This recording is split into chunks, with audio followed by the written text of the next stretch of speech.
Section 1 of 1984 by George Orwell. This legamus recording may be distributed and adapted freely for any purpose. Part 1, Chapter 1. It was a bright cold day in April, and the clocks were striking 13. Winston Smith, his chin nuzzled into his breast in an effort to escape the vile wind, slipped quickly through the glass doors of Victory Mansions, though not quickly enough to prevent a swirl of gritty dust from entering along with him. The hallway smelt of boiled cabbage and old rag mats.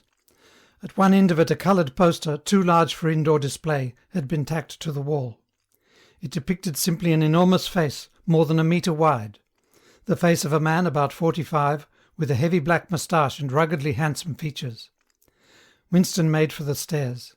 It was no use trying the lift. Even at the best of times it was seldom working, and at present the electric current was cut off during daylight hours. It was part of the economy drive in preparation for Hate Week. The flat was 7 flights up, and Winston, who was 39 and had a varicose ulcer above his right ankle, went slowly, resting several times on the way. On each landing opposite the lift shaft, the poster with the enormous face gazed from the wall. It was one of those pictures which are so contrived that the eyes follow you about when you move. "Big Brother is watching you," the caption beneath it ran. Inside the flat a fruity voice was reading out a list of figures which had something to do with the production of pig iron. The voice came from an oblong metal plaque like a dulled mirror which formed part of the surface of the right-hand wall. Winston turned a switch and the voice sank somewhat, though the words were still distinguishable. The instrument, the telescreen it was called, could be dimmed, but there was no way of shutting it off completely. He moved over to the window. A smallish, frail figure, the meagreness of his body merely emphasized by the blue overalls which were the uniform of the party. His hair was very fair, his face naturally sanguine, his skin roughened by coarse soap and blunt razor blades and the cold of the winter that had just ended. Outside, even through the shut window pane, the world looked cold. Down in the street little eddies of wind were whirling dust and torn paper into spirals, and though the sun was shining and the sky a harsh blue, there seemed to be no colour in anything, except the posters that were plastered everywhere. The black moustachioed face gazed down from every commanding corner. There was one on the house front immediately opposite. "Big Brother is watching you," the caption said, while the dark eyes looked deep into Winston's own. Down at street level another poster, torn at one corner, flapped fitfully in the wind, alternately covering and uncovering the single word Ingsoc. In the far distance a helicopter skimmed down between the roofs, hovered for an instant like a bluebottle, and darted away again with a curving flight. It was the police patrol snooping into people's windows. The patrols did not matter, however. Only the thought police mattered. Behind Winston's back the voice from the telescreen was still babbling away about pig iron and the over-fulfilment of the 9th three-year plan. The telescreen received and transmitted simultaneously. Any sound that Winston made, above the level of a very low whisper, would be picked up by it. Moreover, so long as he remained within the field of vision which the metal plaque commanded, he could be seen as well as heard. There was of course no way of knowing whether you were being watched at any given moment. How often or on what system the thought police plugged in on any individual wire was guesswork. It was even conceivable that they watched everybody all the time. But at any rate they could plug in your wire whenever they wanted to. You had to live, did live from habit that became instinct, in the assumption that every sound you made was overheard, and, except in darkness, every movement scrutinized. Winston kept his back turned to the telescreen. It was safer, though as he well knew even a back can be revealing. A kilometre away the Ministry of Truth, his place of work, towered vast and white above the grimy landscape. This, he thought with a sort of vague distaste, this was London, chief city of Airstrip 1, itself the third most populous of the provinces of Oceania. He tried to squeeze out some childhood memory that should tell him whether London had always been quite like this. Were there always these vistas of rotting 19th-century houses, their sides shored up with baulks of timber, their windows patched with cardboard and their roofs with corrugated iron, their crazy garden walls sagging in all directions? and the bombed sites where the plaster dust swirled in the air and the willow herbs straggled over the heaps of rubble, and the places where the bombs had cleared a larger patch, and there had sprung up sordid colonies of wooden dwellings like chicken houses. But it was no use, he could not remember. Nothing remained of his childhood except a series of bright-lit tableaus occurring against no background and mostly unintelligible. The Ministry of Truth, Minitrue in Newspeak — Newspeak was the official language of Oceania. For an account of its structure and etymology see Appendix — was startlingly different from any other object in sight. It was an enormous pyramidal structure of glittering white concrete, soaring up, terrace after terrace, 300 metres into the air. From where Winston stood it was just possible to read, picked out on its white face in elegant lettering, the 3 slogans of the party. War is peace, freedom is slavery, ignorance is strength. The Ministry of Truth contained, it was said, 3,000 rooms above ground level, and corresponding ramifications below. Scattered about London there were just 3 other buildings of similar appearance and size. So completely did they dwarf the surrounding architecture that from the roof of Victory Mansions you could see all 4 of them simultaneously. They were the homes of the 4 ministries between which the entire apparatus of government was divided. The Ministry of Truth, which concerned itself with news, entertainment, education and the fine arts. The Ministry of Peace, which concerned itself with war. The Ministry of Love, which maintained law and order. And the Ministry of Plenty, which was responsible for economic affairs. Their names in Newspeak: Minitrue, Minipax, Minilove and Miniplenty. The Ministry of Love was the really frightening one. There were no windows in it at all. Winston had never been inside the Ministry of Love, nor within half a kilometre of it. It was a place impossible to enter except on official business, and then only by penetrating through a maze of barbed wire entanglements, steel doors, and hidden machine-gun nests. Even the streets leading up to its outer barriers were roamed by gorilla-faced guards in black uniforms, armed with jointed truncheons. Winston turned round abruptly. He had set his features into the expression of quiet optimism which it was advisable to wear when facing the telescreen. He crossed the room into the tiny kitchen. By leaving the ministry at this time of day he had sacrificed his lunch in the canteen, and he was aware that there was no food in the kitchen except a hunk of dark-coloured bread, which had got to be saved for tomorrow's breakfast. He took down from the shelf a bottle of colourless liquid with a plain white label marked Victory Gin. It gave off a sickly, oily smell as of Chinese rice spirit. Winston poured out nearly a teacupful, nerved himself for a shock, and gulped it down like a dose of medicine. Instantly his face turned scarlet and the water ran out of his eyes. The stuff was like nitric acid, and moreover, in swallowing it, one had the sensation of being hit on the back of the head with a rubber club. The next moment, however, the burning in his belly died down, and the world began to look more cheerful. He took a cigarette from a crumpled packet marked Victory Cigarettes, and incautiously held it upright, whereupon the tobacco fell out onto the floor. With the next he was more successful. He went back to the living room and sat down at a small table that stood to the left of the telescreen. From the table drawer he took out a penholder, a bottle of ink, and a thick quarto-sized black book with a red back and a marbled cover. For some reason the telescreen in the living room was in an unusual position. Instead of being placed, as was normal, in the end wall, where it could command the whole room, it was in the longer wall opposite the window. To one side of it there was a shallow alcove in which Winston was now sitting, and which, when the flats were built, had probably been intended to hold bookshelves.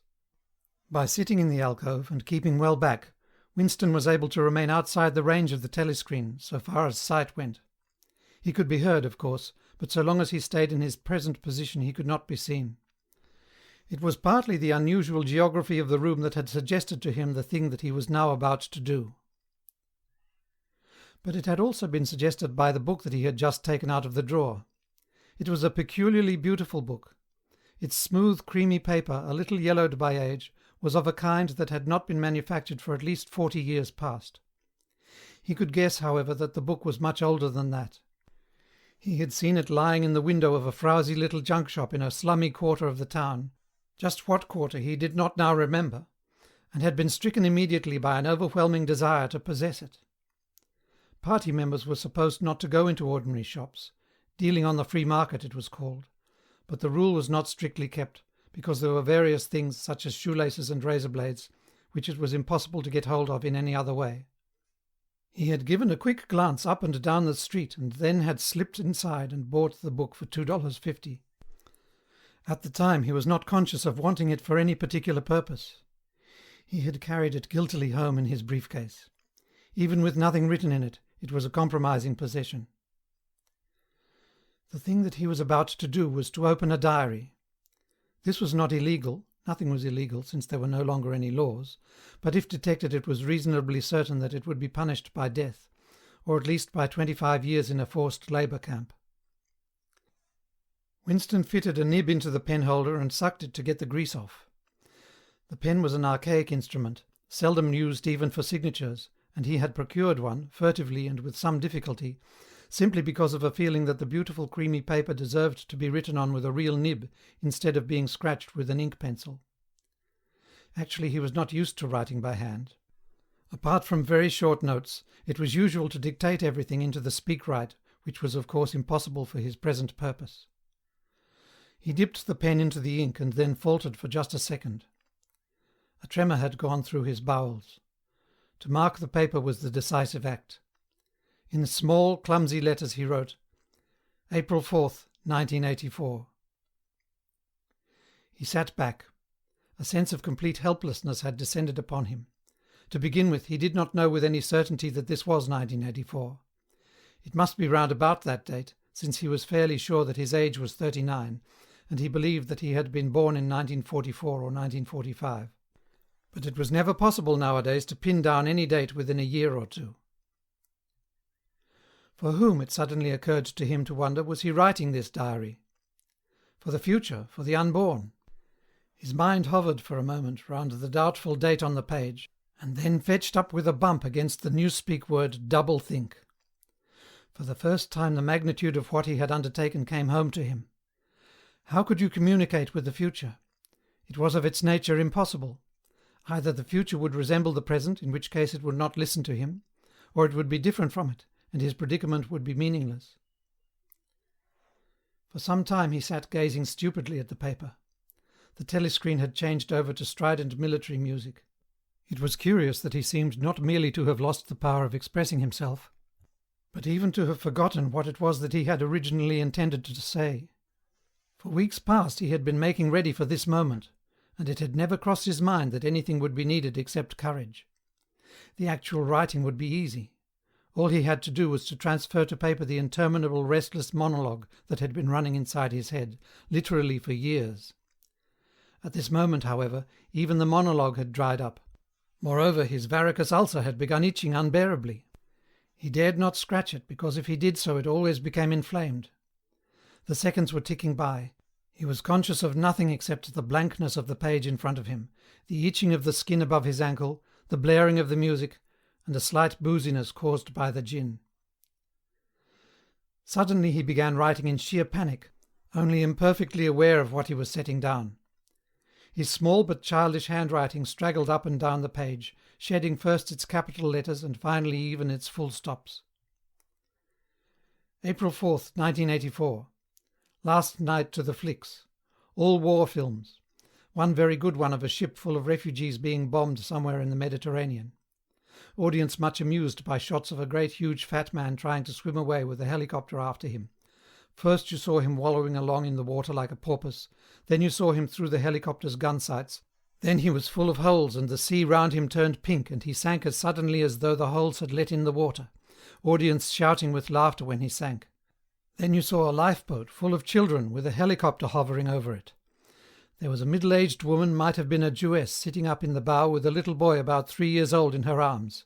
Little boy screaming with fright and hiding his head between her breasts as if he was trying to burrow right into her, and the woman putting her arms round him and comforting him although she was blue with fright herself, all the time covering him up as much as possible, as if she thought her arms could keep the bullets off him. Then the helicopter planted a 20-kilo bomb in among them, terrific flash, and the boat went all to matchwood. Then there was a wonderful shot of a child's arm going up, right up into the air. A helicopter with a camera in its nose must have followed it up, and there was a lot of applause from the party seats, but a woman down in the prole part of the house suddenly started kicking up a fuss and shouting they didn't oughter have showed it, not in front of the kids. They didn't, it ain't right, not in front of kids, it ain't. Until the police turned her out. I don't suppose anything happened to her. Nobody cares what the proles say. Typical prole reaction. They never... Winston stopped writing, partly because he was suffering from cramp. He did not know what had made him pour out this stream of rubbish. But the curious thing was that while he was doing so, a totally different memory had clarified itself in his mind, to the point where he almost felt equal to writing it down. It was, he now realized, because of this other incident that he had suddenly decided to come home and begin the diary today. It had happened that morning at the ministry, if anything so nebulous could be said to happen. It was nearly 1100, and in the records department, where Winston worked, they were dragging the chairs out of the cubicles and grouping them in the centre of the hall opposite the big telescreen, in preparation for the 2 minutes hate. Winston was just taking his place in one of the middle rows when two people whom he knew by sight, but had never spoken to, came unexpectedly into the room. One of them was a girl whom he often passed in the corridors. He did not know her name, but he knew that she worked in the fiction department. Presumably, since he had sometimes seen her with oily hands and carrying a spanner, she had some mechanical job on one of the novel-writing machines. She was a bold-looking girl of about 27, with thick hair, a freckled face, and swift athletic movements. A narrow scarlet sash, emblem of the Junior Anti-Sex League, was wound several times round the waist of her overalls, just tightly enough to bring out the shapeliness of her hips. Winston had disliked her from the very first moment of seeing her. He knew the reason.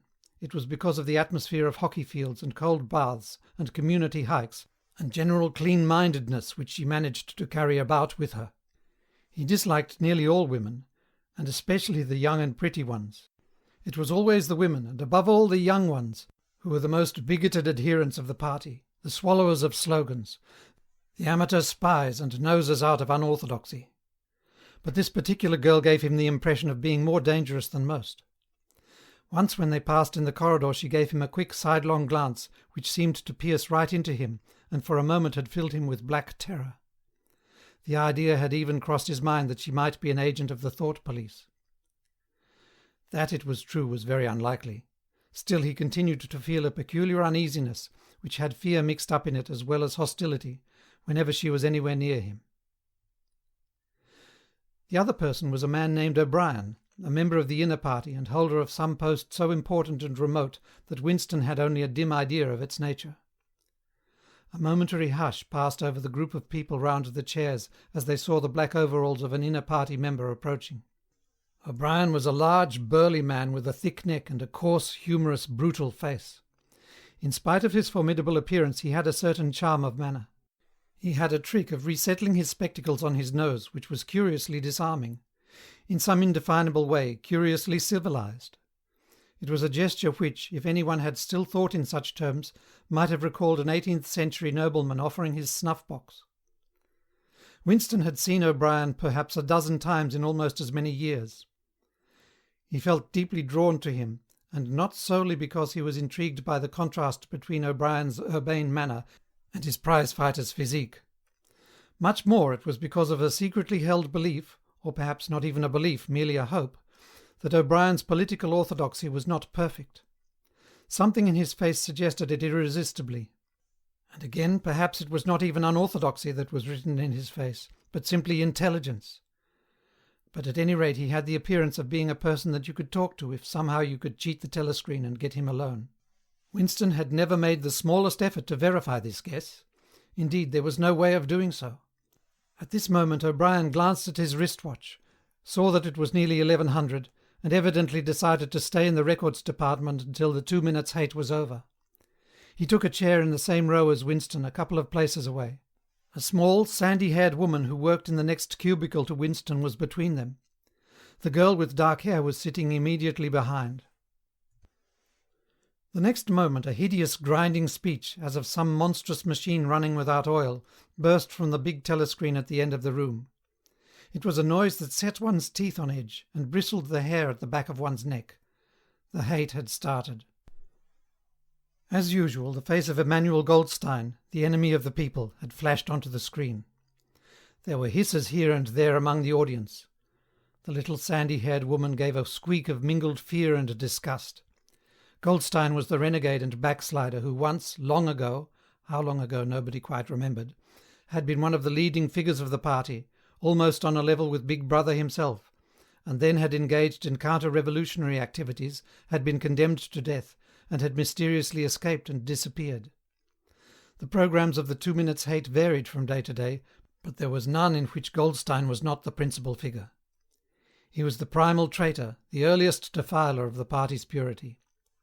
All subsequent crimes against the party, all treacheries, acts of sabotage, heresies, deviations, sprang directly out of his teaching. Somewhere or other he was still alive, and hatching his conspiracies. Perhaps somewhere beyond the sea, under the protection of his foreign paymasters, perhaps even, so it was occasionally rumoured, in some hiding place in Oceania itself. Winston's diaphragm was constricted. He could never see the face of Goldstein without a painful mixture of emotions. It was a lean Jewish face, with a great fuzzy aureole of white hair and a small goatee beard. A clever face, and yet somehow inherently despicable, with a kind of senile silliness in the long thin nose, near the end of which a pair of spectacles was perched. It resembled the face of a sheep, and the voice, too, had a sheep-like quality. Goldstein was delivering his usual venomous attack upon the doctrines of the party, an attack so exaggerated and perverse that a child should have been able to see through it, and yet just plausible enough to fill one with an alarmed feeling that other people, less level-headed than oneself, might be taken in by it. He was abusing Big Brother, he was denouncing the dictatorship of the party, he was demanding the immediate conclusion of peace with Eurasia, he was advocating freedom of speech, freedom of the press, freedom of assembly, freedom of thought, he was crying hysterically that the revolution had been betrayed, and all this in rapid polysyllabic speech which was a sort of parody of the habitual style of the orators of the party, and even contained newspeak words. More newspeak words indeed than any party member would normally use in real life. And all the while, lest one should be in any doubt as to the reality which Goldstein's specious claptrap covered, behind his head on the telescreen there marched the endless columns of the Eurasian army. Row after row of solid-looking men with expressionless Asiatic faces, who swam up to the surface of the screen and vanished, to be replaced by others exactly similar. The dull rhythmic tramp of the soldiers' boots formed the background to Goldstein's bleating voice. Before the hate had proceeded for 30 seconds, uncontrollable exclamations of rage were breaking out from half the people in the room. The self-satisfied sheep-like face on the screen, and the terrifying power of the Eurasian army behind it, were too much to be borne. Besides, the sight or even the thought of Goldstein produced fear and anger automatically. He was an object of hatred more constant than either Eurasia or Eastasia, since when Oceania was at war with one of these powers it was generally at peace with the other. But what was strange was that although Goldstein was hated and despised by everybody, although every day and 1,000 times a day, on platforms, on the telescreen, in newspapers, in books, his theories were refuted, smashed, ridiculed, held up to the general gaze for the pitiful rubbish that they were. In spite of all this, his influence never seemed to grow less. Always there were fresh dupes waiting to be seduced by him. A day never passed when spies and saboteurs acting under his directions were not unmasked by the thought police. He was the commander of a vast shadowy army, an underground network of conspirators dedicated to the overthrow of the state. The Brotherhood, its name was supposed to be. There were also whispered stories of a terrible book, a compendium of all the heresies, of which Goldstein was the author, and which circulated clandestinely here and there. It was a book without a title. People referred to it, if at all, simply as the book, but one knew of such things only through vague rumours. Neither the Brotherhood nor the book was a subject that any ordinary party member would mention if there was a way of avoiding it. In its second minute the hate rose to a frenzy. People were leaping up and down in their places and shouting at the tops of their voices in an effort to drown the maddening, bleating voice that came from the screen. The little sandy-haired woman had turned bright pink, and her mouth was opening and shutting like that of a landed fish. Even O'Brien's heavy face was flushed. He was sitting very straight in his chair, his powerful chest swelling and quivering as though he were standing up to the assault of a wave. The dark-haired girl behind Winston had begun crying out, "Swine! Swine! Swine!" and suddenly she picked up a heavy newspeak dictionary and flung it at the screen. It struck Goldstein's nose and bounced off. The voice continued inexorably. In a lucid moment Winston found that he was shouting with the others and kicking his heel violently against the rung of his chair. The horrible thing about the 2 minutes' hate was not that one was obliged to act a part, but on the contrary that it was impossible to avoid joining in. Within 30 seconds any pretence was always unnecessary. A hideous ecstasy of fear and vindictiveness, a desire to kill, to torture, to smash faces in with a sledgehammer, seemed to flow through the whole group of people like an electric current, turning one even against one's will into a grimacing, screaming lunatic. And yet the rage that one felt was an abstract, undirected emotion which could be switched from one object to another like the flame of a blow-lamp. Thus, at one moment Winston's hatred was not turned against Goldstein at all, but on the contrary against Big Brother, the party, and the thought police, and at such moments his heart went out to the lonely, derided heretic on the screen, sole guardian of truth and sanity in a world of lies. And yet the very next instant he was at one with the people about him, and all that was said of Goldstein seemed to him to be true. At those moments his secret loathing of Big Brother changed into adoration, and Big Brother seemed to tower up, an invincible, fearless protector, standing like a rock against the hordes of Asia, and Goldstein, in spite of his isolation, his helplessness, and the doubt that hung about his very existence, seemed like some sinister enchanter, capable by the mere power of his voice of wrecking the structure of civilization. It was even possible at moments to switch one's hatred this way or that by a voluntary act. Suddenly, by the sort of violent effort with which one wrenches one's head away from the pillow in a nightmare, Winston succeeded in transferring his hatred from the face on the screen to the dark-haired girl behind him. Vivid, beautiful hallucinations flashed through his mind. He would flog her to death with a rubber truncheon. He would tie her naked to a stake and shoot her full of arrows like Saint Sebastian. He would ravish her and cut her throat at the moment of climax. Better than before, moreover, he realized why it was that he hated her. He hated her because she was young and pretty and sexless, because he wanted to go to bed with her and would never do so, because round her sweet supple waist, which seemed to ask you to encircle it with your arm, there was only the odious scarlet sash, aggressive symbol of chastity. The hate rose to its climax. The voice of Goldstein had become an actual sheep's bleat, and for an instant the face changed into that of a sheep. Then the sheep face melted into the figure of a Eurasian soldier who seemed to be advancing, huge and terrible, his submachine gun roaring and seeming to spring out of the surface of the screen, so that some of the people in the front row actually flinched backwards in their seats. But in the same moment, drawing a deep sigh of relief from everybody, the hostile figure melted into the face of Big Brother, black-haired, black-moustachioed, full of power and mysterious calm, and so vast that it almost filled up the screen. Nobody heard what Big Brother was saying. It was merely a few words of encouragement, the sort of words that are uttered in the din of battle, not distinguishable individually, but restoring confidence by the fact of being spoken. Then the face of Big Brother faded away, and instead the 3 slogans of the party stood out in bold capitals. War is peace. Freedom is slavery. Ignorance is strength. But the face of Big Brother seemed to persist for several seconds on the screen, as though the impact that it had made on everyone's eyeballs was too vivid to wear off immediately. The little sandy-haired woman had flung herself forward over the back of the chair in front of her. With a tremulous murmur that sounded like, "My Saviour," she extended her arms towards the screen. Then she buried her face in her hands. It was apparent that she was uttering a prayer. At this moment the entire group of people broke into a deep, slow, rhythmical chant of B.B., B.B., over and over again, very slowly, with a long pause between the first B and the second, a heavy, murmurous sound, somehow curiously savage, in the background of which one seemed to hear the stamp of naked feet and the throbbing of tom-toms. For perhaps as much as 30 seconds they kept it up. It was a refrain that was often heard in moments of overwhelming emotion. Partly it was a sort of hymn to the wisdom and majesty of Big Brother, but still more it was an act of self-hypnosis, a deliberate drowning of consciousness by means of rhythmic noise. Winston's entrails seemed to grow cold. In the 2 minutes' hate he could not help sharing in the general delirium, but this subhuman chanting of B, B, B, B, always filled him with horror.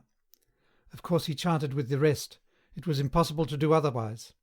To dissemble your feelings, to control your face, to do what everyone else was doing, was an instinctive reaction. But there was a space of a couple of seconds during which the expression of his eyes might conceivably have betrayed him. And it was exactly at this moment that the significant thing happened, if indeed it did happen. Momentarily he caught O'Brien's eye. O'Brien had stood up.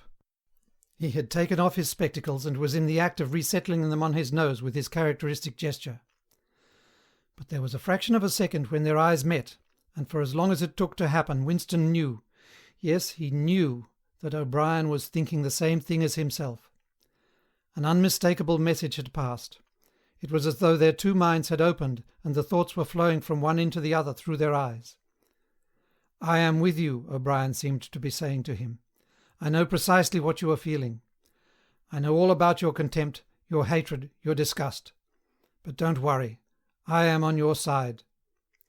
And then the flash of intelligence was gone, and O'Brien's face was as inscrutable as everybody else's. That was all, and he was already uncertain whether it had happened. Such incidents never had any sequel. All that they did was to keep alive in him the belief, or hope, that others beside himself were the enemies of the party.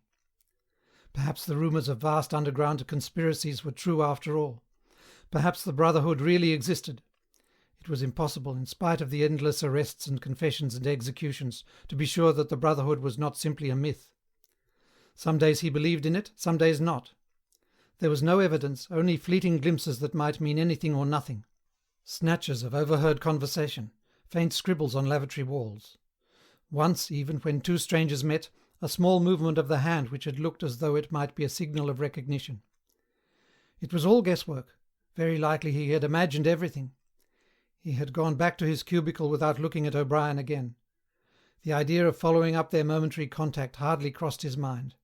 It would have been inconceivably dangerous even if he had known how to set about doing it. For a second, 2 seconds, they had exchanged an equivocal glance, and that was the end of the story. But even that was a memorable event in the locked loneliness in which one had to live. Winston roused himself and sat up straighter. He let out a belch. The gin was rising from his stomach. His eyes refocused on the page. He discovered that while he sat helplessly musing he had also been writing, as though by automatic action. And it was no longer the same cramped, awkward handwriting as before. His pen had slid voluptuously over the smooth paper, printing in large, neat capitals: "Down with Big Brother. Down with Big Brother. Down with Big Brother. Down with Big Brother. Down with Big Brother," over and over again, filling half a page. He could not help feeling a twinge of panic. It was absurd, since the writing of those particular words was not more dangerous than the initial act of opening the diary, but for a moment he was tempted to tear out the spoiled pages and abandon the enterprise altogether. He did not do so, however, because he knew that it was useless.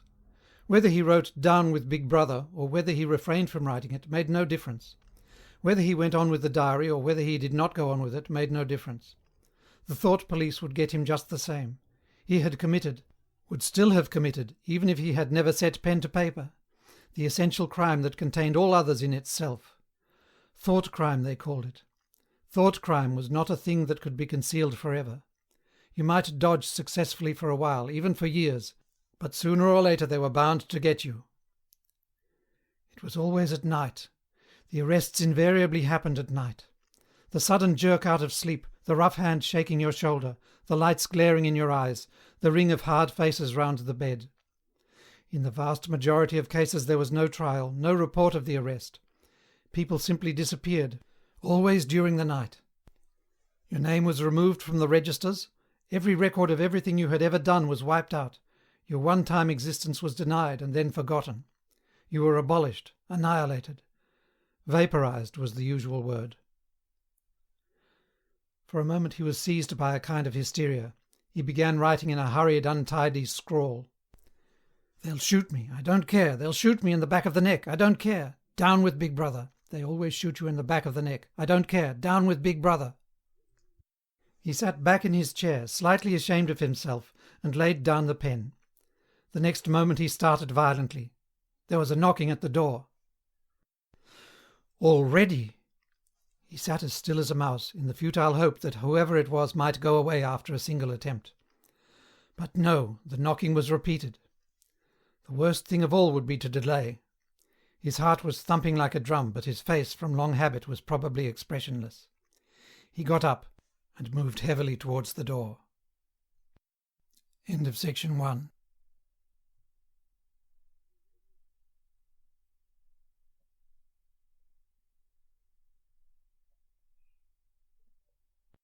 Section 2 of 1984 by George Orwell. This legamus recording may be distributed and adapted freely for any purpose. Part 1, Chapter 2. As he put his hand to the doorknob, Winston saw that he had left the diary open on the table. Down with Big Brother was written all over it, in letters almost big enough to be legible across the room. It was an inconceivably stupid thing to have done. But, he realised, even in his panic, he had not wanted to smudge the creamy paper by shutting the book while the ink was wet. He drew in his breath and opened the door. Instantly a warm wave of relief flowed through him. A colourless, crushed-looking woman, with wispy hair and a lined face, was standing outside. "Oh, comrade," she began in a dreary, whining sort of voice, "I thought I heard you come in. Do you think you could come across and have a look at our kitchen sink? It's got blocked up and—" It was Mrs. Parsons, the wife of a neighbour on the same floor. Mrs. was a word somewhat discountenanced by the party. You were supposed to call everyone comrade, but with some women one used it instinctively. She was a woman of about 30, but looking much older. One had the impression that there was dust in the creases of her face.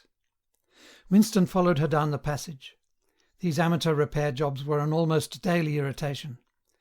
Victory mansions were old flats, built in 1930 or thereabouts, and were falling to pieces.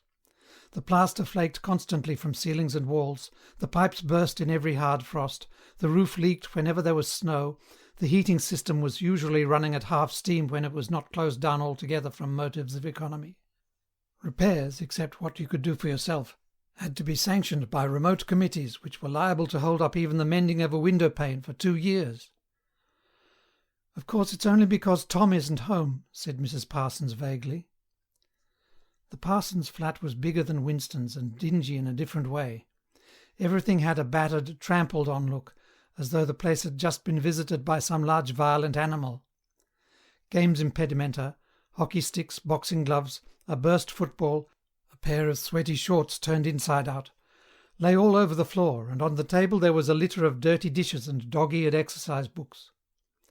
On the walls were scarlet banners of the Youth League and the Spies, and a full-sized poster of Big Brother. There was the usual boiled cabbage smell, common to the whole building, but it was shot through by a sharper reek of sweat, which, one knew this at the first sniff, though it was hard to say how, was the sweat of some person not present at the moment. In another room, someone with a comb and a piece of toilet paper was trying to keep tune with the military music which was still issuing from the telescreen. "It's the children," said Mrs. Parsons, casting a half-apprehensive glance at the door. "They haven't been out today. And of course—" She had a habit of breaking off her sentences in the middle. The kitchen sink was full nearly to the brim, with filthy greenish water which smelt worse than ever of cabbage. Winston knelt down and examined the angle joint of the pipe. He hated using his hands, and he hated bending down, which was always liable to start him coughing. Mrs. Parsons looked on helplessly. "Of course, if Tom was home he'd put it right in a moment," she said. "He loves anything like that. He's ever so good with his hands, Tom is." Parsons was Winston's fellow employee at the Ministry of Truth. He was a fattish but active man of paralysing stupidity, a mass of imbecile enthusiasms, one of those completely unquestioning, devoted drudges on whom, more even than on the thought police, the stability of the party depended. At 35 he had just been unwillingly evicted from the Youth League, and before graduating into the Youth League he had managed to stay on in the Spies for a year beyond the statutory age. At the ministry he was employed in some subordinate post for which intelligence was not required, but on the other hand he was a leading figure on the sports committee and all the other committees engaged in organising community hikes, spontaneous demonstrations, savings campaigns, and voluntary activities generally. He would inform you with quiet pride, between whiffs on his pipe, that he had put in an appearance at the community centre every evening for the past 4 years. An overpowering smell of sweat, a sort of unconscious testimony to the strenuousness of his life, followed him about wherever he went, and even remained behind him after he had gone. "Have you got a spanner?" said Winston, fiddling with the nut on the angle joint. "A spanner," said Mrs. Parsons, immediately becoming invertebrate. "I don't know, I'm sure. Perhaps the children—" There was a trampling of boots and another blast on the comb as the children charged into the living-room. Mrs. Parsons brought the spanner. Winston let out the water and disgustedly removed the clot of human hair that had blocked up the pipe. He cleaned his fingers as best he could in the cold water from the tap and went back into the other room. "Up with your hands!" yelled a savage voice. A handsome, tough-looking boy of 9 had popped up from behind the table and was menacing him with a toy automatic pistol, while his small sister, about 2 years younger, made the same gesture with a fragment of wood. Both of them were dressed in the blue shorts, grey shirts, and red neckerchiefs which were the uniform of the spies. Winston raised his hands above his head, but with an uneasy feeling, so vicious was the boy's demeanour, that it was not altogether a game. "You're a traitor," yelled the boy. "You're a thought criminal. You're a Eurasian spy. I'll shoot you. I'll vaporize you. I'll send you to the salt mines." Suddenly they were both leaping round him, shouting "Traitor!" and "Thought criminal," the little girl imitating her brother in every movement. It was somehow slightly frightening, like the gambolling of tiger cubs which will soon grow up into man-eaters.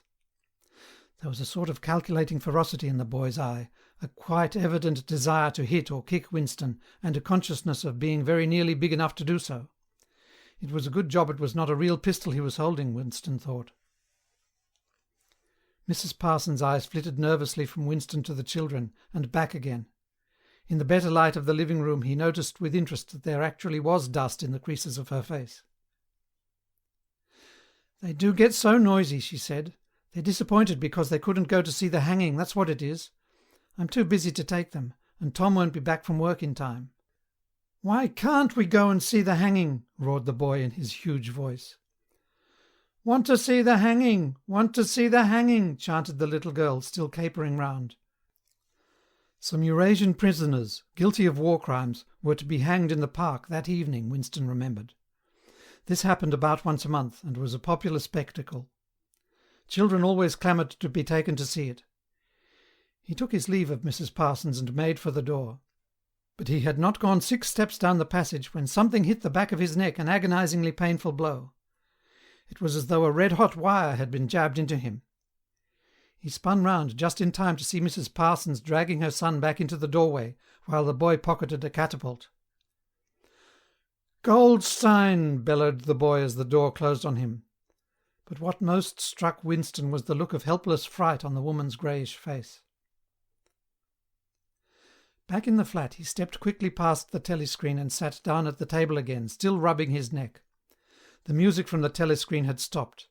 Instead, a clipped military voice was reading out, with a sort of brutal relish, a description of the armaments of the new floating fortress which had just been anchored between Iceland and the Faroe Islands. With those children, he thought, that wretched woman must lead a life of terror. Another year, 2 years, and they would be watching her night and day for symptoms of unorthodoxy. Nearly all children nowadays were horrible. What was the worst of all was that by means of such organisations as the spies, they were systematically turned into ungovernable little savages, and yet this produced in them no tendency whatever to rebel against the discipline of the party. On the contrary, they adored the party and everything connected with it. The songs, the processions, the banners, the hiking, the drilling with dummy rifles, the yelling of slogans, the worship of Big Brother, it was all a sort of glorious game to them. All their ferocity was turned outwards, against the enemies of the state, against foreigners, traitors, saboteurs, thought criminals. It was almost normal for people over 30 to be frightened of their own children. And with good reason, for hardly a week passed in which the Times did not carry a paragraph describing how some eavesdropping little sneak, child hero was the phrase generally used, had overheard some compromising remark and denounced its parents to the thought police. The sting of the catapult bullet had worn off. He picked up his pen half-heartedly, wondering whether he could find something more to write in the diary.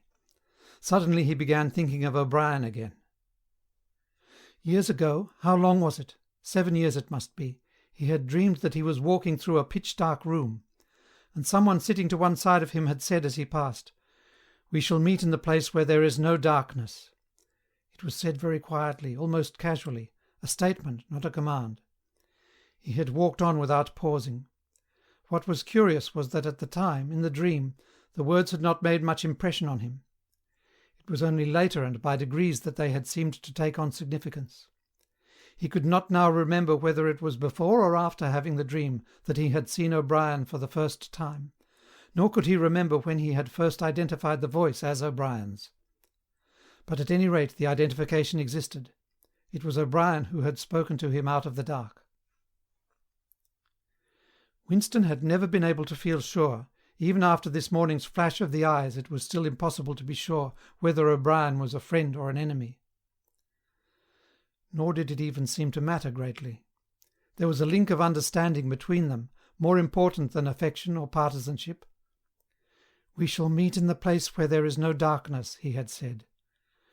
Winston did not know what it meant, only that in some way or another it would come true. The voice from the telescreen paused. A trumpet call, clear and beautiful, floated into the stagnant air. The voice continued raspingly. "Attention! Your attention, please. A news flash has this moment arrived from the Malabar front. Our forces in South India have won a glorious victory. I am authorized to say that the action we are now reporting may well bring the war within measurable distance of its end. Here is the news flash." Bad news coming, thought Winston. And sure enough, following on a gory description of the annihilation of a Eurasian army, with stupendous figures of killed and prisoners, came the announcement that, as from next week, the chocolate ration would be reduced from 30 grams to 20. Winston belched again. The gin was wearing off, leaving a deflated feeling. The telescreen, perhaps to celebrate the victory, perhaps to drown the memory of the lost chocolate, crashed into "Oceania, 'tis for thee." You were supposed to stand to attention. However, in his present position he was invisible. "Oceania, 'tis for thee" gave way to lighter music. Winston walked over to the window, keeping his back to the telescreen. The day was still cold and clear. Somewhere far away a rocket bomb exploded with a dull, reverberating roar. About 20 or 30 of them a week were falling on London at present. Down in the street the wind flapped the torn poster to and fro, and the word Ingsoc fitfully appeared and vanished. Ingsoc. The sacred principles of Ingsoc. Newspeak, doublethink, the mutability of the past. He felt as though he were wandering in the forests of the sea bottom, lost in a monstrous world where he himself was the monster. He was alone. The past was dead. The future was unimaginable. What certainty had he that a single human creature now living was on his side? And what way of knowing that the dominion of the party would not endure forever? Like an answer, the 3 slogans on the white face of the Ministry of Truth came back to him. War is peace, freedom is slavery, ignorance is strength. He took a 25-cent piece out of his pocket. There too, in tiny clear lettering, the same slogans were inscribed, and on the other face of the coin the head of Big Brother.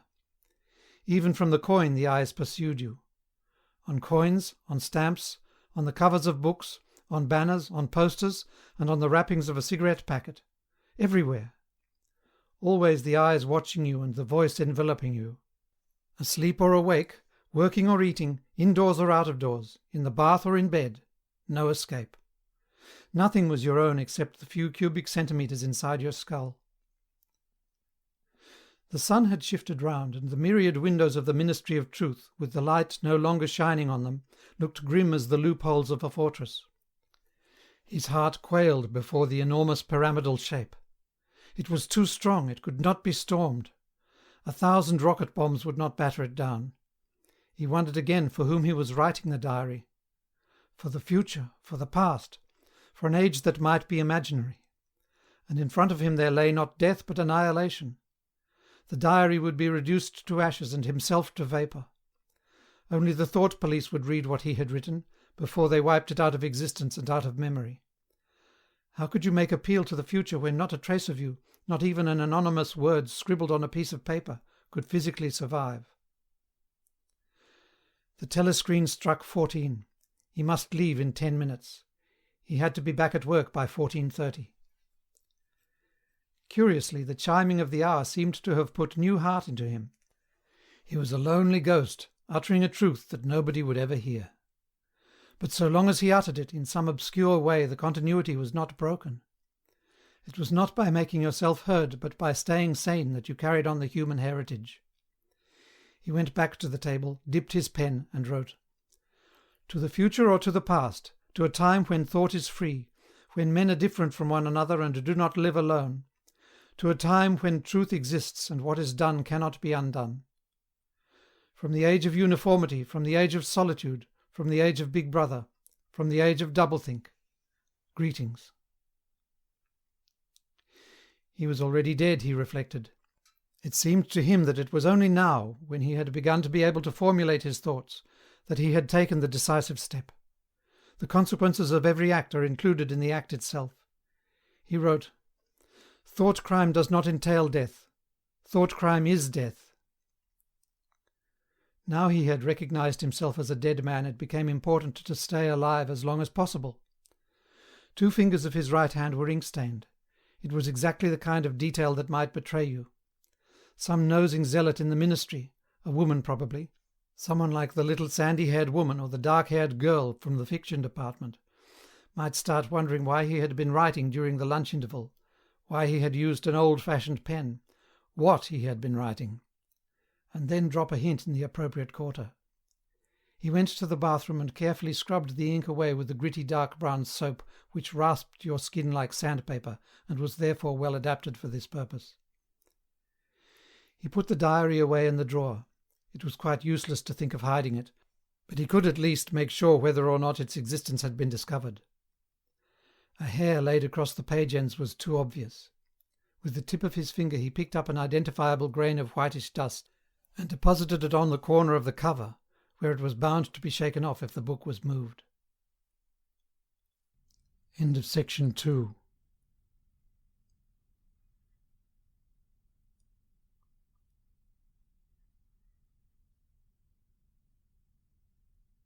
Section 3 of 1984 by George Orwell.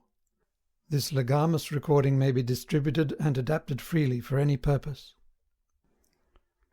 Part 1, Chapter 3. Winston was dreaming of his mother. He must, he thought, have been 10 or 11 years old when his mother had disappeared. She was a tall, statuesque, rather silent woman with slow movements and magnificent fair hair. His father he remembered more vaguely as dark and thin, dressed always in neat dark clothes. Winston remembered especially the very thin soles of his father's shoes, and wearing spectacles. The two of them must evidently have been swallowed up in one of the first great purges of the 50s. At this moment his mother was sitting in some place deep down beneath him, with his young sister in her arms. He did not remember his sister at all, except as a tiny, feeble baby, always silent, with large watchful eyes. Both of them were looking up at him. They were down in some subterranean place, the bottom of a well, for instance, or a very deep grave. But it was a place which, already far below him, was itself moving downwards. They were in the saloon of a sinking ship, looking up at him through the darkening water. There was still air in the saloon, they could still see him and he them, but all the while they were sinking down, down into the green waters which in another moment must hide them from sight forever. He was out in the light and air, while they were being sucked down to death, and they were down there because he was up here. He knew it and they knew it, and he could see the knowledge in their faces. There was no reproach either in their faces or in their hearts, only the knowledge that they must die in order that he might remain alive, and that this was part of the unavoidable order of things. He could not remember what had happened, but he knew in his dream that in some way the lives of his mother and his sister had been sacrificed to his own. It was one of those dreams which, while retaining the characteristic dream scenery, are a continuation of one's intellectual life, and in which one becomes aware of facts and ideas which still seem new and valuable after one is awake. The thing that now suddenly struck Winston was that his mother's death, nearly 30 years ago, had been tragic and sorrowful in a way that was no longer possible. Tragedy, he perceived, belonged to the ancient time, to a time when there was still privacy, love and friendship, and when the members of a family stood by one another without needing to know the reason. His mother's memory tore at his heart because she had died loving him, when he was too young and selfish to love her in return, and because somehow, he did not remember how, she had sacrificed herself to a conception of loyalty that was private and unalterable. Such things, he saw, could not happen today. Today there were fear, hatred and pain, but no dignity of emotion, no deep or complex sorrows. All this he seemed to see in the large eyes of his mother and his sister, looking up at him through the green water, hundreds of fathoms down and still sinking. Suddenly he was standing on short springy turf, on a summer evening when the slanting rays of the sun gilded the ground. The landscape that he was looking at recurred so often in his dreams that he was never fully certain whether or not he had seen it in the real world. In his waking thoughts he called it the Golden Country. It was an old rabbit-bitten pasture, with a foot-track wandering across it and a molehill here and there. In the ragged hedge on the opposite side of the field the boughs of the elm trees were swaying very faintly in the breeze, their leaves just stirring in dense masses like women's hair.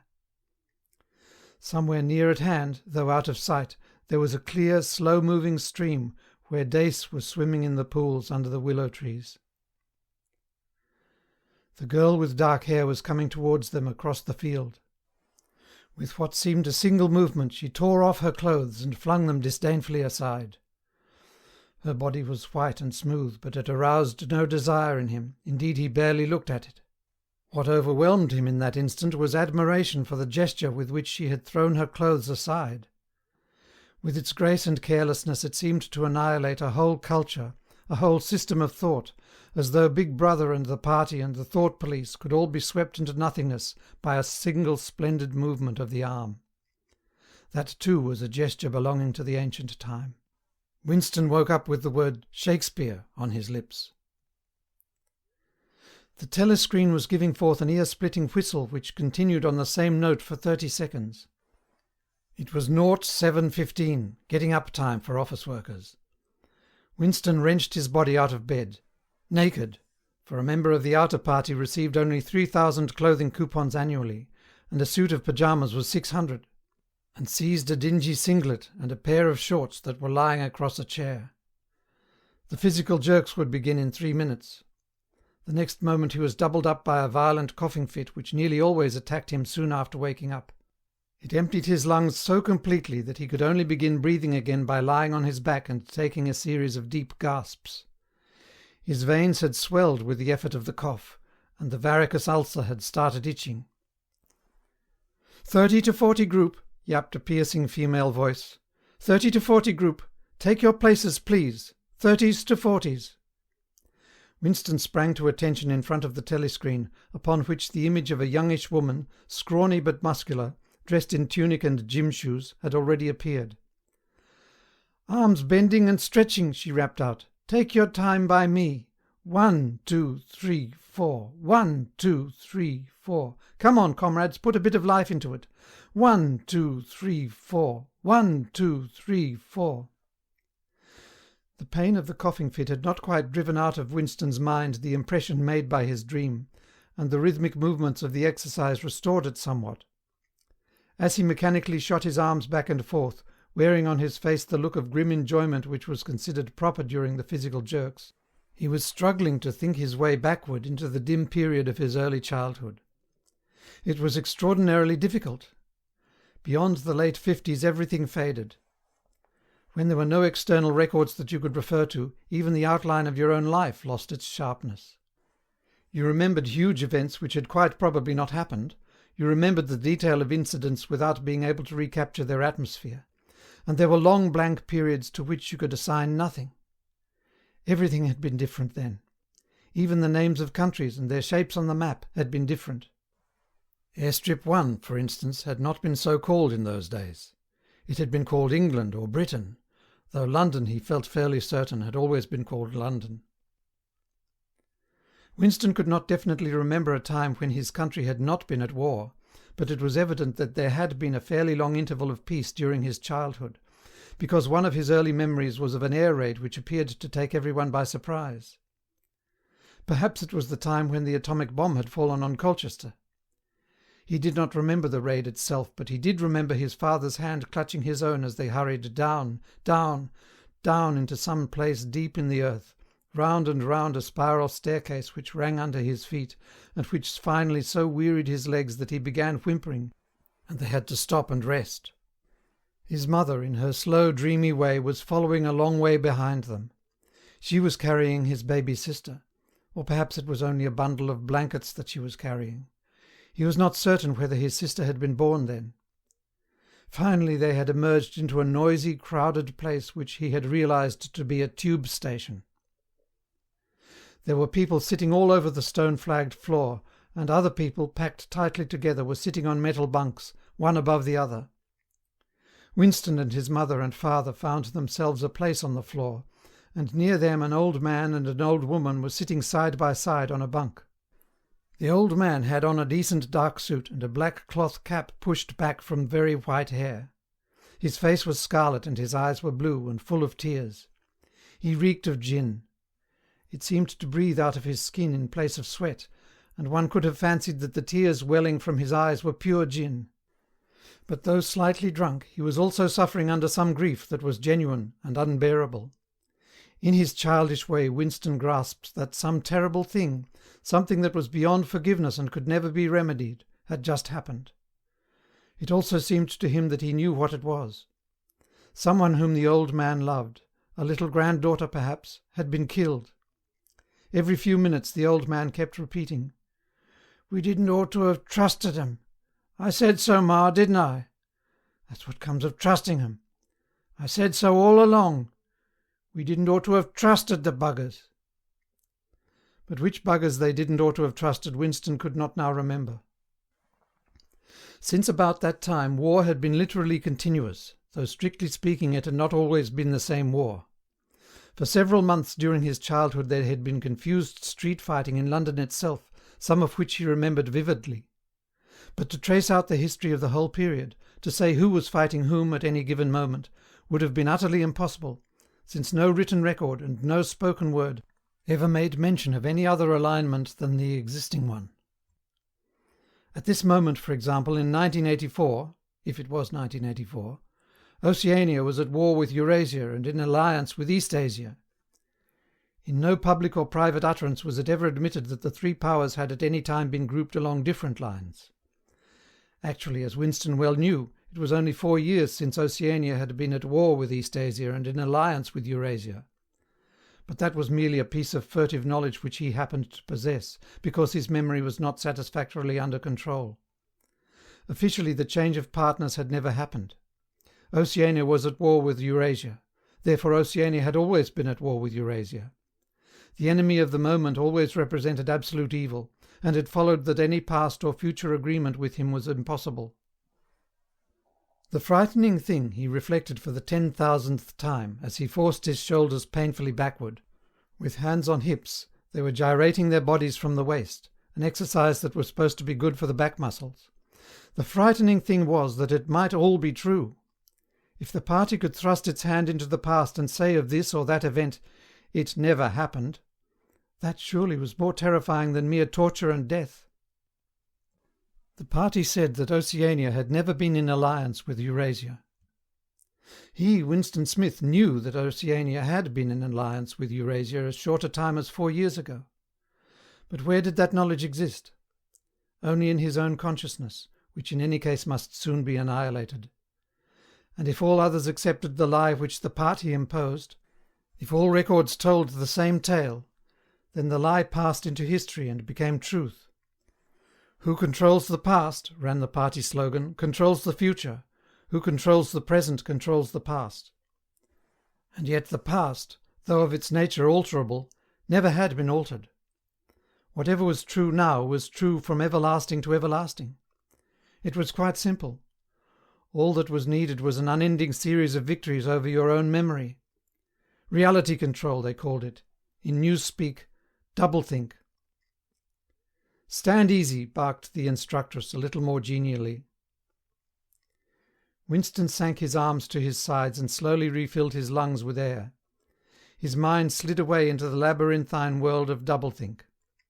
To know and not to know, to be conscious of complete truthfulness while telling carefully constructed lies, to hold simultaneously two opinions which cancelled out, knowing them to be contradictory and believing in both of them, to use logic against logic, to repudiate morality while laying claim to it, to believe that democracy was impossible and that the party was the guardian of democracy, to forget whatever it was necessary to forget, then to draw it back into memory again at the moment when it was needed, and then promptly to forget it again, and above all, to apply the same process to the process itself.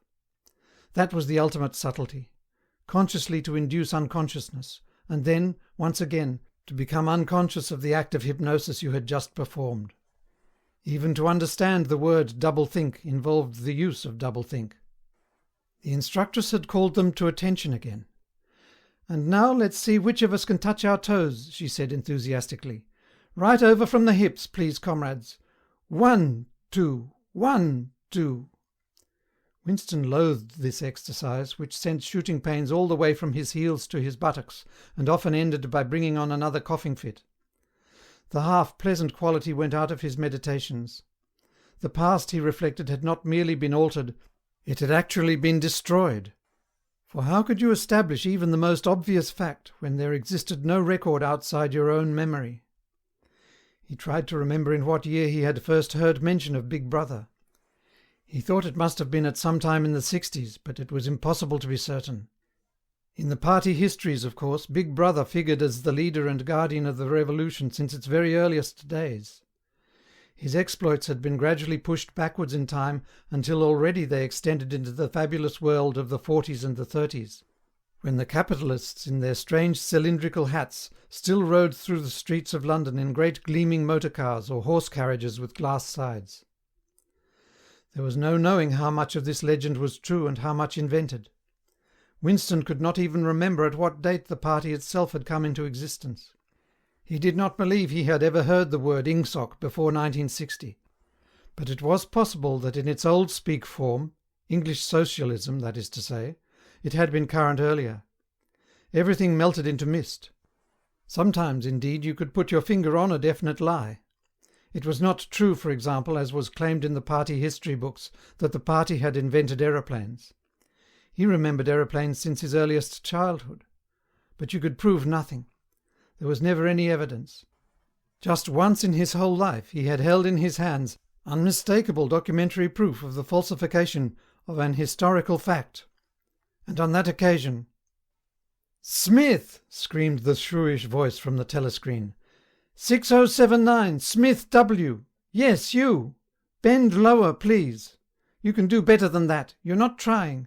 Lower, please. That's better, comrade. Now stand at ease, the whole squad, and watch me." A sudden hot sweat had broken out all over Winston's body. His face remained completely inscrutable. Never show dismay. Never show resentment. A single flicker of the eyes could give you away.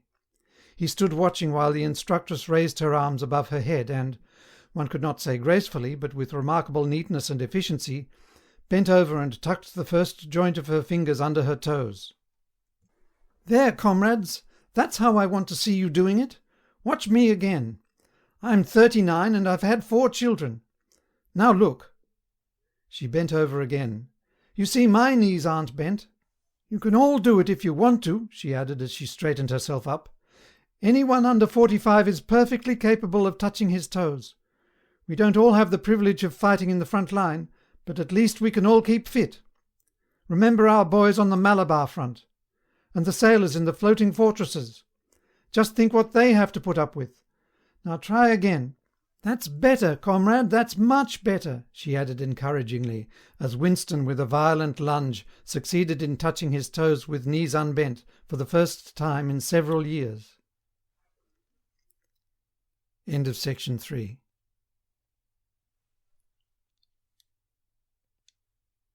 Section 4 of 1984 by George Orwell. This legamus recording may be distributed and adapted freely for any purpose. Part 1, Chapter 4. With the deep, unconscious sigh which not even the nearness of the telescreen could prevent him from uttering when his day's work started, Winston pulled the speakwrite towards him, blew the dust from its mouthpiece, and put on his spectacles. Then he unrolled and clipped together 4 small cylinders of paper which had already flopped out of the pneumatic tube on the right-hand side of his desk. In the walls of the cubicle there were 3 orifices. To the right of the speakwrite, a small pneumatic tube for written messages, to the left a larger one for newspapers, and in the side wall, within easy reach of Winston's arm, a large oblong slit protected by a wire grating. This last was for the disposal of waste paper. Similar slits existed in thousands or tens of thousands throughout the building, not only in every room but at short intervals in every corridor. For some reason they were nicknamed memory holes. When one knew that any document was due for destruction, or even when one saw a scrap of waste paper lying about, it was an automatic action to lift the flap of the nearest memory hole and drop it in, whereupon it would be whirled away on a current of warm air to the enormous furnaces which were hidden somewhere in the recesses of the building. Winston examined the 4 slips of paper which he had unrolled. Each contained a message of only 1 or 2 lines in the abbreviated jargon, not actually newspeak, but consisting largely of newspeak words, which was used in the Ministry for internal purposes. They ran, Times 17-3-84 BB speech malreported Africa rectify. Times 19-12-83 forecasts 3YP 4th quarter 83 misprints verify current issue. Times 14-2-84 mini plenty malquoted chocolate rectify. Times 3-12-83 reporting BB day order double plus ungood refs unpersons rewrite full wise up sub anti-filing. With a faint feeling of satisfaction, Winston laid the 4th message aside. It was an intricate and responsible job and had better be dealt with last. The other 3 were routine matters, though the second one would probably mean some tedious wading through lists of figures. Winston dialed back numbers on the telescreen and called for the appropriate issues of The Times, which slid out of the pneumatic tube after only a few minutes' delay.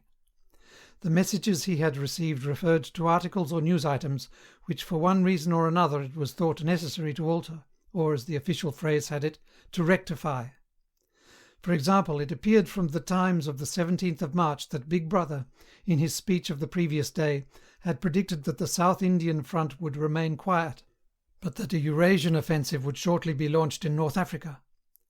As it happened, the Eurasian Higher Command had launched its offensive in South India and left North Africa alone. It was therefore necessary to rewrite a paragraph of Big Brother's speech, in such a way as to make him predict the thing that had actually happened. Or again, The Times of the 19th of December had published the official forecasts of the output of various classes of consumption goods in the 4th quarter of 1983, which was also the 6th quarter of the 9th 3-year plan. Today's issue contained a statement of the actual output, from which it appeared that the forecasts were in every instance grossly wrong. Winston's job was to rectify the original figures by making them agree with the later ones. As for the 3rd message, it referred to a very simple error which could be set right in a couple of minutes. As short a time ago as February, the Ministry of Plenty had issued a promise, a categorical pledge were the official words, that there would be no reduction of the chocolate ration during 1984. Actually, as Winston was aware, the chocolate ration was to be reduced from 30 grams to 20 at the end of the present week. All that was needed was to substitute for the original promise a warning that it would probably be necessary to reduce the ration at some time in April. As soon as Winston had dealt with each of the messages, he clipped his speak-written corrections to the appropriate copy of The Times and pushed them into the pneumatic tube. Then, with a movement which was nearly as possible unconscious, he crumpled up the original message and any notes that he himself had made, and dropped them into the memory hole to be devoured by the flames. What happened in the unseen labyrinth to which the pneumatic tubes led, he did not know in detail, but he did know in general terms. As soon as all the corrections which happened to be necessary in any particular number of The Times had been assembled and collated, that number would be reprinted, the original copy destroyed, and the corrected copy placed on the files in its stead. This process of continuous alteration was applied not only to newspapers, but to books, periodicals, pamphlets, posters, leaflets, films, soundtracks, cartoons, photographs, to every kind of literature or documentation which might conceivably hold any political or ideological significance. Day by day and almost minute by minute the past was brought up to date. In this way every prediction made by the party could be shown by documentary evidence to have been correct, nor was any item of news or any expression of opinion which conflicted with the needs of the moment ever allowed to remain on record. All history was a palimpsest, scraped clean and reinscribed exactly as often as was necessary. In no case would it have been possible, once the deed was done, to prove that any falsification had taken place. The largest section of the records department, far larger than the one on which Winston worked, consisted simply of persons whose duty it was to track down and collect all copies of books, newspapers, and other documents which had been superseded and were due for destruction. A number of the Times which might, because of changes in political alignment, or mistaken prophecies uttered by Big Brother, have been rewritten a dozen times, still stood on the files bearing its original date, and no other copy existed to contradict it. Books also were recalled and rewritten again and again, and were invariably reissued without any admission that any alteration had been made. Even the written instructions which Winston received, and which he invariably got rid of as soon as he had dealt with them, never stated or implied that an act of forgery was to be committed. Always the reference was to slips, errors, misprints, or misquotations, which it was necessary to put right in the interests of accuracy. But actually, he thought as he readjusted the Ministry of Plenty's figures, it was not even forgery. It was merely the substitution of one piece of nonsense for another. Most of the material that you were dealing with had no connection with anything in the real world, not even the kind of connection that is contained in a direct lie. Statistics were just as much a fantasy in their original version as in their rectified version. A great deal of the time you were expected to make them up out of your head. For example, the Ministry of Plenty's forecast had estimated the output of boots for the quarter at 145 million pairs. The actual output was given as 62 millions. Winston, however, in rewriting the forecast, marked the figure down to 57 millions, so as to allow for the usual claim that the quota had been over-fulfilled. In any case, 62 millions was no nearer the truth than 57 millions, or than 145 millions. Very likely no boots had been produced at all. Likelier still, nobody knew how many had been produced, much less cared. All one knew was that every quarter astronomical numbers of boots were produced on paper, while perhaps half the population of Oceania went barefoot. And so it was with every class of recorded fact, great or small. Everything faded away into a shadow world in which, finally, even the date of the year had become uncertain. Winston glanced across the hall. In the corresponding cubicle on the other side a small, precise-looking, dark-chinned man named Tillotson was working steadily away, with a folded newspaper on his knee and his mouth very close to the mouthpiece of the speakwrite. He had the air of trying to keep what he was saying a secret between himself and the telescreen. He looked up, and his spectacles darted a hostile flash in Winston's direction. Winston hardly knew Tillotson and had no idea what work he was employed on. People in the records department did not readily talk about their jobs. In the long, windowless hall, with its double row of cubicles and its endless rustle of papers and hum of voices murmuring into speakwrites, there were quite a dozen people whom Winston did not even know by name, though he daily saw them hurrying to and fro in the corridors, or gesticulating in the 2 minutes' hate. He knew that in the cubicle next to him the little woman with sandy hair toiled day in, day out, simply at tracking down and deleting from the press the names of people who had been vaporized and were therefore considered never to have existed. There was a certain fitness in this, since her own husband had been vaporized a couple of years earlier. And a few cubicles away a mild, ineffectual, dreamy creature named Ampleforth, with very hairy ears and a surprising talent for juggling with rhymes and metres, was engaged in producing garbled versions, definitive texts they were called, of poems which had become ideologically offensive, but which for one reason or another were to be retained in the anthologies. And this hall, with its 50 workers or thereabouts, was only one subsection, a single cell, as it were, in the huge complexity of the records department. Beyond, above, below, were other swarms of workers engaged in an unimaginable multitude of jobs.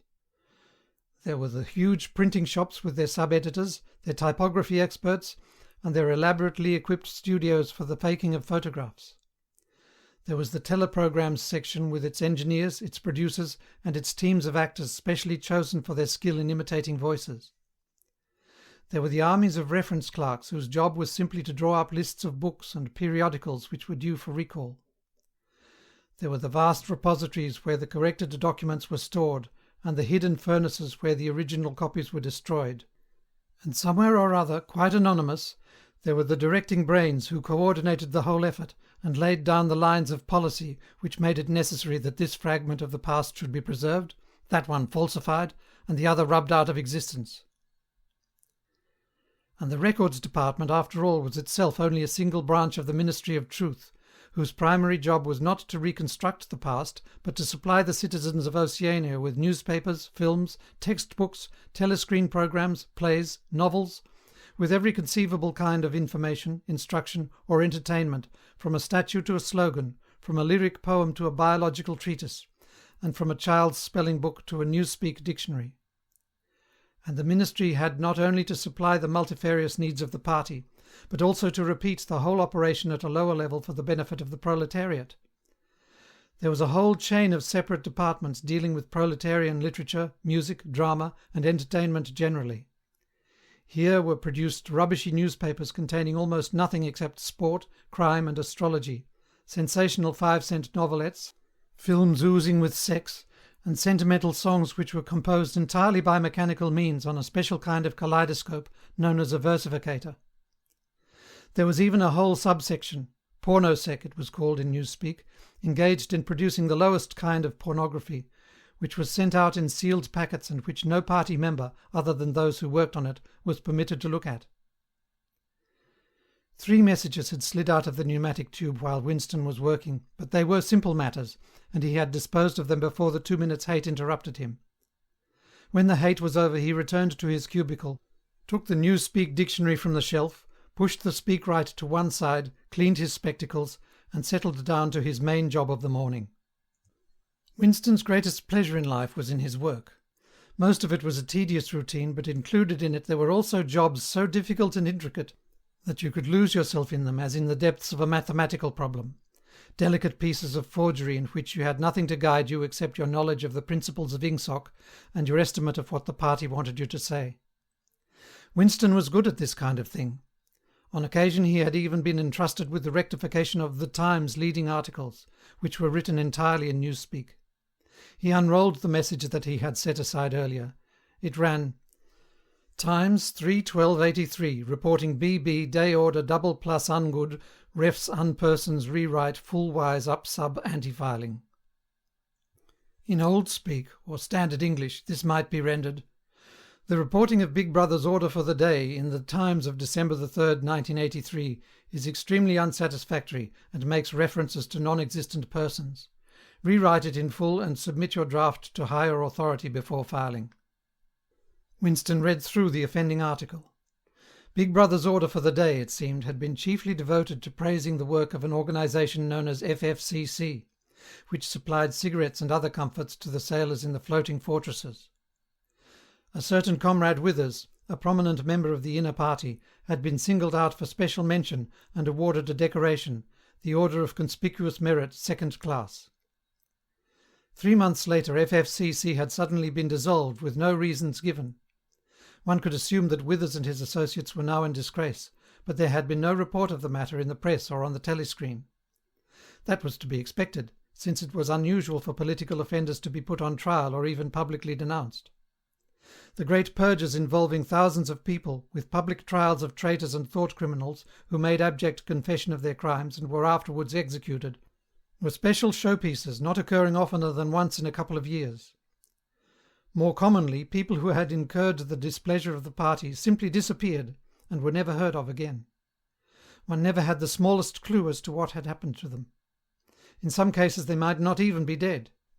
Perhaps 30 people personally known to Winston, not counting his parents, had disappeared at one time or another. Winston stroked his nose gently with a paperclip. In the cubicle across the way, Comrade Tillotson was still crouching secretively over his speakwrite. He raised his head for a moment, again the hostile spectacle flash. Winston wondered whether Comrade Tillotson was engaged on the same job as himself. It was perfectly possible. So tricky a piece of work would never be entrusted to a single person. On the other hand, to turn it over to a committee would be to admit openly that an act of fabrication was taking place. Very likely as many as a dozen people were now working away on rival versions of what Big Brother had actually said. And presently some master brain in the inner party would select this version or that, would re-edit it and set in motion the complex processes of cross-referencing that would be required, and then the chosen lie would pass into the permanent records and become truth. Winston did not know why Withers had been disgraced. Perhaps it was for corruption or incompetence. Perhaps Big Brother was merely getting rid of a too popular subordinate. Perhaps Withers or someone close to him had been suspected of heretical tendencies. Or perhaps, what was likeliest of all, the thing had simply happened because purges and vaporizations were a necessary part of the mechanics of government. The only real clue lay in the words refs unpersons, which indicated that Withers was already dead. You could not invariably assume this to be the case when people were arrested. Sometimes they were released and allowed to remain at liberty for as much as a year or 2 years before being executed. Very occasionally some person whom you had believed dead long since would make a ghostly reappearance at some public trial, where he would implicate hundreds of others by his testimony before vanishing, this time forever. Withers, however, was already an unperson. He did not exist. He had never existed. Winston decided that it would not be enough simply to reverse the tendency of Big Brother's speech. It was better to make it deal with something totally unconnected with its original subject. He might turn the speech into the usual denunciation of traitors and thought criminals, but that was a little too obvious, while to invent a victory at the front, or some triumph of overproduction in the 9th three-year plan, might complicate the records too much. What was needed was a piece of pure fantasy. Suddenly there sprang into his mind, ready-made as it were, the image of a certain Comrade Ogilvy, who had recently died in battle, in heroic circumstances.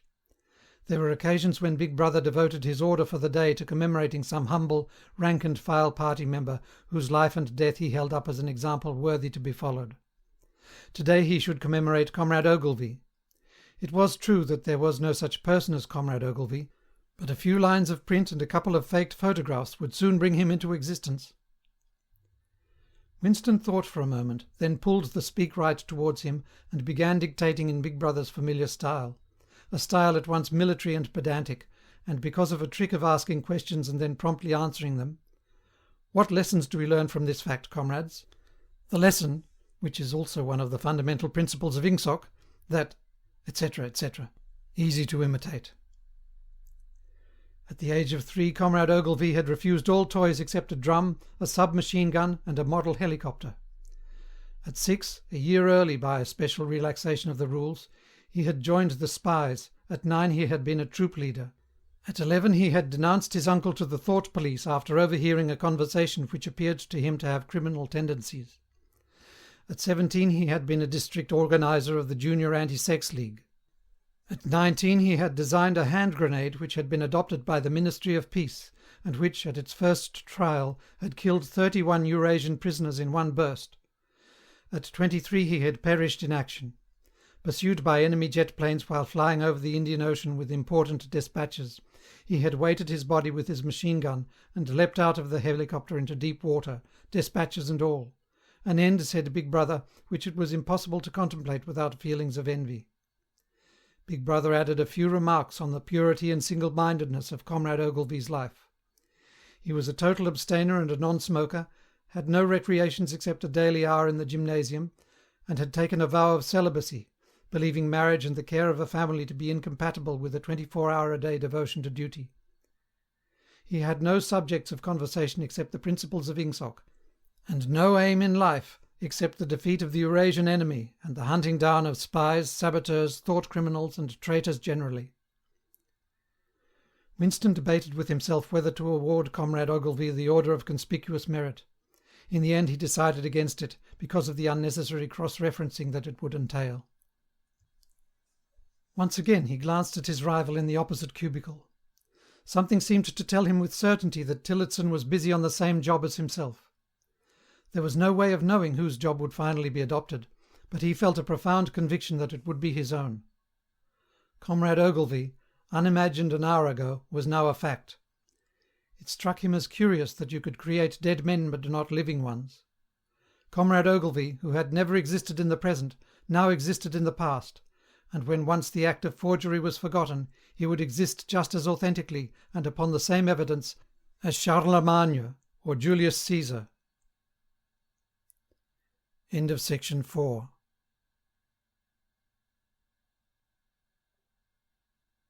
Section 5 of 1984 by George Orwell. This legamus recording may be distributed and adapted freely for any purpose. Part 1, Chapter 5. In the low-ceilinged canteen, deep underground, the lunch queue jerked slowly forward. The room was already very full and deafeningly noisy.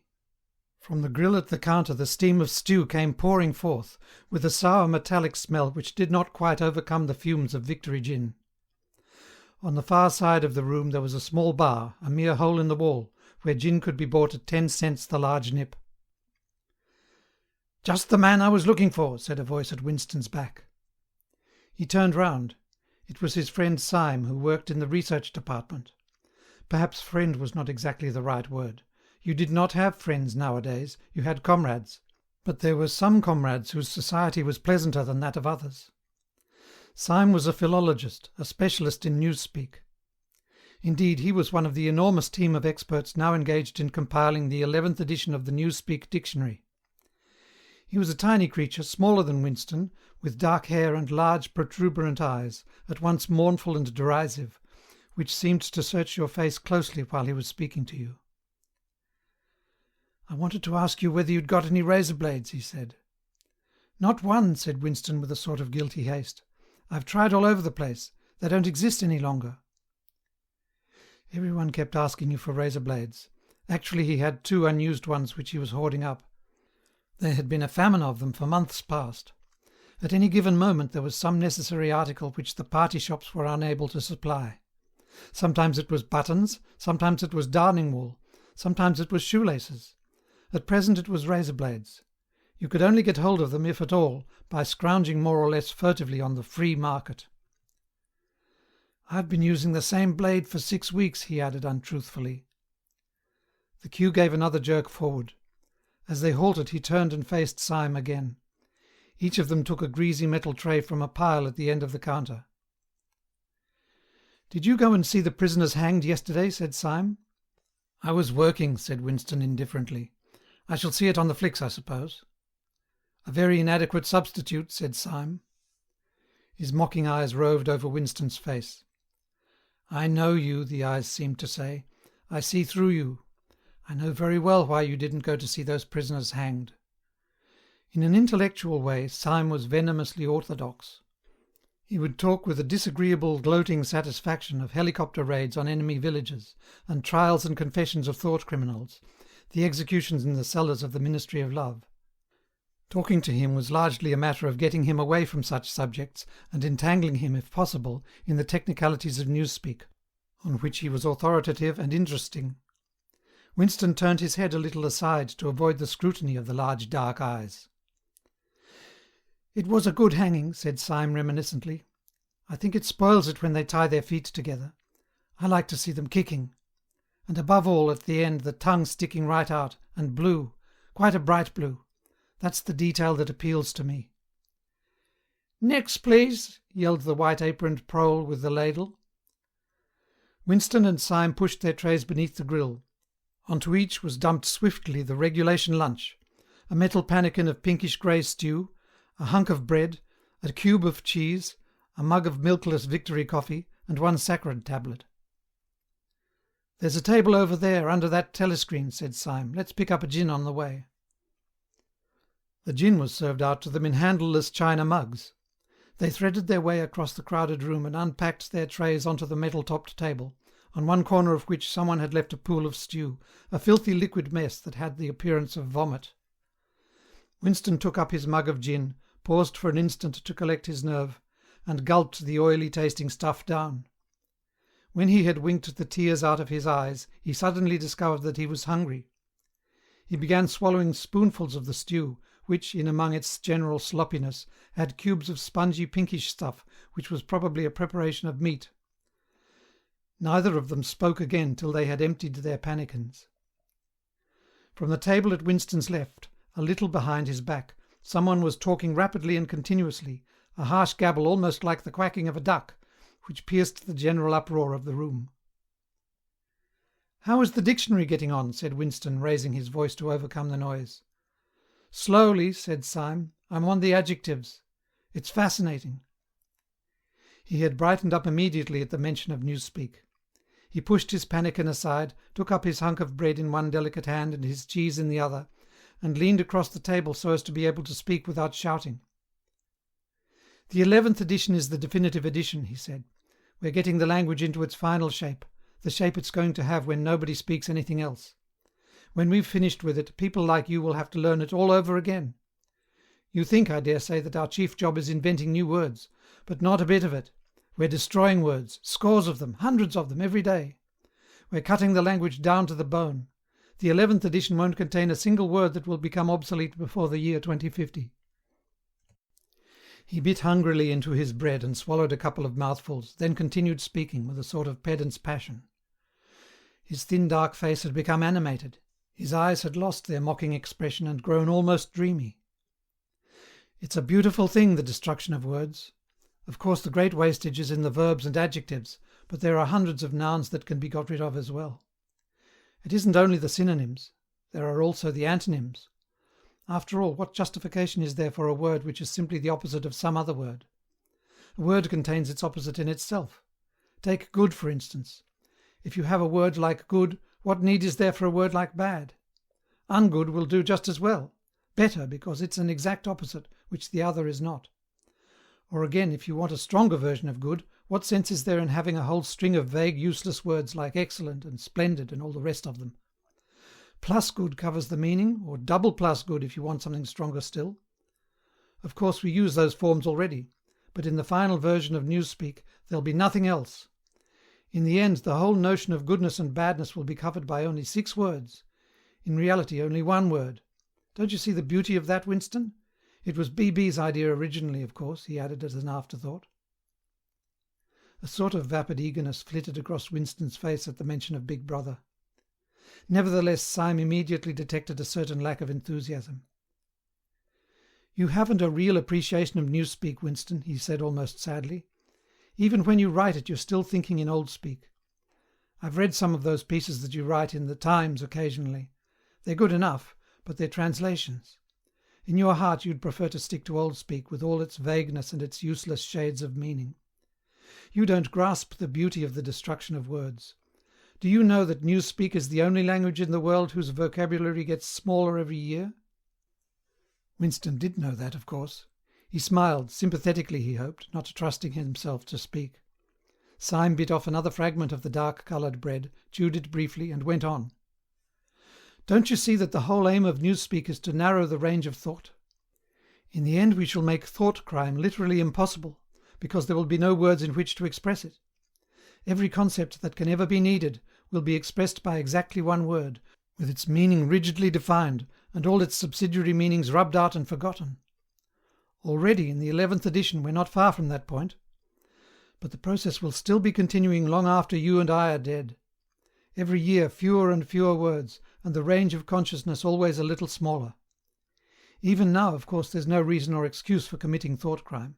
It's merely a question of self-discipline, reality control. But in the end there won't be any need even for that. The revolution will be complete when the language is perfect. Newspeak is Ingsoc, and Ingsoc is Newspeak," he added with a sort of mystical satisfaction. "Has it ever occurred to you, Winston, that by the year 2050, at the very latest, not a single human being will be alive who could understand such a conversation as we are having now?" "Except," began Winston doubtfully, and he stopped. It had been on the tip of his tongue to say "except the proles," but he checked himself, not feeling fully certain that this remark was not in some way unorthodox. Syme, however, had divined what he was about to say. "The proles are not human beings," he said carelessly. "By 2050, earlier probably, all real knowledge of old speak will have disappeared. The whole literature of the past will have been destroyed. Chaucer, Shakespeare, Milton, Byron, They'll exist only in newspeak versions, not merely changed into something different, but actually changed into something contradictory of what they used to be. Even the literature of the party will change. Even the slogans will change. How could you have a slogan like "Freedom is slavery" when the concept of freedom has been abolished? The whole climate of thought will be different. In fact, there will be no thought, as we understand it now. Orthodoxy means not thinking, not needing to think. Orthodoxy is unconsciousness. One of these days, thought Winston with sudden deep conviction, Syme will be vaporized. He is too intelligent. He sees too clearly and speaks too plainly. The party does not like such people. One day he will disappear. It is written in his face. Winston had finished his bread and cheese. He turned a little sideways in his chair to drink his mug of coffee.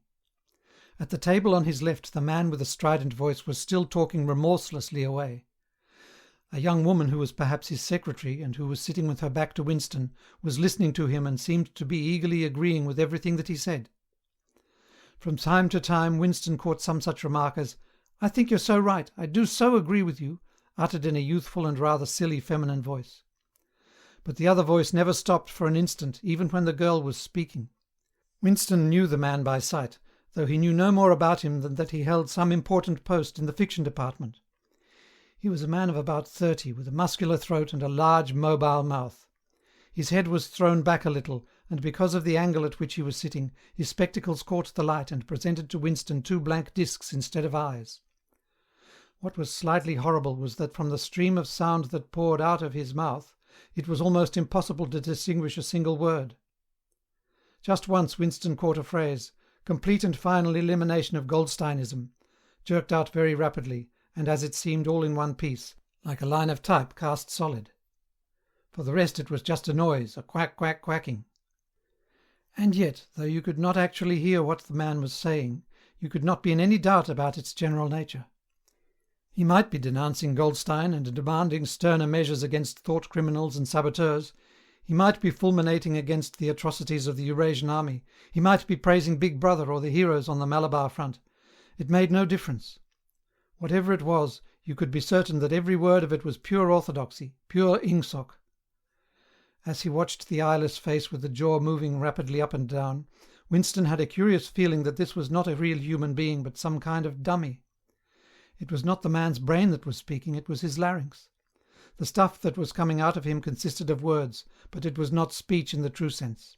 It was a noise uttered in unconsciousness, like the quacking of a duck. Syme had fallen silent for a moment, and with the handle of his spoon was tracing patterns in the puddle of stew. The voice from the other table quacked rapidly on, easily audible in spite of the surrounding din. "There is a word in newspeak," said Syme. "I don't know whether you know it. Duck speak, to quack like a duck.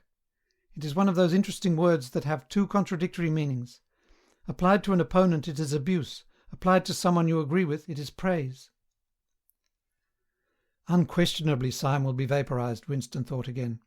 He thought it with a kind of sadness, although well knowing that Syme despised him and slightly disliked him, and was fully capable of denouncing him as a thought criminal, if he saw any reason for doing so. There was something subtly wrong with Syme. There was something that he lacked. Discretion, aloofness, a sort of saving stupidity. You could not say that he was unorthodox. He believed in the principles of ingsoc, he venerated Big Brother, he rejoiced over victories, he hated heretics, not merely with sincerity but with a sort of restless zeal, an up-to-dateness of information which the ordinary party member did not approach.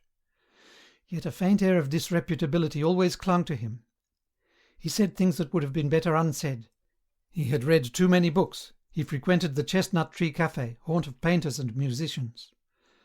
There was no law, not even an unwritten law, against frequenting the Chestnut Tree Café, yet the place was somehow ill-omened.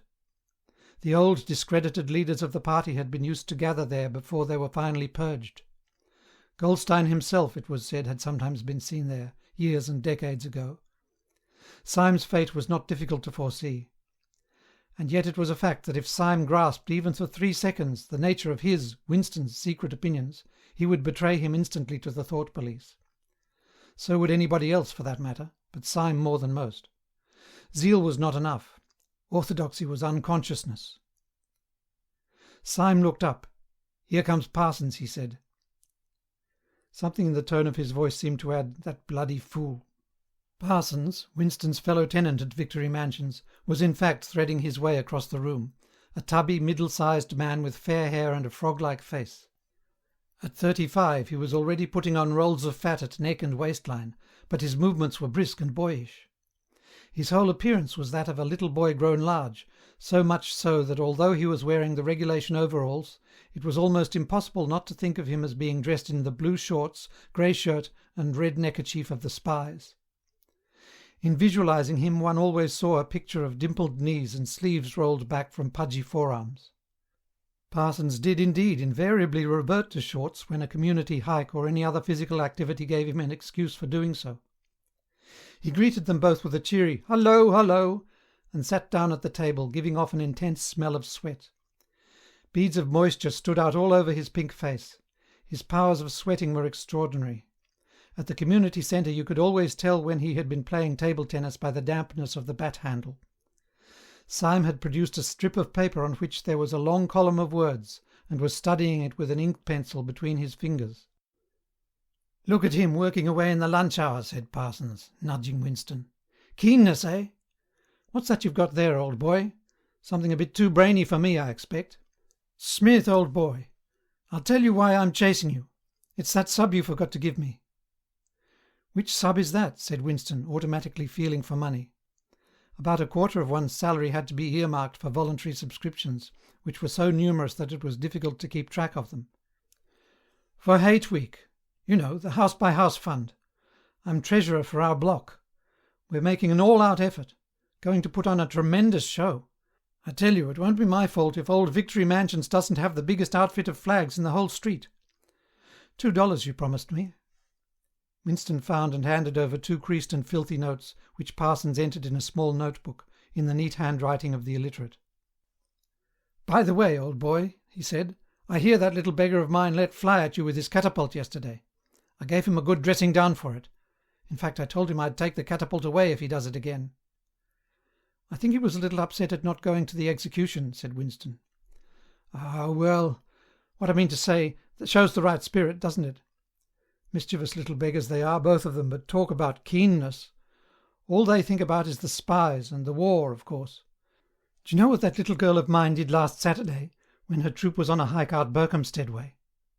She got 2 other girls to go with her, slipped off from the hike, and spent the whole afternoon following a strange man. They kept on his tail for 2 hours, right through the woods, and then, when they got into Amersham, handed him over to the patrols." "What did they do that for?" said Winston, somewhat taken aback. Parsons went on triumphantly. "My kid made sure he was some kind of enemy agent. Might have been dropped by parachute, for instance. But here's the point, old boy. What do you think put her onto him in the first place? She spotted he was wearing a funny kind of shoes, said she'd never seen anyone wearing shoes like that before, so the chances were he was a foreigner. Pretty smart for a nipper of 7, eh?" "What happened to the man?" said Winston. "Ah, that I couldn't say, of course, but I wouldn't be altogether surprised if—" Parsons made the motion of aiming a rifle, and clicked his tongue for the explosion. "Good," said Syme abstractedly, without looking up from his strip of paper. "Of course we can't afford to take chances," agreed Winston dutifully. "What I mean to say, there is a war on," said Parsons. As though in confirmation of this, a trumpet call floated from the telescreen just above their heads. However, it was not the proclamation of a military victory this time, but merely an announcement from the Ministry of Plenty. "Comrades," cried an eager youthful voice. "Attention, comrades! We have glorious news for you. We have won the battle for production. Returns now completed of the output of all classes of consumption goods show that the standard of living has risen by no less than 20% over the past year.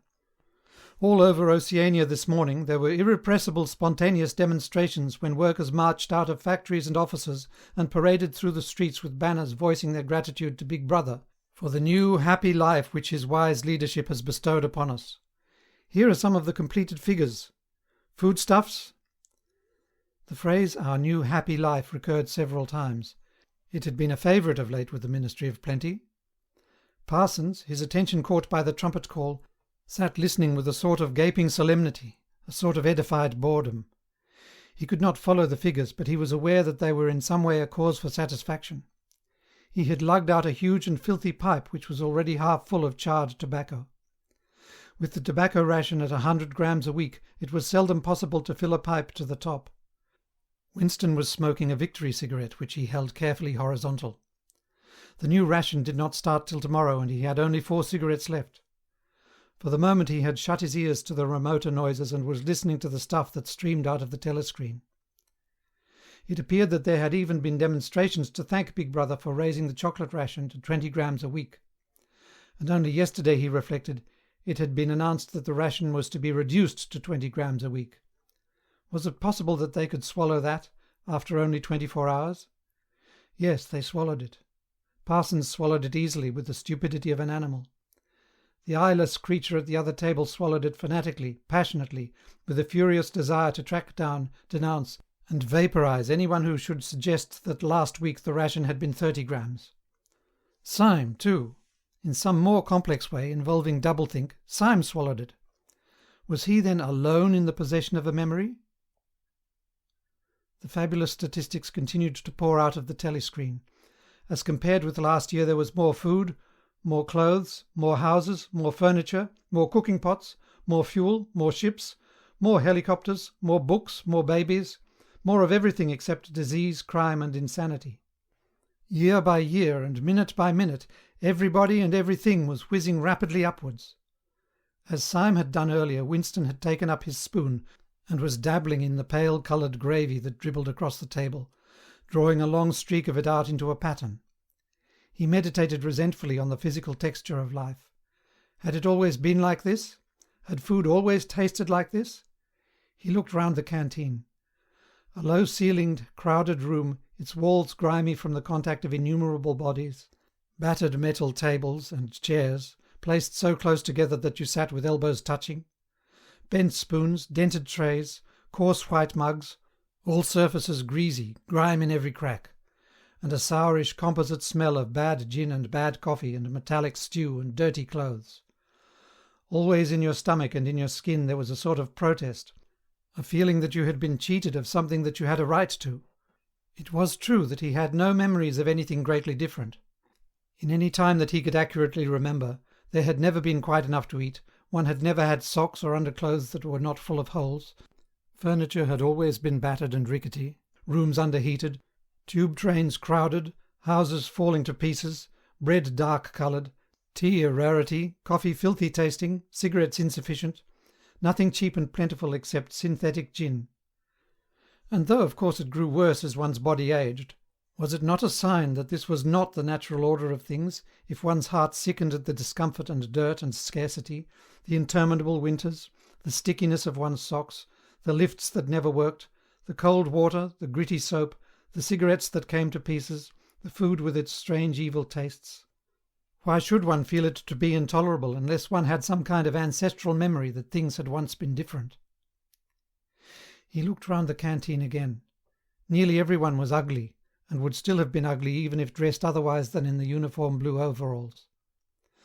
On the far side of the room, sitting at a table alone, a small, curiously beetle-like man was drinking a cup of coffee, his little eyes darting suspicious glances from side to side. How easy it was, thought Winston, if you did not look about you, to believe that the physical type set up by the party as an ideal, tall, muscular youths and deep-bosomed maidens, blonde-haired, vital, sunburnt, carefree, existed and even predominated. Actually, so far as he could judge, the majority of people in Airstrip 1 were small, dark and ill-favoured. It was curious how that beetle-like type proliferated in the ministries. Little dumpy men growing stout very early in life, with short legs, swift scuttling movements, and fat inscrutable faces with very small eyes. It was the type that seemed to flourish best under the domination of the party. The announcement from the Ministry of Plenty ended on another trumpet call and gave way to tinny music. Parsons, stirred to vague enthusiasm by the bombardment of figures, took his pipe out of his mouth. "The Ministry of Plenty's certainly done a good job this year," he said with a knowing shake of his head. "By the way, Smith, old boy, I suppose you haven't got any razor blades you can let me have?" "Not one," said Winston. "I've been using the same blade for 6 weeks myself." "Ah, well. Just thought I'd ask you, old boy." "Sorry," said Winston. The quacking voice from the next table, temporarily silenced during the ministry's announcement, had started up again, as loud as ever. For some reason Winston suddenly found himself thinking of Mrs. Parsons, with her wispy hair and the dust in the creases of her face. Within 2 years those children would be denouncing her to the thought police. Mrs. Parsons would be vaporised. Syme would be vaporised. Winston would be vaporised. O'Brien would be vaporised. Parsons, on the other hand, would never be vaporised. The eyeless creature with the quacking voice would never be vaporised. The little beetle-like men who scuttle so nimbly through the labyrinthine corridors of ministries, they too would never be vaporised. And the girl with dark hair, the girl from the fiction department, she would never be vaporised either. It seemed to him that he knew instinctively who would survive and who would perish, though just what it was that made for survival it was not easy to say. At this moment he was dragged out of his reverie with a violent jerk. The girl at the next table had turned partly round and was looking at him. It was the girl with dark hair. She was looking at him in a sidelong way, but with curious intensity. The instant she caught his eye, she looked away again. The sweat started out on Winston's backbone. A horrible pang of terror went through him. It was gone almost at once, but it left a sort of nagging uneasiness behind. Why was she watching him? Why did she keep following him about? Unfortunately, he could not remember whether she had already been at the table when he arrived, or had come there afterwards. But yesterday, at any rate, during the 2 minutes' hate, she had sat immediately behind him when there was no apparent need to do so. Quite likely her real object had been to listen to him and make sure whether he was shouting loudly enough. His earlier thought returned to him. Probably she was not actually a member of the thought police, but then it was precisely the amateur spy who was the greatest danger of all. He did not know how long she had been looking at him, but perhaps for as much as 5 minutes, and it was possible that his features had not been perfectly under control. It was terribly dangerous to let your thoughts wander when you were in any public place or within range of a telescreen. The smallest thing could give you away. A nervous tic, an unconscious look of anxiety, a habit of muttering to yourself. Anything that carried with it the suggestion of abnormality, of having something to hide. In any case, to wear an improper expression on your face, to look incredulous when a victory was announced, for example, was itself a punishable offence.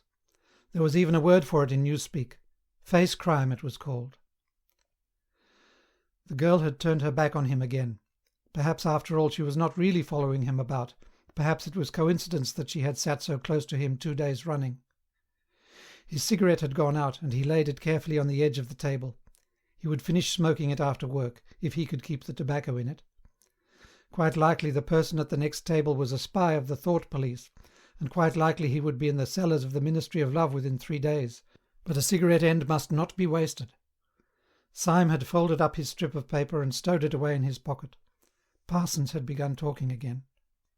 "Did I ever tell you, old boy," he said, chuckling round the stem of his pipe, "about the time when those 2 nippers of mine set fire to the old market woman's skirt because they saw her wrapping up sausages in a poster of BB? Sneaked up behind her and set fire to it with a box of matches. Burnt her quite badly, I believe. Little beggars, eh? But keen as mustard. That's a first-rate training they give them in the spies nowadays. Better than in my day, even. What do you think's the latest thing they've served them out with? Ear trumpets for listening through keyholes. My little girl brought one home the other night. Tried it out on our sitting-room door and reckoned she could hear twice as much as with her ear to the hole. Of course it's only a toy, mind you. Still, gives them the right idea, eh?" At this moment the telescreen let out a piercing whistle. It was the signal to return to work.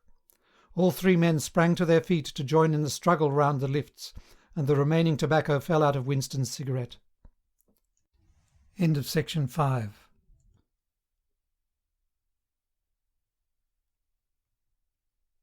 Section 6 of 1984 by George Orwell. This legamus recording may be distributed and adapted freely for any purpose. Part 1, Chapter 6. Winston was writing in his diary. It was 3 years ago. It was on a dark evening in a narrow side street near one of the big railway stations. She was standing near a doorway in the wall, under a street lamp that hardly gave any light. She had a young face, painted very thick. It was really the paint that appealed to me, the whiteness of it, like a mask, and the bright red lips. Party women never paint their faces. There was nobody else in the street and no telescreens. She said $2. For the moment it was too difficult to go on. He shut his eyes and pressed his fingers against them, trying to squeeze out the vision that kept recurring. He had an almost overwhelming temptation to shout a string of filthy words at the top of his voice, or to bang his head against the wall, to kick over the table and hurl the ink-pot through the window, to do any violent or noisy or painful thing that might black out the memory that was tormenting him. Your worst enemy, he reflected, was your own nervous system. At any moment the tension inside you was liable to translate itself into some visible symptom. He thought of a man whom he had passed in the street a few weeks back.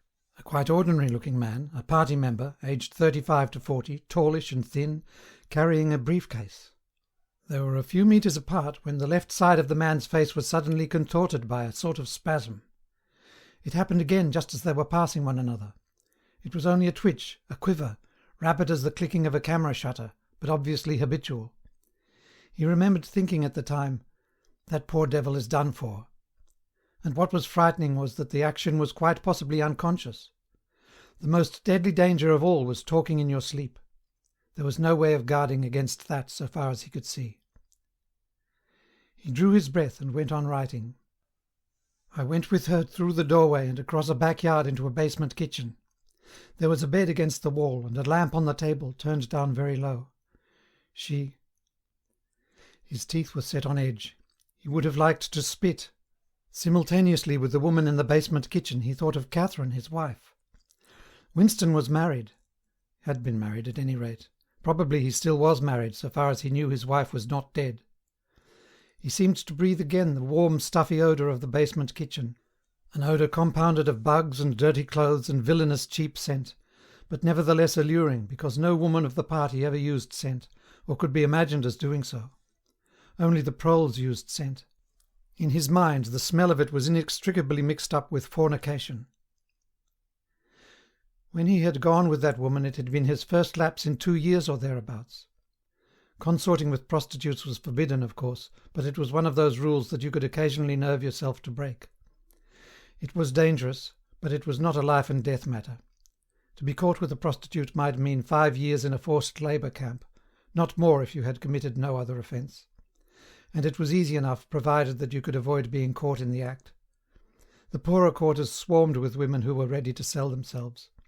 Some could even be purchased for a bottle of gin, which the proles were not supposed to drink.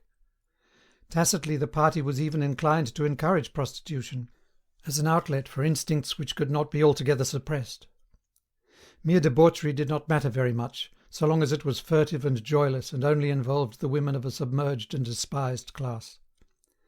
The unforgivable crime was promiscuity between party members. But, though this was one of the crimes that the accused in the great purges invariably confessed to, it was difficult to imagine any such thing actually happening. The aim of the party was not merely to prevent men and women from forming loyalties which it might not be able to control. Its real undeclared purpose was to remove all pleasure from the sexual act. Not love so much as eroticism was the enemy, inside marriage as well as outside it.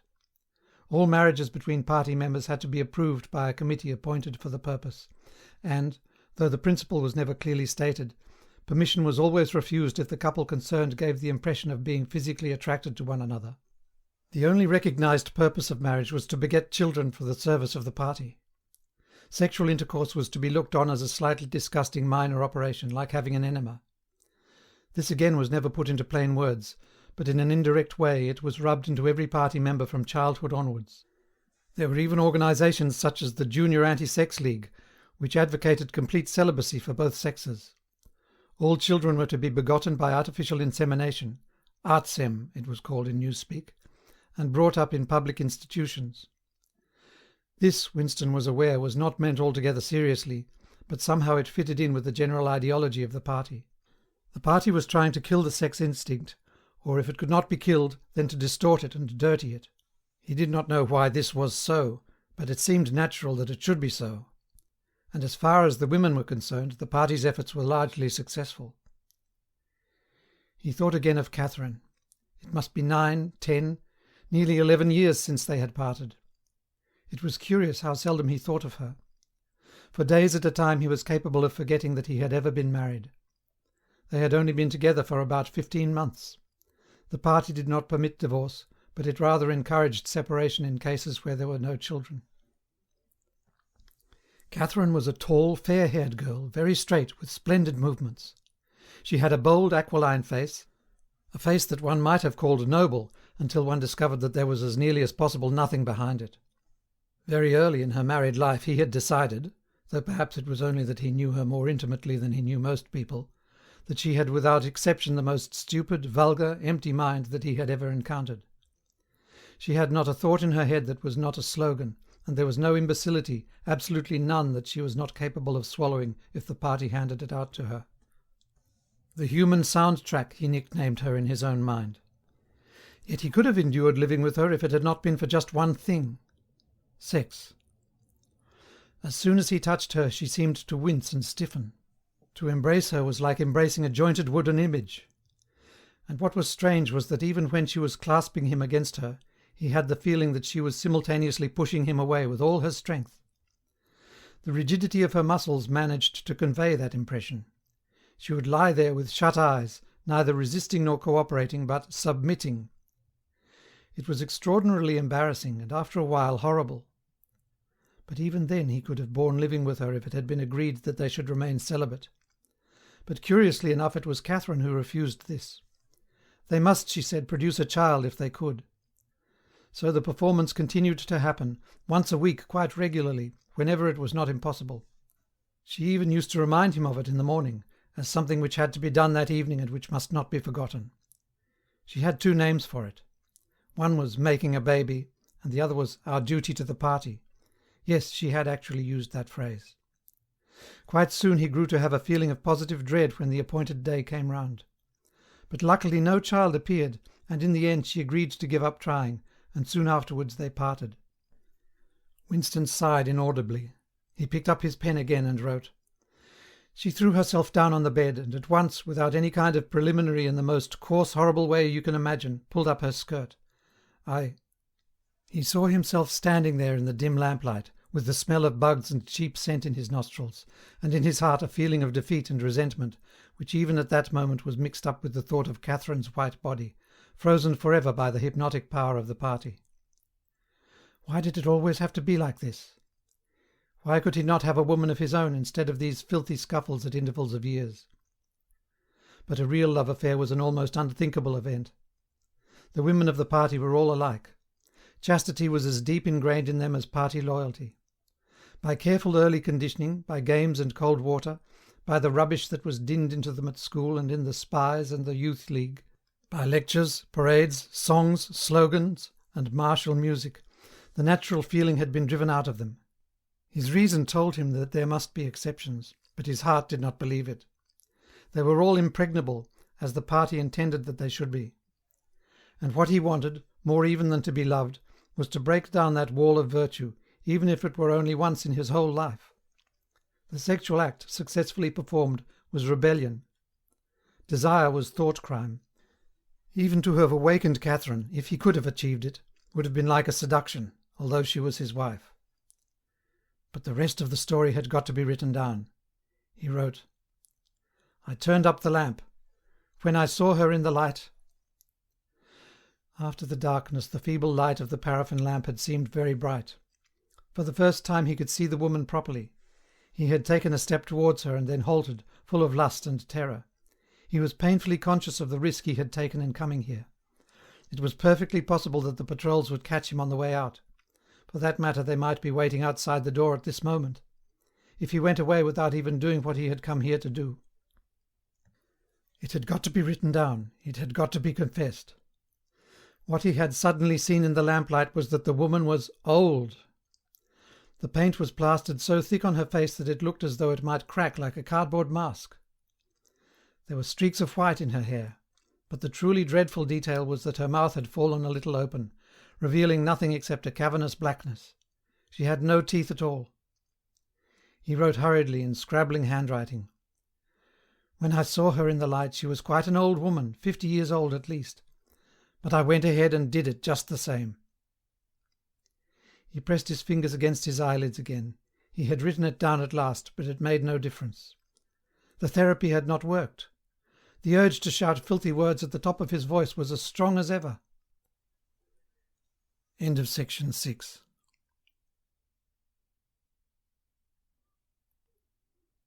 Section 7 of 1984 by George Orwell. This legamus recording may be freely distributed and adapted for any purpose.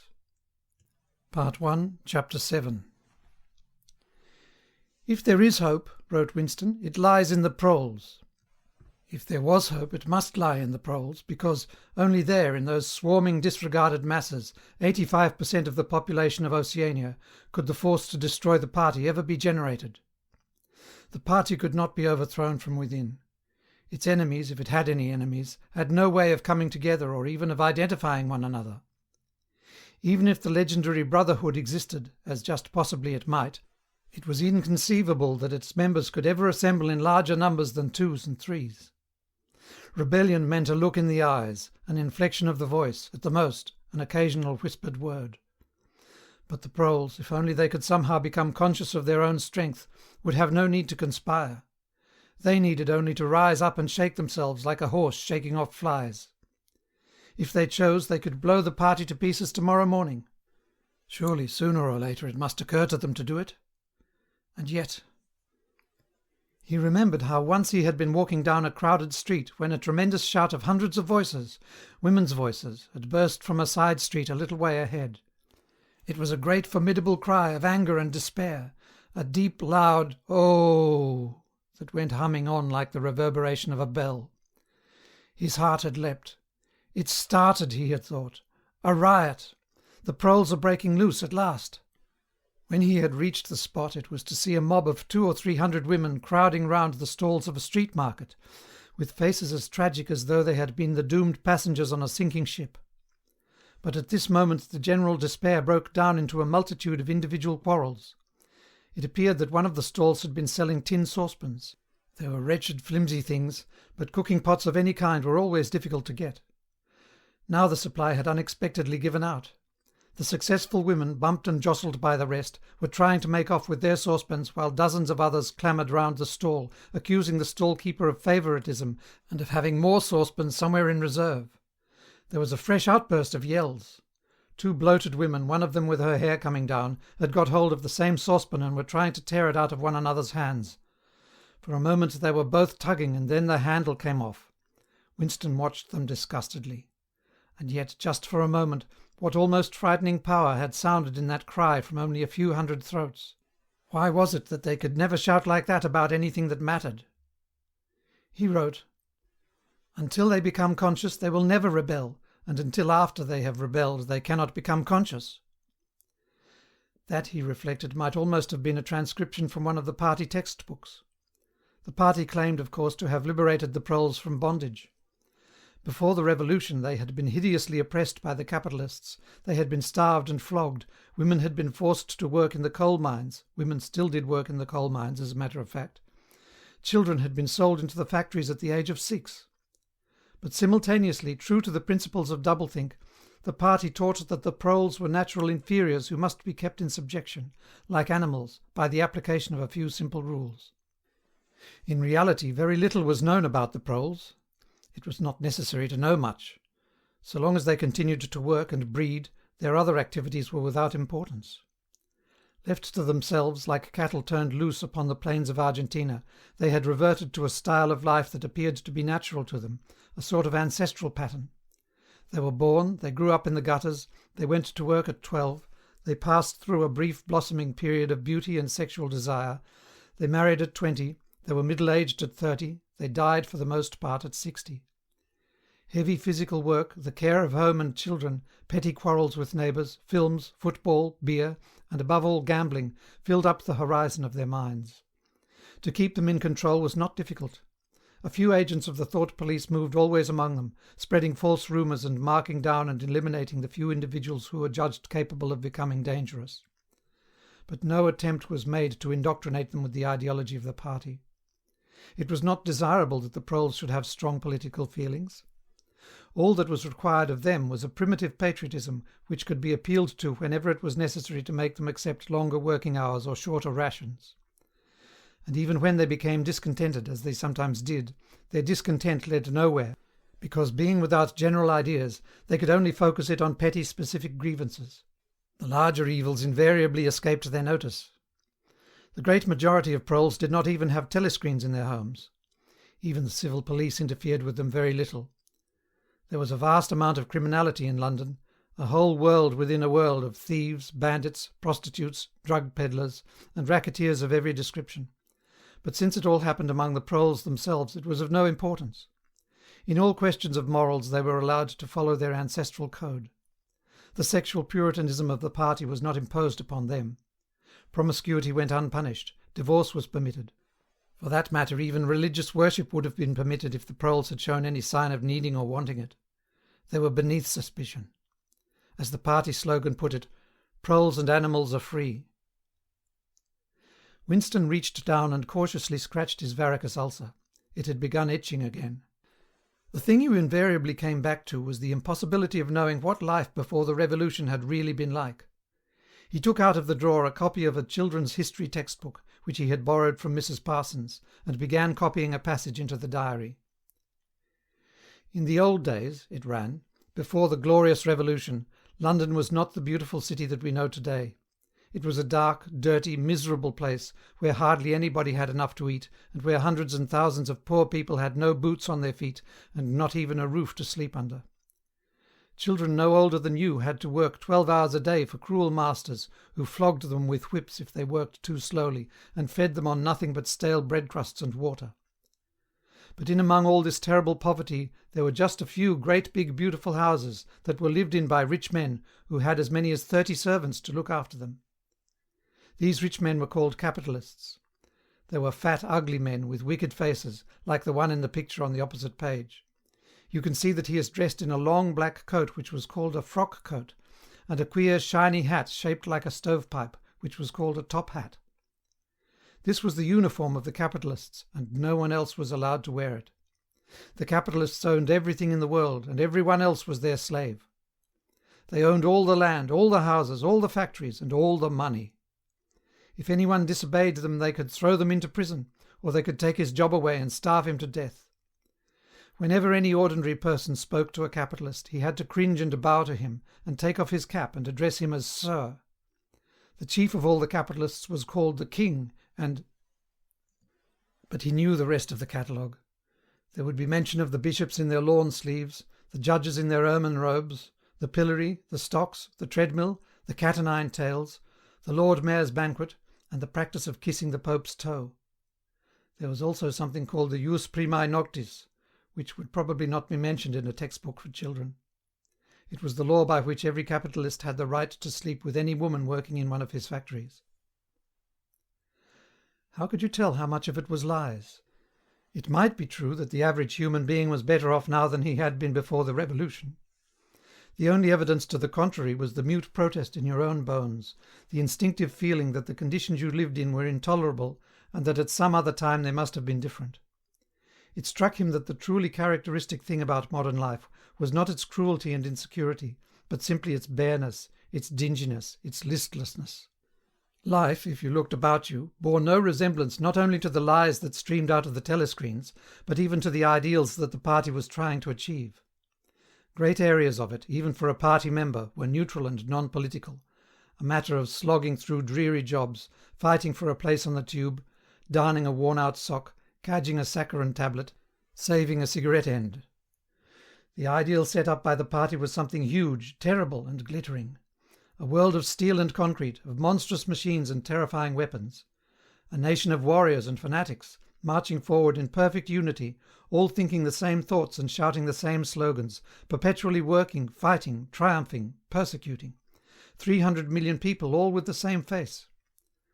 The reality was decaying, dingy cities where underfed people shuffled to and fro in leaky shoes, in patched-up 19th-century houses that smelt always of cabbage and bad lavatories.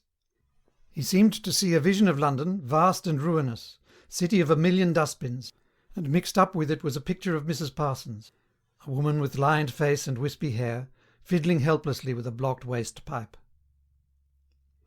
He reached down and scratched his ankle again. Day and night the telescreens bruised your ears with statistics proving that people today had more food, more clothes, better houses, better recreations, that they lived longer, worked shorter hours, were bigger, healthier, stronger, happier, more intelligent, better educated than the people of 50 years ago.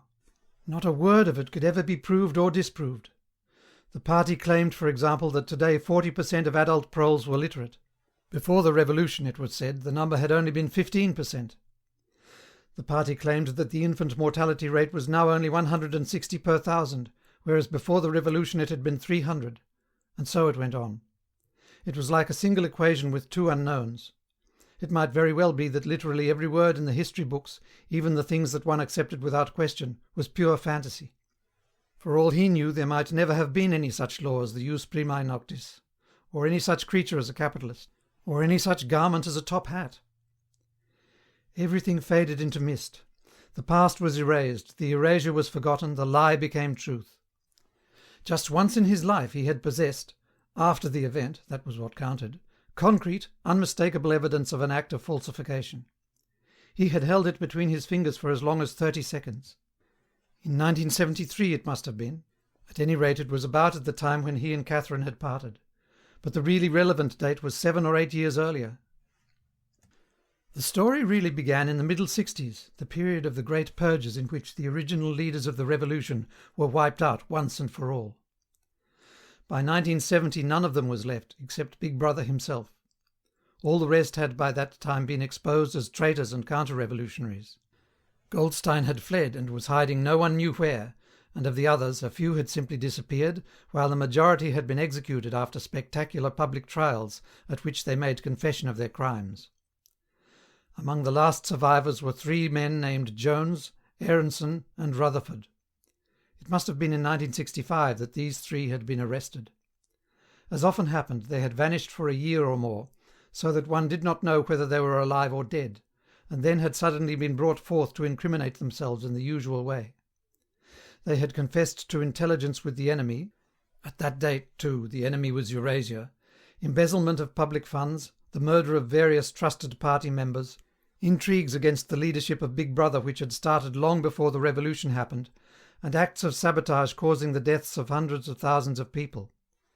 After confessing to these things they had been pardoned, reinstated in the party, and given posts which were in fact sinecures but which sounded important. All 3 had written long, abject articles in the Times, analysing the reasons for their defection and promising to make amends. Some time after their release, Winston had actually seen all 3 of them in the Chestnut Tree Café. He remembered the sort of terrified fascination with which he had watched them out of the corner of his eye. They were men far older than himself, relics of the ancient world, almost the last great figures left over from the heroic days of the party. The glamour of the underground struggle and the Civil War still faintly clung to them.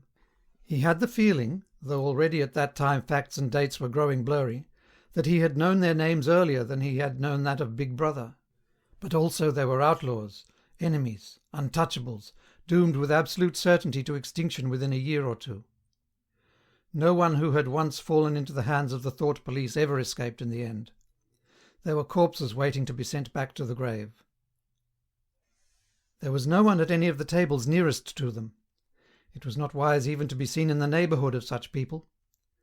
They were sitting in silence before glasses of the gin flavoured with cloves which was the speciality of the café. Of the 3, it was Rutherford whose appearance had most impressed Winston. Rutherford had once been a famous caricaturist, whose brutal cartoons had helped to inflame popular opinion before and during the Revolution. Even now, at long intervals, his cartoons were appearing in the Times.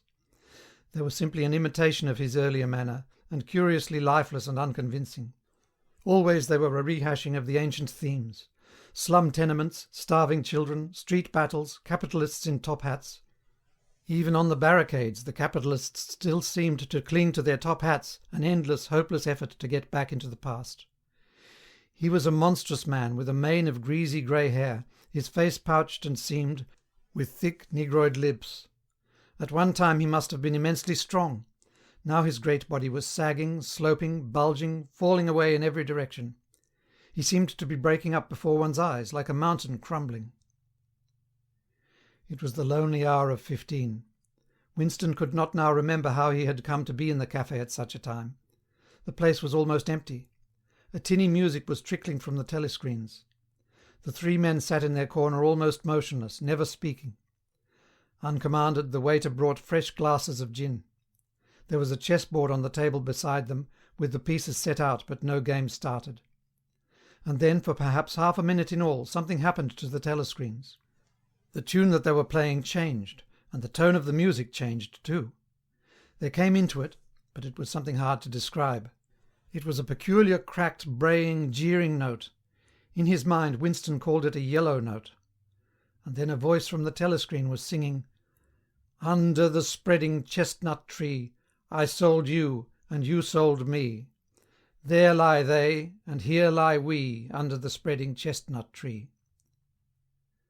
The three men never stirred, but when Winston glanced again at Rutherford's ruinous face, he saw that his eyes were full of tears. And for the first time he noticed, with a kind of inward shudder, and yet not knowing at what he shuddered, that both Aronson and Rutherford had broken noses. A little later all three were rearrested. It appeared that they had engaged in fresh conspiracies from the very moment of their release. At their second trial they confessed to all their old crimes over again, with a whole string of new ones. They were executed, and their fate was recorded in the party histories, a warning to posterity. About 5 years after this, in 1973, Winston was unrolling a wad of documents which had just flopped out of the pneumatic tube onto his desk, when he came on a fragment of paper which had evidently been slipped in among the others and then forgotten. The instant he had flattened it out, he saw its significance. It was a half-page torn out of the Times of about 10 years earlier, the top half of the page, so that it included the date, and it contained a photograph of the delegates at some party function in New York. Prominent in the middle of the group were Jones, Aronson and Rutherford. There was no mistaking them, in any case their names were in the caption at the bottom. The point was that at both trials all three men had confessed that on that date they had been on Eurasian soil. They had flown from a secret airfield in Canada to a rendezvous somewhere in Siberia, and had conferred with members of the Eurasian General Staff, to whom they had betrayed important military secrets. The date had stuck in Winston's memory because it chanced to be Midsummer Day, but the whole story must be on record in countless other places as well. There was only one possible conclusion. The confessions were lies. Of course, this was not in itself a discovery. Even at that time, Winston had not imagined that the people who were wiped out in the purges had actually committed the crimes that they were accused of. But this was concrete evidence. It was a fragment of the abolished past, like a fossil bone which turns up in the wrong stratum and destroys a geological theory. It was enough to blow the party to atoms, if in some way it could have been published to the world and its significance made known. He had gone straight on working. As soon as he saw what the photograph was and what it meant, he had covered it up with another sheet of paper. Luckily, when he unrolled it, it had been upside down from the point of view of the telescreen. He took his scribbling pad on his knee and pushed back his chair so as to get as far away from the telescreen as possible. To keep your face expressionless was not difficult, and even your breathing could be controlled with an effort. But you could not control the beating of your heart, and the telescreen was quite delicate enough to pick it up. He let what he judged to be 10 minutes go by, tormented all the while by the fear that some accident, a sudden draught blowing across his desk for instance, would betray him. Then, without uncovering it again, he dropped the photograph into the memory hole, along with some other waste papers. Within another minute, perhaps, it would have crumbled into ashes. That was 10, 11 years ago. Today, probably, he would have kept that photograph. It was curious that the fact of having held it in his fingers seemed to him to make a difference even now, when the photograph itself, as well as the event it recorded, was only memory. Was the party's hold upon the past less strong, he wondered, because a piece of evidence which existed no longer had once existed? But today, supposing that it could be somehow resurrected from its ashes, the photograph might not even be evidence. Already, at the time when he made his discovery, Oceania was no longer at war with Eurasia, and it must have been to the agents of East Asia that the three dead men had betrayed their country. Since then there had been other changes. 2, 3, he could not remember how many. Very likely the confessions had been rewritten and rewritten until the original facts and dates no longer had the smallest significance. The past not only changed, but changed continuously. What most afflicted him with the sense of nightmare was that he had never clearly understood why the huge imposture was undertaken. The immediate advantages of falsifying the past were obvious, but the ultimate motive was mysterious. He took up his pen again and wrote, "I understand how. I do not understand why." He wondered, as he had many times wondered before, whether he himself was a lunatic. Perhaps a lunatic was simply a minority of one. At one time it had been a sign of madness to believe that the earth goes round the sun. Today, to believe that the past is unalterable.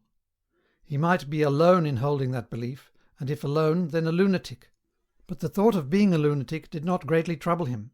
The horror was that he might also be wrong. He picked up the children's history book and looked at the portrait of Big Brother which formed its frontispiece. The hypnotic eyes gazed into his own.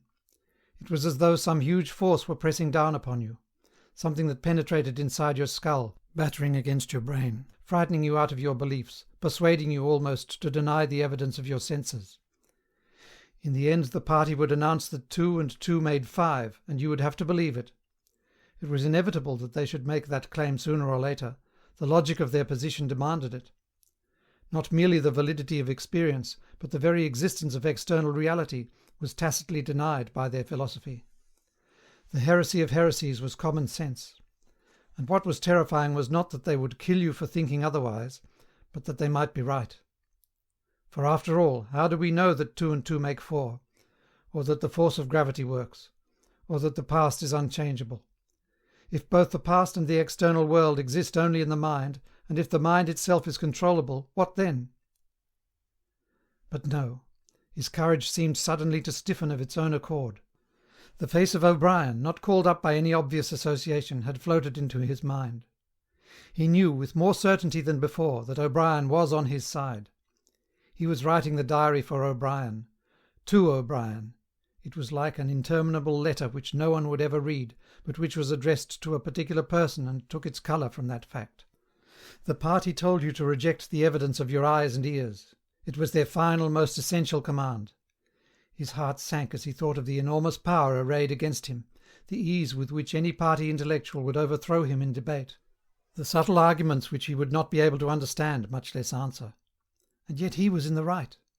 They were wrong, and he was right. The obvious, the silly, and the true had got to be defended. Truisms are true, hold on to that. The solid world exists, its laws do not change. Stones are hard, water is wet, objects unsupported fall towards the earth's centre. With the feeling that he was speaking to O'Brien, and also that he was setting forth an important axiom, he wrote, "Freedom is the freedom to say that 2 + 2 make 4. If that is granted, all else follows." End of section 7.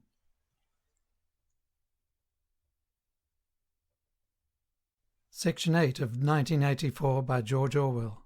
This legamus recording may be freely distributed and adapted for any purpose. Section 1, Chapter 8. From somewhere at the bottom of a passage, the smell of roasting coffee, real coffee, not Victory coffee, came floating out into the street. Winston paused involuntarily. For perhaps 2 seconds he was back in the half-forgotten world of his childhood. Then a door banged, seeming to cut off the smell as abruptly as though it had been a sound. He had walked several kilometres over pavements, and his varicose ulcer was throbbing. This was the second time in 3 weeks that he had missed an evening at the community centre, a rash act, since you could be certain that the number of your attendances at the centre was carefully checked. In principle, a party member had no spare time and was never alone except in bed. It was assumed that when he was not working, eating, or sleeping, he would be taking part in some kind of communal recreation. To do anything that suggested a taste for solitude, even to go for a walk by yourself, was always slightly dangerous. There was a word for it in Newspeak. Own life, it was called, meaning individualism and eccentricity. But this evening, as he came out of the ministry, the balminess of the April air had tempted him. The sky was a warmer blue than he had seen it that year, and suddenly the long, noisy evening at the centre, the boring, exhausting games, the lectures, the creaking camaraderie oiled by gin, had seemed intolerable. On impulse he had turned away from the bus stop and wandered off into the labyrinth of London, first south, then east, then north again, losing himself among unknown streets and hardly bothering in which direction he was going. "If there is hope," he had written in the diary, "it lies in the proles." The words kept coming back to him, statement of a mystical truth and a palpable absurdity. He was somewhere in the vague, brown-coloured slums to the north and east of what had once been St. Pancras Station. He was walking up a cobbled street of little two-storey houses with battered doorways which gave straight on the pavement, and which were somehow curiously suggestive of rat-holes. There were puddles of filthy water here and there among the cobbles. In and out of the dark doorways, and down narrow alleyways that branched off on either side, people swarmed in astonishing numbers. Girls in full bloom with crudely lipsticked mouths, and youths who chased the girls, and swollen waddling women who showed you what the girls would be like in 10 years' time, and old bent creatures shuffling along on splayed feet, and ragged barefooted children who played in the puddles and then scattered at angry yells from their mothers. Perhaps a quarter of the windows in the street were broken and boarded up. Most of the people paid no attention to Winston. A few eyed him with a sort of guarded curiosity. 2 monstrous women with brick-red forearms folded across their aprons were talking outside a doorway. Winston caught scraps of conversation as he approached. "Yes," I says to her, "that's all very well," I says. "But if you'd have been in my place, you'd have done the same as what I done. It's easy to criticise," I says, "but you ain't got the same problems as what I got." "Ah," said the other, "that's just it. That's just where it is." The strident voices stopped abruptly. The women studied him in hostile silence as he went past. But it was not hostility exactly, merely a kind of wariness, a momentary stiffening, as at the passing of some unfamiliar animal. The blue overalls of the party could not be a common sight in a street like this. Indeed, it was unwise to be seen in such places, unless you had definite business there. The patrols might stop you if you happened to run into them. "May I see your papers, comrade? What are you doing here? What time did you leave work? Is this your usual way home?" And so on and so forth.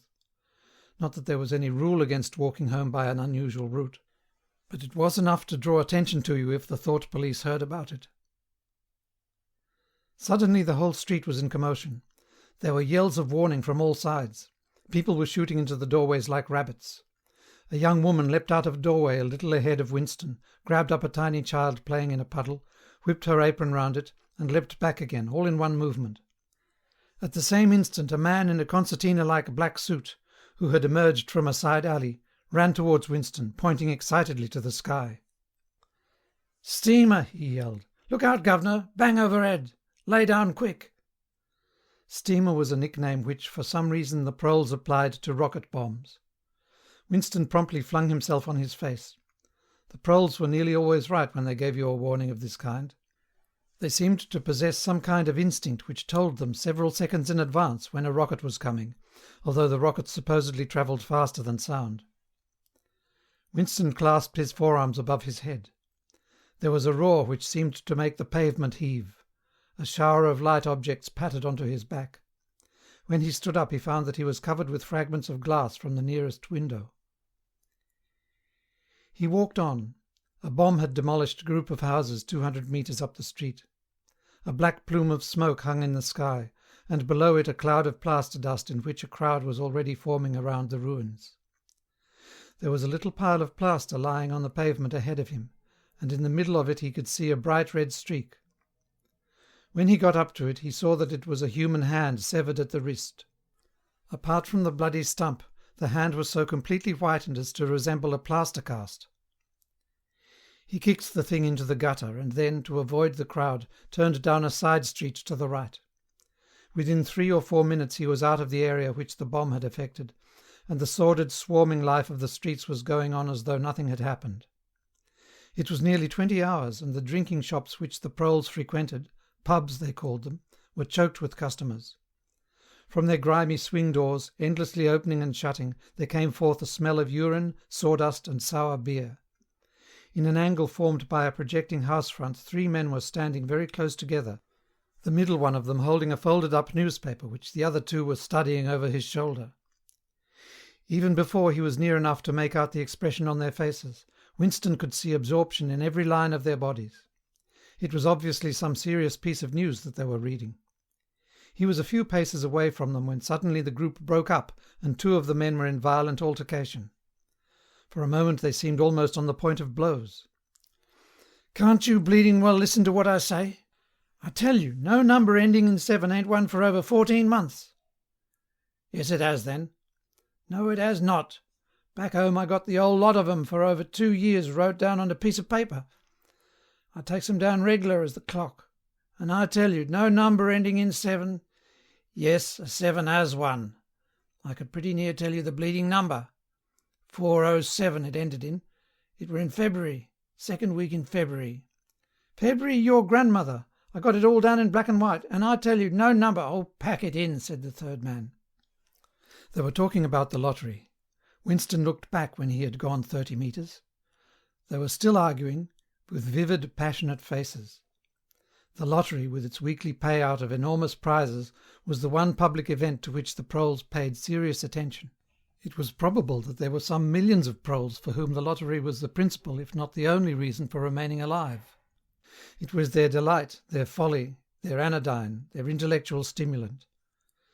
Where the lottery was concerned, even people who could barely read and write seemed capable of intricate calculations and staggering feats of memory.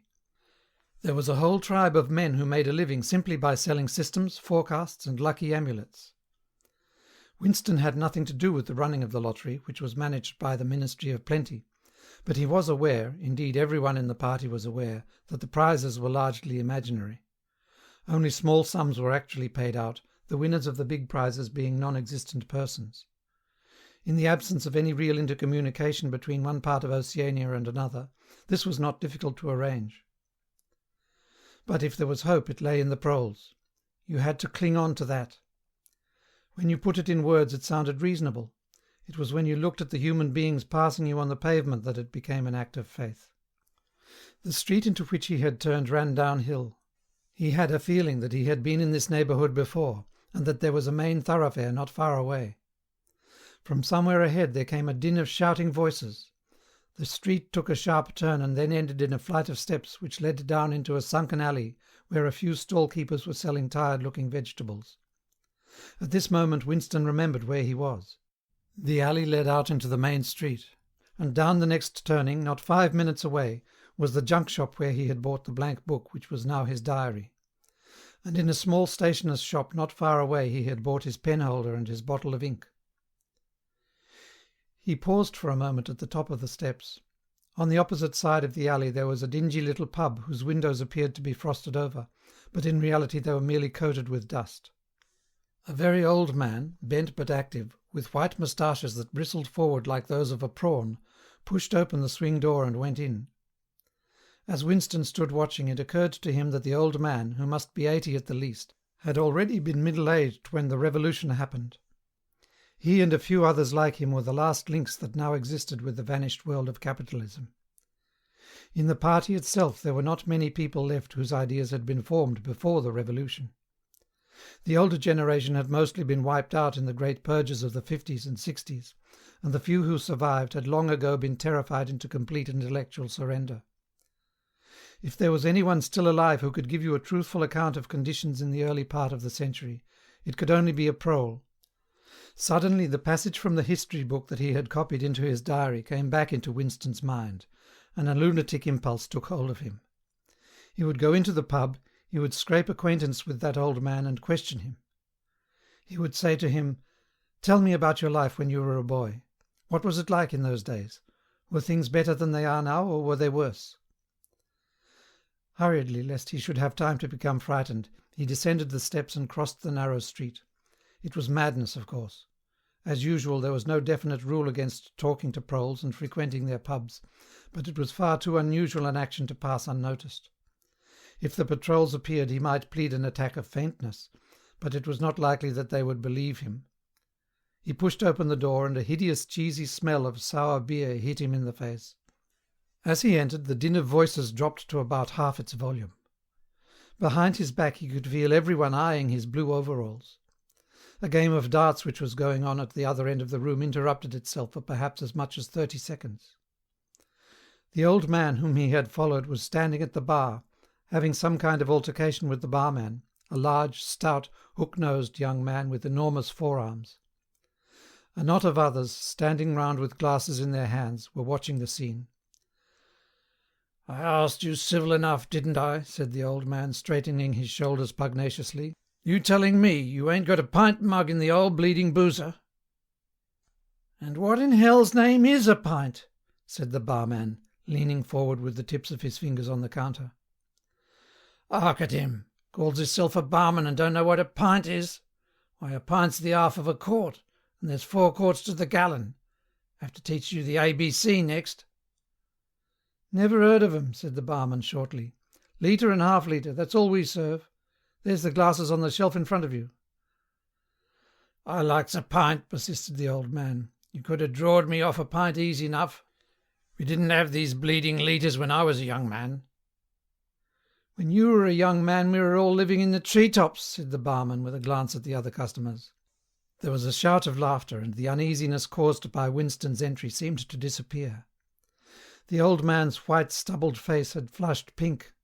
He turned away, muttering to himself, and bumped into Winston. Winston caught him gently by the arm. "May I offer you a drink?" he said. "You're a gent," said the other, straightening his shoulders again. He appeared not to have noticed Winston's blue overalls. "Pint," he added aggressively to the barman. "Pint of wallop." The barman swished 2 half-litres of dark brown beer into thick glasses which he had rinsed in a bucket under the counter. Beer was the only drink you could get in prole pubs. The proles were supposed not to drink gin, though in practice they could get hold of it easily enough. The game of darts was in full swing again, and the knot of men at the bar had begun talking about lottery tickets. Winston's presence was forgotten for a moment. There was a deal table under the window, where he and the old man could talk without fear of being overheard. It was horribly dangerous, but at any rate there was no telescreen in the room, a point he had made sure of as soon as he came in. "He could have drawed me off a pint," grumbled the old man as he settled down behind a glass. "A half-litre ain't enough. It don't satisfy. A whole litre's too much. It starts my bladder running, let alone the price." "You must have seen great changes since you were a young man," said Winston tentatively. The old man's pale blue eyes moved from the darts board to the bar and from the bar to the door of the gents, as though it were in the bar room that he expected the changes to have occurred. "The beer was better," he said finally, "and cheaper. When I was a young man, mild beer, wallop we used to call it, was 4p a pint. That was before the war, of course." "Which war was that?" said Winston. "It's all wars," said the old man vaguely. He took up his glass and his shoulders straightened again. "Here's wishing you the very best of health." In his lean throat the sharp-pointed Adam's apple made a surprisingly rapid up and down movement, and the beer vanished. Winston went to the bar and came back with 2 more half-litres. The old man appeared to have forgotten his prejudice against drinking a full litre. "You are very much older than I am," said Winston. "You must have been a grown man before I was born. You can remember what it was like in the old days, before the Revolution. People of my age don't really know anything about those times. We can only read about them in books, and what it says in the books may not be true. I should like your opinion on that. The history books say that life before the Revolution was completely different from what it is now. There was the most terrible oppression, injustice, poverty worse than anything we can imagine. Here in London the great mass of people never had enough to eat from birth to death. Half of them hadn't even boots on their feet. They worked 12 hours a day, they left school at 9, they slept 10 in a room. And at the same time there were very few people, only a few thousands, the capitalists they were called, who were rich and powerful. They owned everything that there was to own. They lived in great gorgeous houses with 30 servants. They rode about in motor cars and 4-horse carriages. They drank champagne. They wore top hats." The old man brightened suddenly. "Top hats," he said. "Funny you should mention them. The same thing come into my head only yesterday, I don't know why. I was just thinking, I ain't seen a top hat in years. Gone right out they have. The last time I wore one was at my sister-in-law's funeral. And that was, well, I couldn't give you the date, but it must have been 50 years ago. Of course it was only hired for the occasion, you understand." "It isn't very important about the top hats," said Winston patiently. "The point is these capitalists, they and a few lawyers and priests and so forth who lived on them, were the lords of the earth. Everything existed for their benefit. You, the ordinary people, the workers, were their slaves. They could do what they liked with you. They could ship you off to Canada like cattle. They could sleep with your daughters if they chose. They could order you to be flogged with something called a cat o' nine tails. You had to take your cap off when you passed them. Every capitalist went about with a gang of lackeys who...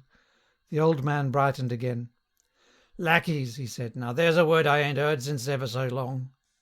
Lackeys. That regular takes me back, that does. I recollect, donkey's years ago, I used to go sometimes to Hyde Park of a Sunday afternoon to hear the blokes making speeches. Salvation Army, Roman Catholics, Jews, Indians, all sorts there was. And there was one bloke, well, I couldn't give you his name, but a real powerful speaker he was. He didn't half give it 'em. Lackeys, he says, lackeys of the bourgeoisie, flunkies of the ruling class. Parasites, that was another of 'em. And hyenas. He definitely called 'em hyenas. Of course he was referring to the Labour Party, you understand. Winston had the feeling that they were talking at cross purposes. What I really wanted to know was this, he said. Do you feel that you have more freedom now than you had in those days? Are you treated more like a human being? In the old days, the rich people, the people at the top. The House of Lords, put in the old man reminiscently. The House of Lords, if you like. What I am asking is, were these people able to treat you as an inferior simply because they were rich and you were poor? Is it a fact, for instance, that you had to call them sir and take off your cap when you passed them? The old man appeared to think deeply. He drank off about a quarter of his beer before answering. Yes, he said, they liked you to touch your cap to 'em. It showed respect, like. I didn't agree with it myself, but I done it often enough. Had to, as you might say. And was it usual, I'm only quoting what I've read in history books, was it usual for these people and their servants to push you off the pavement into the gutter? One of 'em pushed me once, said the old man. I recollect it as if it was yesterday. It was the boat race night. Terribly rowdy they used to get on boat race night. And I bumps into a young bloke on Shaftesbury Avenue. Quite a gent he was. Dress shirt, top hat, black overcoat.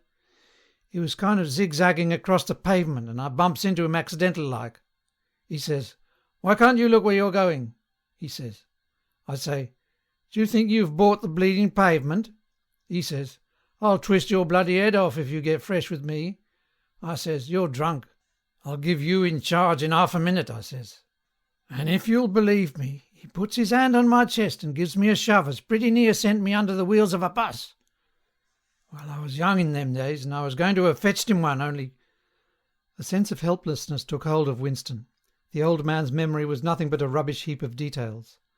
One could question him all day without getting any real information. The party histories might still be true after a fashion. They might even be completely true. He made a last attempt. "Perhaps I have not made myself clear," he said. "What I'm trying to say is this. You have been alive a very long time. You lived half your life before the Revolution. In 1925, for instance, you were already grown up. Would you say, from what you can remember, that life in 1925 was better than it is now, or worse? If you could choose, would you prefer to live then or now?" The old man looked meditatively at the darts board. He finished up his beer more slowly than before. When he spoke it was with a tolerant philosophical air, as though the beer had mellowed him. "I know what you expect me to say," he said. "You expect me to say I'd sooner be young again. Most people would say they'd sooner be young if you asked 'em. You got your health and strength when you're young.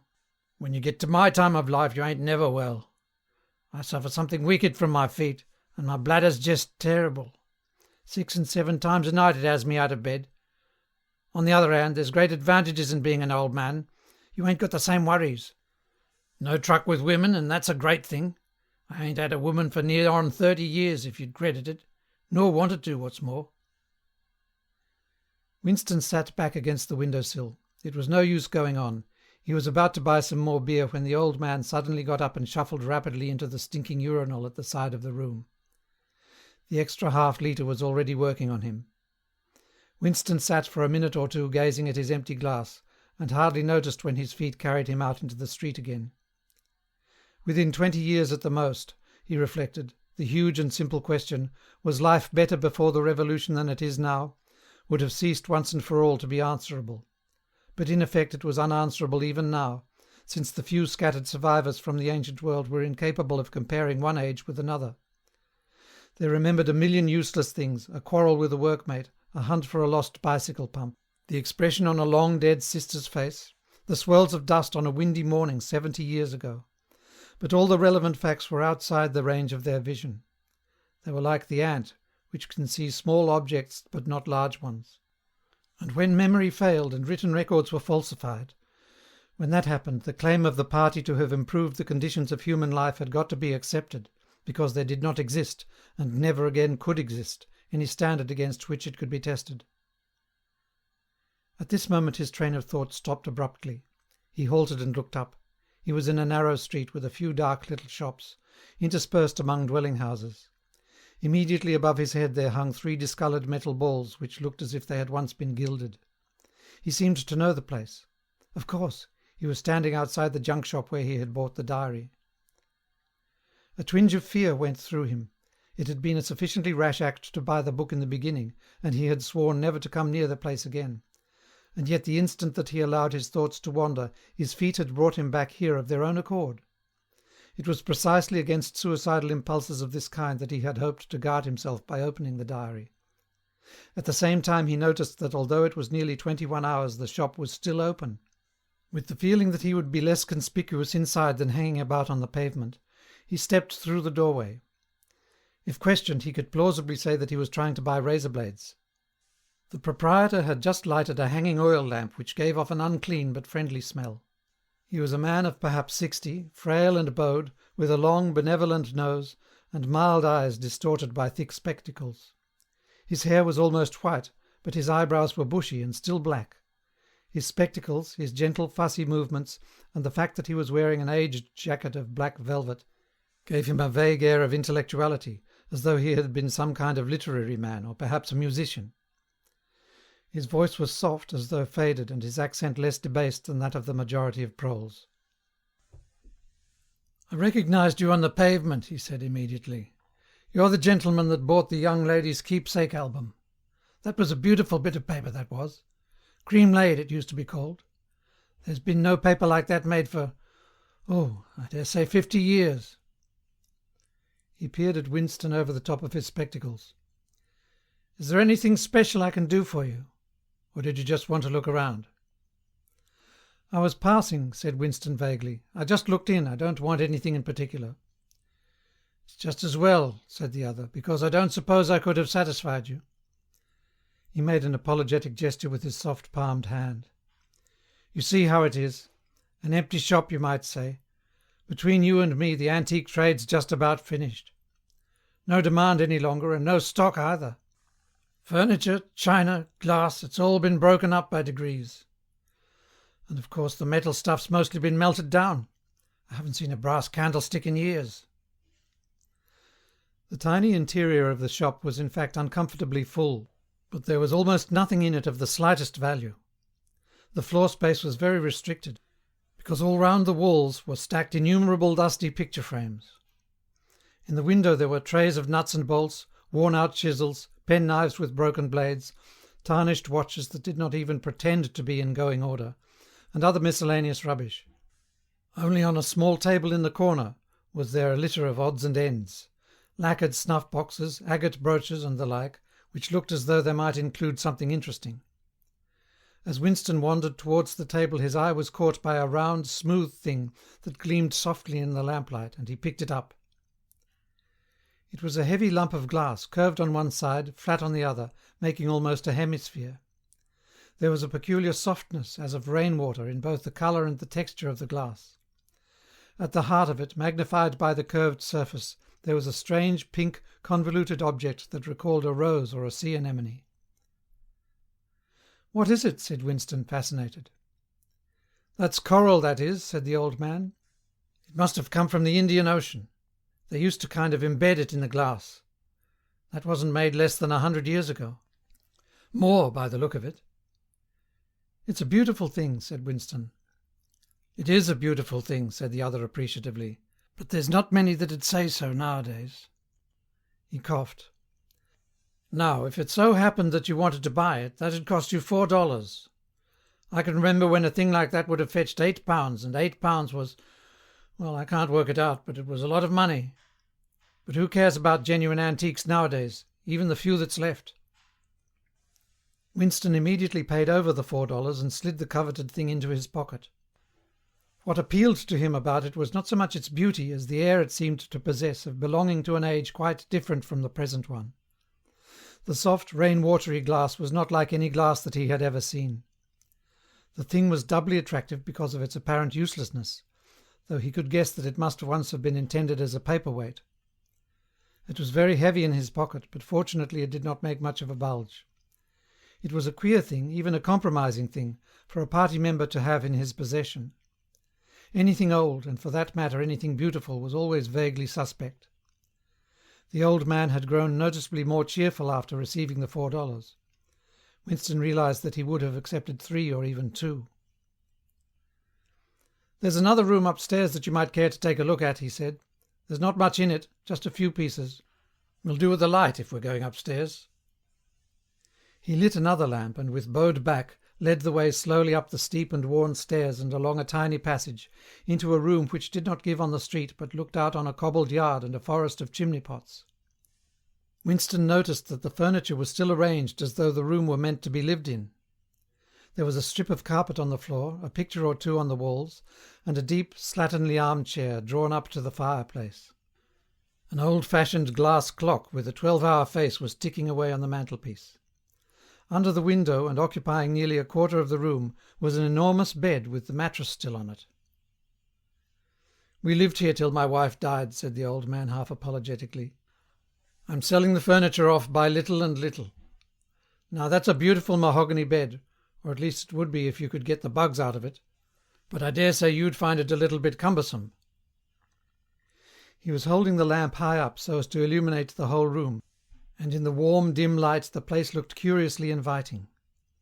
The thought flitted through Winston's mind that it would probably be quite easy to rent the room for a few dollars a week, if he dared to take the risk.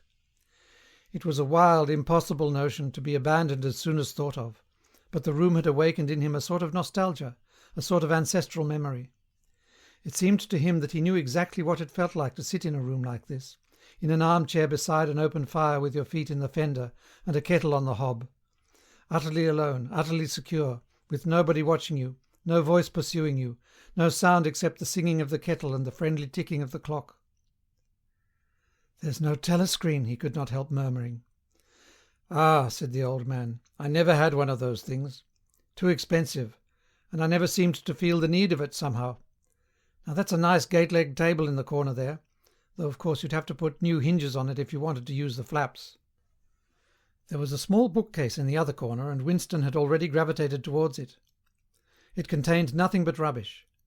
The hunting down and destruction of books had been done with the same thoroughness in the prole quarters as everywhere else. It was very unlikely that there existed anywhere in Oceania a copy of a book printed earlier than 1960. The old man, still carrying the lamp, was standing in front of a picture in a rosewood frame which hung on the other side of the fireplace, opposite the bed. "Now, if you happen to be interested in old prints at all," he began delicately. Winston came across to examine the picture. It was a steel engraving of an oval building with rectangular windows, and a small tower in front. There was a railing running round the building, and at the rear end there was what appeared to be a statue. Winston gazed at it for some moments. It seemed vaguely familiar, though he did not remember the statue. "The frame's fixed to the wall," said the old man, "but I could unscrew it for you, I dare say." "I know that building," said Winston finally. "It's a ruin now. It's in the middle of the street outside the Palace of Justice." "That's right, outside the law courts. It was bombed many years ago. It was a church at one time, St. Clement Danes its name was." He smiled apologetically, as though conscious of saying something slightly ridiculous, and added, "Oranges and lemons, say the bells of St. Clement's." "What's that?" said Winston. "Oh, oranges and lemons, say the bells of St. Clement's. That was a rhyme we had when I was a little boy. How it goes on I don't remember, but I do know how it ended up. Here comes a candle to light you to bed. Here comes a chopper to chop off your head. It was a kind of dance. They held out their arms for you to pass under, and when they came to, "Here comes a chopper to chop off your head," they brought their arms down and caught you. It was just names of churches. All the London churches were in it, all the principal ones, that is. Winston wondered vaguely to what century the church belonged. It was always difficult to determine the age of a London building. Anything large and impressive, if it was reasonably new in appearance, was automatically claimed as having been built since the Revolution, while anything that was obviously of earlier date was ascribed to some dim period called the Middle Ages. The centuries of capitalism were held to have produced nothing of any value. One could not learn history from architecture any more than one could learn it from books. Statues, inscriptions, memorial stones, the names of streets, anything that might throw light upon the past had been systematically altered. "I never knew it had been a church," he said. "There's a lot of them left, really," said the old man, "though they've been put to other uses. Now, how did that rhyme go? Ah, I've got it. Oranges and lemons, say the bells of St. Clement's. You owe me 3 farthings, say the bells of St. Martin's. There now, that's as far as I can get. A farthing, that was a small copper coin, looked something like a cent." "Where was St. Martin's?" said Winston. "St. Martin's? That's still standing. It's in Victory Square, alongside the picture gallery. A building with a kind of triangular porch and pillars in front, and a big flight of steps." Winston knew the place well. It was a museum used for propaganda displays of various kinds. Scale models of rocket bombs and floating fortresses, waxwork tableaux illustrating enemy atrocities, and the like. "St. Martin's in the Fields it used to be called," supplemented the old man, "though I don't recollect any fields anywhere in those parts." Winston did not buy the picture. It would have been an even more incongruous possession than the glass paperweight, and impossible to carry home unless it were taken out of its frame. But he lingered for some minutes more, talking to the old man, whose name, he discovered, was not Weeks, as one might have gathered from the inscription over the shop front, but Charrington. Mr. Charrington, it seemed, was a widower aged 63, and had inhabited this shop for 30 years. Throughout that time he had been intending to alter the name over the window, but had never quite got to the point of doing it. All the while that they were talking, the half-remembered rhyme kept running through Winston's head. "Oranges and lemons, say the bells of St. Clement's. You owe me 3 farthings, say the bells of St. Martin's." It was curious, but when you said it to yourself you had the illusion of actually hearing bells, the bells of a lost London that still existed somewhere or other, disguised and forgotten. From one ghostly steeple after another he seemed to hear them pealing forth. Yet so far as he could remember he had never in real life heard church bells ringing. He got away from Mr. Charrington and went down the stairs alone, so as not to let the old man see him reconnoitring the street before stepping out of the door. He had already made up his mind that after a suitable interval, a month say, he would take the risk of visiting the shop again. It was perhaps not more dangerous than shirking an evening at the centre. The serious piece of folly had been to come back here in the first place, after buying the diary and without knowing whether the proprietor of the shop could be trusted.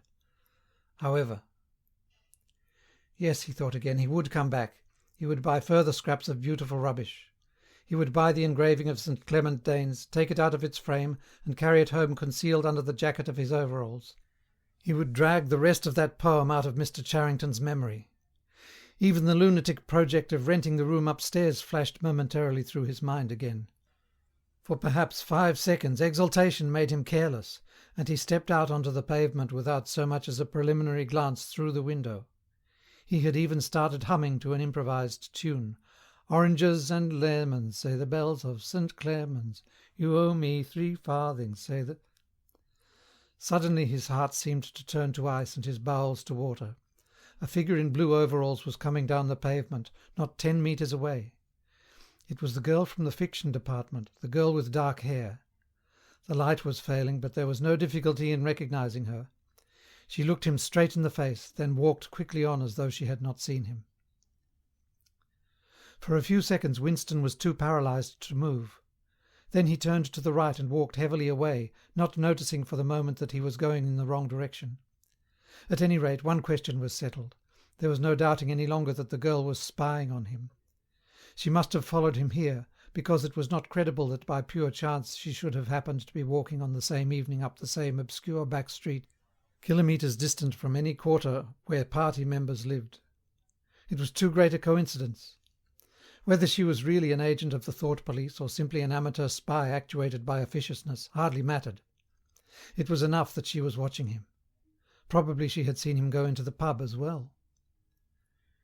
It was an effort to walk. The lump of glass in his pocket banged against his thigh at each step, and he was half-minded to take it out and throw it away. The worst thing was the pain in his belly. For a couple of minutes he had the feeling that he would die if he did not reach a lavatory soon. But there would be no public lavatories in a quarter like this. Then the spasm passed, leaving a dull ache behind. The street was a blind alley. Winston halted, stood for several seconds wondering vaguely what to do, then turned round and began to retrace his steps.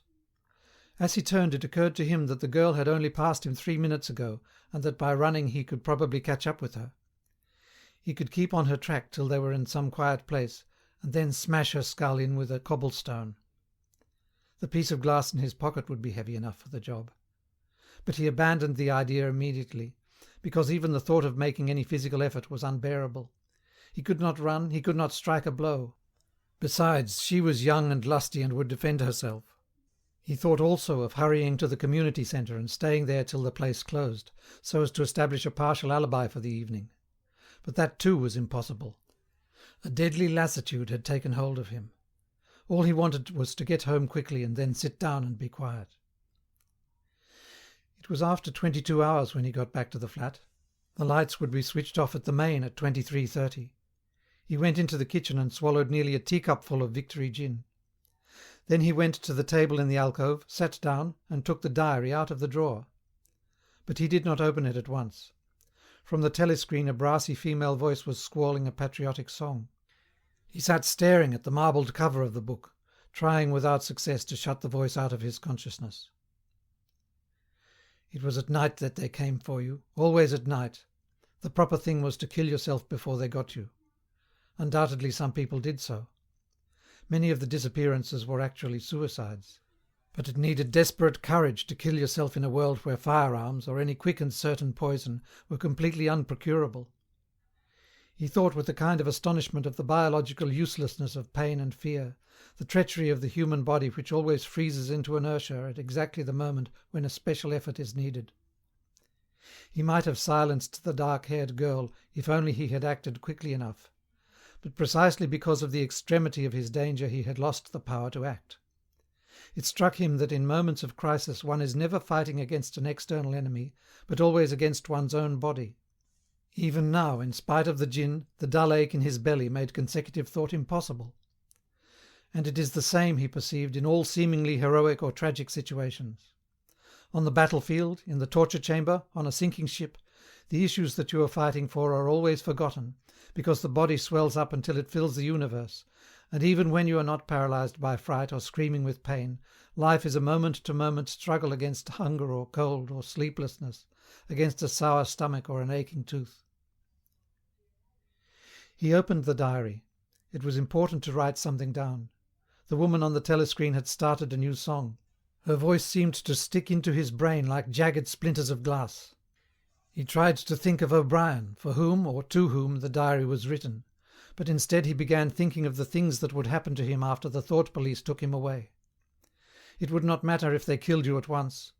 To be killed was what you expected. But before death, nobody spoke of such things, yet everybody knew of them.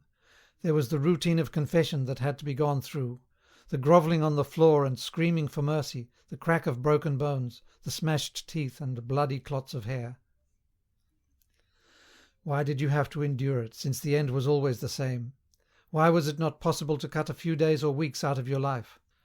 Nobody ever escaped detection, and nobody ever failed to confess. When once you had succumbed to thought crime, it was certain that by a given date you would be dead. Why then did that horror, which altered nothing, have to lie embedded in future time? He tried with a little more success than before to summon up the image of O'Brien. "We shall meet in the place where there is no darkness," O'Brien had said to him. He knew what it meant, or thought he knew. The place where there is no darkness was the imagined future, which one would never see, but which, by foreknowledge, one could mystically share in. But with the voice from the telescreen nagging at his ears, he could not follow the train of thought further. He put a cigarette in his mouth. Half the tobacco promptly fell out onto his tongue, a bitter dust which was difficult to spit out again. The face of Big Brother swam into his mind, displacing that of O'Brien. Just as he had done a few days earlier, he slid a coin out of his pocket and looked at it. The face gazed up at him, heavy, calm, protecting. But what kind of smile was hidden beneath the dark moustache? Like a leaden knell the words came back at him. War is peace. Freedom is slavery. Ignorance is strength. End of section 8.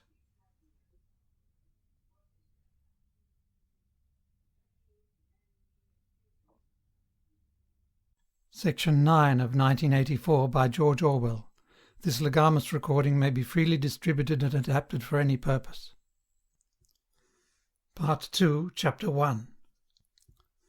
It was the middle of the morning, and Winston had left the cubicle to go to the lavatory. A solitary figure was coming towards him from the other end of the long, brightly lit corridor. It was the girl with dark hair. 4 days had gone past since the evening when he had run into her outside the junk shop. As she came nearer he saw that her right arm was in a sling, not noticeable at a distance because it was of the same colour as her overalls. Probably she had crushed her hand while swinging round one of the big kaleidoscopes on which the plots of novels were roughed in. It was a common accident in the fiction department. They were perhaps 4 metres apart when the girl stumbled and fell almost flat on her face. A sharp cry of pain was wrung out of her. She must have fallen right on the injured arm. Winston stopped short. The girl had risen to her knees. Her face had turned a milky yellow colour against which her mouth stood out redder than ever. Her eyes were fixed on his, with an appealing expression that looked more like fear than pain. A curious emotion stirred in Winston's heart. In front of him was an enemy who was trying to kill him. In front of him also was a human creature in pain and perhaps with a broken bone. Already he had instinctively started forward to help her. In the moment when he had seen her fall on the bandaged arm, it had been as though he felt the pain in his own body. "You're hurt," he said. "It's nothing. My arm. It'll be all right in a second." She spoke as though her heart were fluttering. She had certainly turned very pale. "You haven't broken anything?" "No, I'm all right. It hurt for a moment, that's all." She held out her free hand to him and he helped her up. She had regained some of her colour and appeared very much better. "It's nothing," she repeated shortly. "I only gave my wrist a bit of a bang. Thanks, comrade." And with that she walked on in the direction in which she had been going, as briskly as though it had really been nothing. The whole incident could not have taken as much as half a minute. Not to let one's feelings appear in one's face was a habit that had acquired the status of an instinct, and in any case they had been standing straight in front of a telescreen when the thing happened. Nevertheless, it had been very difficult not to betray a momentary surprise, for in the 2 or 3 seconds while he was helping her up the girl had slipped something into his hand. There was no question that she had done it intentionally. It was something small and flat. As he passed through the lavatory door he transferred it to his pocket and felt it with the tips of his fingers. It was a scrap of paper folded into a square. While he stood at the urinal he managed, with a little more fingering, to get it unfolded. Obviously there must be a message of some kind written on it. For a moment he was tempted to take it into one of the water closets and read it at once. But that would be shocking folly, as he well knew. There was no place where you could be more certain that the telescreens were watched continuously. He went back to his cubicle, sat down, threw the fragment of paper casually among the other papers on the desk, put on his spectacles and hitched the speakwrite towards him. 5 minutes, he told himself, 5 minutes at the very least. His heart bumped in his breast with frightening loudness. Fortunately, the piece of work he was engaged on was mere routine, the rectification of a long list of figures, not needing close attention. Whatever was written on the paper, it must have some kind of political meaning. So far as he could see, there were 2 possibilities. One, much the more likely, was that the girl was an agent of the thought police, just as he had feared. He did not know why the thought police should choose to deliver their messages in such a fashion, but perhaps they had their reasons. The thing that was written on the paper might be a threat, a summons, an order to commit suicide, a trap of some description. But there was another, wilder possibility that kept raising its head, though he tried vainly to suppress it. This was, that the message did not come from the thought police at all. but from some kind of underground organisation. Perhaps the Brotherhood existed after all. Perhaps the girl was part of it. No doubt the idea was absurd, but it had sprung into his mind in the very instant of feeling the scrap of paper in his hand.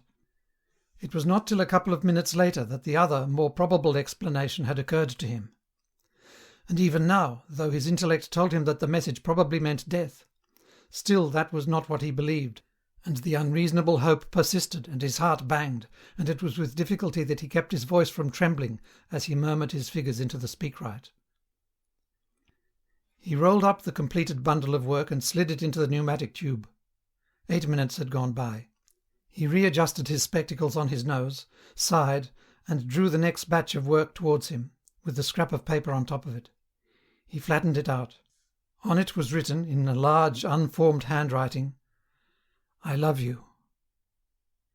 For several seconds he was too stunned even to throw the incriminating thing into the memory hole. When he did so, although he knew very well the danger of showing too much interest, he could not resist reading it once again, just to make sure that the words were really there. For the rest of the morning it was very difficult to work. What was even worse than having to focus his mind on a series of niggling jobs was the need to conceal his agitation from the telescreen. He felt as though a fire were burning in his belly. Lunch in the hot, crowded, noise-filled canteen was torment. He had hoped to be alone for a little while during the lunch hour, but as bad luck would have it, the imbecile Parsons flopped down beside him, the tang of his sweat almost defeating the tinny smell of stew, and kept up a stream of talk about the preparations for Hate Week. He was particularly enthusiastic about a papier-mâché model of Big Brother's head, 2 meters wide, which was being made for the occasion by his daughter's troop of spies. The irritating thing was that in the racket of voices Winston could hardly hear what Parsons was saying, and was constantly having to ask for some fatuous remark to be repeated. Just once he caught a glimpse of the girl, at a table with 2 other girls at the far end of the room. She appeared not to have seen him, and he did not look in that direction again. The afternoon was more bearable. Immediately after lunch there arrived a delicate, difficult piece of work which would take several hours and necessitated putting everything else aside. It consisted in falsifying a series of production reports of 2 years ago in such a way as to cast discredit on a prominent member of the inner party who was now under a cloud. This was the kind of thing that Winston was good at, and for more than 2 hours he succeeded in shutting the girl out of his mind altogether. Then the memory of her face came back, and with it a raging, intolerable desire to be alone. Until he could be alone, it was impossible to think this new development out. Tonight was one of his nights at the community centre. He wolfed another tasteless meal in the canteen, hurried off to the centre, took part in the solemn foolery of a discussion group, played 2 games of table tennis, swallowed several glasses of gin, and sat for half an hour through a lecture entitled Ingsoc in relation to chess. His soul writhed with boredom, but for once he had had no impulse to shirk his evening at the centre. At the sight of the words, "I love you," the desire to stay alive had welled up in him, and the taking of minor risks suddenly seemed stupid. It was not till 23 hours, when he was home and in bed, in the darkness where you were safe even from the telescreen so long as you kept silent, that he was able to think continuously. It was a physical problem that had to be solved. How to get in touch with the girl and arrange a meeting. He did not consider any longer the possibility that she might be laying some kind of trap for him. He knew that it was not so, because of her unmistakable agitation when she handed him the note. Obviously she had been frightened out of her wits, as well she might be. Nor did the idea of refusing her advances even cross his mind. Only 5 nights ago he had contemplated smashing her skull in with a cobblestone, but that was of no importance. He thought of her naked, youthful body, as he had seen it in his dream. He had imagined her a fool like all the rest of them, her head stuffed with lies and hatred, her belly full of ice. A kind of fever seized him at the thought that he might lose her, the white youthful body might slip away from him. What he feared more than anything else was that she would simply change her mind if he did not get in touch with her quickly. But the physical difficulty of meeting was enormous. It was like trying to make a move at chess when you were already mated. Whichever way you turned, the telescreen faced you. Actually, all the possible ways of communicating with her had occurred to him within 5 minutes of reading the note, but now, with time to think, he went over them one by one, as though laying out a row of instruments on a table. Obviously the kind of encounter that had happened this morning could not be repeated. If she had worked in the records department it might have been comparatively simple. But he had only a very dim idea whereabouts in the building the fiction department lay, and he had no pretext for going there. If he had known where she lived and at what time she left work, he could have contrived to meet her somewhere on her way home. But to try to follow her home was not safe, because it would mean loitering about outside the ministry, which was bound to be noticed. As for sending a letter through the mails, it was out of the question. By a routine that was not even secret, all letters were opened in transit. Actually, few people ever wrote letters. For the messages that it was occasionally necessary to send, there were printed postcards with long lists of phrases, and you struck out the ones that were inapplicable. In any case, he did not know the girl's name, let alone her address. Finally, he decided that the safest place was the canteen. If he could get her at a table by herself, somewhere in the middle of the room, not too near the telescreens, and with a sufficient buzz of conversation all round, if these conditions endured for, say, 30 seconds, it might be possible to exchange a few words. For a week after this, life was like a restless dream. On the next day she did not appear in the canteen until he was leaving it, the whistle having already blown. Presumably she had been changed on to a later shift. They passed each other without a glance. On the day after that she was in the canteen at the usual time, but with 3 other girls and immediately under a telescreen. Then for 3 dreadful days she did not appear at all. His whole mind and body seemed to be afflicted with an unbearable sensitivity, a sort of transparency which made every movement, every sound, every contact, every word that he had to speak or listen to, an agony. Even in sleep he could not altogether escape from her image. He did not touch the diary during those days. If there was any relief, it was in his work, in which he could sometimes forget himself for 10 minutes at a stretch. He had absolutely no clue as to what had happened to her. There was no inquiry he could make. She might have been vaporized, she might have committed suicide, she might have been transferred to the other end of Oceania. Worst and likeliest of all, she might simply have changed her mind and decided to avoid him. The next day she reappeared. Her arm was out of the sling, and she had a band of sticking plaster round her wrist. The relief of seeing her was so great that he could not resist staring directly at her for several seconds. On the following day he very nearly succeeded in speaking to her. When he came into the canteen she was sitting at a table well out from the wall and was quite alone. It was early, and the place was not very full. The queue edged forward till Winston was almost at the counter, then was held up for 2 minutes because someone in front was complaining that he had not received his tablet of saccharin. But the girl was still alone when Winston secured his tray and began to make for her table. He walked casually towards her, his eyes searching for a place at some table beyond her. She was perhaps 3 meters away from him. Another 2 seconds would do it. Then a voice behind him called, "Smith!" He pretended not to hear. "Smith!" repeated the voice more loudly. It was no use.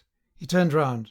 A blonde-headed, silly-faced young man named Wilshire, whom he barely knew, was inviting him with a smile to a vacant place at his table. It was not safe to refuse. After having been recognized, he could not go and sit at a table with an unattended girl. It was too noticeable. He sat down with a friendly smile. The silly blonde face beamed into his. Winston had a hallucination of himself smashing a pickaxe right into the middle of it. The girl's table filled up a few minutes later. But she must have seen him coming towards her, and perhaps she would take the hint. Next day he took care to arrive early. Surely enough, she was at a table in about the same place, and again alone. The person immediately ahead of him in the queue was a small, swiftly moving, beetle-like man with a flat face and tiny suspicious eyes. As Winston turned away from the counter with his tray, he saw that the little man was making straight for the girl's table. His hopes sank again. There was a vacant place at a table further away, but something in the little man's appearance suggested that he would be sufficiently attentive to his own comfort to choose the emptiest table. With ice at his heart, Winston followed. It was no use unless he could get the girl alone. At this moment there was a tremendous crash. The little man was sprawling on all fours, his tray had gone flying, 2 streams of soup and coffee were flowing across the floor. He started to his feet with a malignant glance at Winston, whom he evidently suspected of having tripped him up. But it was all right. 5 seconds later, with a thundering heart, Winston was sitting at the girl's table. He did not look at her. He unpacked his tray and promptly began eating. It was all important to speak at once, before anyone else came, but now a terrible fear had taken possession of him. A week had gone by since she had first approached him. She would have changed her mind. She must have changed her mind. It was impossible that this affair should end successfully. Such things did not happen in real life. He might have flinched altogether from speaking if at this moment he had not seen Ampleforth, the hairy-eared poet, wandering limply round the room with a tray, looking for a place to sit down. In his vague way Ampleforth was attached to Winston, and would certainly sit down at his table if he caught sight of him. There was perhaps a minute in which to act. Both Winston and the girl were eating steadily. The stuff they were eating was a thin stew, actually a soup, of haricot beans. In a low murmur Winston began speaking. Neither of them looked up. Steadily they spooned the watery stuff into their mouths, and between spoonfuls exchanged the few necessary words in low expressionless voices. "What time do you leave work?" 18:30. "Where can we meet?" "Victory Square, near the monument." "It's full of telescreens." "It doesn't matter if there's a crowd." "Any signal?" "No. Don't come up to me until you see me among a lot of people. And don't look at me. Just keep somewhere near me." "What time?" 19 hours. "All right." Ampleforth failed to see Winston and sat down at another table. They did not speak again, and so far as it was possible for two people sitting on opposite sides of the same table, they did not look at one another. The girl finished her lunch quickly and made off, while Winston stayed to smoke a cigarette. Winston was in Victory Square before the appointed time. He wandered round the base of the enormous fluted column, at the top of which Big Brother's statue gazed southward towards the skies where he had vanquished the Eurasian aeroplanes, the East Asian aeroplanes it had been a few years ago, in the Battle of Airstrip 1. In the street in front of it there was a statue of a man on horseback which was supposed to represent Oliver Cromwell. At 5 minutes past the hour the girl had still not appeared. Again the terrible fear seized upon Winston. She was not coming, she had changed her mind. He walked slowly up to the north side of the square and got a sort of pale-coloured pleasure from identifying St. Martin's Church, whose bells, when it had bells, had chimed, "You owe me 3 farthings." Then he saw the girl standing at the base of the monument, reading or pretending to read a poster which ran spirally up the column. It was not safe to go near her until some more people had accumulated. There were telescreens all around the pediment. But at this moment there was a din of shouting and a zoom of heavy vehicles from somewhere to the left. Suddenly everyone seemed to be running across the square.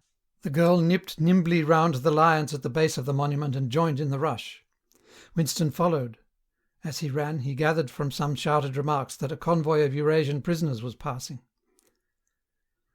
Already a dense mass of people was blocking the south side of the square.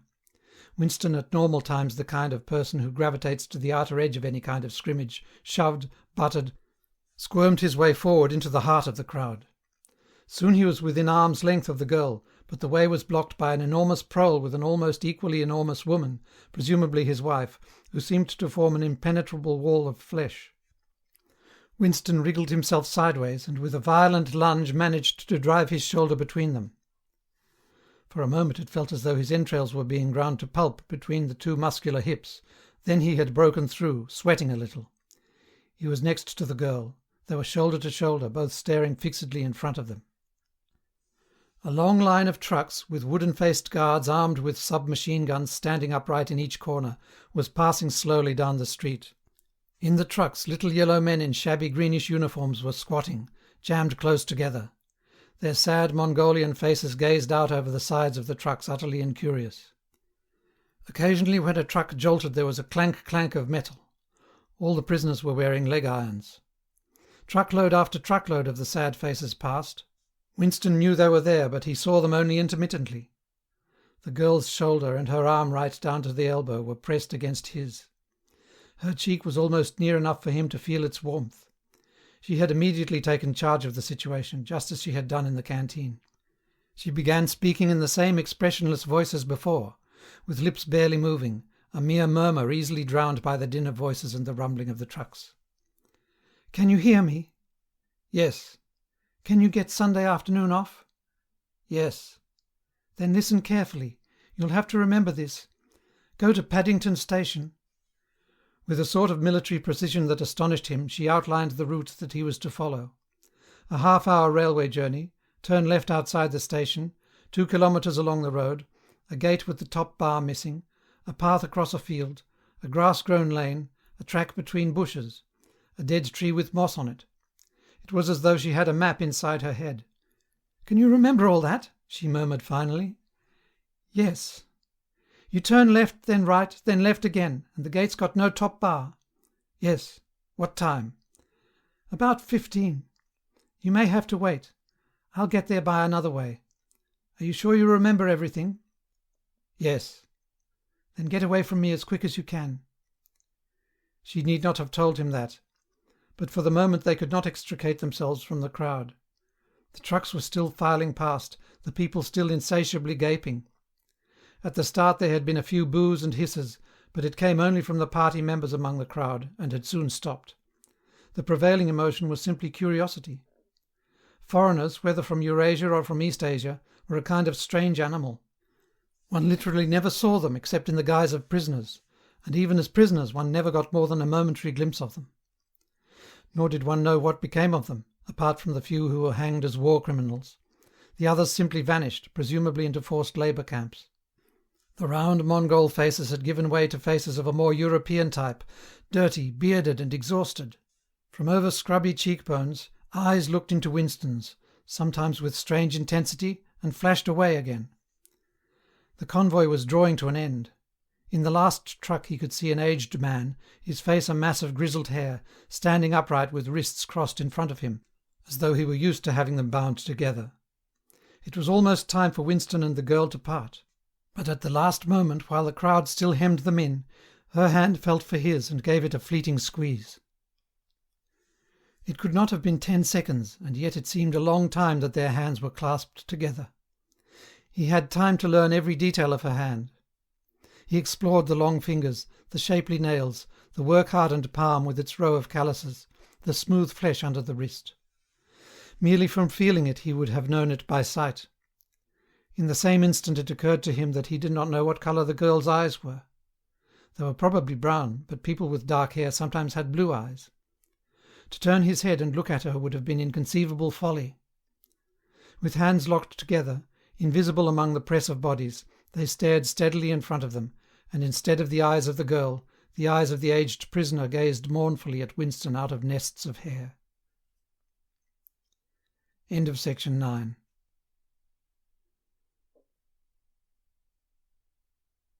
Section 10 of 1984 by George Orwell. This legamus recording may be freely distributed and adapted for any purpose. Part 2, Chapter 2.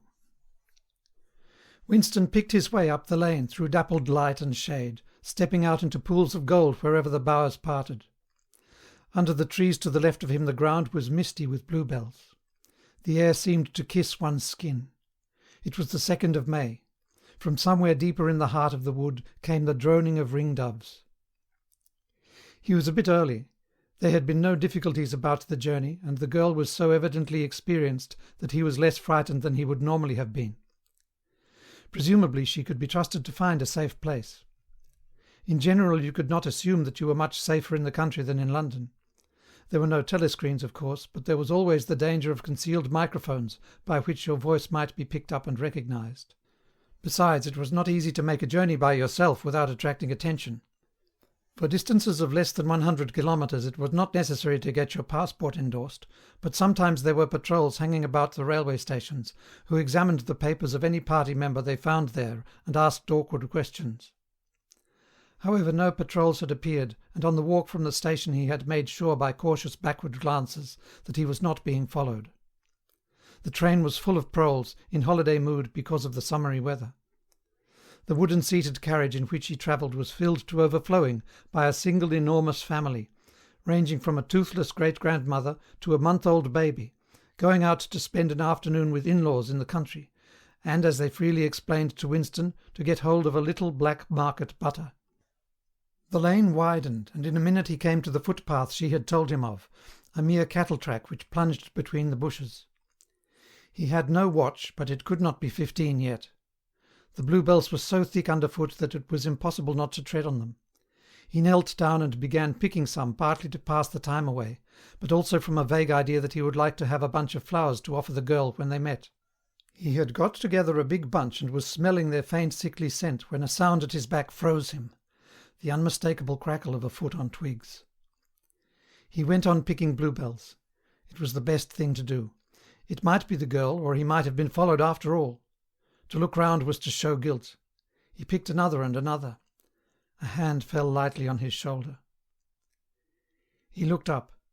It was the girl. She shook her head, evidently as a warning that he must keep silent, then parted the bushes and quickly led the way along the narrow track into the wood. Obviously she had been that way before, for she dodged the boggy bits as though by habit.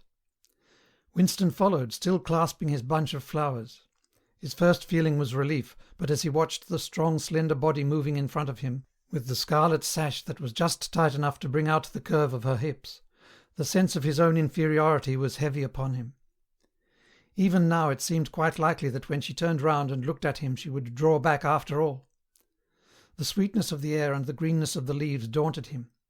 Already on the walk from the station the May sunshine had made him feel dirty and etiolated, a creature of indoors, with the sooty dust of London in the pores of his skin.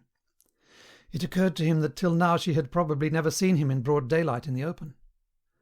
They came to the fallen tree that she had spoken of. The girl hopped over and forced apart the bushes, in which there did not seem to be an opening. When Winston followed her, he found that they were in a natural clearing, a tiny grassy knoll surrounded by tall saplings that shut it in completely. The girl stopped and turned. "Here we are," she said. He was facing her at several paces' distance. As yet he did not dare move nearer to her.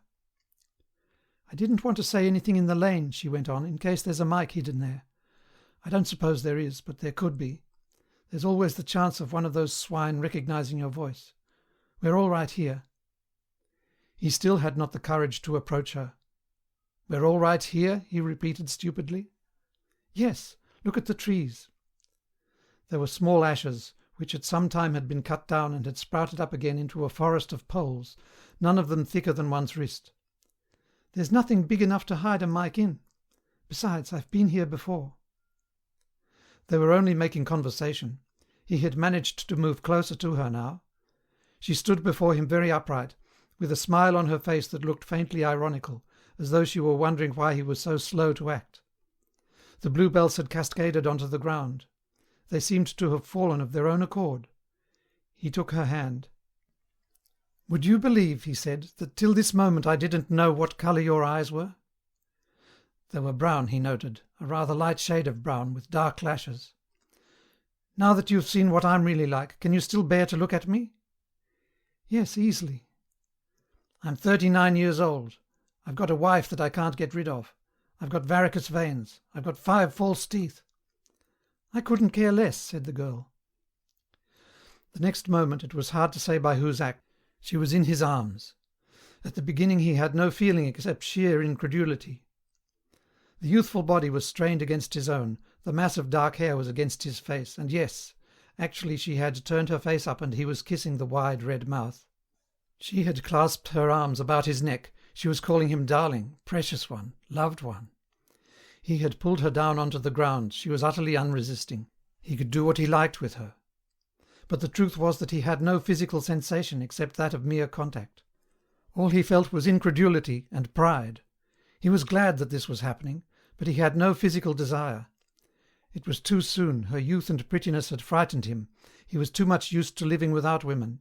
He did not know the reason. The girl picked herself up and pulled a bluebell out of her hair. She sat against him, putting her arm round his waist. "Never mind, dear, there's no hurry. We've got the whole afternoon. Isn't this a splendid hideout? I found it when I got lost once on a community hike. If anyone was coming, you could hear them 100 metres away." "What is your name?" said Winston. "Julia. I know yours. It's Winston. Winston Smith." "How did you find that out?" "I expect I'm better at finding things out than you are, dear. Tell me, what did you think of me before that day I gave you the note?" He did not feel any temptation to tell lies to her. It was even a sort of love offering to start off by telling the worst. "I hated the sight of you," he said. "I wanted to rape you and then murder you afterwards. 2 weeks ago I thought seriously of smashing your head in with a cobblestone. If you really want to know, I imagined that you had something to do with the thought police." The girl laughed delightedly, evidently taking this as a tribute to the excellence of her disguise. "Not the thought police? You didn't honestly think that?" "Well, perhaps not exactly that. But from your general appearance, merely because you're young and fresh and healthy, you understand, I thought that probably—" "You thought I was a good party member, pure in word and deed. Banners, processions, slogans, games, community hikes, all that stuff. And you thought that if I had a quarter of a chance I'd denounce you as a thought criminal and get you killed off?" "Yes, something of that kind. A great many young girls are like that, you know." "It's this bloody thing that does it," she said, ripping off the scarlet sash of the Junior Anti-Sex League and flinging it onto a bough. Then, as though touching her waist had reminded her of something, she felt in the pocket of her overalls and produced a small slab of chocolate. She broke it in half and gave one of the pieces to Winston. Even before he had taken it he knew by the smell that it was very unusual chocolate. It was dark and shiny and was wrapped in silver paper. Chocolate normally was dull brown crumbly stuff that tasted, as nearly as one could describe it, like the smoke of a rubbish fire. But at some time or another he had tasted chocolate like the piece she had given him.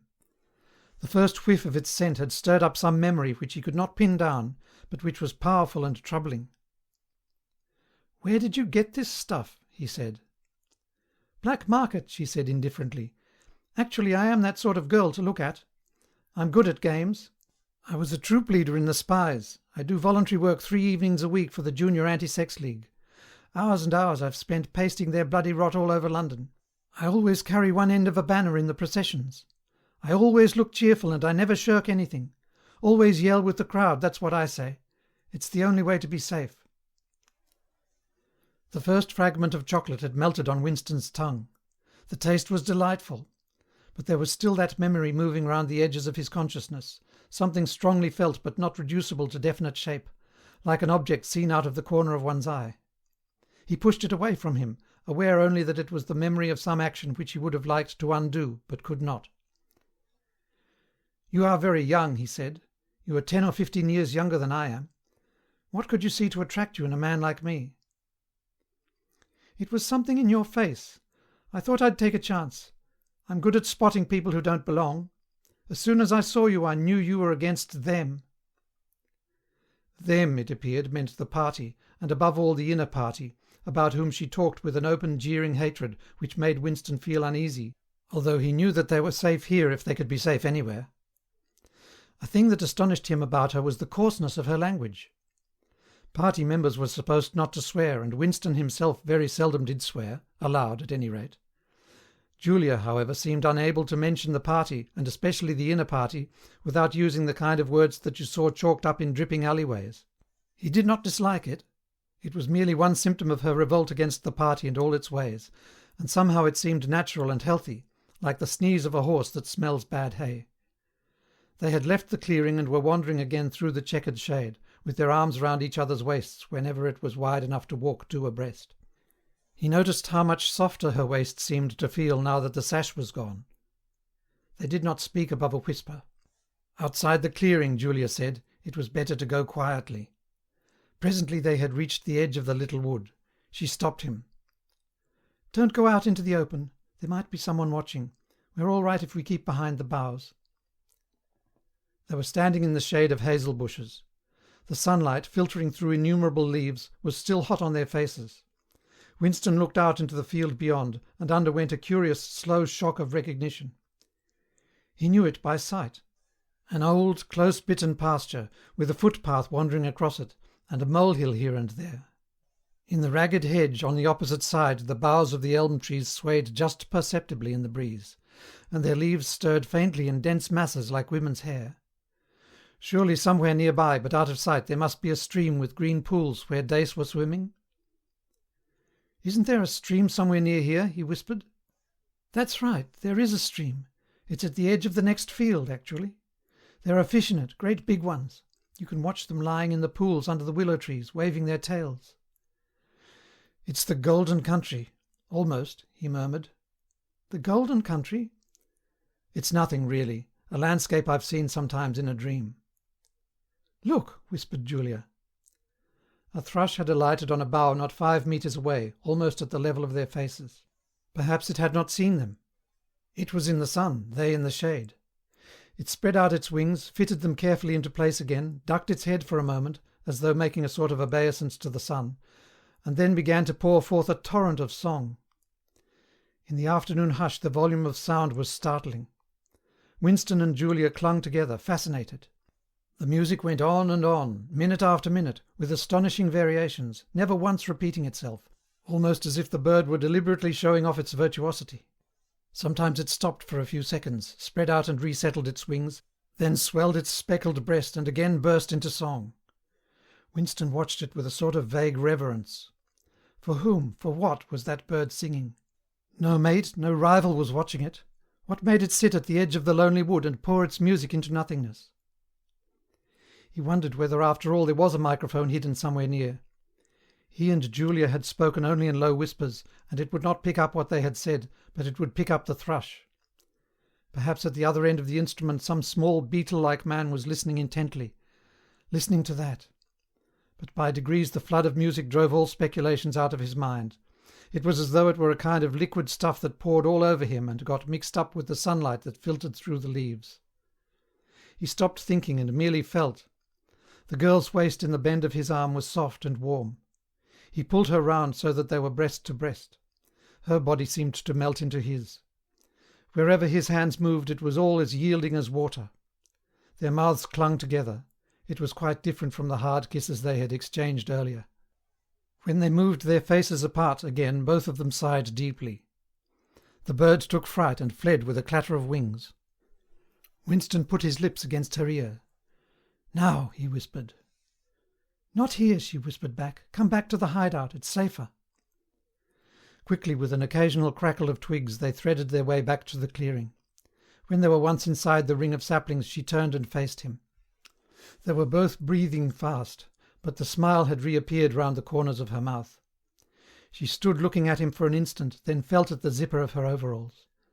And yes, it was almost as in his dream. Almost as swiftly as he had imagined it, she had torn her clothes off, and when she flung them aside it was with that same magnificent gesture by which a whole civilization seemed to be annihilated. Her body gleamed white in the sun. But for a moment he did not look at her body. His eyes were anchored by the freckled face with its faint, bold smile. He knelt down before her and took her hands in his. "Have you done this before?" "Of course, hundreds of times. Well, scores of times, anyway." "With party members?" "Yes, always with party members." "With members of the inner party?" "Not with those swine, no. But there's plenty that would if they got half a chance. They're not so holy as they make out." His heart leapt. Scores of times she had done it. He wished it had been hundreds, thousands. Anything that hinted at corruption always filled him with a wild hope. Who knew, perhaps the party was rotten under the surface, its cult of strenuousness and self-denial simply a sham concealing iniquity. If he could have infected the whole lot of them with leprosy or syphilis, how gladly he would have done so. Anything to rot, to weaken, to undermine. He pulled her down so that they were kneeling face to face. "Listen, the more men you've had, the more I love you. Do you understand that?" "Yes, perfectly." "I hate purity, I hate goodness. I don't want any virtue to exist anywhere. I want everyone to be corrupt to the bones." "Well, then I ought to suit you, dear. I'm corrupt to the bones." "You like doing this? I don't mean simply me, I mean the thing in itself." "I adore it." That was above all what he wanted to hear. Not merely the love of one person, but the animal instinct, the simple undifferentiated desire. That was the force that would tear the party to pieces. He pressed her down upon the grass, among the fallen bluebells. This time there was no difficulty. Presently the rising and falling of their breasts slowed to normal speed, and in a sort of pleasant helplessness they fell apart. The sun seemed to have grown hotter. They were both sleepy. He reached out for the discarded overalls and pulled them partly over her. Almost immediately they fell asleep and slept for about half an hour. Winston woke first. He sat up and watched the freckled face, still peacefully asleep, pillowed on the palm of her hand. Except for her mouth, you could not call her beautiful. There was a line or two round the eyes, if you looked closely. The short dark hair was extraordinarily thick and soft. It occurred to him that he still did not know her surname or where she lived. The young, strong body, now helpless in sleep, awoke in him a pitying, protecting feeling. But the mindless tenderness that he had felt under the hazel tree, while the thrush was singing, had not quite come back. He pulled the overalls aside and studied her smooth white flank. In the old days, he thought, a man looked at a girl's body and saw that it was desirable, and that was the end of the story. But you could not have pure love or pure lust nowadays. No emotion was pure, because everything was mixed up with fear and hatred. Their embrace had been a battle, the climax a victory. It was a blow struck against the party. It was a political act. End of section 10.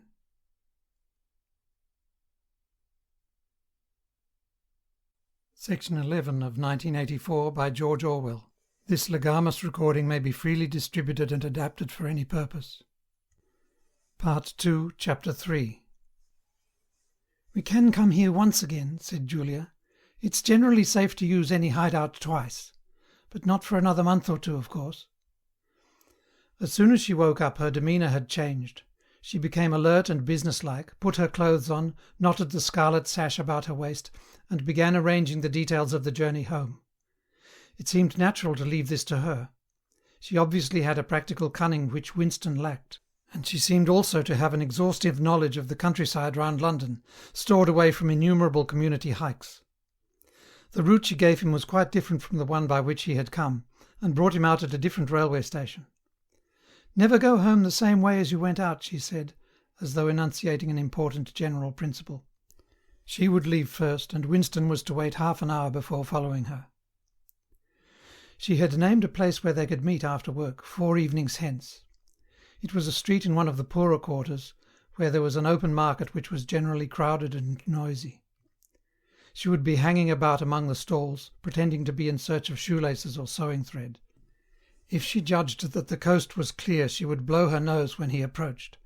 Otherwise he was to walk past her without recognition. But with luck, in the middle of the crowd, it would be safe to talk for a quarter of an hour and arrange another meeting. "And now I must go," she said as soon as he had mastered his instructions. "I'm due back at 19:30. I've got to put in 2 hours for the Junior Anti-Sex League, handing out leaflets or something. Isn't it bloody? Give me a brush down, would you? Have I got any twigs in my hair? Are you sure? Then good-bye, my love, good-bye."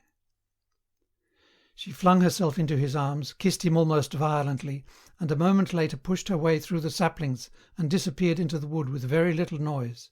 Even now he had not found out her surname or her address. However, it made no difference, for it was inconceivable that they could ever meet indoors or exchange any kind of written communication.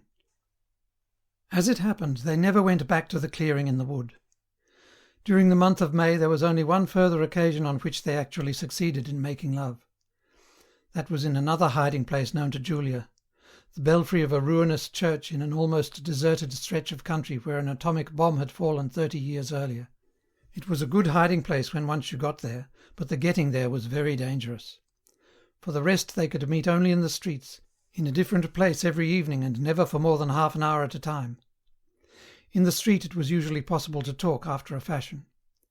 As they drifted down the crowded pavements, not quite abreast and never looking at one another, they carried on a curious intermittent conversation which flicked on and off like the beams of a lighthouse, suddenly nipped into silence by the approach of a party uniform or the proximity of a telescreen, then taken up again minutes later in the middle of a sentence, then abruptly cut short as they parted at the agreed spot, then continued almost without introduction on the following day.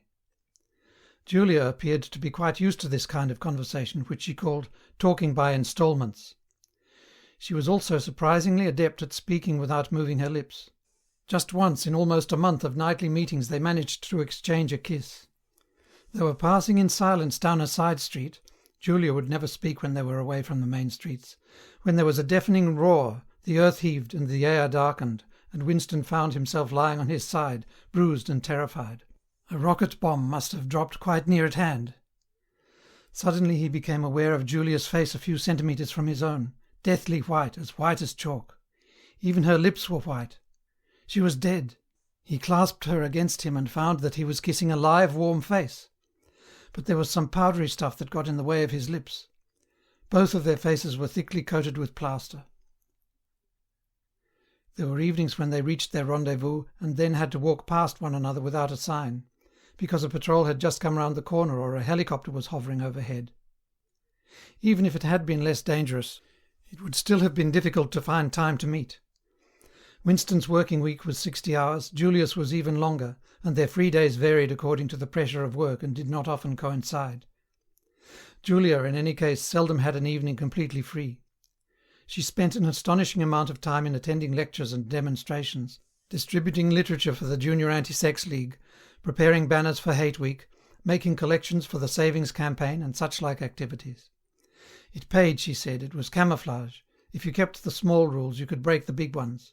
She even induced Winston to mortgage yet another of his evenings by enrolling himself for the part-time munition work which was done voluntarily by zealous party members. So one evening every week, Winston spent 4 hours of paralysing boredom screwing together small bits of metal which were probably parts of bomb fuses, in a draughty, ill-lit workshop where the knocking of hammers mingled drearily with the music of the telescreens. When they met in the church tower, the gaps in their fragmentary conversation were filled up. It was a blazing afternoon. The air in the little square chamber above the bells was hot and stagnant, and smelt overpoweringly of pigeon dung. They sat talking for hours on the dusty, twig-littered floor, one or other of them getting up from time to cast a glance through the arrow slits and to make sure that no one was coming. Julia was 26 years old. She lived in a hostel with 30 other girls, always in the stink of women. How I hate women, she said parenthetically. And she worked, as he had guessed, on the novel-writing machines in the fiction department. She enjoyed her work, which consisted chiefly in running and servicing a powerful but tricky electric motor. She was not clever, but was fond of using her hands and felt at home with machinery. She could describe the whole process of composing a novel, from the general directive issued by the planning committee down to the final touching up by the rewrite squad. But she was not interested in the finished product. She didn't much care for reading, she said. Books were just a commodity that had to be produced, like jam or bootlaces. She had no memories of anything before the early 60s, and the only person she had ever known who talked frequently of the days before the Revolution was a grandfather who had disappeared when she was 8. At school she had been captain of the hockey team and had won the gymnastics trophy 2 years running. She had been a troop leader in the Spies and a branch secretary in the Youth League before joining the Junior Anti-Sex League. She had always borne an excellent character. She had even, an infallible mark of good reputation, been picked out to work in pornosec, the subsection of the fiction department which turned out cheap pornography for distribution among the proles. It was nicknamed Muck House by the people who worked in it, she remarked. There she had remained for a year, helping to produce booklets in sealed packets with titles like Spanking Stories or One Night in a Girls' School, to be bought furtively by proletarian youths who were under the impression that they were buying something illegal. "What are these books like?" said Winston curiously. "Oh, ghastly rubbish. They're boring, really. They only have 6 plots, but they swap them round a bit. Of course, I was only on the kaleidoscopes. I was never in the rewrite squad. I'm not literary, dear. Not even enough for that." He learned with astonishment that all the workers in pornosec, except the heads of the departments, were girls. The theory was that men, whose sex instincts were less controllable than those of women, were in greater danger of being corrupted by the filth they handled. "They don't even like having married women there," she added. "Girls are always supposed to be so pure. Here's one who isn't anyway." She had had her first love affair when she was 16, with a party member of 60 who later committed suicide to avoid arrest. "And a good job too," said Julia, "otherwise they'd have had my name out of him when he confessed." Since then there had been various others. Life as she saw it was quite simple. You wanted a good time. They, meaning the party, wanted to stop you having it. You broke the rules as best you could. She seemed to think it just as natural that they should want to rob you of your pleasures as that you should want to avoid being caught. She hated the party, and said so in the crudest words, but she made no general criticism of it. Except where it touched upon her own life, she had no interest in party doctrine. He noticed that she never used newspeak words except the ones that had passed into everyday use. She had never heard of the Brotherhood, and refused to believe in its existence. Any kind of organised revolt against the party, which was bound to be a failure, struck her as stupid. The clever thing was to break the rules and stay alive all the same. He wondered vaguely how many others like her there might be in the younger generation, people who had grown up in the world of the Revolution, knowing nothing else, accepting the party as something unalterable, like the sky, not rebelling against its authority but simply evading it as a rabbit dodges a dog. They did not discuss the possibility of getting married. It was too remote to be worth thinking about. No imaginable committee would ever sanction such a marriage, even if Catherine, Winston's wife, could somehow have been got rid of. It was hopeless even as a daydream. "What was she like, your wife?" said Julia. "She was... Do you know the Newspeak word good thinkful? Meaning naturally orthodox, incapable of thinking a bad thought." "No, I didn't know the word, but I know the kind of person right enough." He began telling her the story of his married life, but curiously enough she appeared to know the essential parts of it already.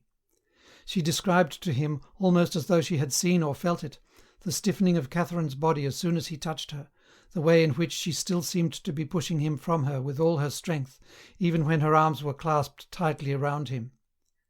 With Julia he felt no difficulty in talking about such things. Catherine, in any case, had long ceased to be a painful memory and became merely a distasteful one. "I could have stood it if it hadn't been for one thing," he said. He told her about the frigid little ceremony that Catherine had forced him to go through on the same night every week. She hated it, but nothing would make her stop doing it. She used to call it, but you'll never guess. "Our duty to the party," said Julia promptly. "How did you know that?" "I've been at school too, dear. Sex talks once a month for the over-16s. And in the youth movement. They rub it into you for years. I dare say it works in a lot of cases. But of course you can never tell. People are such hypocrites." She began to enlarge upon the subject. With Julia everything came back to her own sexuality. As soon as this was touched upon in any way she was capable of great acuteness. Unlike Winston, she had grasped the inner meaning of the party's sexual puritanism. It was not merely that the sex instinct created a world of its own which was outside the party's control and which therefore had to be destroyed if possible. What was more important was that sexual privation induced hysteria, which was desirable because it could be transformed into war fever and leader worship. The way she put it was, "When you make love, you're using up energy, and afterwards you feel happy and don't give a damn for anything. They can't bear you to feel like that. They want you to be bursting with energy all the time. All this marching up and down and cheering and waving flags is simply sex gone sour. If you're happy inside yourself, why should you get excited about Big Brother and the 3-year plans and the 2 minutes hate and all the rest of their bloody rot?" That was very true, he thought. There was a direct intimate connection between chastity and political orthodoxy. For how could the fear, the hatred and the lunatic credulity which the party needed in its members be kept at the right pitch, except by bottling down some powerful instinct and using it as a driving force? The sex impulse was dangerous to the party, and the party had turned it to account. They had played a similar trick with the instinct of parenthood. The family could not actually be abolished, and indeed people were encouraged to be fond of their children in almost the old-fashioned way. The children, on the other hand, were systematically turned against their parents and taught to spy on them and report their deviations. The family had become, in effect, an extension of the thought police. It was a device by means of which everyone could be surrounded night and day by informers who knew him intimately. Abruptly his mind went back to Catherine. Catherine would unquestionably have denounced him to the thought police if she had not happened to be too stupid to detect the unorthodoxy of his opinions. But what really recalled her to him at this moment was the stifling heat of the afternoon, which had brought the sweat out on his forehead. He began telling Julia of something that had happened, or rather had failed to happen, on another sweltering summer afternoon 11 years ago. It was 3 or 4 months after they were married. They had lost their way on a community hike somewhere in Kent. They had only lagged behind the others for a couple of minutes, but they took a wrong turning and presently found themselves pulled up short by the edge of an old chalk quarry. It was a sheer drop of 10 or 20 metres with boulders at the bottom. There was nobody of whom they could ask the way. As soon as she realised that they were lost, Catherine became very uneasy. To be away from the noisy mob of hikers, even for a moment, gave her a feeling of wrongdoing. She wanted to hurry back by the way they had come and start searching in the other direction. But at this moment Winston noticed some tufts of loosestrife growing in the cracks of the cliff beneath them. One tuft was of two colours, magenta and brick red, apparently growing on the same root. He had never seen anything of the kind before, and he called to Catherine to come and look at it. "Look, Catherine, look at those flowers, that clump down near the bottom. Do you see they're two different colours?" She had already turned to go, but she did rather fretfully come back for a moment. She even leaned out over the cliff face to see where he was pointing. He was standing a little behind her, and he put his hand on her waist to steady her. At this moment it suddenly occurred to him how completely alone they were. There was not a human creature anywhere, not a leaf stirring, not even a bird awake. In a place like this the danger that there would be a hidden microphone was very small, and even if there was a microphone it would only pick up sounds. It was the hottest, sleepiest hour of the afternoon. The sun blazed down upon them, the sweat tickled his face, and the thought struck him. "Why didn't you give her a good shove?" said Julia. "I would have." "Yes, dear, you would have. I would if I had been the same person then as I am now. Or perhaps I would. I'm not certain." "Are you sorry you didn't?" "Yes, on the whole I'm sorry I didn't." They were sitting side by side on the dusty floor. He pulled her closer against him. Her head rested on his shoulder, the pleasant smell of her hair conquering the pigeon dung. She was very young, he thought. She still expected something from life. She did not understand that to push an inconvenient person over a cliff solves nothing. "Actually, it would have made no difference," he said. "Then why are you sorry you didn't do it?" "Only because I prefer a positive to a negative. In this game that we're playing we can't win. Some kinds of failure are better than other kinds, that's all." He felt her shoulders give a wriggle of dissent. She always contradicted him when he said anything of this kind. She would not accept it as a law of nature that the individual is always defeated. In a way she realized that she herself was doomed, that sooner or later the thought police would catch her and kill her, but with another part of her mind she believed that it was somehow possible to construct a secret world in which you could live as you chose. All you needed was luck and cunning and boldness. She did not understand that there was no such thing as happiness, that the only victory lay in the far future, long after you were dead, that from the moment of declaring war on the party it was better to think of yourself as a corpse. "We are the dead," he said. "We're not dead yet," said Julia prosaically. "Not physically. 6 months, a year, 5 years conceivably. I am afraid of death. You are young, so presumably you're more afraid of it than I am. Obviously we shall put it off as long as we can, but it makes very little difference. So long as human beings stay human, death and life are the same thing." "Oh, rubbish! Which would you sooner sleep with, me or a skeleton? Don't you enjoy being alive? Don't you like feeling? This is me, this is my hand, this is my leg, I'm real, I'm solid, I'm alive. Don't you like this?" She twisted herself round and pressed her bosom against him. He could feel her breasts, ripe yet firm, through her overalls. Her body seemed to be pouring some of its youth and vigour into his. "Yes, I like that," he said. "Then stop talking about dying. And now listen, dear, we've got to fix up about the next time we meet. We may as well go back to the place in the wood. We've given it a good long rest. But you must get there by a different way this time. I've got it all planned out. You take the train, but look, I'll draw it out for you." And in her practical way she scraped together a small square of dust, and with a twig from a pigeon's nest began drawing a map on the floor. End of section 11.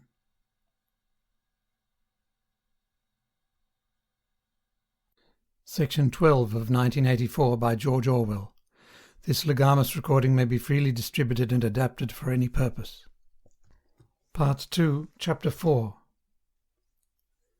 Winston looked round the shabby little room above Mr. Charrington's shop. Beside the window the enormous bed was made up, with ragged blankets and a coverless bolster. The old-fashioned clock with the 12-hour face was ticking away on the mantelpiece. In the corner on the gate-leg table, the glass paperweight which he had bought on his last visit gleamed softly out of the half-darkness.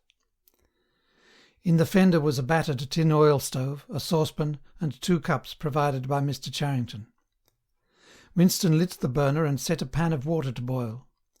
He had brought an envelope full of victory coffee and some saccharin tablets.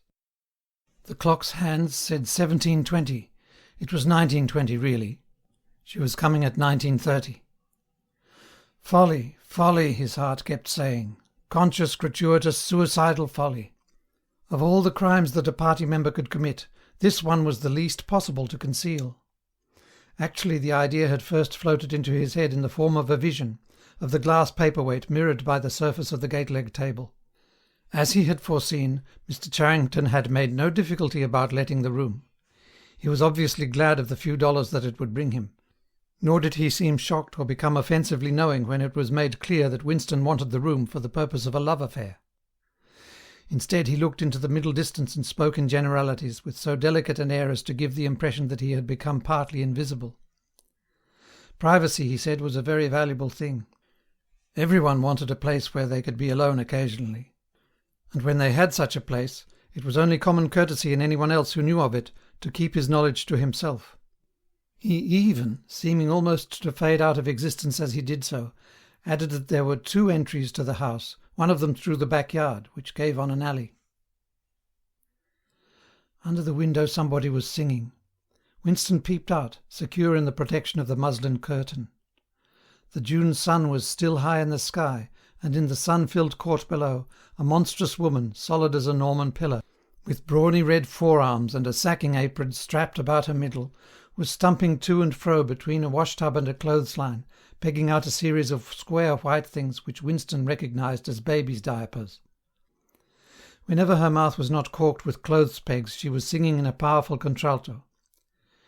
It was only an hopeless fancy, it passed like an April dye. But a look and a word and the dreams they stirred, they have stolen my heart away. The tune had been haunting London for weeks past. It was one of countless similar songs published for the benefit of the proles by a subsection of the music department. The words of these songs were composed without any human intervention whatever on an instrument known as a versificator. But the woman sang so tunefully as to turn the dreadful rubbish into an almost pleasant sound. He could hear the woman singing and the scrape of her shoes on the flagstones, and the cries of the children in the street, and somewhere in the far distance a faint roar of traffic, and yet the room seemed curiously silent thanks to the absence of a telescreen. Folly, folly, folly, he thought again. It was inconceivable that they could frequent this place for more than a few weeks without being caught. But the temptation of having a hiding place that was truly their own, indoors and near at hand, had been too much for both of them. For some time after their visit to the church belfry it had been impossible to arrange meetings.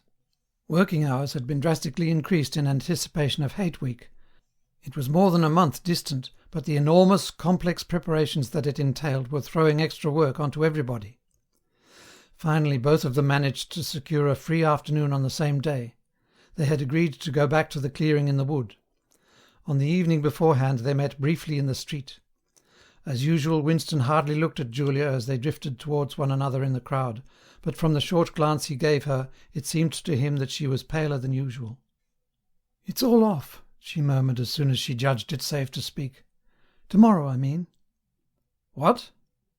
"Tomorrow afternoon. I can't come." "Why not?" "Oh, the usual reason. It started early this time." For a moment he was violently angry. During the month that he had known her, the nature of his desire for her had changed. At the beginning there had been little true sensuality in it. Their first love-making had been simply an act of the will. But after the second time it was different. The smell of her hair, the taste of her mouth, the feeling of her skin seemed to have got inside him, or into the air all round him. She had become a physical necessity, something that he not only wanted, but felt that he had a right to. When she said that she could not come, he had the feeling that she was cheating him. But just at this moment the crowd pressed them together and their hands accidentally met. She gave the tips of his fingers a quick squeeze that seemed to invite not desire but affection.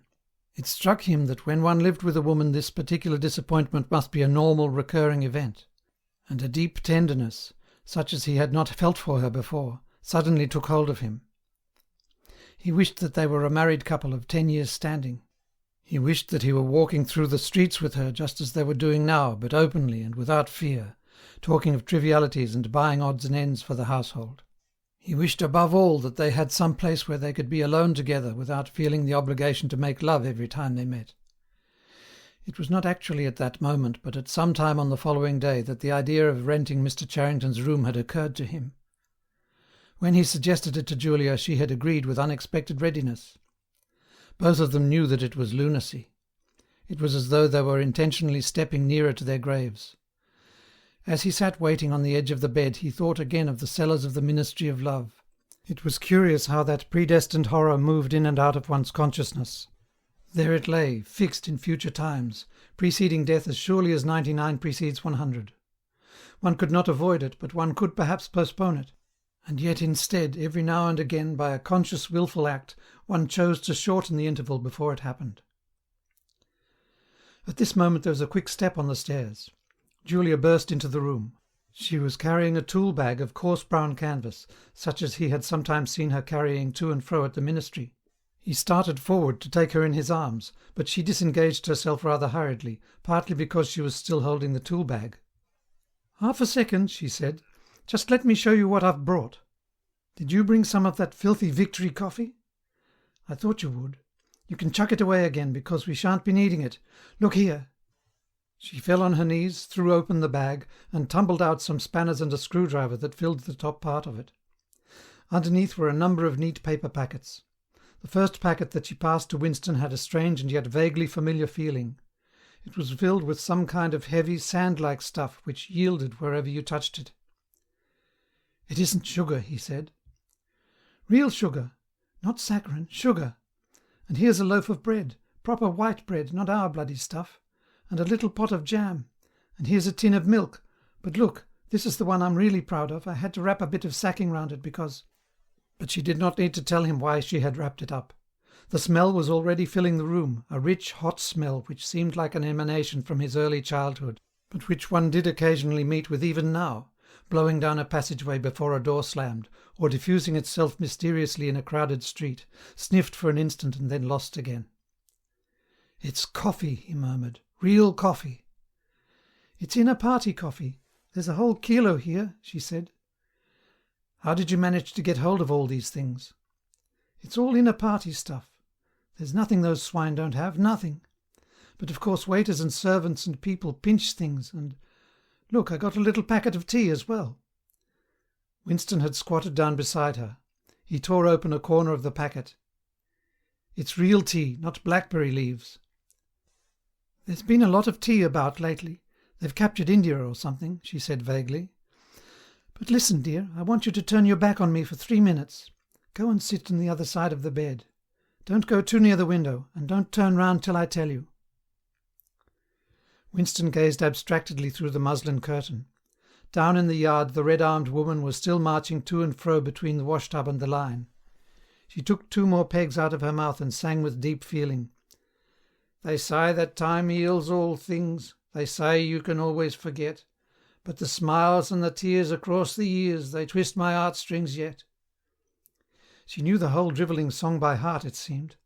Her voice floated upward with the sweet summer air, very tuneful, charged with a sort of happy melancholy. One had the feeling that she would have been perfectly content, if the June evening had been endless and the supply of clothes inexhaustible, to remain there for 1,000 years, pegging out diapers and singing rubbish. It struck him as a curious fact that he had never heard a member of the party singing alone and spontaneously. It would even have seemed slightly unorthodox, a dangerous eccentricity, like talking to oneself. Perhaps it was only when people were somewhere near the starvation level that they had anything to sing about. "You can turn round now," said Julia. He turned round, and for a second almost failed to recognise her. What he had actually expected was to see her naked. But she was not naked. The transformation that had happened was much more surprising than that. She had painted her face. She must have slipped into some shop in the proletarian quarters and bought herself a complete set of make-up materials. Her lips were deeply reddened, her cheeks rouged, her nose powdered. There was even a touch of something under the eyes to make them brighter. It was not very skilfully done, but Winston's standards in such matters were not high. He had never before seen or imagined a woman of the party with cosmetics on her face. The improvement in her appearance was startling. With just a few dabs of colour in the right places she had become not only very much prettier, but, above all, far more feminine. Her short hair and boyish overalls merely added to the effect. As he took her in his arms, a wave of synthetic violets flooded his nostrils. He remembered the half-darkness of a basement kitchen, and a woman's cavernous mouth. It was the very same scent that she had used, but at the moment it did not seem to matter. "Sent too," he said. "Yes, dear, sent too. And do you know what I'm going to do next? I'm going to get hold of a real woman's frock from somewhere and wear it instead of these bloody trousers. I'll wear silk stockings and high-heeled shoes. In this room I'm going to be a woman, not a party comrade." They flung their clothes off and climbed into the huge mahogany bed. It was the first time that he had stripped himself naked in her presence. Until now he had been too much ashamed of his pale and meagre body, with the varicose veins standing out on his calves and the discoloured patch over his ankle. There were no sheets, but the blanket they lay on was threadbare and smooth, and the size and springiness of the bed astonished both of them. "It's sure to be full of bugs, but who cares?" said Julia. One never saw a double bed nowadays, except in the homes of the proles. Winston had occasionally slept in one in his boyhood. Julia had never been in one before, so far as she could remember. Presently they fell asleep for a little while. When Winston woke up, the hands of the clock had crept round to nearly 9. He did not stir, because Julia was sleeping with her head in the crook of his arm. Most of her make-up had transferred itself to his own face or the bolster, but a light stain of rouge still brought out the beauty of her cheekbone. A yellow ray from the sinking sun fell across the foot of the bed and lighted up the fireplace, where the water in the pan was boiling fast. Down in the yard the woman had stopped singing, but the faint shouts of children floated in from the street. He wondered vaguely whether in the abolished past it had been a normal experience to lie in bed like this, in the cool of a summer evening, a man and a woman with no clothes on, making love when they chose, talking of what they chose, not feeling any compulsion to get up, simply lying there and listening to peaceful sounds outside. Surely there could never have been a time when that seemed ordinary. Julia woke up, rubbed her eyes, and raised herself on her elbow to look at the oil stove. "Half that water's boiled away," she said. "I'll get up and make some coffee in another moment. We've got an hour. What time do they cut the lights off at your flats?" 23:30. "It's 23 at the hostel, but you have to get in earlier than that because— Hey, get out, you filthy brute!" She suddenly twisted herself over in the bed, seized a shoe from the floor, and sent it hurtling into the corner with a boyish jerk of her arm, exactly as he had seen her fling the dictionary at Goldstein that morning during the 2 minutes' hate. "What was it?" he said in surprise. "A rat. I saw him stick his beastly nose out of the wainscoting.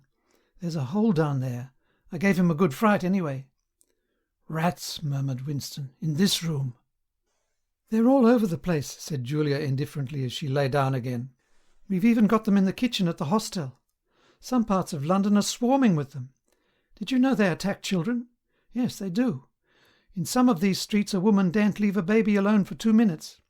It's the great huge brown ones that do it, and the nasty thing is that the brutes always—" "Don't go on," said Winston, with his eyes tightly shut.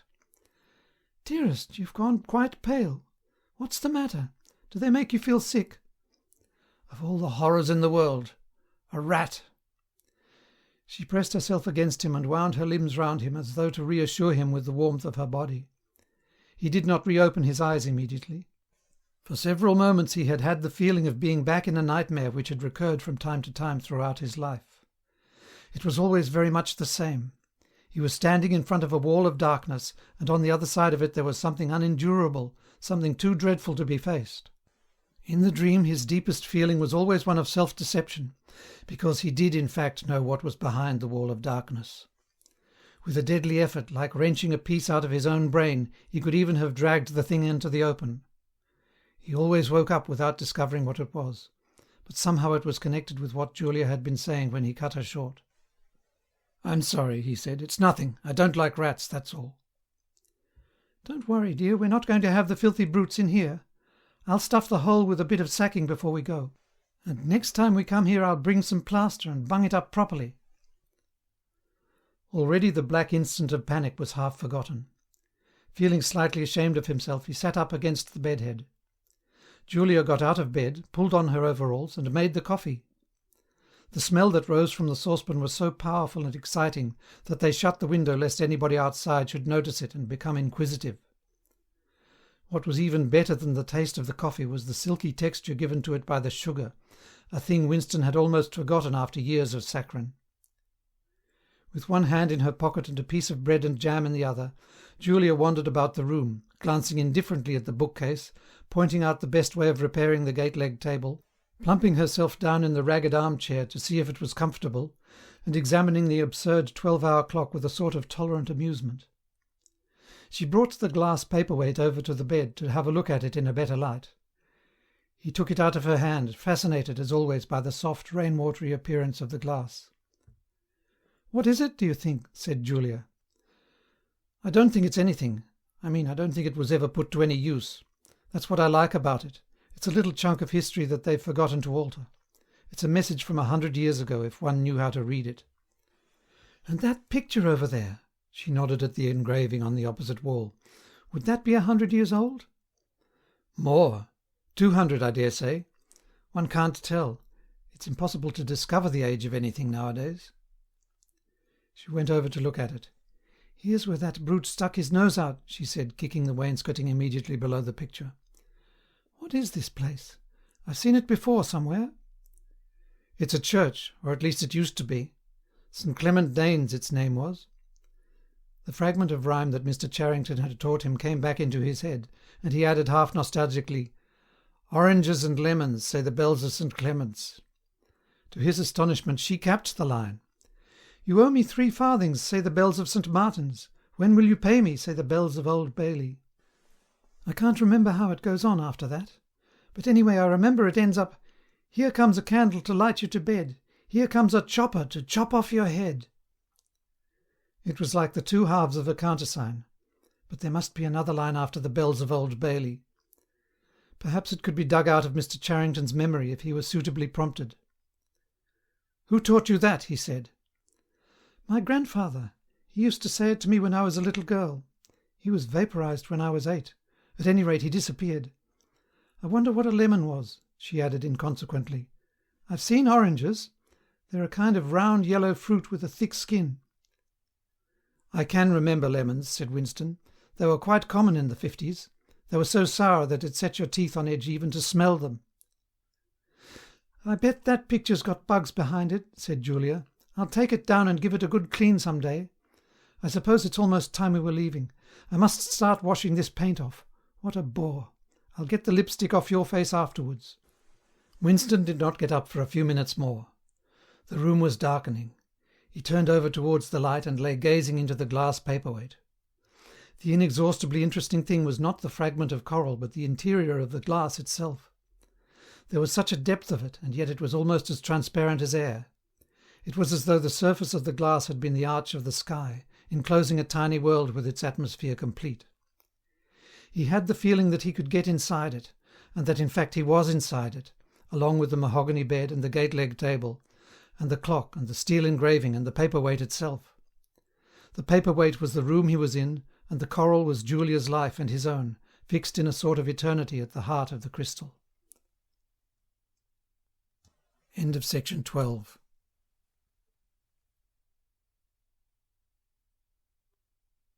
Section 13 of 1984 by George Orwell. This legamus recording may be freely distributed and adapted for any purpose. Part 2, Chapter 5. Syme had vanished. A morning came and he was missing from work. A few thoughtless people commented on his absence. On the next day nobody mentioned him. On the 3rd day Winston went into the vestibule of the records department to look at the notice board. One of the notices carried a printed list of the members of the chess committee, of whom Syme had been one. It looked almost exactly as it had looked before. Nothing had been crossed out. But it was one name shorter. It was enough. Syme had ceased to exist. He had never existed. The weather was baking hot. In the labyrinthine ministry, the windowless, air-conditioned rooms kept their normal temperature, but outside the pavements scorched one's feet and the stench of the tubes at the rush hours was a horror. The preparations for Hate Week were in full swing, and the staffs of all the ministries were working overtime. Processions, meetings, military parades, lectures, waxworks, displays, film shows, telescreen programs all had to be organised. Stands had to be erected, effigies built, slogans coined, songs written, rumours circulated, photographs faked. Julia's unit in the fiction department had been taken off the production of novels and was rushing out a series of atrocity pamphlets. Winston, in addition to his regular work, spent long periods every day in going through the back files of The Times and altering and embellishing news items which were to be quoted in speeches. Late at night, when crowds of rowdy proles roamed the streets, the town had a curiously febrile air. The rocket bombs crashed oftener than ever, and sometimes in the far distance there were enormous explosions which no one could explain and about which there were wild rumours. The new tune which was to be the theme song of Hate Week, the Hate Song it was called, had already been composed and was being endlessly plugged on the telescreens. It had a savage barking rhythm which could not exactly be called music, but resembled the beating of a drum. Roared out by hundreds of voices to the tramp of marching feet, it was terrifying. The proles had taken a fancy to it, and in the midnight streets it competed with the still popular It Was Only a Hopeless Fancy. The parsons' children played it at all hours of the night and day, unbearably, on a comb and a piece of toilet paper. Winston's evenings were fuller than ever. Squads of volunteers, organised by parsons, were preparing the street for Hate Week, stitching banners, painting posters, erecting flagstaffs on the roofs, and perilously slinging wires across the street for the reception of streamers. Parsons boasted that Victory Mansions alone would display 400 metres of bunting. He was in his native element and as happy as a lark. The heat and the manual work had even given him a pretext for reverting to shorts and an open shirt in the evenings. He was everywhere at once, pushing, pulling, sawing, hammering, improvising, jollying everyone along with comradely exhortations, and giving out from every fold of his body what seemed an inexhaustible supply of acrid-smelling sweat. A new poster had suddenly appeared all over London.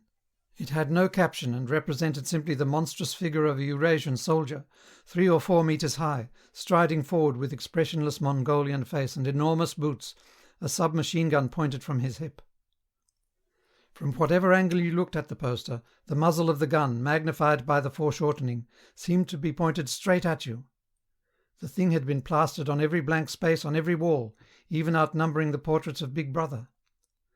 The proles, normally apathetic about the war, were being lashed into one of their periodical frenzies of patriotism. As though to harmonise with the general mood, the rocket bombs had been killing larger numbers of people than usual. One fell on a crowded film theatre in Stepney, burying several hundred victims among the ruins. The whole population of the neighbourhood turned out for a long, trailing funeral, which went on for hours, and was in effect an indignation meeting. Another bomb fell on a piece of waste ground which was used as a playground, and several dozen children were blown to pieces. There were further angry demonstrations, Goldstein was burned in effigy, hundreds of copies of the poster of the Eurasian soldier were torn down and added to the flames, and a number of shops were looted in the turmoil. Then a rumour flew round that spies were directing the rocket bombs by means of wireless waves, and an old couple who were suspected of being of foreign extraction had their house set on fire and perished of suffocation. In the room over Mr. Charrington's shop, when they could get there, Julia and Winston lay side by side on a stripped bed under the open windows, naked for the sake of coolness.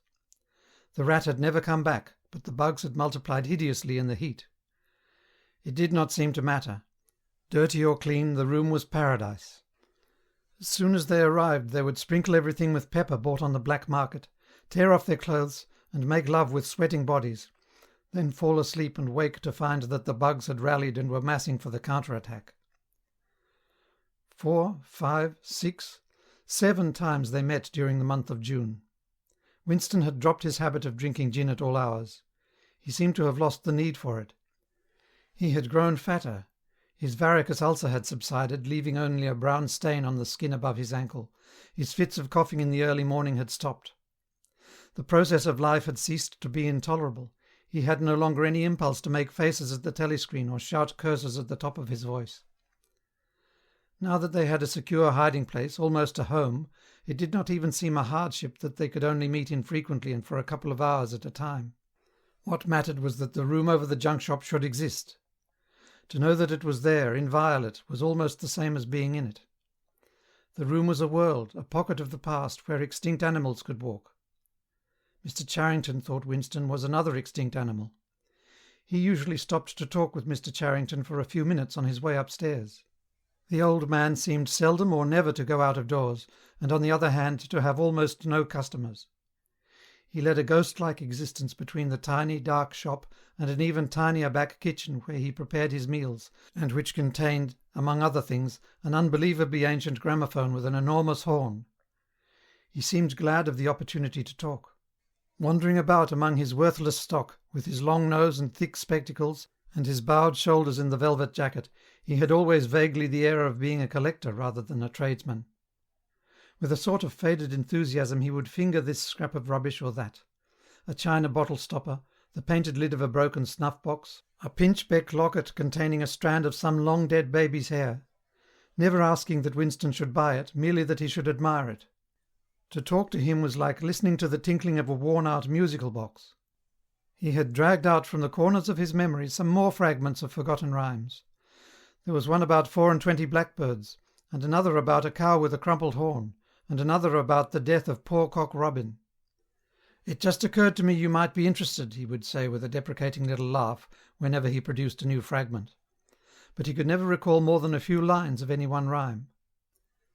Both of them knew, in a way it was never out of their minds, that what was now happening could not last long.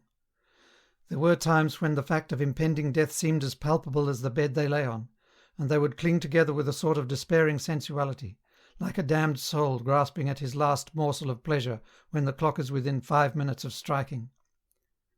But there were also times when they had the illusion not only of safety but of permanence. So long as they were actually in this room, they both felt, no harm could come to them. Getting there was difficult and dangerous, but the room itself was sanctuary. It was as when Winston had gazed into the heart of the paperweight, with the feeling that it would be possible to get inside that glassy world, and that once inside it time could be arrested. Often they gave themselves up to daydreams of escape.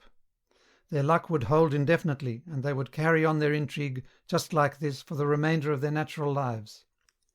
Or Catherine would die, and by subtle manoeuvrings Winston and Julia would succeed in getting married. Or they would commit suicide together.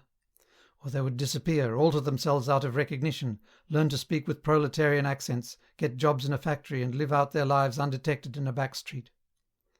It was all nonsense, as they both knew. In reality there was no escape.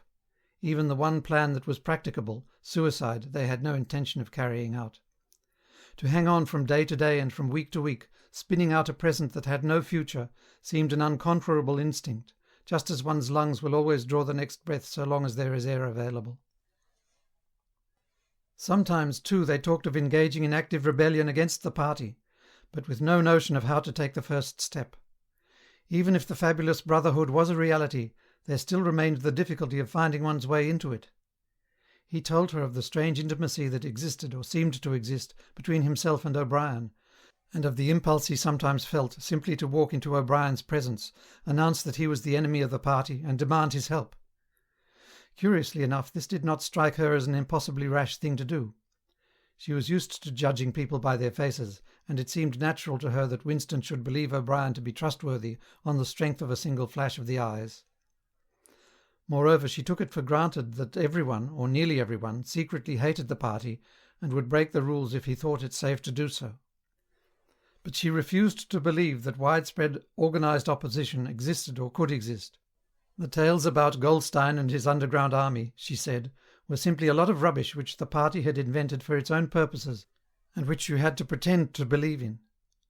Times beyond number, at party rallies and spontaneous demonstrations, she had shouted at the top of her voice for the execution of people whose names she had never heard, and in whose supposed crimes she had not the faintest belief. When public trials were happening, she had taken her place in the detachments from the Youth League, who surrounded the courts from morning to night, chanting at intervals, "Death to the traitors!" During the 2 minutes' hate she always excelled all others in shouting insults at Goldstein. Yet she had only the dimmest idea of who Goldstein was and what doctrines he was supposed to represent. She had grown up since the Revolution and was too young to remember the ideological battles of the 50s and 60s. Such a thing as an independent political movement was outside her imagination, and in any case the party was invincible. It would always exist, and it would always be the same. You could only rebel against it by secret disobedience, or, at most, by isolated acts of violence, such as killing somebody or blowing something up. In some ways she was far more acute than Winston, and far less susceptible to party propaganda. Once when he happened in some connection to mention the war against Eurasia, She startled him by saying casually that in her opinion the war was not happening. The rocket bombs which fell daily on London were probably fired by the government of Oceania itself, just to keep people frightened.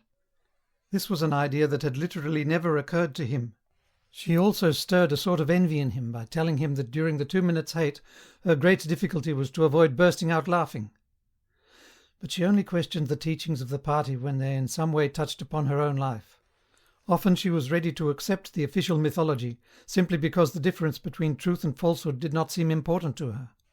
She believed, for instance, having learnt it at school, that the party had invented aeroplanes. In his own school days, Winston remembered in the late 50s it was only the helicopter that the party claimed to have invented. A dozen years later, when Julia was at school, it was already claiming the aeroplane. One generation more and it would be claiming the steam engine. And when he told her that aeroplanes had been in existence before he was born and long before the Revolution, the fact struck her as totally uninteresting. After all, what did it matter who had invented aeroplanes? It was rather more of a shock to him when he discovered from some chance remark that she did not remember that Oceania, 4 years ago, had been at war with East Asia and at peace with Eurasia. It was true that she regarded the whole war as a sham, but apparently she had not even noticed that the name of the enemy had changed. "I thought we'd always been at war with Eurasia," she said vaguely. It frightened him a little. The invention of aeroplanes dated from long before her birth, but the switch-over in the war had happened only 4 years ago, well after she was grown up. He argued with her about it for perhaps a quarter of an hour.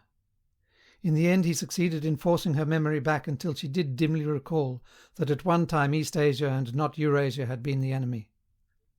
But the issue still struck her as unimportant. "Who cares?" she said impatiently. "It's always one bloody war after another, and one knows the news is all lies anyway." Sometimes he talked to her of the records department and the impudent forgeries that he committed there. Such things did not appear to horrify her. She did not feel the abyss opening beneath her feet at the thought of lies becoming truths. He told her the story of Jones, Aronson and Rutherford, and the momentous slip of paper which he had once held between his fingers. It did not make much impression on her. At first, indeed, she failed to grasp the point of the story. "Were they friends of yours?" she said. "No, I never knew them. They were inner party members. Besides, they were far older men than I was. They belonged to the old days, before the Revolution. I barely knew them by sight." "Then what was there to worry about? People are being killed off all the time, aren't they?" He tried to make her understand. This was an exceptional case. It wasn't just a question of somebody being killed. Do you realize that the past, starting from yesterday, has been actually abolished? If it survives anywhere, it's in a few solid objects with no words attached to them, like that lump of glass there. Already we know almost literally nothing about the Revolution and the years before the Revolution. Every record has been destroyed or falsified, every book has been rewritten, every picture has been repainted, every statue and street and building has been renamed, every date has been altered. And that process is continuing day by day and minute by minute. History has stopped. Nothing exists except an endless present in which the party is always right. I know, of course, that the past is falsified, but it would never be possible for me to prove it, even when I did the falsification myself. After the thing is done, no evidence ever remains. The only evidence is inside my own mind, and I don't know with any certainty that any other human being shares my memories. Just in that one instance, in my whole life, I did possess actual concrete evidence after the event, years after it. And what good was that? It was no good, because I threw it away a few minutes later. But if the same thing happened today, I should keep it. "Well, I wouldn't," said Julia. "I'm quite ready to take risks, but only for something worthwhile, not for bits of old newspaper. What could you have done with it, even if you had kept it?" "Not much, perhaps, but it was evidence. It might have planted a few doubts here and there, supposing that I'd dared to show it to anybody. I don't imagine that we can alter anything in our own lifetime, but one can imagine little knots of resistance springing up here and there, small groups of people banding themselves together and gradually growing, and even leaving a few records behind, so that the next generations can carry on where we leave off." "I'm not interested in the next generation, dear. I'm interested in us." "You're only a rebel from the waist downwards," he told her. She thought this brilliantly witty and flung her arms round him in delight. In the ramifications of party doctrine she had not the faintest interest.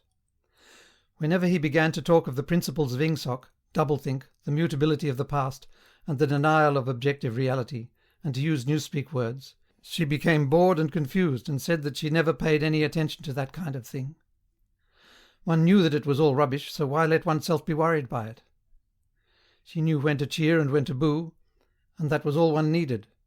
If he persisted in talking of such subjects, she had a disconcerting habit of falling asleep.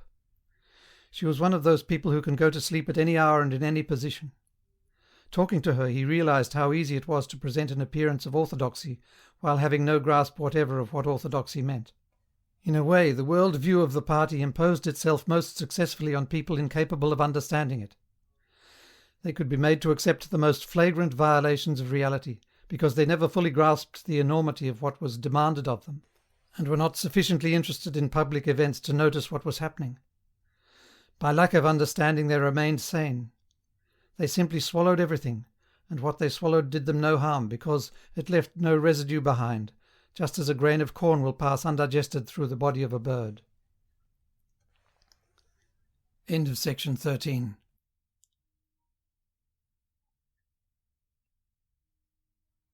Section 14 of 1984 by George Orwell.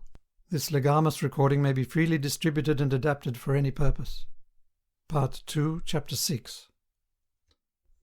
It had happened at last. The expected message had come. All his life, it seemed to him, he had been waiting for this to happen. He was walking down the long corridor at the ministry, and he was almost at the spot where Julia had slipped the note into his hand, when he became aware that someone larger than himself was walking just behind him. The person, whoever it was, gave a small cough, evidently as a prelude to speaking. Winston stopped abruptly and turned. It was O'Brien. At last they were face to face, and it seemed that his only impulse was to run away. His heart bounded violently. He would have been incapable of speaking. O'Brien, however, had continued forward in the same movement, laying a friendly hand for a moment on Winston's arm, so that the two of them were walking side by side. He began speaking with the peculiar grave courtesy that differentiated him from the majority of inner-party members. "I had been hoping for an opportunity of talking to you," he said. "I was reading one of your Newspeak articles in the Times the other day.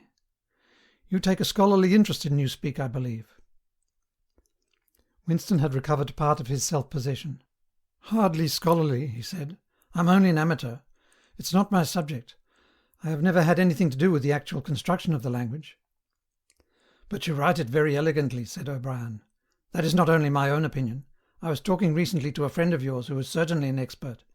His name has slipped my memory for the moment." Again Winston's heart stirred painfully. It was inconceivable that this was anything other than a reference to Syme. But Syme was not only dead, he was abolished, an unperson. Any identifiable reference to him would have been mortally dangerous. O'Brien's remark must obviously have been intended as a signal, a code word. By sharing a small act of thought-crime he had turned the two of them into accomplices. They had continued to stroll slowly down the corridor, but now O'Brien halted. With the curious disarming friendliness that he always managed to put into the gesture, he resettled his spectacles on his nose. Then he went on. "What I had really intended to say was that in your article I noticed you had used two words which have become obsolete. But they have only become so very recently. Have you seen the 10th edition of the Newspeak Dictionary?" "No," said Winston. "I didn't think it had been issued yet. We are still using the 9th in the Records Department." "The 10th edition is not due to appear for some months, I believe. But a few advance copies have been circulated. I have one myself. It might interest you to look at it, perhaps." "Very much so," said Winston, immediately seeing where this tended. "Some of the new developments are most ingenious. The reduction in the number of verbs, that is the point that will appeal to you, I think. Let me see, shall I send a messenger to you with the dictionary? But I'm afraid I invariably forget anything of that kind. Perhaps you could pick it up at my flat at some time that suited you. Wait, let me give you my address." They were standing in front of a telescreen. Somewhat absent-mindedly, O'Brien felt two of his pockets and then produced a small leather-covered notebook and a gold ink pencil. Immediately beneath the telescreen, in such a position that anyone who was watching at the other end of the instrument could read what he was writing, he scribbled an address, tore out the page and handed it to Winston. "I'm usually at home in the evenings," he said. "If not, my servant will give you the dictionary." He was gone, leaving Winston holding the scrap of paper, which this time there was no need to conceal. Nevertheless, he carefully memorized what was written on it, and some hours later dropped it into the memory hole along with a mass of other papers. They had been talking to one another for a couple of minutes at the most. There was only one meaning that the episode could possibly have. It had been contrived as a way of letting Winston know O'Brien's address.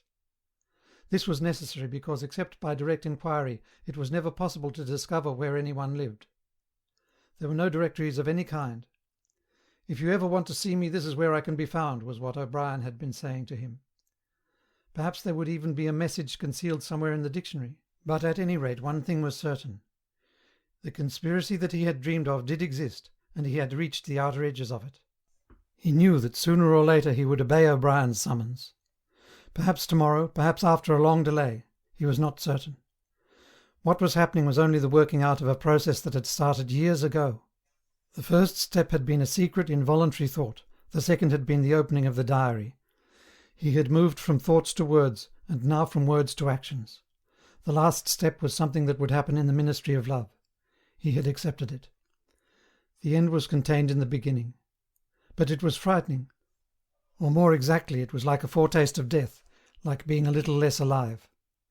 Even while he was speaking to O'Brien, when the meaning of the words had sunk in, a chilly, shuddering feeling had taken possession of his body. He had the sensation of stepping into the dampness of a grave, and it was not much better because he had always known that the grave was there and waiting for him. End of section 14.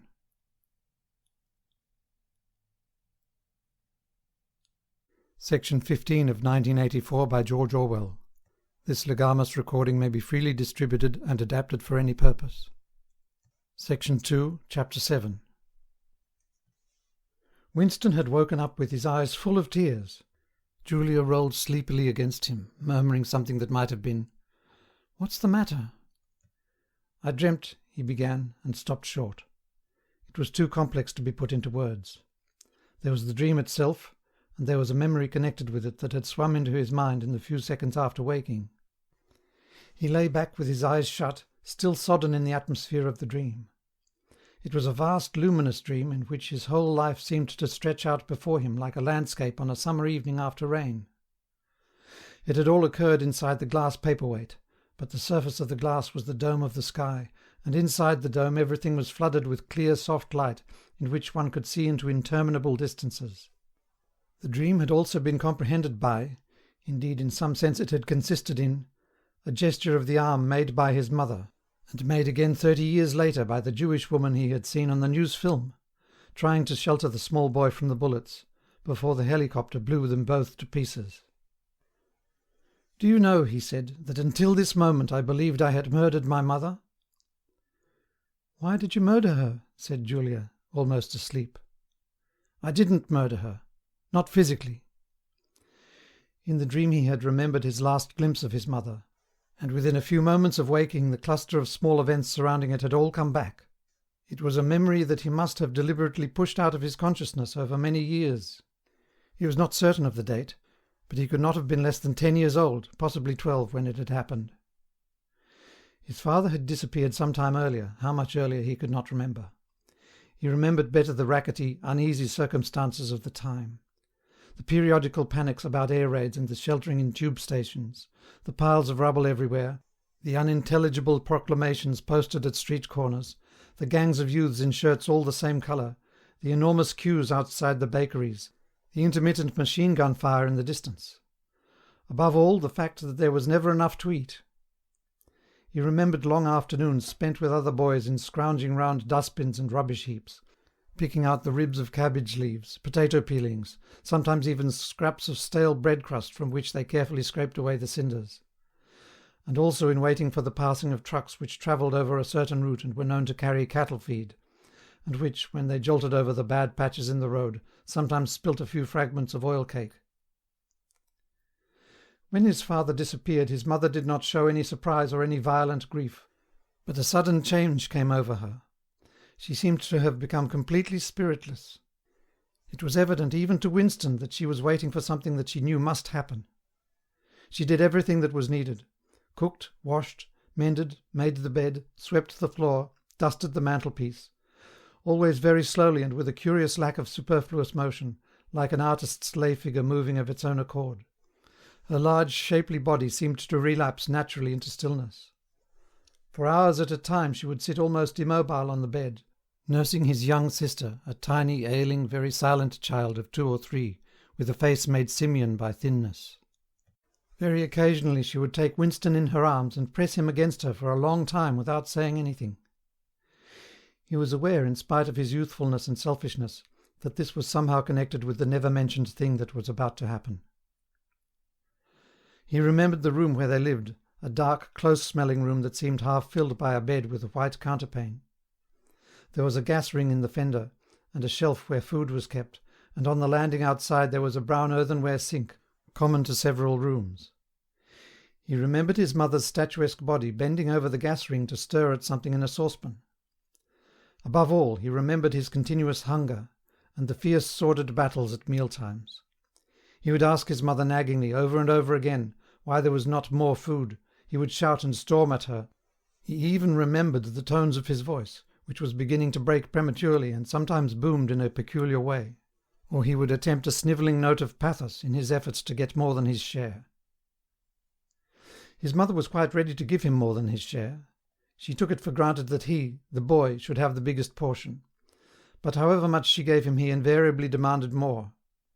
At every meal she would beseech him not to be selfish and to remember that his little sister was sick and also needed food. But it was no use. He would cry out with rage when she stopped ladling. He would try to wrench the saucepan and spoon out of her hands. He would grab bits from his sister's plate. He knew that he was starving the other two, but he could not help it. He even felt that he had a right to do it. The clamorous hunger in his belly seemed to justify him. Between meals, if his mother did not stand guard, he was constantly pilfering at the wretched store of food on the shelf. One day a chocolate ration was issued. There had been no such issue for weeks or months past. He remembered quite clearly that precious little morsel of chocolate. It was a 2-ounce slab, they still talked about ounces in those days, between the 3 of them. It was obvious that it ought to be divided into 3 equal parts. Suddenly, as though he were listening to somebody else, Winston heard himself demanding in a loud, booming voice that he should be given the whole piece. His mother told him not to be greedy. There was a long, nagging argument that went round and round, with shouts, whines, tears, remonstrances, bargainings. His tiny sister, clinging to her mother with both hands, exactly like a baby monkey, sat looking over her shoulder at him with large, mournful eyes. In the end his mother broke off 3/4 of the chocolate and gave it to Winston, giving the other quarter to his sister. The little girl took hold of it and looked at it dully, perhaps not knowing what it was. Winston stood watching her for a moment. Then, with a sudden swift spring, he had snatched the piece of chocolate out of his sister's hand and was fleeing for the door. "Winston, Winston," his mother called after him. "Come back. Give your sister back her chocolate." He stopped, but did not come back. His mother's anxious eyes were fixed on his face. Even now he was thinking about the thing. He did not know what it was that was on the point of happening. His sister, conscious of having been robbed of something, had set up a feeble wail. His mother drew her arm round the child and pressed its face against her breast. Something in the gesture told him that his sister was dying. He turned and fled down the stairs, with the chocolate growing sticky in his hand. He never saw his mother again. After he had devoured the chocolate, he felt somewhat ashamed of himself and hung about in the streets for several hours, until hunger drove him home. When he came back, his mother had disappeared. This was already becoming normal at that time. Nothing was gone from the room except his mother and his sister. They had not taken any clothes, not even his mother's overcoat. To this day he did not know with any certainty that his mother was dead. It was perfectly possible that she had merely been sent to a forced labour camp. As for his sister, she might have been removed, like Winston himself, to one of the colonies for homeless children, reclamation centres they were called, which had grown up as a result of the Civil War, or she might have been sent to the labour camp along with his mother, or simply left somewhere or other to die.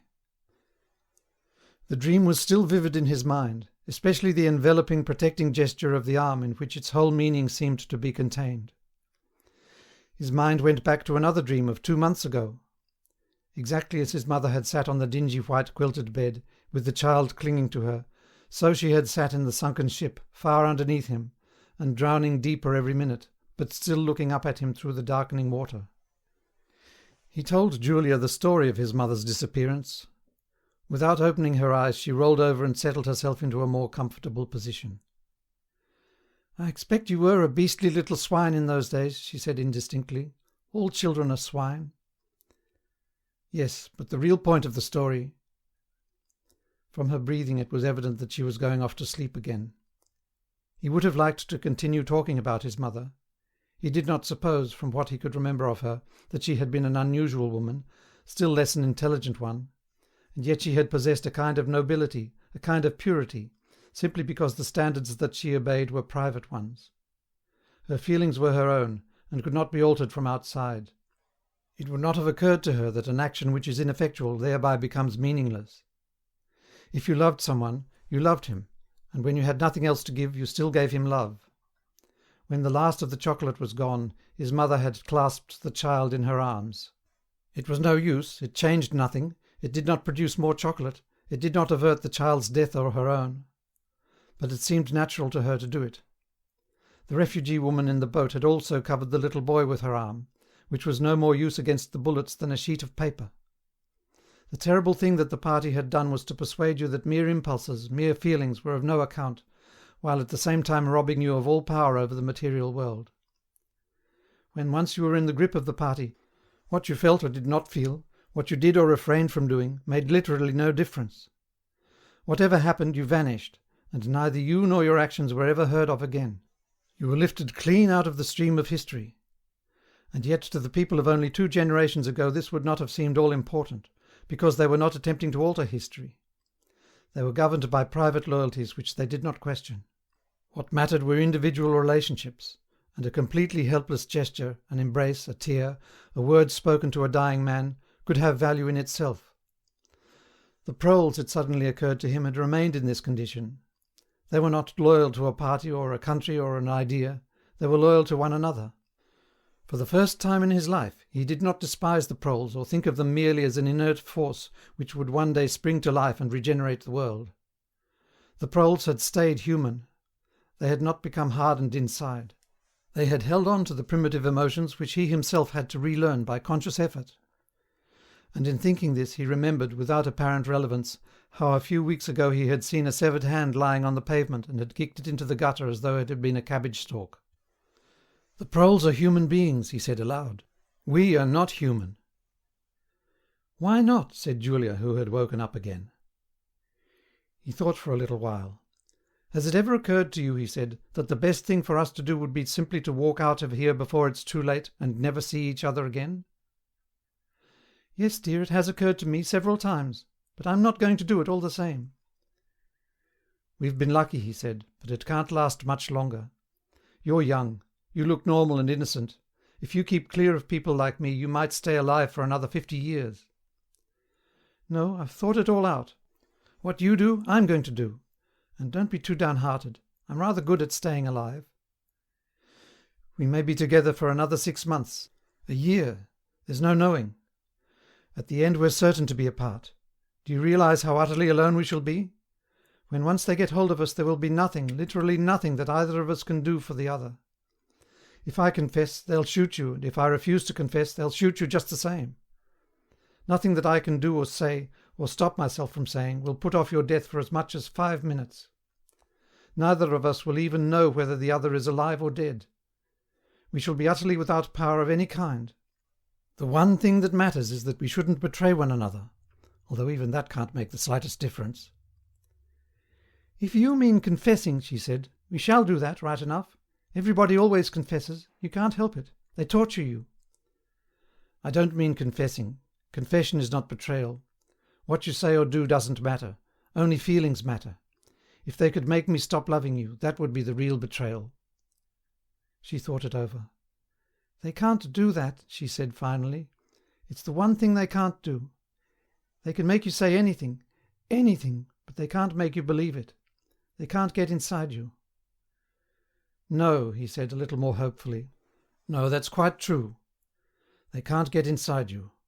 If you can feel that staying human is worthwhile, even when it can't have any result whatever, you've beaten them." He thought of the telescreen with its never-sleeping ear, They could spy upon you night and day, but if you kept your head you could still outwit them. With all their cleverness, they had never mastered the secret of finding out what another human being was thinking. Perhaps that was less true when you were actually in their hands. One did not know what happened inside the Ministry of Love, but it was possible to guess. Tortures, drugs, delicate instruments that registered your nervous reactions, gradual wearing down by sleeplessness and solitude and persistent questioning. Facts, at any rate, could not be kept hidden. They could be tracked down by inquiry, they could be squeezed out of you by torture. But if the object was not to stay alive, but to stay human, what difference did it ultimately make? They could not alter your feelings. For that matter, you could not alter them yourself, even if you wanted to. They could lay bare in the utmost detail everything that you had done or said or thought. But the inner heart, whose workings were mysterious even to yourself, remained impregnable. End of section 15.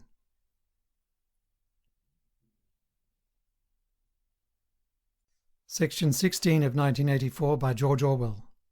This legamus recording may be freely distributed and adapted for any purpose. Part 2, Chapter 8.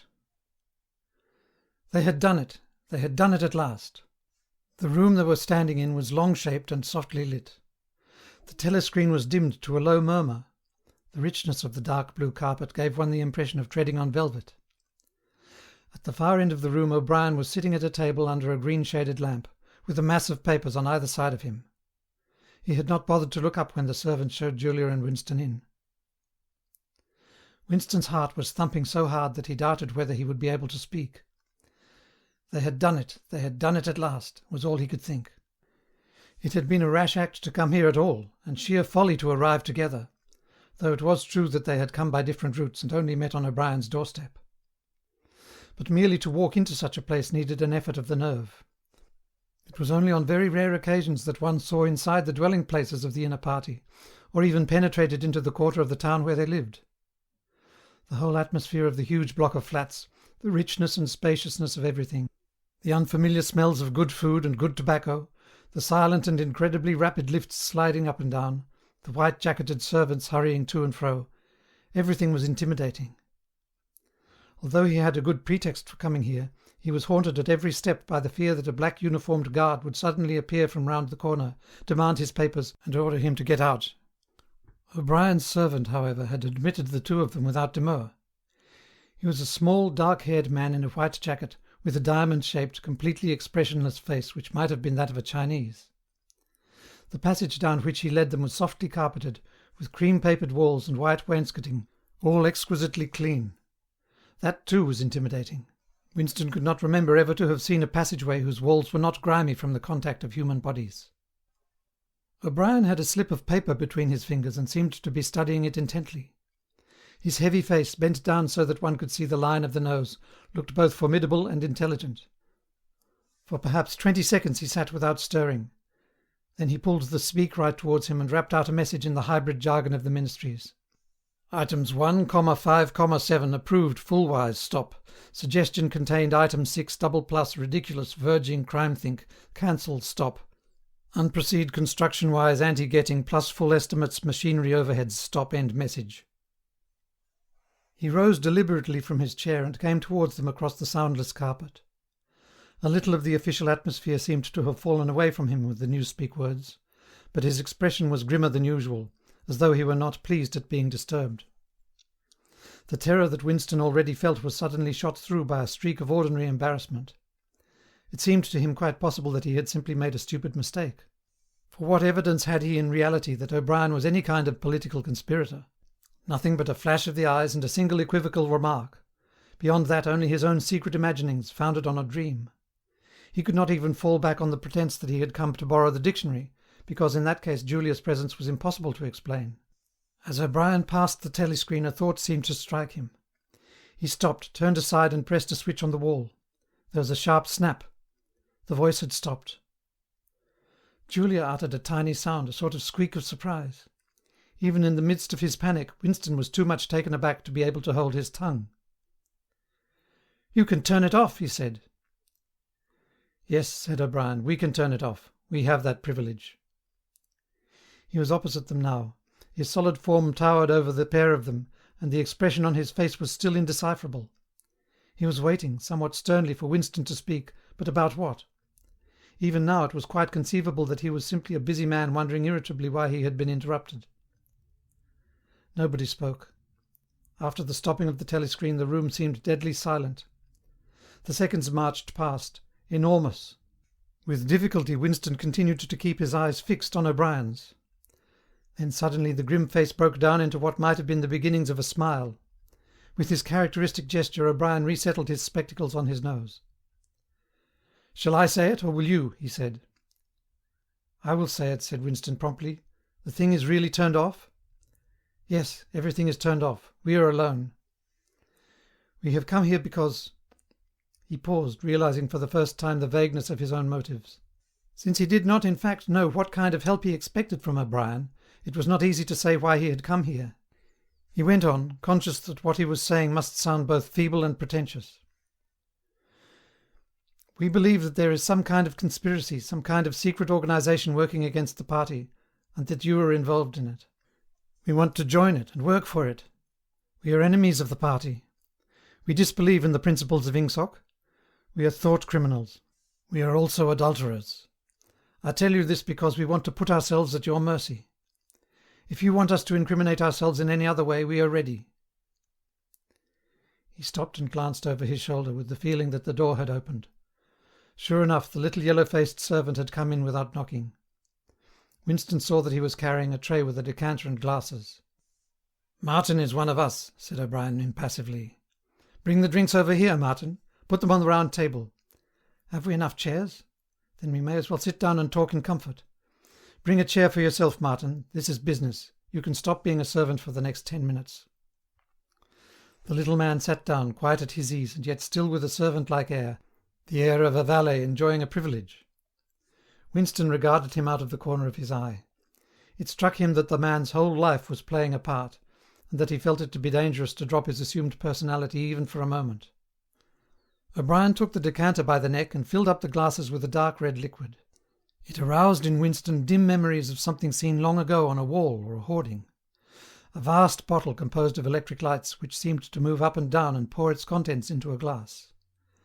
Seen from the top, the stuff looked almost black, but in the decanter it gleamed like a ruby. It had a sour, sweet smell. He saw Julia pick up her glass and sniff at it with frank curiosity. "It is called wine," said O'Brien with a faint smile. "You will have read about it in books, no doubt. Not much of it gets to the outer party, I'm afraid." His face grew solemn again, and he raised his glass. "I think it is fitting that we should begin by drinking a health. To our leader, to Emmanuel Goldstein." Winston took up his glass with a certain eagerness. Wine was a thing he had read and dreamed about.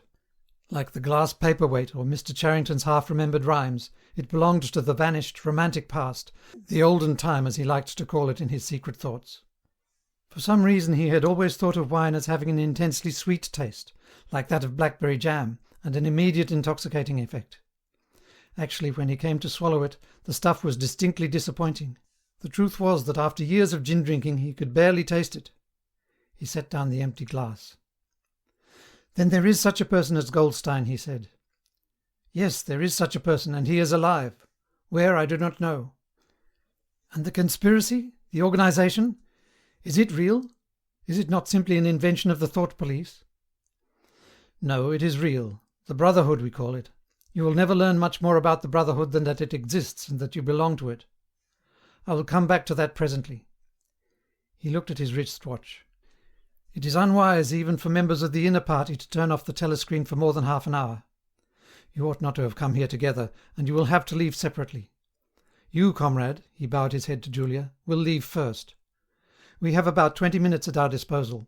You will understand that I must start by asking you certain questions. In general terms, what are you prepared to do?" "Anything that we are capable of," said Winston. O'Brien had turned himself a little in his chair so that he was facing Winston. He almost ignored Julia, seeming to take it for granted that Winston could speak for her. For a moment the lids flitted down over his eyes. He began asking his questions in a low, expressionless voice, as though this were a routine, a sort of catechism, most of whose answers were known to him already. "You are prepared to give your lives?" "Yes." "You are prepared to commit murder?" "Yes." To commit acts of sabotage which may cause the death of hundreds of innocent people? Yes. To betray your country to foreign powers? Yes. You were prepared to cheat, to forge, to blackmail, to corrupt the minds of children, to distribute habit-forming drugs, to encourage prostitution, to disseminate venereal diseases, to do anything which is likely to cause demoralization and weaken the power of the party? Yes. If, for example, it would somehow serve our interests to throw sulphuric acid in a child's face, are you prepared to do that? Yes. You are prepared to lose your identity and live out the rest of your life as a waiter or a dock worker? Yes. You are prepared to commit suicide if and when we order you to do so? Yes. You are prepared, the two of you, to separate and never see one another again? No, broke in Julia. It appeared to Winston that a long time passed before he answered. For a moment he seemed even to have been deprived of the power of speech. His tongue worked soundlessly, forming the opening syllables first of one word, then of the other, over and over again. Until he had said it, he did not know which word he was going to say. "No," he said finally. "You did well to tell me," said O'Brien. "It is necessary for us to know everything." He turned himself toward Julia and added in a voice with somewhat more expression in it, "Do you understand that even if he survives, it may be as a different person? We may be obliged to give him a new identity. His face, his movements, the shape of his hands, the colour of his hair, even his voice would be different.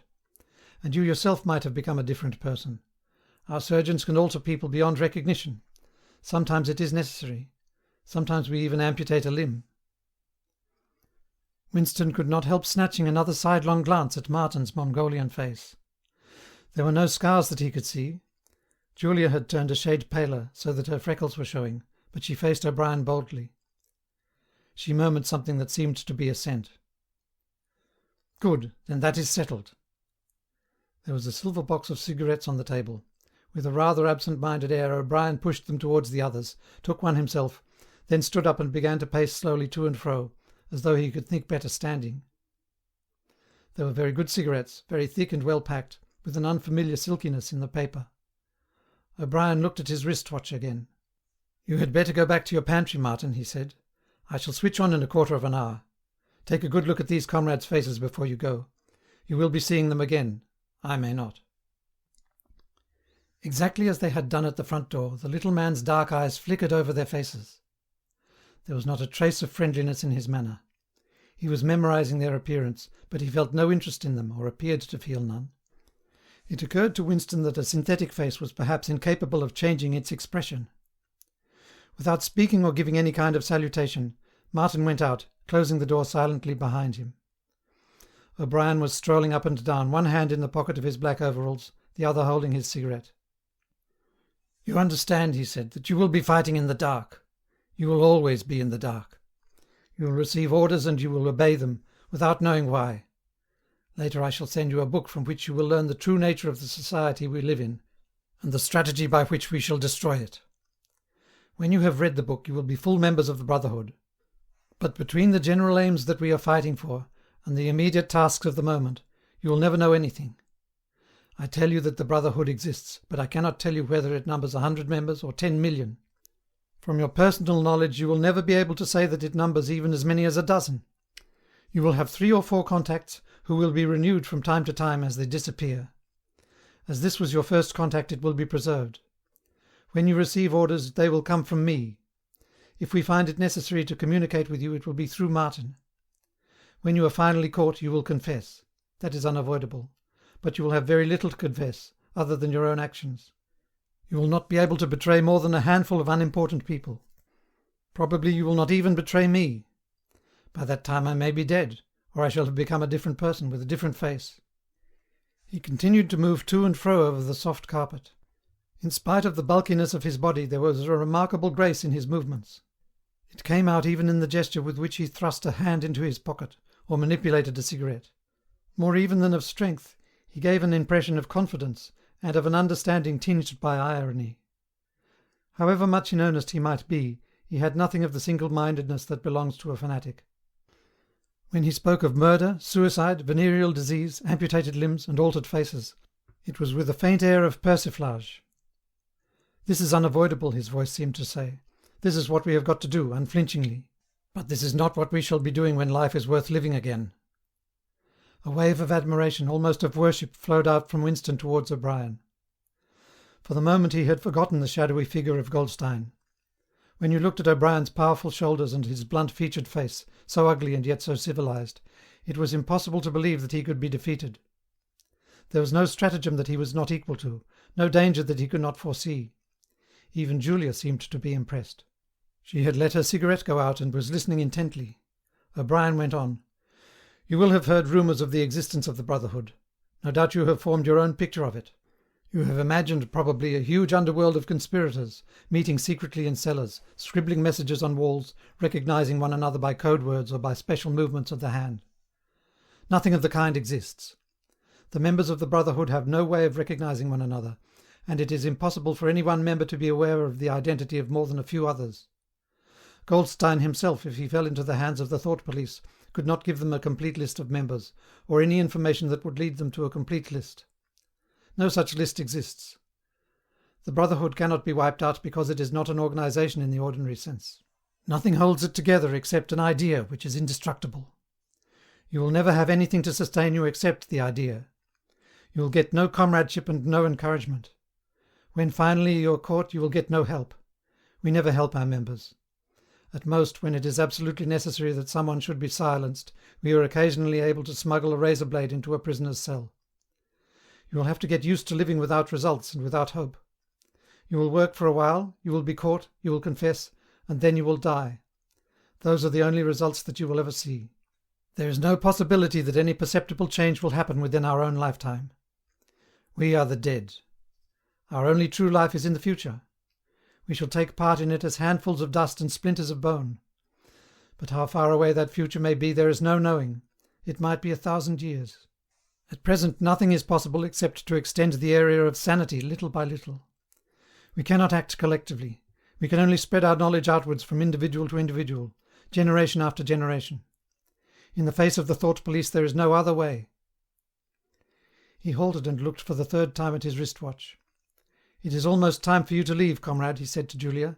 "Wait, the decanter is still half full." He filled the glasses and raised his own glass by the stem. "What shall it be this time?" he said, still with the same faint suggestion of irony. "To the confusion of the thought police? To the death of Big Brother? To humanity? To the future?" "To the past," said Winston. "The past is more important," agreed O'Brien gravely. They emptied their glasses, and a moment later Julia stood up to go. O'Brien took a small box from the top of a cabinet and handed her a flat white tablet, which he told her to place on her tongue. It was important, he said, not to go out smelling of wine. The lift attendants were very observant. As soon as the door had shut behind her, he appeared to forget her existence.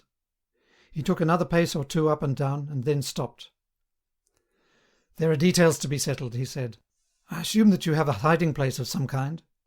Winston explained about the room over Mr. Charrington's shop. "That will do for the moment. Later we will arrange something else for you. It is important to change one's hiding place frequently.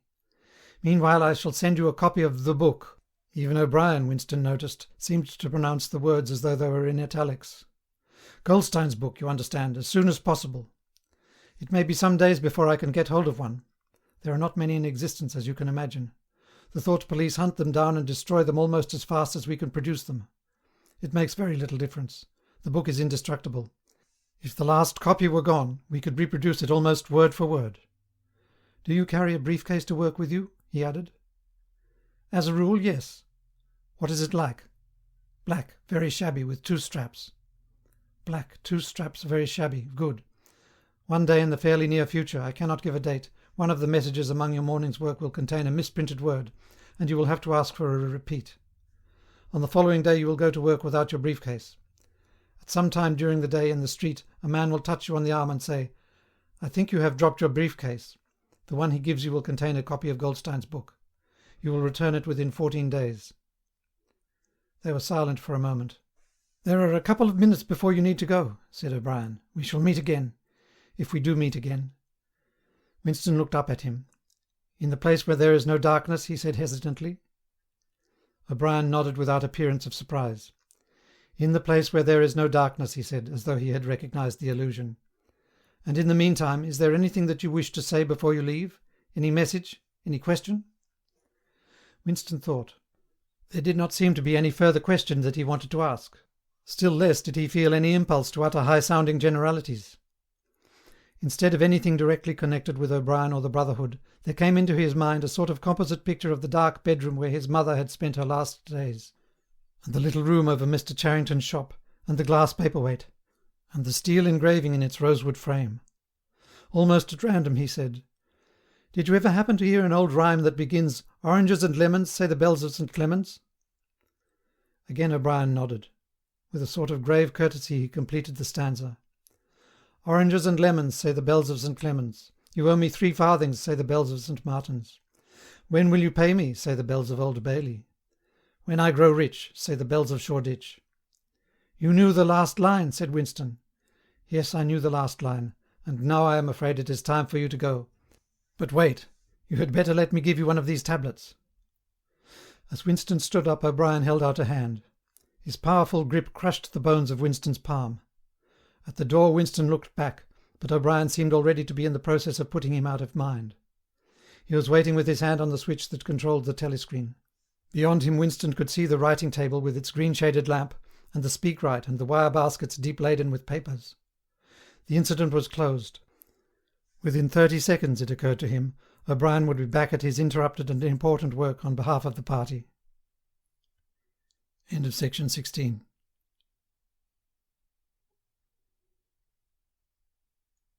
Section 17 of 1984 by George Orwell. This legamus recording may be freely distributed and adapted for any purpose. Part 2, Chapter 9a. Winston was gelatinous with fatigue. Gelatinous was the right word. It had come into his head spontaneously. His body seemed to have not only the weakness of a jelly, but its translucency. He felt that if he held up his hand he would be able to see the light through it. All the blood and lymph had been drained out of him, by an enormous debauch of work, leaving only a frail structure of nerves, bones, and skin. All sensations seemed to be magnified. His overalls fretted his shoulders, the pavement tickled his feet. Even the opening and closing of a hand was an effort that made his joints creak. He had worked more than 90 hours in 5 days. So had everyone else in the ministry. Now it was all over and he had literally nothing to do, no party work of any description, until tomorrow morning. He could spend 6 hours in the hiding place and another 9 in his own bed. Slowly, in mild afternoon sunshine, he walked up a dingy street in the direction of Mr. Charrington's shop, keeping one eye open for the patrols, but irrationally convinced that this afternoon there was no danger of anyone interfering with him. The heavy briefcase that he was carrying bumped against his knee at each step, sending a tingling sensation up and down the skin of his leg. Inside it was the book, which he had now had in his possession for 6 days and had not yet opened, nor even looked at. On the 6th day of Hate Week, after the processions, the speeches, the shouting, the singing, the banners, the posters, the films, the waxworks, the rolling of drums and squealing of trumpets, the tramp of marching feet, the grinding of the caterpillars of tanks, the roar of massed planes, the booming of guns, after 6 days of this, when the great orgasm was quivering to its climax, and the general hatred of Eurasia had boiled up into such delirium that if the crowd could have got their hands on the 2,000 Eurasian war criminals who were to be publicly hanged on the last day of the proceedings, they would unquestionably have torn them to pieces.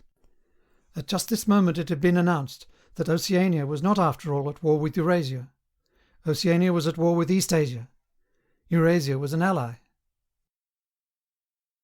There was of course no admission that any change had taken place. Merely it became known, with extreme suddenness and everywhere at once, that Eastasia and not Eurasia was the enemy. Winston was taking part in a demonstration in one of the central London squares at the moment when it happened. It was night, and the white faces and the scarlet banners were luridly floodlit. The square was packed with several thousand people, including a block of about 1,000 schoolchildren in the uniform of the spies. On a scarlet-draped platform, an orator of the inner party, a small, lean man with disproportionately long arms and a large bald skull over which a few lank locks straggled, was haranguing the crowd.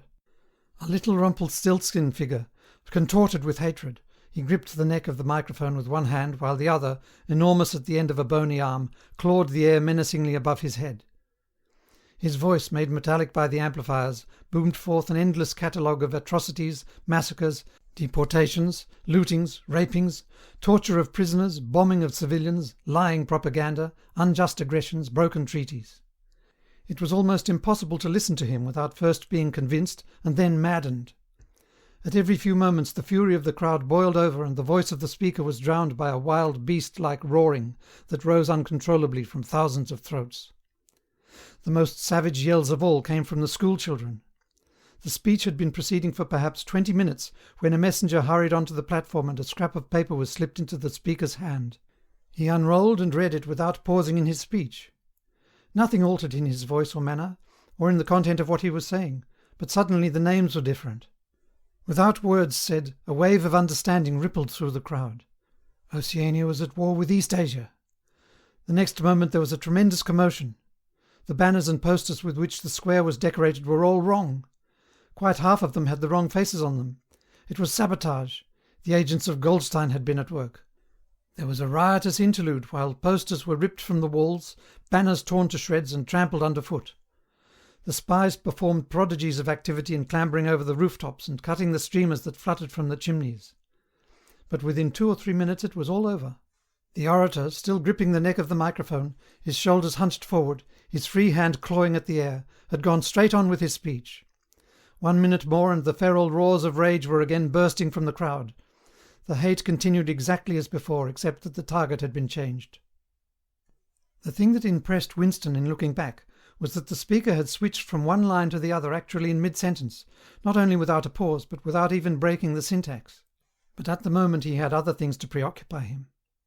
It was during the moment of disorder while the posters were being torn down that a man whose face he did not see had tapped him on the shoulder and said, "Excuse me, I think you've dropped your briefcase." He took the briefcase abstractedly without speaking. He knew that it would be days before he had an opportunity to look inside it. The instant that the demonstration was over, he went straight to the Ministry of Truth, though the time was now nearly 23 hours. The entire staff of the ministry had done likewise. The orders already issuing from the telescreen, recalling them to their posts, were hardly necessary. Oceania was at war with East Asia. Oceania had always been at war with East Asia. A large part of the political literature of 5 years was now completely obsolete. Reports and records of all kinds, newspapers, books, pamphlets, films, soundtracks, photographs, all had to be rectified at lightning speed. Although no directive was ever issued, it was known that the chiefs of the department intended that within 1 week no reference to the war with Eurasia or the alliance with East Asia should remain in existence anywhere. The work was overwhelming, all the more so because the processes that it involved could not be called by their true names. Everyone in the records department worked 18 hours in the 24, with 2 3-hour snatches of sleep. Mattresses were brought up from the cellars and pitched all over the corridors. Meals consisted of sandwiches and victory coffee wheeled around on trolleys by attendants from the canteen. Each time that Winston broke off for one of his spells of sleep, he tried to leave his desk clear of work, and each time that he crawled back sticky-eyed and aching, it was to find that another shower of paper cylinders had covered the desk like a snowdrift, half burying the speakwrite and overflowing onto the floor, so that the first job was always to stack them into a neat enough pile to give him room to work. What was worst of all was that the work was by no means purely mechanical. Often it was enough merely to substitute one name for another, but any detailed report of events demanded care and imagination. Even the geographical knowledge that one needed in transferring the war from one part of the world to another was considerable.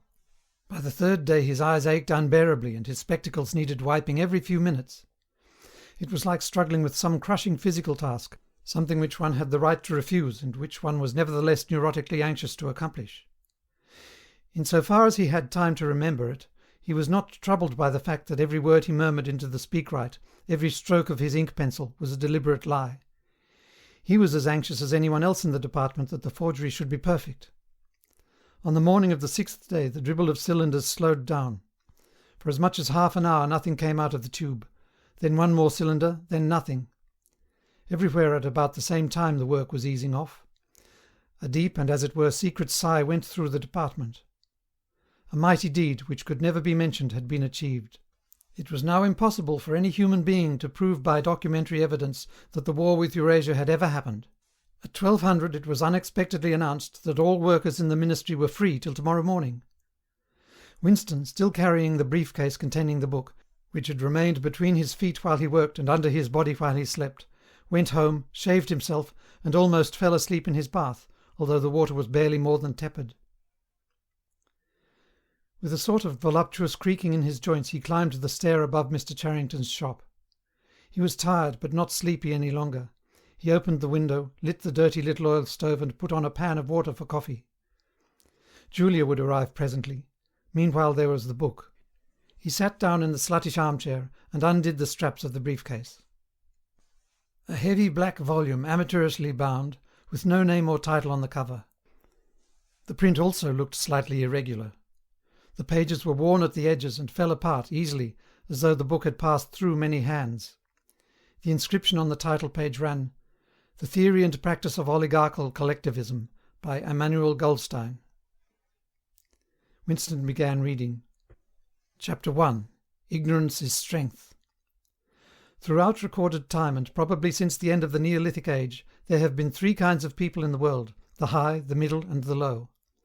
They have been subdivided in many ways, they have borne countless different names, and their relative numbers, as well as their attitude towards one another, have varied from age to age. But the essential structure of society has never altered. Even after enormous upheavals and seemingly irrevocable changes, the same pattern has always reasserted itself, just as a gyroscope will always return to equilibrium, however far it is pushed one way or the other. The aims of these groups are entirely irreconcilable. Winston stopped reading, chiefly in order to appreciate the fact that he was reading, in comfort and safety. He was alone. No telescreen, no ear at the keyhole, no nervous impulse to glance over his shoulder or cover the page with his hand. The sweet summer air played against his cheek.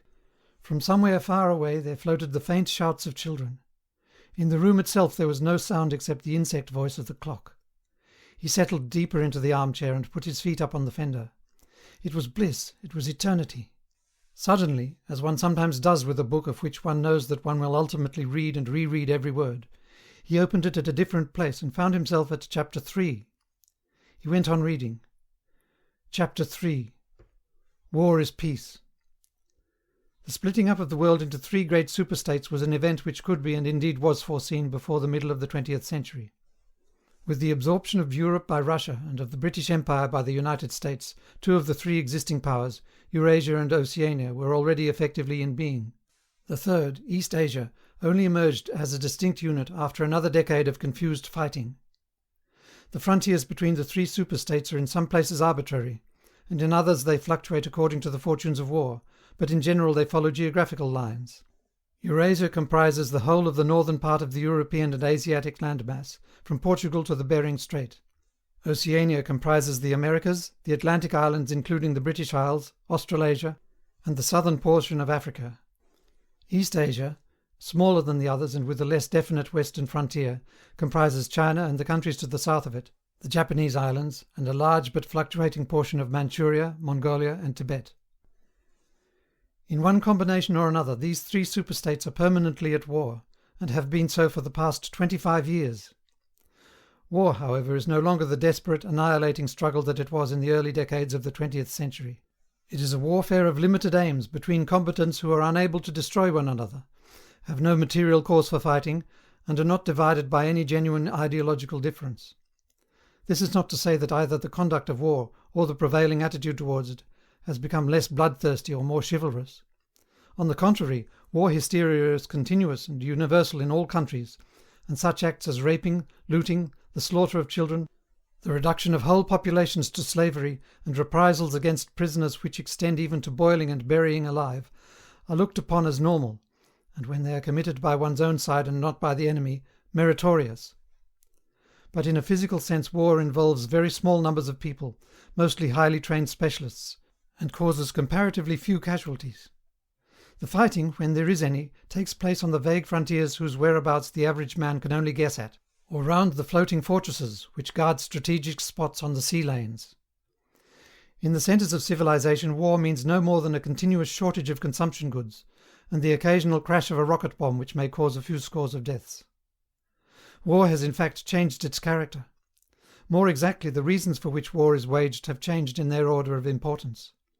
Motives which were already present to some extent in the great wars of the early 20th century have now become dominant and are consciously recognized and acted upon. To understand the nature of the present war, for in spite of the regrouping which occurs every few years, it is always the same war, one must realize in the first place that it is impossible for it to be decisive. None of the three superstates could be definitively conquered even by the other two in combination. They are too evenly matched, and their natural defences are too formidable. Eurasia is protected by its vast land spaces, Oceania by the width of the Atlantic and the Pacific, East Asia by the fecundity and industriousness of its inhabitants. Secondly, there is no longer, in a material sense, anything to fight about. With the establishment of self-contained economies, in which production and consumption are geared to one another, the scramble for markets which was a main cause of previous wars has come to an end, while the competition for raw materials is no longer a matter of life and death. In any case, each of the three superstates is so vast that it can obtain almost all the materials that it needs within its own boundaries. In so far as the war has a direct economic purpose, it is a war for labour power. Between the frontiers of the superstates, and not permanently in the possession of any of them, there lies a rough quadrilateral with its corners at Tangier, Brazzaville, Darwin, and Hong Kong, containing within it about a fifth of the population of the earth. It is for the possession of these thickly populated regions, and of the northern ice cap, that the three powers are constantly struggling. In practice, no one power ever controls the whole of the disputed area. Portions of it are constantly changing hands, and it is the chance of seizing this or that fragment by a sudden stroke of treachery that dictates the endless changes of alignment. All of the disputed territories contain valuable minerals, and some of them yield important vegetable products such as rubber, which in colder climates it is necessary to synthesize by comparatively expensive methods. But above all they contain a bottomless reserve of cheap labour. Whichever power controls equatorial Africa, or the countries of the Middle East, or southern India, or the Indonesian archipelago, disposes also of the bodies of scores of hundreds of millions of ill-paid and hard-working coolies. The inhabitants of these areas, reduced more or less openly to the status of slaves, pass continually from conqueror to conqueror, and are expended like so much coal or oil in the race to turn out more armaments, to capture more territory, to control more labour power, to turn out more armaments, to capture more territory, and so on indefinitely. It should be noted that the fighting never really moves beyond the edges of the disputed areas. The frontiers of Eurasia flow back and forth between the basin of the Congo and the northern shore of the Mediterranean. The islands of the Indian Ocean and of the Pacific are constantly being captured and recaptured by Oceania or by East Asia. In Mongolia the dividing line between Eurasia and East Asia is never stable. Round the pole all three powers lay claim to enormous territories, which in fact are largely uninhabited and unexplored. But the balance of power always remains roughly even, and the territory which forms the heartland of each superstate always remains inviolate. Moreover, the labour of the exploited peoples round the equator is not really necessary to the world's economy. They add nothing to the wealth of the world, since whatever they produce is used for purposes of war, and the object of waging a war is always to be in a better position in which to wage another war. By their labour, the slave populations allow the tempo of continuous warfare to be speeded up. But if they did not exist, the structure of world society, and the process by which it maintains itself, would not be essentially different. The primary aim of modern warfare, in accordance with the principles of doublethink, this aim is simultaneously recognized and not recognized by the directing brains of the inner party, is to use up the products of the machine without raising the general standard of living. Ever since the end of the 19th century, the problem of what to do with the surplus of consumption goods has been latent in industrial society. At present, when few human beings even have enough to eat, this problem is obviously not urgent, and it might not have become so, even if no artificial processes of destruction had been at work. The world of today is a bare, hungry, dilapidated place compared with the world that existed before 1914, and still more so if compared with the imaginary future to which the people of that period looked forward. In the early 20th century, the vision of a future society unbelievably rich, leisured, orderly, and efficient, a glittering antiseptic world of glass and steel and snow-white concrete, was part of the consciousness of nearly every literate person. Science and technology were developing at a prodigious speed, and it seemed natural to assume that they would go on developing. This failed to happen, partly because of the impoverishment caused by a long series of wars and revolutions, partly because scientific and technical progress depended on the empirical habit of thought, which could not survive in a strictly regimented society. As a whole, the world is more primitive today than it was 50 years ago. Certain backward areas have advanced, and various devices, always in some way connected with warfare and police espionage, have been developed, But experiment and invention have largely stopped, and the ravages of the atomic war of the 1950s have never been fully repaired. Nevertheless, the dangers inherent in the machine are still there. From the moment when the machine first made its appearance, it was clear to all thinking people that the need for human drudgery, and therefore to a great extent for human inequality, had disappeared. If the machine were used deliberately for that end, hunger, overwork, dirt, illiteracy and disease could be eliminated within a few generations. And in fact, without being used for any such purpose but by a sort of automatic process, by producing wealth which it was sometimes impossible not to distribute, the machine did raise the living standards of the average human being very greatly over a period of about 50 years, at the end of the 19th and the beginning of the 20th centuries. But it was also clear that an all-round increase in wealth threatened the destruction, indeed in some sense was the destruction, of a hierarchical society. In a world in which everyone worked short hours, had enough to eat, lived in a house with a bathroom and a refrigerator, and possessed a motor car or even an aeroplane, the most obvious and perhaps the most important form of inequality would already have disappeared. If it once became general, wealth would confer no distinction. It was possible, no doubt, to imagine a society in which wealth, in the sense of personal possessions and luxuries, should be evenly distributed, while power remained in the hands of a small privileged caste. But in practice such a society could not long remain stable. For if leisure and security were enjoyed by all alike, the great mass of human beings who are normally stupefied by poverty would become literate and would learn to think for themselves. And when once they had done this, they would sooner or later realize that the privileged minority had no function, and they would sweep it away. In the long run, a hierarchical society was only possible on a basis of poverty and ignorance. To return to the agricultural past, as some thinkers about the beginning of the 20th century dreamed of doing, was not a practicable solution. It conflicted with the tendency towards mechanization which had become quasi-instinctive throughout almost the whole world, and moreover any country which remained industrially backward was helpless in a military sense, and was bound to be dominated, directly or indirectly, by its more advanced rivals. Nor was it a satisfactory solution to keep the masses in poverty by restricting the output of goods. This happened to a great extent during the final phase of capitalism, roughly between 1920 and 1940. The economy of many countries was allowed to stagnate, land went out of cultivation, capital equipment was not added to, great blocks of the population were prevented from working and kept half alive by state charity. But this too entailed military weakness, and since the privations it inflicted were obviously unnecessary, it made opposition inevitable. The problem was how to keep the wheels of industry turning without increasing the real wealth of the world. Goods must be produced, but they must not be distributed. And in practice the only way of achieving this was by continuous warfare. The essential act of war is destruction, not necessarily of human lives, but of the products of human labour. War is a way of shattering to pieces, or pouring into the stratosphere, or sinking in the depths of the sea, materials which might otherwise be used to make the masses too comfortable, and hence in the long run too intelligent. Even when weapons of war are not actually destroyed, their manufacture is still a convenient way of expending labour power, without producing anything that could be consumed. A floating fortress, for example, has locked up in it the labour that would build several hundred cargo ships. Ultimately it is scrapped as obsolete, never having brought any material benefit to anybody, and with further enormous labours another floating fortress is built. In principle the war effort is always so planned as to eat up any surplus that might exist after meeting the bare needs of the population. In practice the needs of the population are always underestimated, with the result that there is a chronic shortage of half the necessities of life. But this is looked on as an advantage.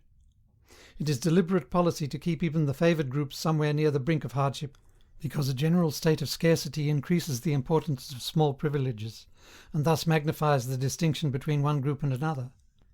By the standards of the early 20th century, even a member of the inner party lives an austere, laborious kind of life. Nevertheless, the few luxuries that he does enjoy, his large, well-appointed flat, the better texture of his clothes, the better quality of his food and drink and tobacco, his 2 or 3 servants, his private motor car or helicopter, set him in a different world from a member of the outer party, and the members of the outer party have a similar advantage in comparison with the submerged masses whom we call the proles. The social atmosphere is that of a besieged city, where the possession of a lump of horseflesh makes the difference between wealth and poverty. And at the same time the consciousness of being at war, and therefore in danger, makes the handing over of all power to a small caste seem the natural, unavoidable condition of survival. War, it will be seen, accomplishes the necessary destruction, but accomplishes it in a psychologically acceptable way. In principle, it would be quite simple to waste the surplus labour of the world by building temples and pyramids, by digging holes and filling them up again, or even by producing vast quantities of goods and then setting fire to them. But this would provide only the economic and not the emotional basis for a hierarchical society. What is concerned here is not the morale of masses, whose attitude is unimportant so long as they are kept steadily at work, but the morale of the party itself. Even the humblest party member is expected to be competent, industrious, and even intelligent within narrow limits, but it is also necessary that he should be a credulous and ignorant fanatic, whose prevailing moods are fear, hatred, adulation, and orgiastic triumph. In other words, it is necessary that he should have the mentality appropriate to a state of war. It does not matter whether the war is actually happening, and since no decisive victory is possible, it does not matter whether the war is going well or badly. All that is needed is that a state of war should exist. The splitting of the intelligence which the party requires of its members, and which is more easily achieved in an atmosphere of war, is now almost universal, but the higher up the ranks one goes, the more marked it becomes. It is precisely in the inner party that war hysteria and hatred of the enemy are strongest. In his capacity as an administrator, it is often necessary for a member of the inner party to know that this or that item of war news is untruthful, and he may often be aware that the entire war is spurious, and is either not happening or is being waged for purposes quite other than the declared ones. But such knowledge is easily neutralized by the technique of double-think. Meanwhile, no inner party member wavers for an instant in his mystical belief that the war is real, and that it is bound to end victoriously, with Oceania the undisputed master of the entire world. All members of the inner party believe in this coming conquest as an article of faith. It is to be achieved either by gradually acquiring more and more territory, and so building up an overwhelming preponderance of power, or by the discovery of some new and unanswerable weapon. The search for new weapons continues unceasingly, and is one of the very few remaining activities in which the inventive or speculative type of mind can find any outlet. In Oceania at the present day, science, in the old sense, has almost ceased to exist. In Newspeak there is no word for science. The empirical method of thought, on which all the scientific achievements of the past were founded, is opposed to the most fundamental principles of Ingsoc. And even technological progress only happens when its products can in some way be used for the diminution of human liberty. In all the useful arts the world is either standing still or going backwards. The fields are cultivated with horse-ploughs while books are written by machinery.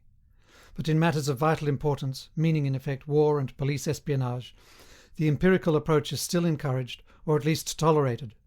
The two aims of the party are to conquer the whole surface of the earth, and to extinguish once and for all the possibility of independent thought. There are therefore two great problems which the party is concerned to solve.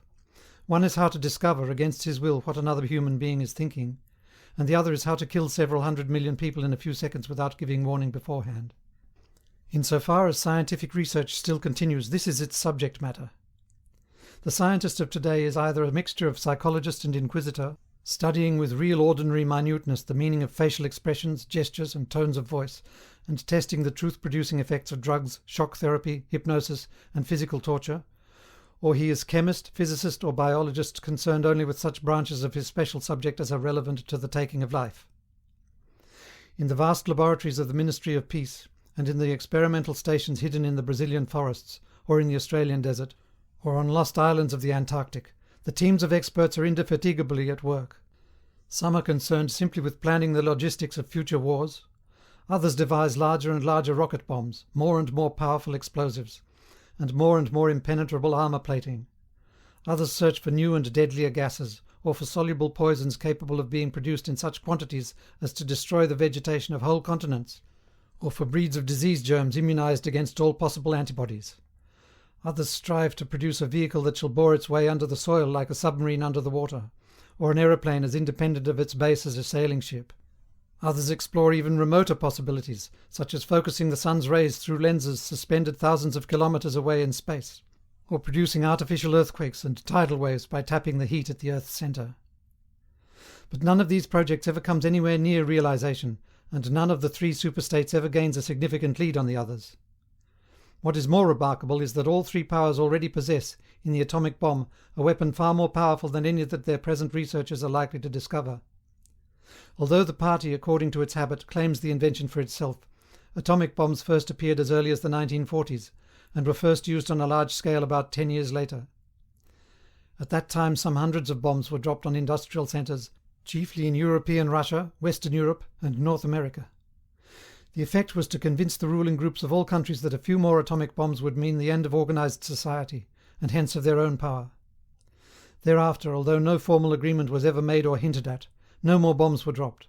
All three powers merely continue to produce atomic bombs and store them up against the decisive opportunity which they all believe will come sooner or later. And meanwhile the art of war has remained almost stationary for 30 or 40 years. Helicopters are more used than they were formerly, bombing planes have been largely superseded by self-propelled projectiles, and the fragile movable battleship has given way to the almost unsinkable floating fortress.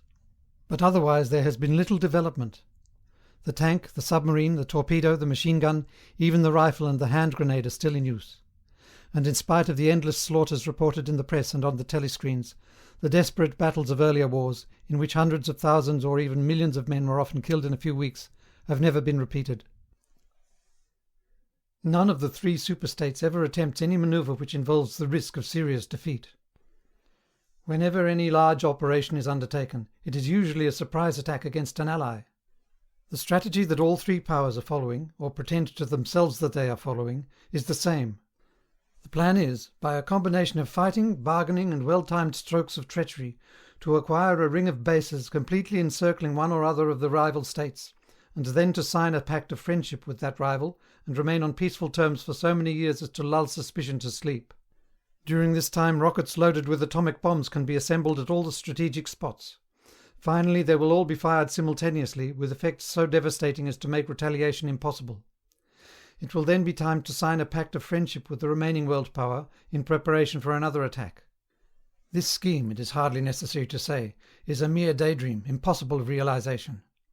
Moreover, no fighting ever occurs except in the disputed areas around the equator and the pole. No invasion of enemy territory is ever undertaken. This explains the fact that in some places the frontiers between the superstates are arbitrary. Eurasia, for example, could easily conquer the British Isles, which are geographically part of Europe, or on the other hand it would be possible for Oceania to push its frontiers to the Rhine or even to the Vistula. But this would violate the principle, followed on all sides though never formulated, of cultural integrity. If Oceania were to conquer the areas that used once to be known as France and Germany, it would be necessary either to exterminate the inhabitants, a task of great physical difficulty, or to assimilate a population of about 100 million people, who, so far as technical development goes, are roughly on the oceanic level. The problem is the same for all three superstates. It is absolutely necessary to their structure that there should be no contact with foreigners, except to a limited extent with war prisoners and coloured slaves. Even the official ally of the moment is always regarded with the darkest suspicion. War prisoners apart, the average citizen of Oceania never sets eyes on a citizen of either Eurasia or East Asia, and he is forbidden the knowledge of foreign languages. If he were allowed contact with foreigners, he would discover that they are creatures similar to himself, and that most of what he has been told about them is lies. The sealed world in which he lives would be broken, and the fear, hatred, and self-righteousness on which his morale depends might evaporate. It is therefore realized on all sides that however often Persia, or Egypt, or Java, or Ceylon may change hands, the main frontiers must never be crossed by anything except bombs.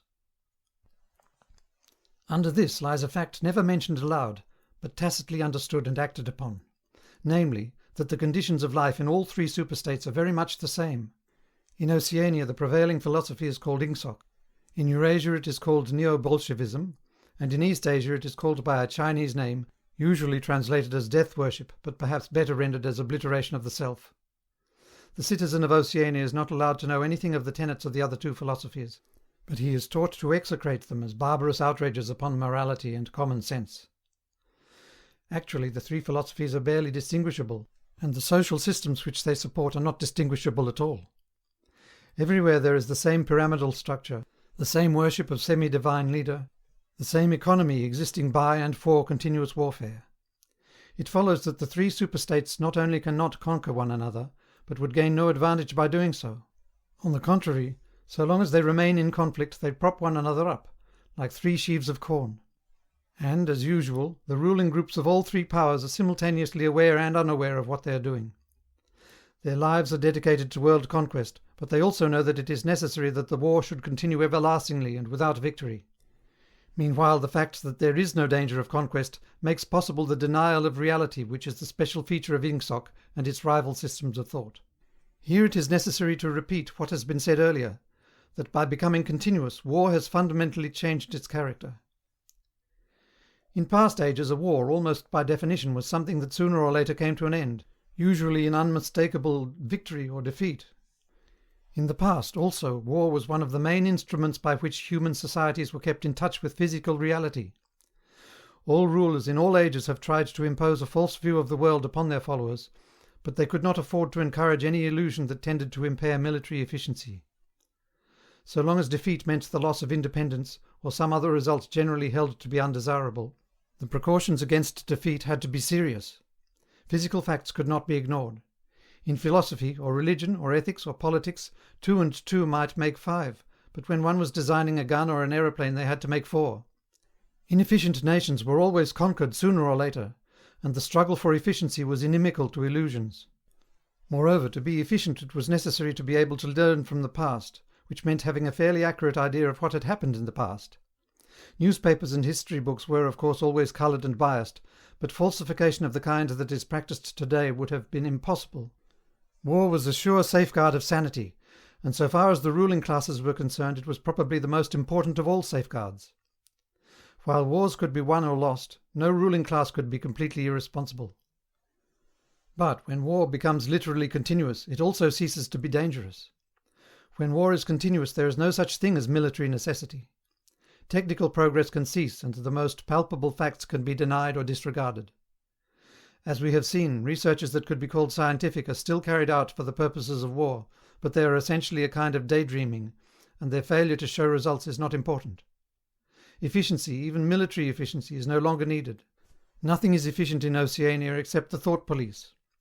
Since each of the 3 superstates is unconquerable, each is, in effect, a separate universe within which almost any perversion of thought can be safely practiced.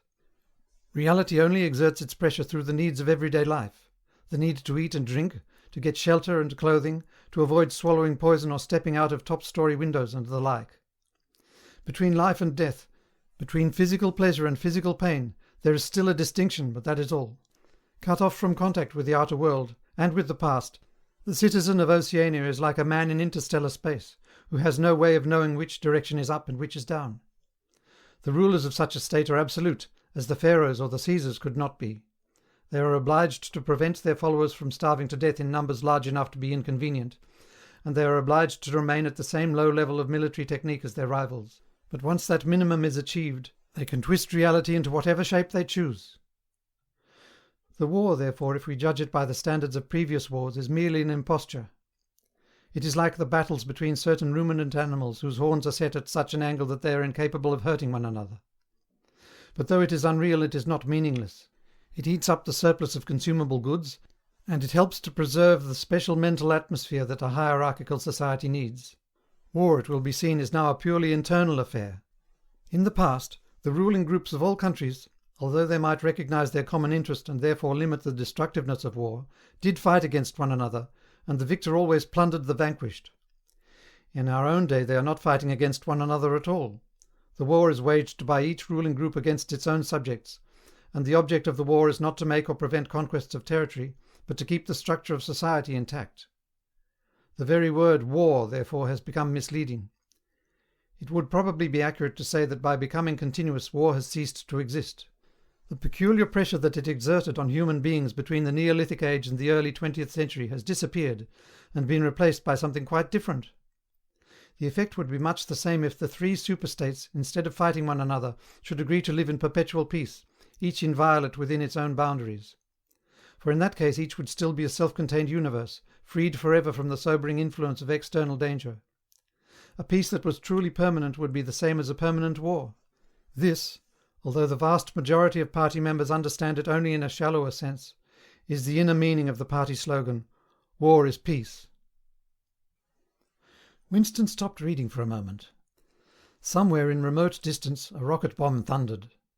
The blissful feeling of being alone with the forbidden book, in a room with no telescreen, had not worn off.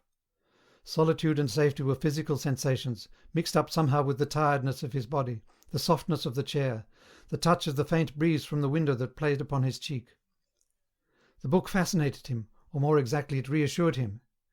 In a sense it told him nothing that was new, but that was part of the attraction.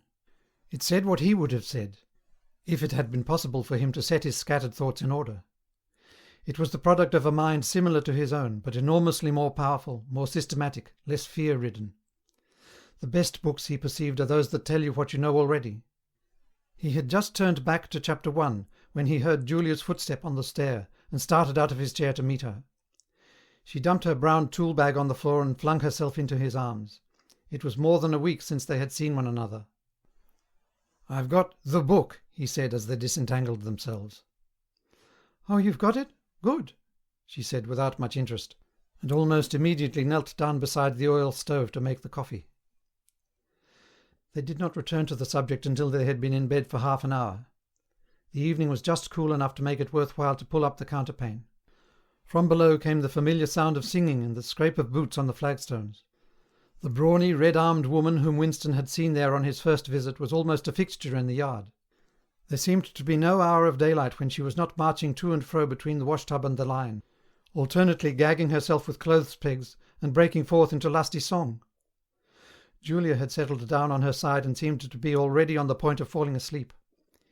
He reached out for the book, which was lying on the floor, and sat up against the bedhead. "We must read it," he said. "You too. All members of the Brotherhood have to read it." "You read it," she said with her eyes shut. "Read it aloud. That's the best way. Then you can explain it to me as you go." The clock's hands said 6, meaning 18. They had 3 or 4 hours ahead of them. He propped the book against his knees and began reading. Chapter 1. Ignorance is Strength. Throughout recorded time, and probably since the end of the Neolithic age, there have been 3 kinds of people in the world: the high, the middle, and the low. They have been subdivided in many ways, they have borne countless different names, and their relative numbers, as well as their attitude towards one another, have varied from age to age. But the essential structure of society has never altered. Even after enormous upheavals and seemingly irrevocable changes, the same pattern has always reasserted itself, just as a gyroscope will always return to equilibrium, however far it is pushed one way or the other. "Julia, are you awake?" said Winston. "Yes, my love, I'm listening. Go on. It's marvellous." He continued reading. "The aims of these 3 groups are entirely irreconcilable. The aim of the high is to remain where they are. The aim of the middle is to change places with the high. The aim of the low, when they have an aim, for it is an abiding characteristic of the low that they are too much crushed by drudgery to be more than intermittently conscious of anything outside their daily lives, is to abolish all distinctions and create a society in which all men shall be equal. Thus throughout history a struggle which is the same in its main outlines recurs over and over again. For long periods the high seem to be securely in power, but sooner or later there always comes a moment when they lose either their belief in themselves or their capacity to govern efficiently, or both. They are then overthrown by the middle, who enlist the low on their side by pretending to them that they are fighting for liberty and justice. As soon as they have reached their objective, the middle thrust the low back into their old position of servitude, and themselves become the high. Presently a new middle group splits off from one of the other groups, or from both of them, and the struggle begins over again. Of the 3 groups, only the low are never even temporarily successful in achieving their aims. It would be an exaggeration to say that throughout history there has been no progress of a material kind. Even today, in a period of decline, the average human being is physically better off than he was a few centuries ago. But no advance in wealth, no softening of manners, no reform or revolution has ever brought human equality a millimetre nearer.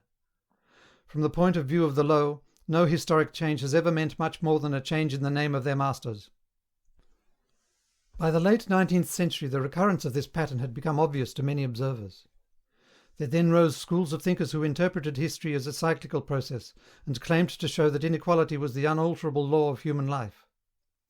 This doctrine, of course, had always had its adherents, but in the manner in which it was now put forward there was a significant change. In the past the need for a hierarchical form of society had been the doctrine specifically of the high. It had been preached by kings and aristocrats and by the priests, lawyers, and the like, who were parasitical upon them, and it had generally been softened by promises of compensation in an imaginary world beyond the grave. The middle, so long as it was struggling for power, had always made use of such terms as freedom, justice, and fraternity. Now, however, the concept of human brotherhood began to be assailed by people who were not yet in positions of command, but merely hoped to be so before long. In the past the middle had made revolutions under the banner of equality, and then had established a fresh tyranny as soon as the old one was overthrown. The new middle groups in effect proclaimed their tyranny beforehand. Socialism, a theory which appeared in the early 19th century and was the last link in a chain of thought stretching back to the slave rebellions of antiquity, was still deeply infected by the utopianism of past ages. But in each variant of socialism that appeared from about 1900 onwards, the aim of establishing liberty and equality was more and more openly abandoned. The new movements which appeared in the middle years of the century, Ingsoc in Oceania, Neo-Bolshevism in Eurasia, death worship as it is commonly called in East Asia, had the conscious aim of perpetuating unfreedom and inequality. These new movements, of course, grew out of the old ones and tended to keep their names and pay lip service to their ideology. But the purpose of all of them was to arrest progress and freeze history at a chosen moment. The familiar pendulum swing was to happen once more and then stop. As usual, the high were to be turned out by the middle, who would then become the high. But this time, by conscious strategy, the high would be able to maintain their position permanently.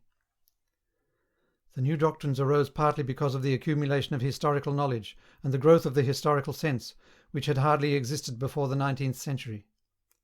The cyclical movement of history was now intelligible, or appeared to be so. And if it was intelligible, then it was alterable. But the principal underlying cause was that, as early as the beginning of the 20th century, human equality had become technically possible. It was still true that men were not equal in their native talents, and that functions had to be specialized in ways that favored some individuals against others. But there was no longer any real need for class distinctions or for large differences of wealth. In earlier ages, class distinctions had been not only inevitable, but desirable.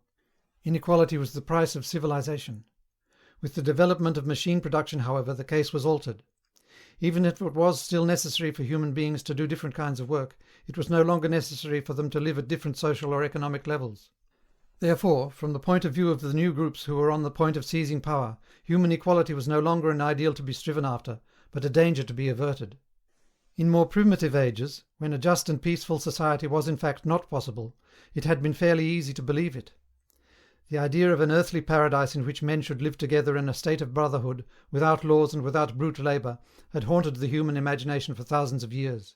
And this vision had had a certain hold even on the groups who actually profited by each historical change.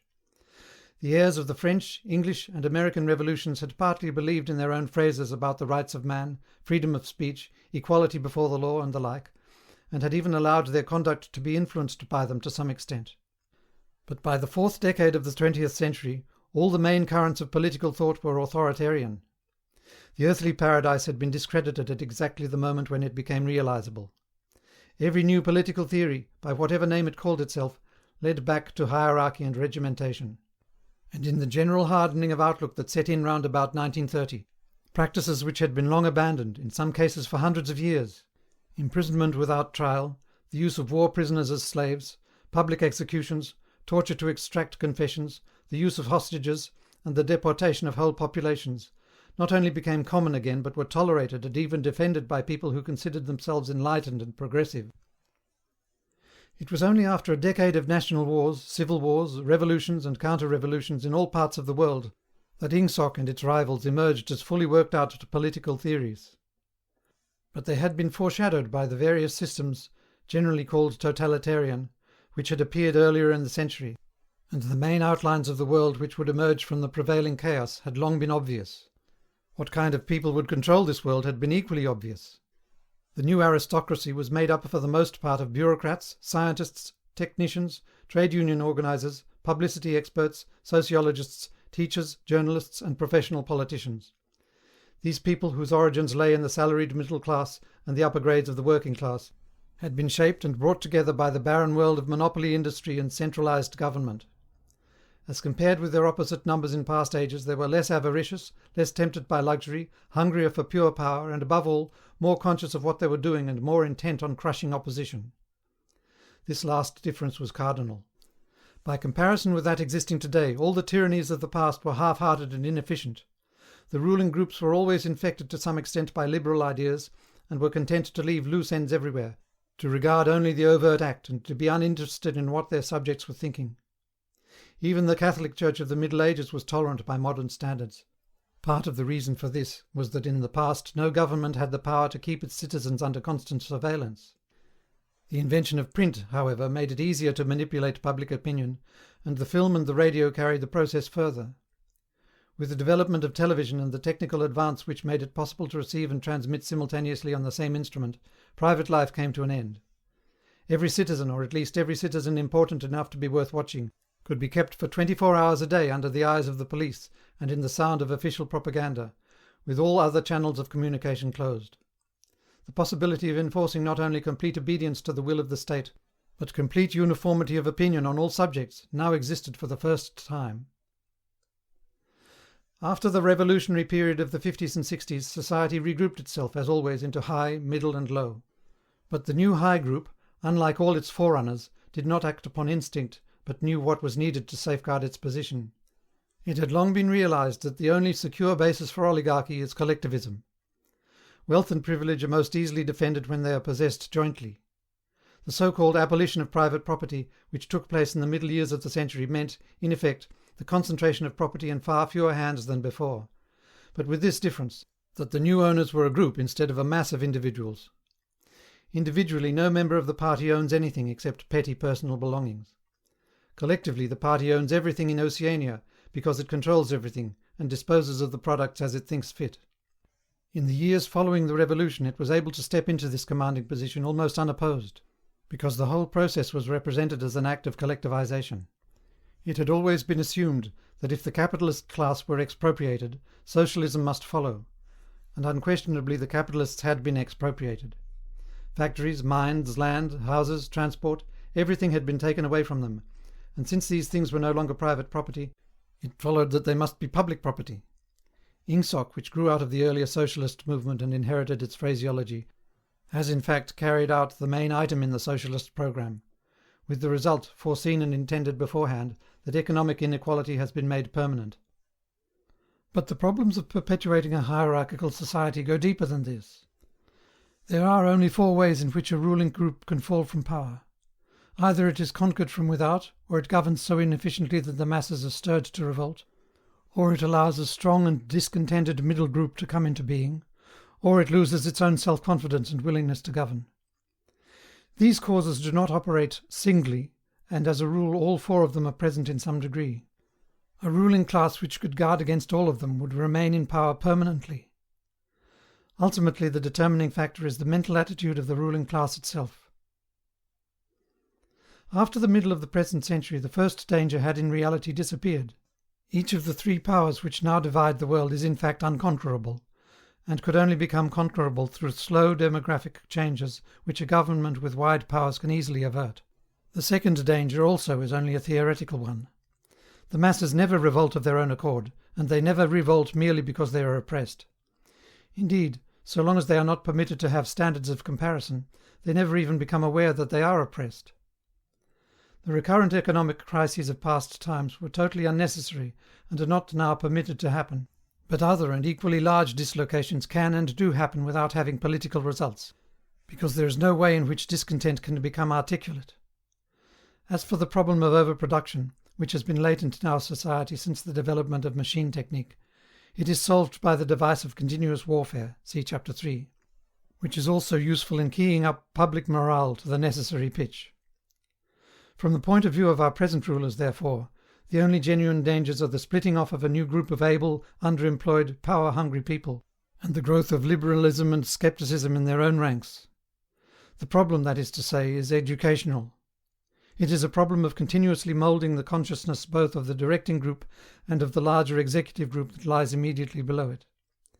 The consciousness of the masses needs only to be influenced in a negative way.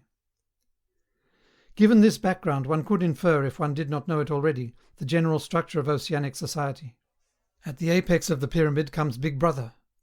Big Brother is infallible and all-powerful. Every success, every achievement, every victory, every scientific discovery, all knowledge, all wisdom, all happiness, all virtue, are held to issue directly from his leadership and inspiration. Nobody has ever seen Big Brother. He is a face on the hoardings, a voice on the telescreen. We may be reasonably sure that he will never die, and there is already considerable uncertainty as to when he was born. Big Brother is the guise in which the party chooses to exhibit itself to the world. His function is to act as a focusing point for love, fear and reverence, emotions which are more easily felt towards an individual than towards an organisation. Below Big Brother comes the inner party. Its numbers limited to 6 millions, or something less than 2% of the population of Oceania. Below the inner party comes the outer party, which, if the inner party is described as the brain of the state, may be justly likened to the hands. Below that come the dumb masses whom we habitually refer to as the proles, numbering perhaps 85% of the population.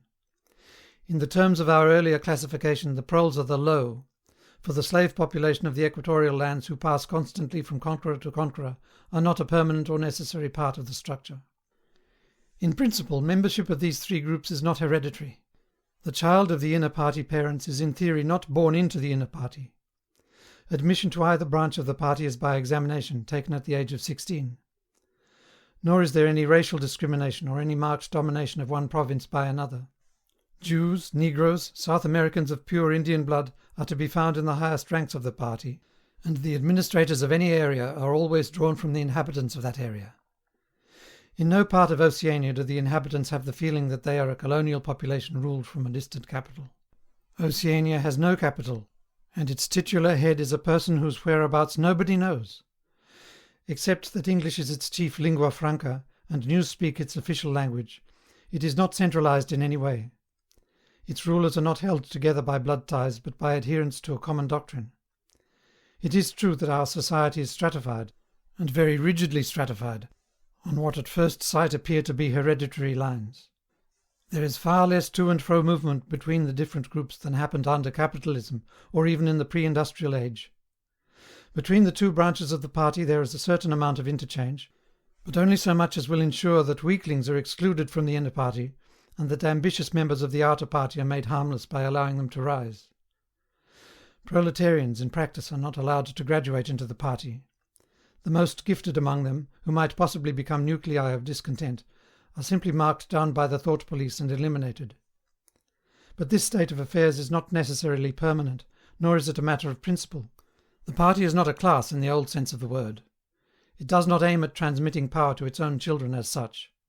And if there were no other way of keeping the ablest people at the top, it would be perfectly prepared to recruit an entire new generation from the ranks of the proletariat. In the crucial years, the fact that the party was not a hereditary body did a great deal to neutralize opposition. The older kind of socialist, who had been trained to fight against something called class privilege, assumed that what is not hereditary cannot be permanent.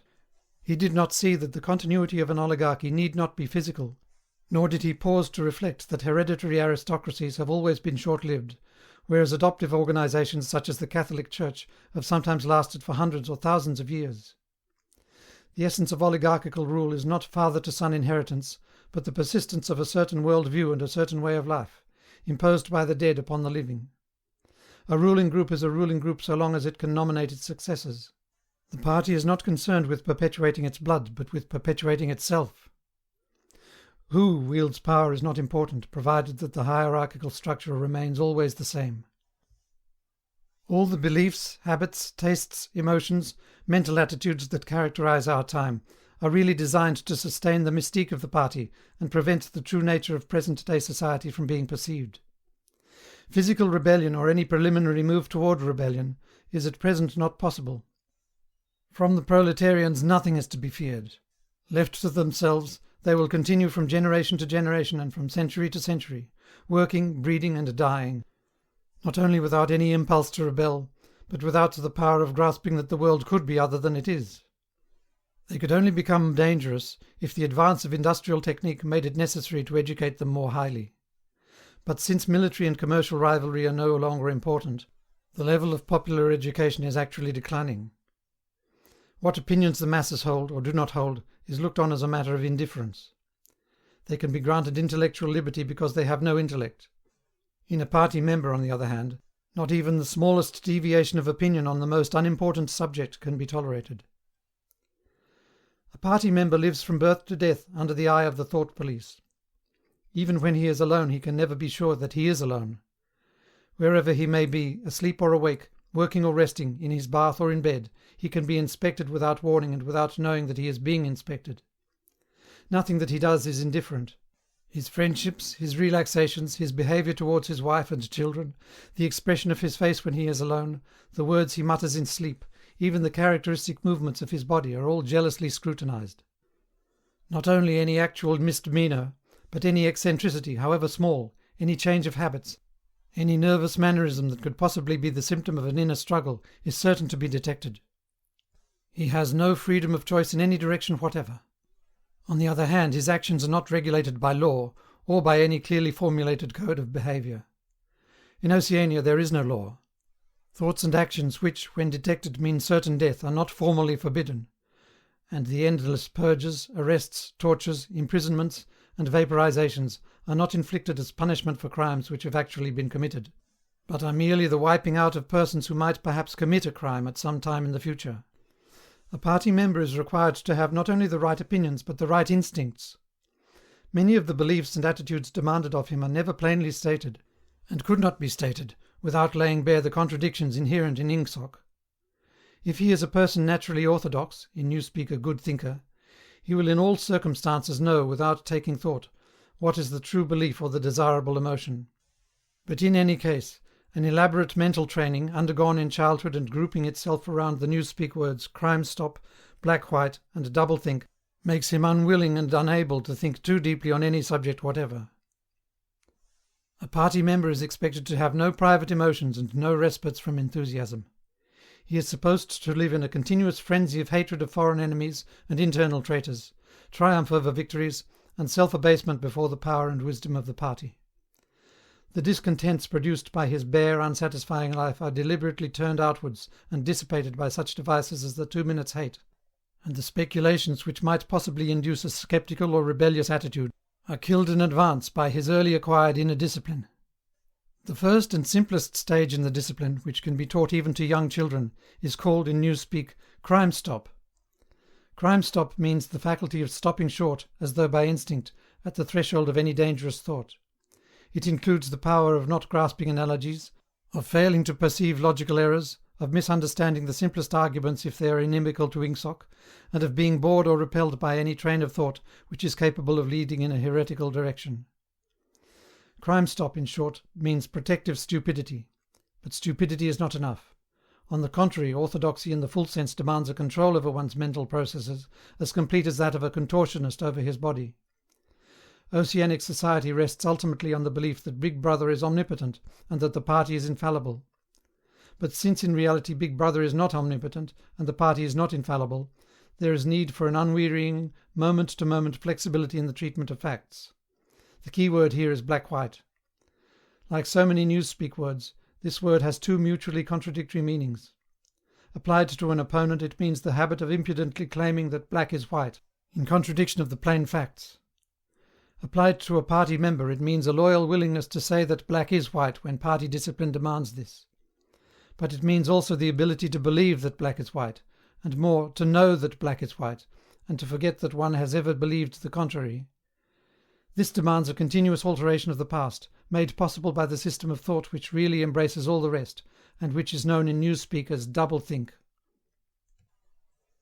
The alteration of the past is necessary for two reasons, one of which is subsidiary, and so to speak precautionary.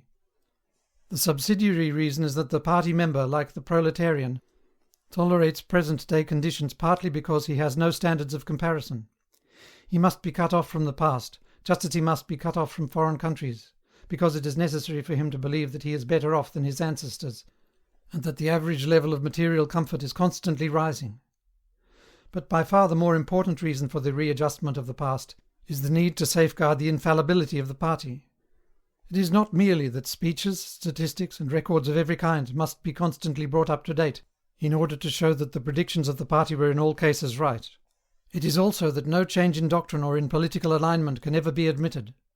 For to change one's mind, or even one's policy, is a confession of weakness.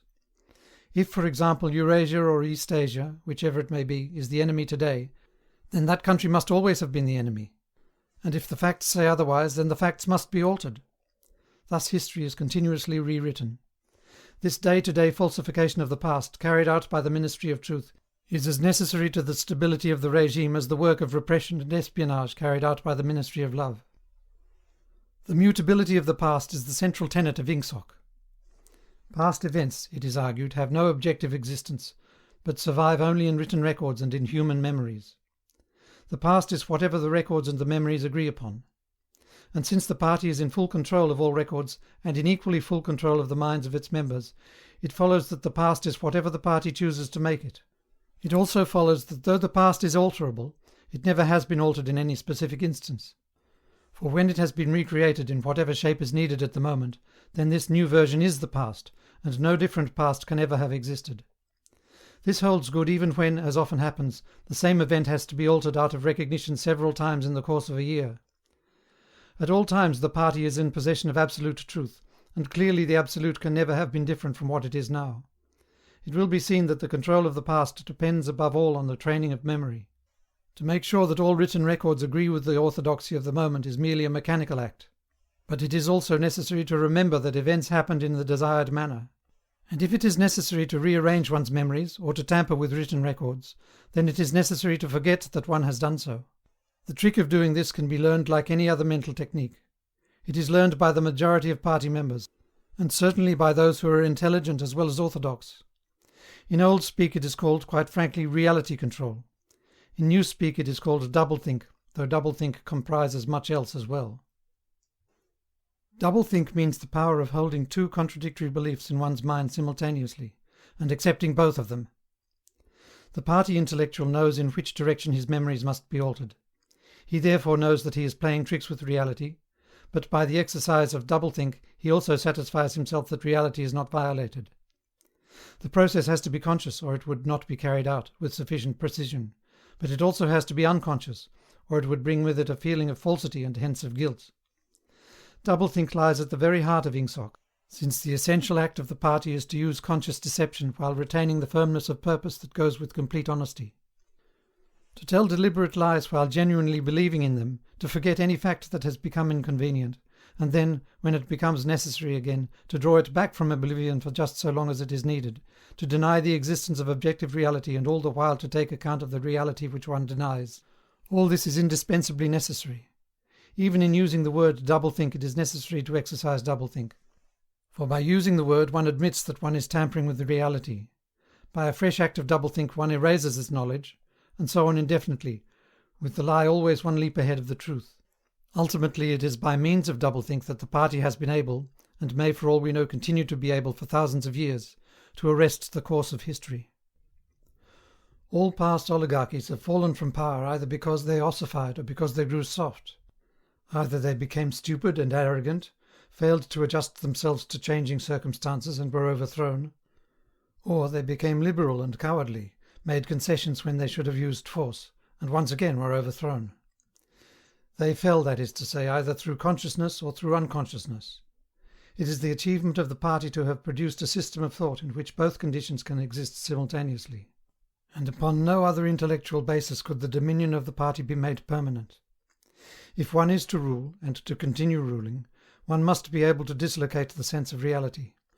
For the secret of rulership is to combine a belief in one's own infallibility with the power to learn from past mistakes. It need hardly be said that the subtlest practitioners of doublethink are those who invented doublethink, and know that it is a vast system of mental cheating. In our society, those who have the best knowledge of what is happening are also those who are furthest from seeing the world as it is. In general, the greater the understanding, the greater the delusion. The more intelligent, the less sane. One clear illustration of this is the fact that war hysteria increases in intensity as one rises in the social scale. Those whose attitude towards the war is most nearly rational are the subject peoples of the disputed territories. To these people the war is simply a continuous calamity which sweeps to and fro over their bodies like a tidal wave. Which side is winning is a matter of complete indifference to them.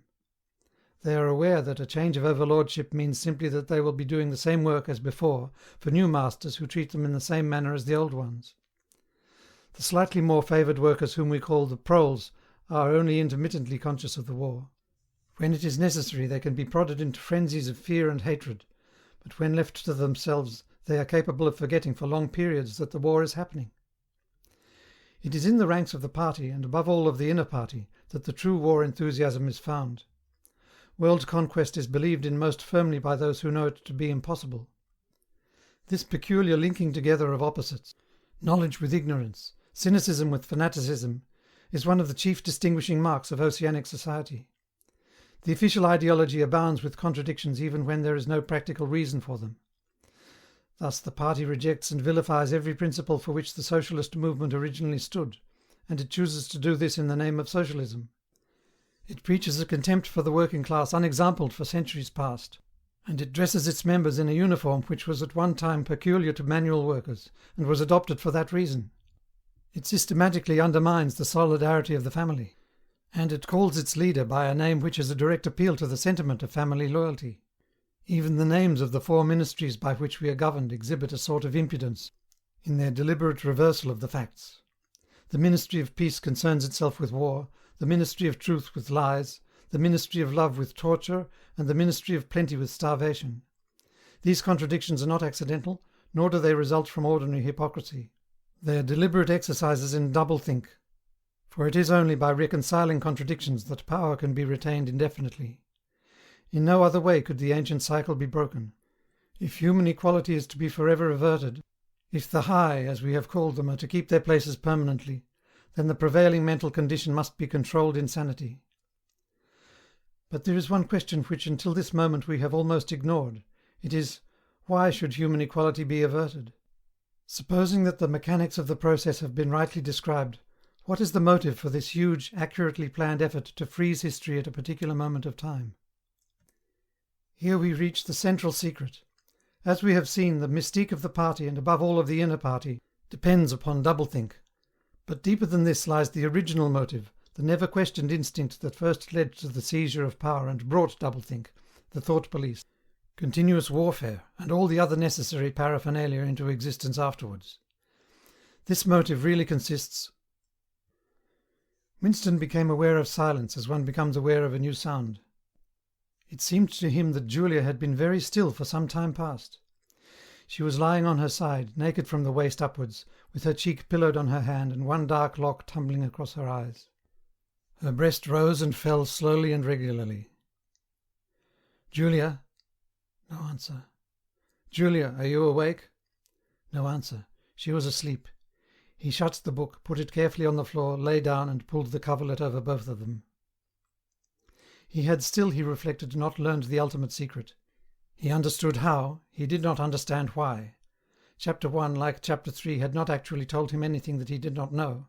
It had merely systematized the knowledge that he possessed already. But after reading it he knew better than before that he was not mad. Being in a minority, even a minority of one, did not make you mad. There was truth and there was untruth, and if you clung to the truth even against the whole world, you were not mad. A yellow beam from the sinking sun slanted in through the window and fell across the pillow. He shut his eyes.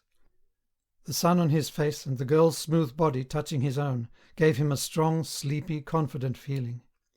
He was safe, everything was all right. He fell asleep, murmuring, "Sanity is not statistical," with the feeling that this remark contained in it a profound wisdom. End of section 17.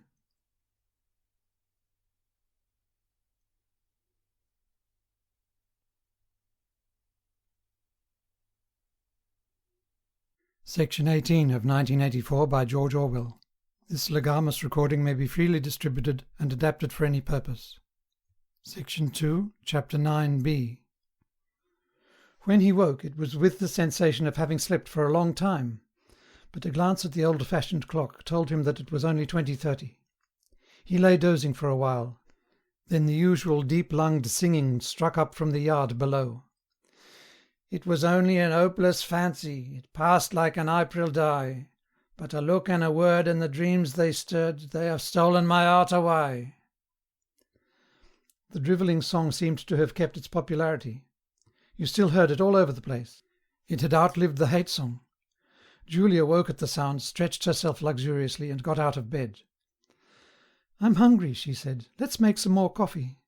Damn, the stove's gone out and the water's cold." She picked the stove up and shook it. "There's no oil in it." "We can get some from old Charrington, I expect." "The funny thing is I made sure it was full. I'm going to put my clothes on," she added. "It seems to have got colder." Winston also got up and dressed himself. The indefatigable voice sang on. They say that time heals all things, they say you can always forget. But the smiles and the tears across the years, they twist my heartstrings yet. As he fastened the belt of his overalls, he strolled across to the window. The sun must have gone down behind the houses. It was not shining into the yard any longer.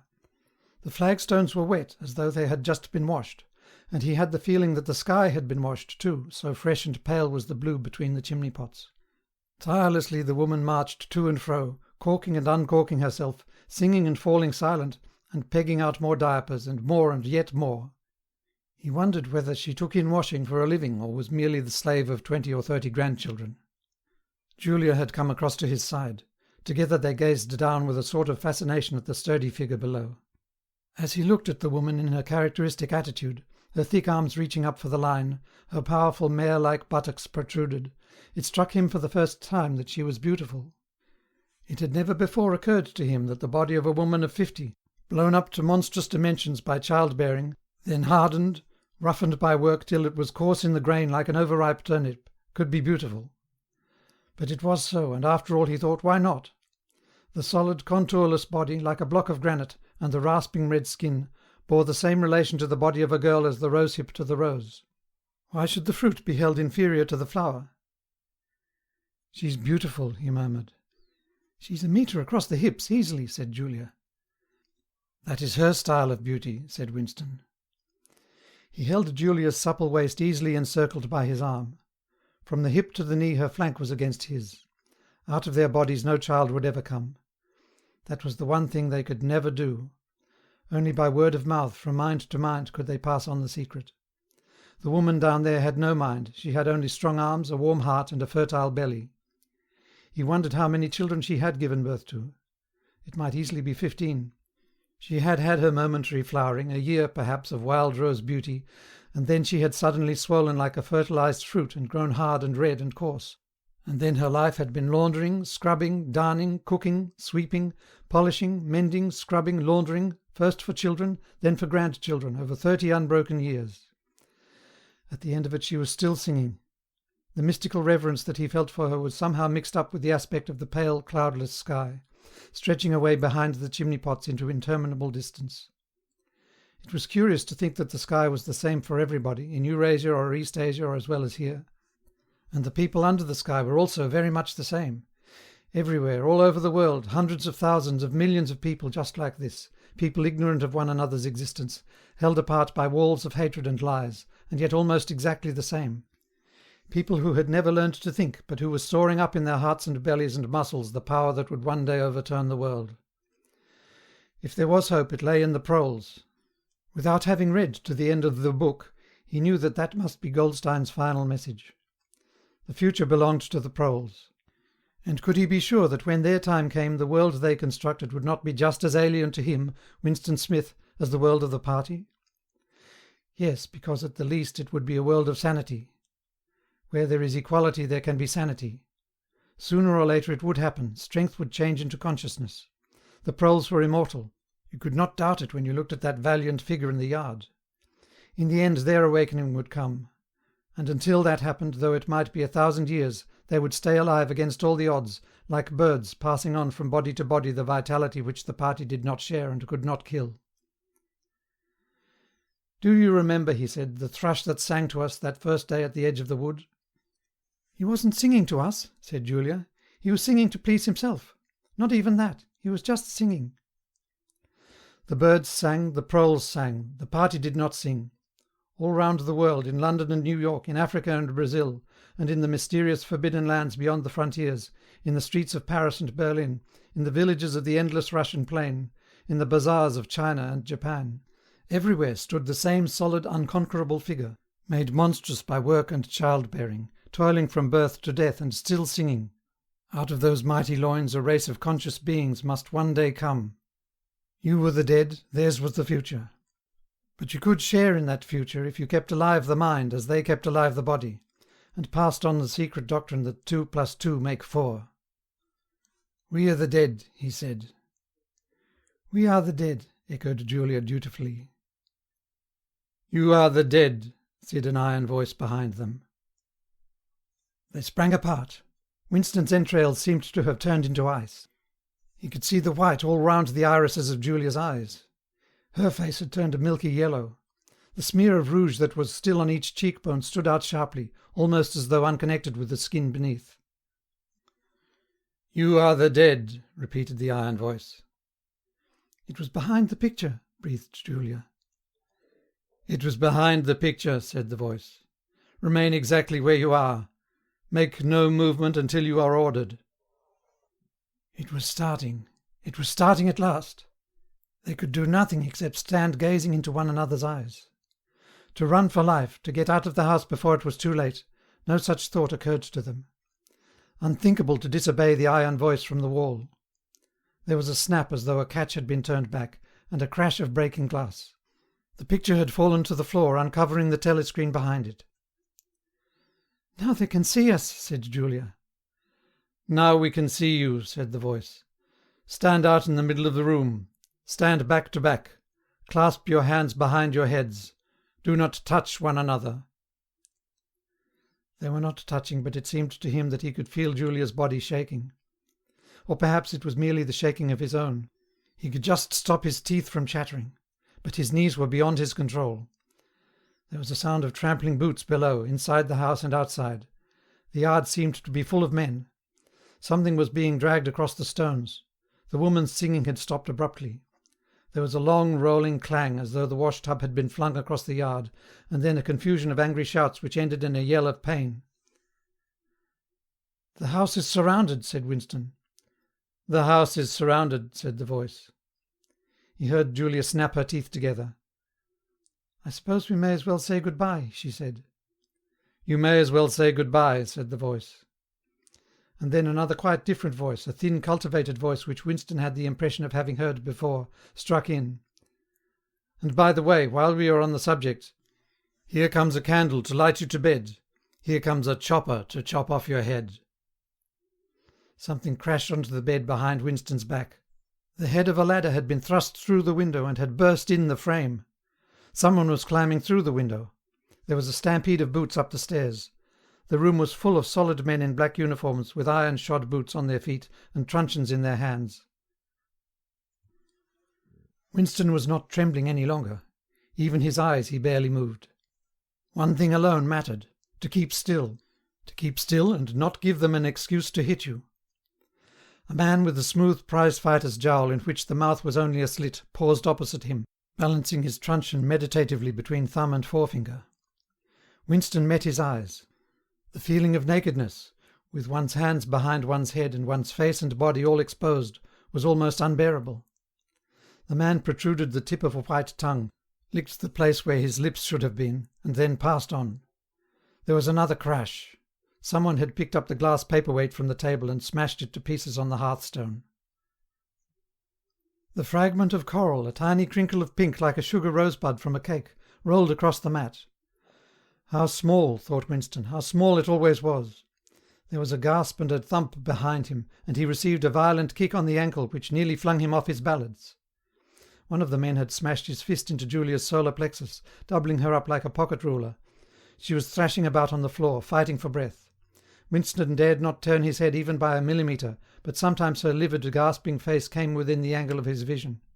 Even in his terror it was as though he could feel the pain in his own body, the deadly pain which nevertheless was less urgent than the struggle to get back her breath. He knew what it was like, the terrible, agonizing pain which was there all the while, but could not be suffered yet, because before all else it was necessary to be able to breathe.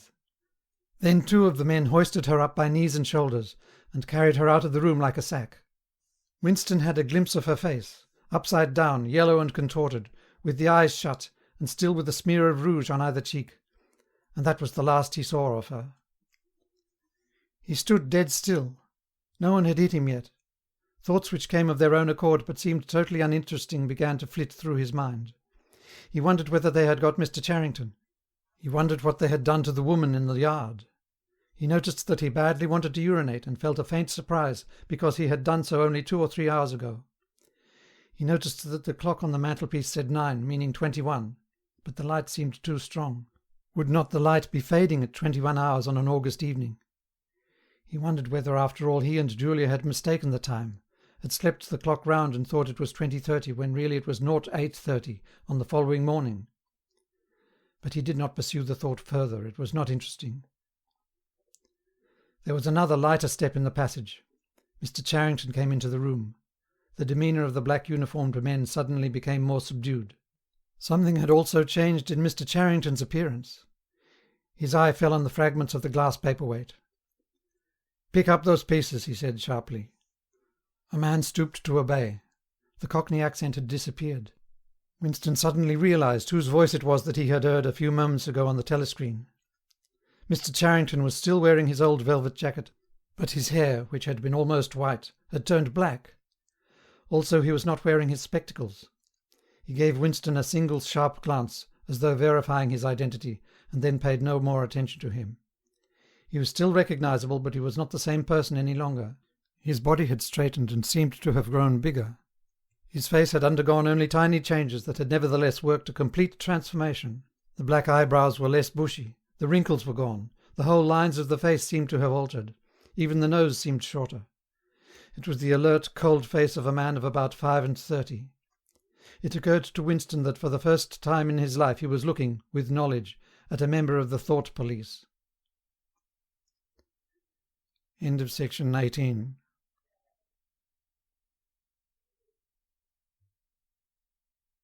Section 19 of 1984 by George Orwell. This legamus recording may be freely distributed and adapted for any purpose. Part 3, Chapter 1. He did not know where he was.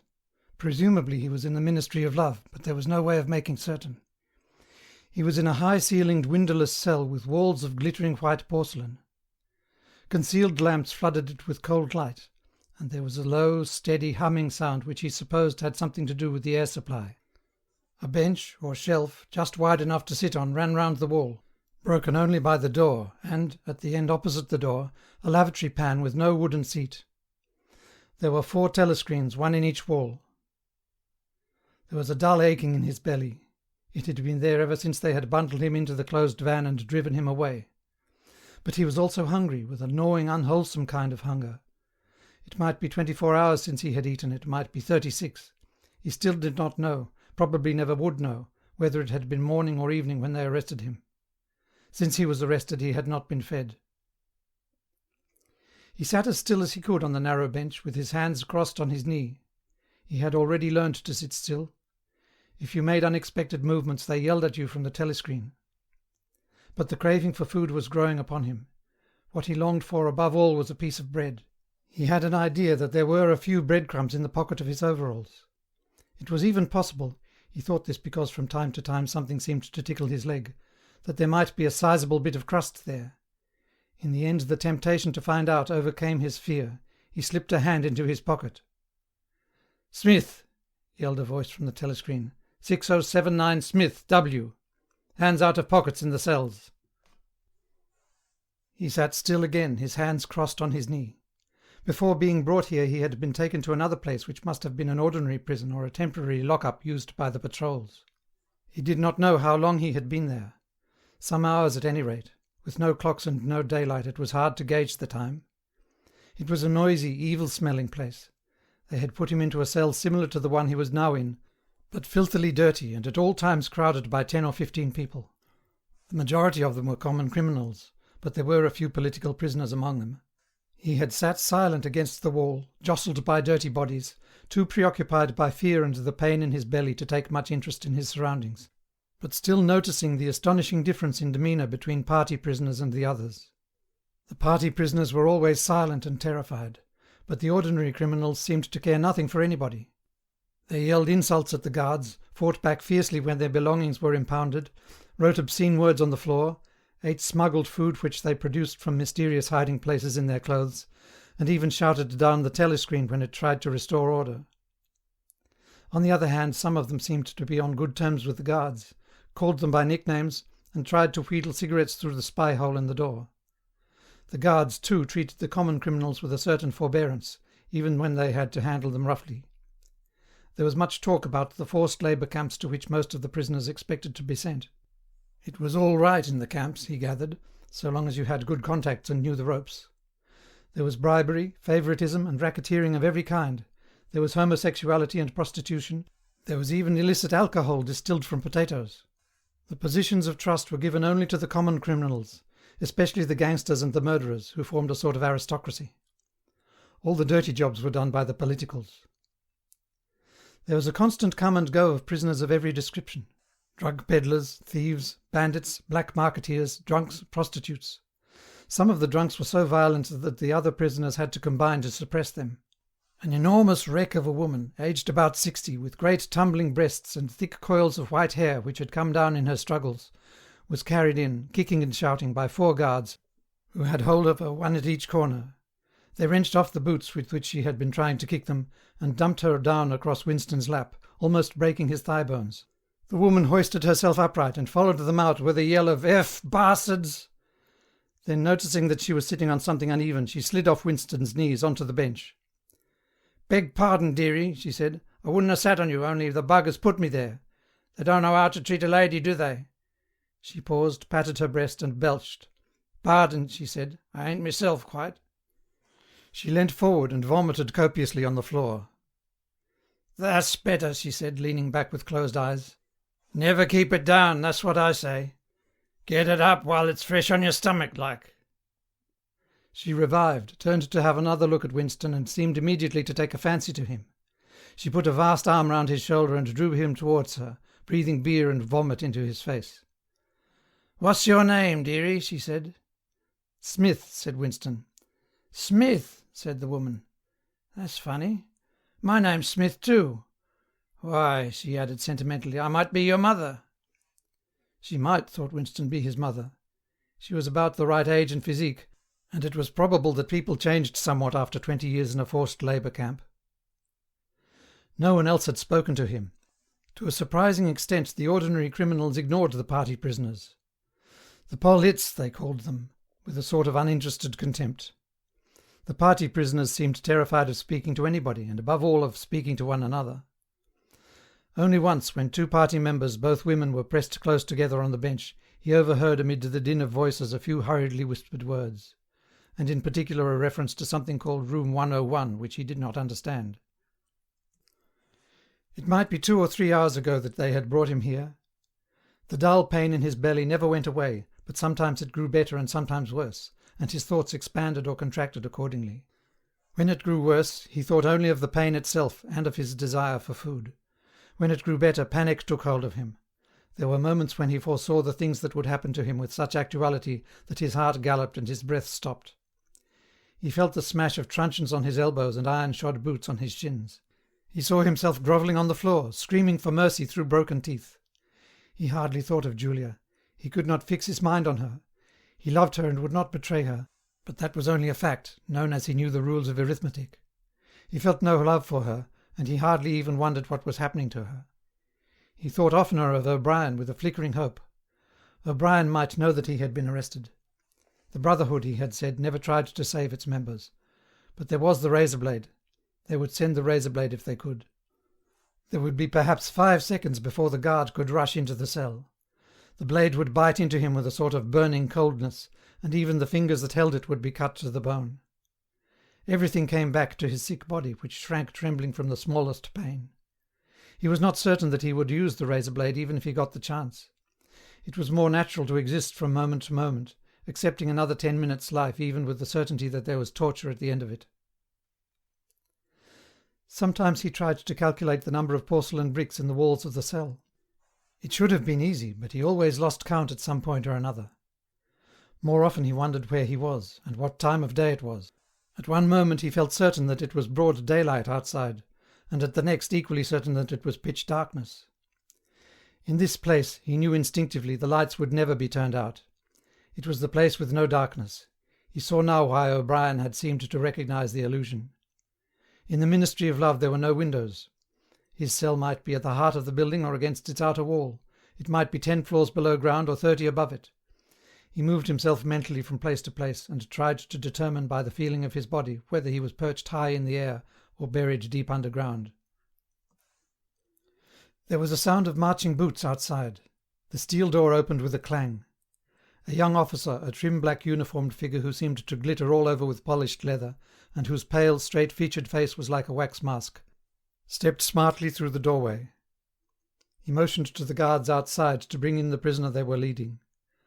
The poet Ampleforth shambled into the cell. The door clanged shut again. Ampleforth made one or two uncertain movements from side to side, as though having some idea that there was another door to go out of, and then began to wander up and down the cell. He had not yet noticed Winston's presence. His troubled eyes were gazing at the wall about a metre above the level of Winston's head. He was shoeless. Large dirty toes were sticking out of the holes in his socks. He was also several days away from a shave. A scrubby beard covered his face to the cheekbones, giving him an air of ruffianism that went oddly with his large, weak frame and nervous movements. Winston roused himself a little from his lethargy. He must speak to Ampleforth and risk the yell from the telescreen. It was even conceivable that Ampleforth was the bearer of the razor blade. "Ampleforth," he said. There was no yell from the telescreen. Ampleforth paused, mildly startled. His eyes focused themselves slowly on Winston. "Ah, Smith," he said, "you too. What are you in for?" "To tell you the truth," he sat down awkwardly on the bench opposite Winston. "There is only one offence, is there not?" he said. "And have you committed it?" "Apparently I have." He put a hand to his forehead and pressed his temples for a moment, as though trying to remember something. "These things happen," he began vaguely. "I have been able to recall one instance, a possible instance. It was an indiscretion, undoubtedly. We were producing a definitive edition of the poems of Kipling. I allowed the word God to remain at the end of a line. I could not help it," he added almost indignantly, raising his face to look at Winston. "It was impossible to change the line. The rhyme was rod. Do you realize that there are only 12 rhymes to rod in the entire language? For days I had racked my brains. There was no other rhyme." The expression on his face changed. The annoyance passed out of it, and for a moment he looked almost pleased. A sort of intellectual warmth, the joy of the pedant who has found out some useless fact, shone through the dirt and scrubby hair. "Has it ever occurred to you," he said, "that the whole history of English poetry has been determined by the fact that the English language lacks rhymes?" No, that particular thought had never occurred to Winston, nor in the circumstances did it strike him as very important or interesting. "Do you know what time of day it is?" he said. Ampleforth looked startled again. "I had hardly thought about it. They arrested me, it could be 2 days ago, perhaps 3. His eyes flitted round the walls, as though he half expected to find a window somewhere. "There is no difference between night and day in this place. I do not see how one can calculate the time." They talked desultorily for some minutes. Then, without apparent reason, a yell from the telescreen bade them be silent. Winston sat quietly, his hands crossed. Ampleforth, too large to sit in comfort on the narrow bench, fidgeted from side to side, clasping his lank hands first round one knee, then round the other. The telescreen bade him to keep still. Time passed. 20 minutes, an hour, it was difficult to judge. Once more there was a sound of boots outside. Winston's entrails contracted. Soon, very soon, perhaps in 5 minutes, perhaps now, the tramp of boots would mean that his own turn had come. The door opened. The cold-faced young officer stepped into the cell. With a brief movement of the hand he indicated Ampleforth. "Room 101, he said. Ampleforth marched clumsily out between the guards, his face vaguely perturbed, but uncomprehending. What seemed like a long time passed. The pain in Winston's belly had revived. His mind sagged round and round on the same trick, like a ball falling again and again into the same series of slots. He had only 6 thoughts: the pain in his belly, a piece of bread, the blood and the screaming, O'Brien, Julia, the razor blade. There was another spasm in his entrails. The heavy boots were approaching. As the door opened, the wave of air that it created brought in a powerful smell of cold sweat. Parsons walked into the cell. He was wearing khaki shorts and a sports shirt. This time Winston was startled into self-forgetfulness. "You here," he said. Parsons gave Winston a glance in which there was neither interest nor surprise, but only misery. He began walking jerkily up and down, evidently unable to keep still. Each time he straightened his pudgy knees it was apparent that they were trembling. His eyes had a wide-open, staring look, as though he could not prevent himself from gazing at something in the middle distance. "What are you in for?" said Winston. "Thought crime," said Parsons, almost blubbering. The tone of his voice implied at once a complete admission of his guilt and a sort of incredulous horror that such a word could be applied to himself. He paused opposite Winston and began eagerly appealing to him. "You don't think they'll shoot me, do you, old chap? They don't shoot you if you haven't actually done anything. Only thoughts which you can't help. I know they give you a fair hearing. Oh, I trust them for that. They'll know my record, won't they? You know what kind of chap I was. Not a bad chap in my way. Not brainy, of course, but keen. I tried to do my best for the party, didn't I? I'll get off with 5 years, don't you think? Or even 10 years. A chap like me could make himself pretty useful in a labour camp. They wouldn't shoot me for going off the rails just once." "Are you guilty?" said Winston. "Of course I'm guilty," cried Parsons with a servile glance at the telescreen. "You don't think the party would arrest an innocent man, do you?" His frog-like face grew calmer, and even took on a slightly sanctimonious expression. "Thought crime is a dreadful thing, old man," he said sententiously. "It's insidious. It can get hold of you without your even knowing it. Do you know how it got hold of me? In my sleep. Yes, that's a fact. There I was, working away, trying to do my bit. Never knew I had any bad stuff in my mind at all. And then I started talking in my sleep. Do you know what they heard me saying?" He sank his voice, like someone who is obliged for medical reasons to utter an obscenity. "Down with Big Brother." "Yes, I said that. Said it over and over again, it seems. Between you and me, old man, I'm glad they got me before it went any further. Do you know what I'm going to say to them when I go up before the tribunal? 'Thank you,' I'm going to say. 'Thank you for saving me before it was too late.'" "Who denounced you?" said Winston. "It was my little daughter," said Parsons with a sort of doleful pride. "She listened at the keyhole, heard what I was saying, and dipped off to the patrols the very next day. Pretty smart for a nipper of 7, eh? I don't bear her any grudge for it. In fact, I'm proud of her. It shows I brought her up in the right spirit anyway." He made a few more jerky movements up and down, several times, casting a longing glance at the lavatory pan. Then he suddenly ripped down his shorts. "Excuse me, old man," he said. "I can't help it. It's the waiting." He plumped his large posterior into the lavatory pan. Winston covered his face with his hands. "Smith," yelled the voice from the telescreen. 6079 Smith W. Uncover your face. No faces covered in the cells." Winston uncovered his face. Parsons used the lavatory loudly and abundantly. It then turned out that the plug was defective, and the cells stank abominably for hours afterwards. Parsons was removed. More prisoners came and went, mysteriously. One, a woman, was consigned to room 101, and Winston noticed seemed to shrivel and turn a different colour when she heard the words. A time came when, if it had been morning when he was brought here, it would be afternoon, or if it had been afternoon, then it would be midnight. There were 6 prisoners in the cell, men and women. All sat very still. Opposite Winston there sat a man with a chinless, toothy face, exactly like that of some large, harmless rodent. His fat, mottled cheeks were so pouched at the bottom that it was difficult not to believe that he had little stores of food tucked away there. His pale grey eyes flitted timorously from face to face and turned quickly away again when he caught anyone's eye. The door opened and another prisoner was brought in whose appearance sent a momentary chill through Winston. He was a commonplace, mean-looking man who might have been an engineer or technician of some kind. But what was startling was the emaciation of his face. It was like a skull. Because of its thinness, the mouth and eyes looked disproportionately large, and the eyes seemed filled with a murderous, unappeasable hatred of somebody or something. The man sat down on the bench at a little distance from Winston.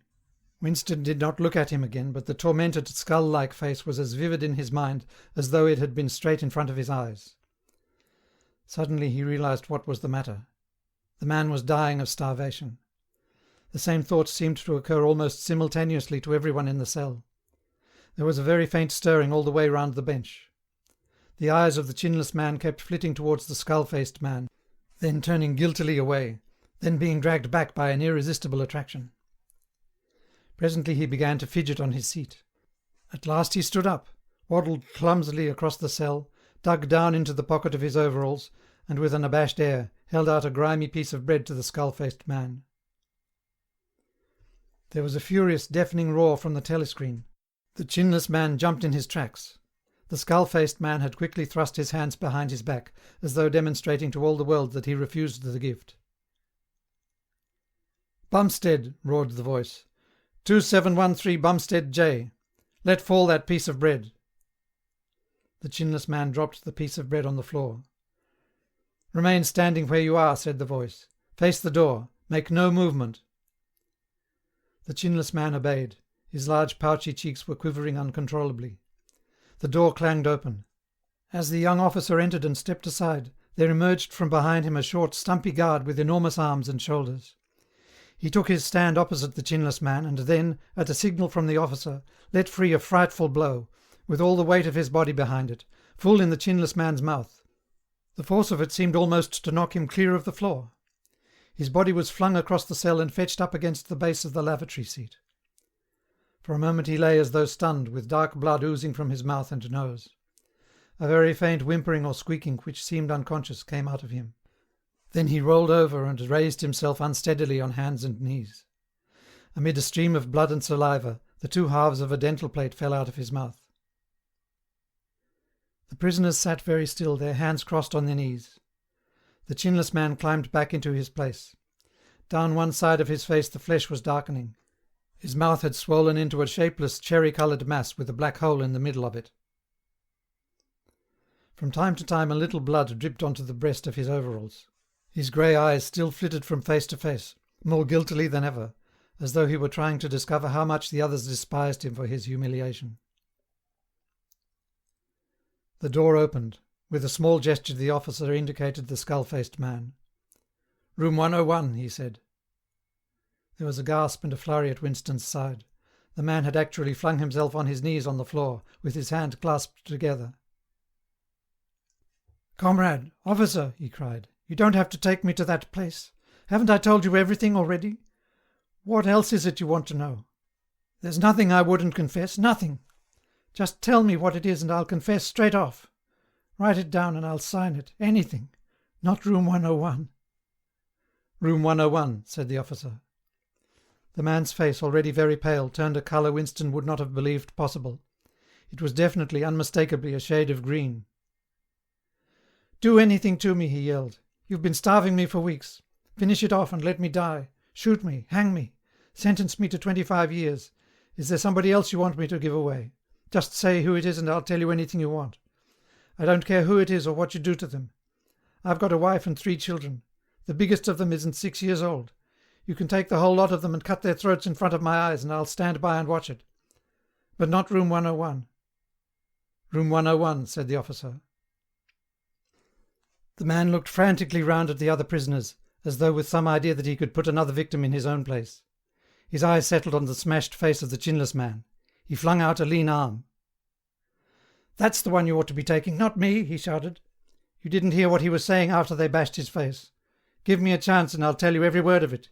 He's the one that's against the party, not me." The guard stepped forward. The man's voice rose to a shriek.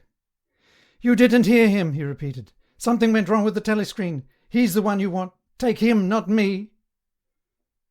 The 2 sturdy guards had stooped to take him by the arms. But just at this moment he flung himself across the floor of the cell and grabbed one of the iron legs that supported the bench. He had set up a wordless howling like an animal. The guards took hold of him to wrench him loose, but he clung on with astonishing strength. For perhaps 20 seconds they were hauling at him.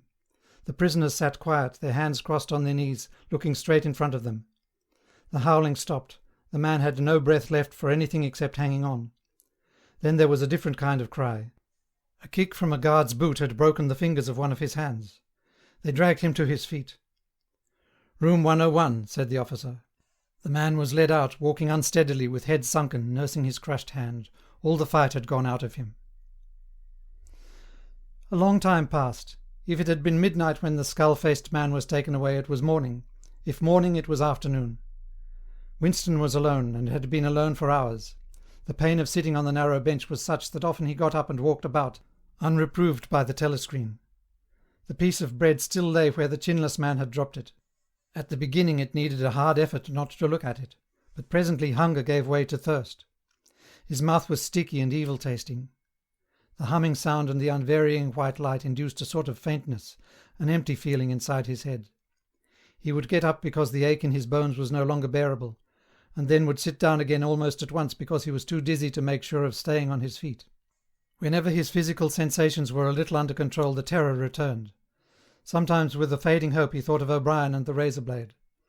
It was thinkable that the razor blade might arrive concealed in his food, if he were ever fed. More dimly he thought of Julia.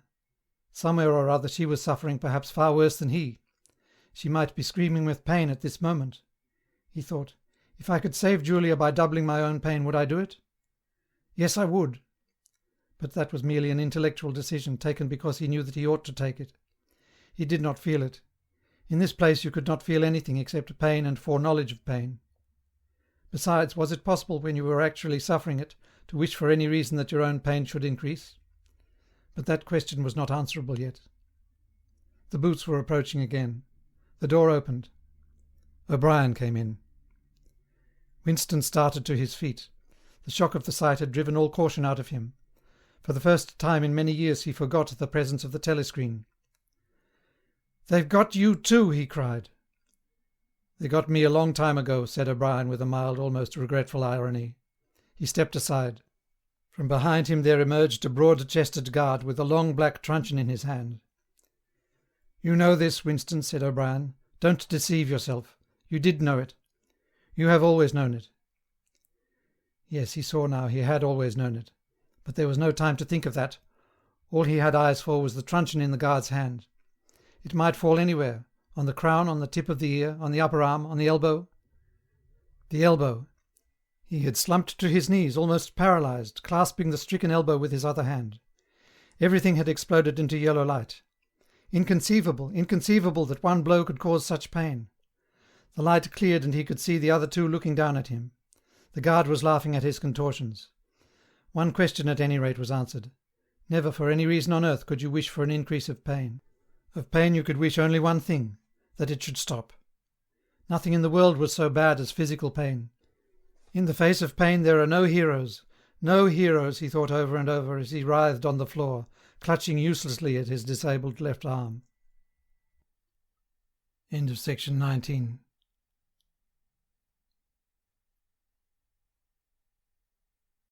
Section 20 of 1984 by George Orwell. This legamus recording may be freely distributed and adapted for any purpose. Part 3, Chapter 2. He was lying on something that felt like a camp bed, except that it was higher off the ground and that he was fixed down in some way so that he could not move. Light that seemed stronger than usual was falling on his face. O'Brien was standing at his side, looking down at him intently. At the other side of him stood a man in a white coat, holding a hypodermic syringe. Even after his eyes were open, he took in his surroundings only gradually. He had the impression of swimming up into this room from some quite different world, a sort of underwater world far beneath it. How long he had been down there he did not know. Since the moment when they arrested him he had not seen darkness or daylight. Besides, his memories were not continuous. There had been times when consciousness, even the sort of consciousness that one has in sleep, had stopped dead and started again after a blank interval. But whether the intervals were of days or weeks or only seconds, there was no way of knowing. With that first blow on the elbow the nightmare had started. Later he was to realize that all that then happened was merely a preliminary, a routine interrogation to which nearly all prisoners were subjected. There was a long range of crimes, espionage, sabotage and the like, to which everyone had to confess as a matter of course. The confession was a formality, though the torture was real. How many times he had been beaten, how long the beatings had continued, he could not remember. Always there were 5 or 6 men in black uniforms at him simultaneously. Sometimes it was fists, sometimes it was truncheons, sometimes it was steel rods, sometimes it was boots. There were times when he rolled about the floor as shameless as an animal, writhing his body this way and that in an endless, hopeless effort to dodge the kicks, and simply inviting more and yet more kicks, in his ribs, in his belly, on his elbows, on his shins, in his groin, in his testicles, on the bone at the base of his spine. There were times when it went on until the cruel, wicked, unforgivable thing seemed to him not that the guards continued to beat him, but that he could not force himself into losing consciousness. There were times when his nerves so forsook him that he began shouting for mercy even before the beating began, when the mere sight of a fist drawn back for a blow was enough to make him pour forth a confession of real and imaginary crimes. There were other times when he started out with the resolve of confessing nothing, when every word had to be forced out of him between gasps of pain, and there were times when he feebly tried to compromise, when he said to himself, "I will confess, but not yet. I must hold out till the pain becomes unbearable. 3 more kicks, 2 more kicks, and then I will tell them what they want."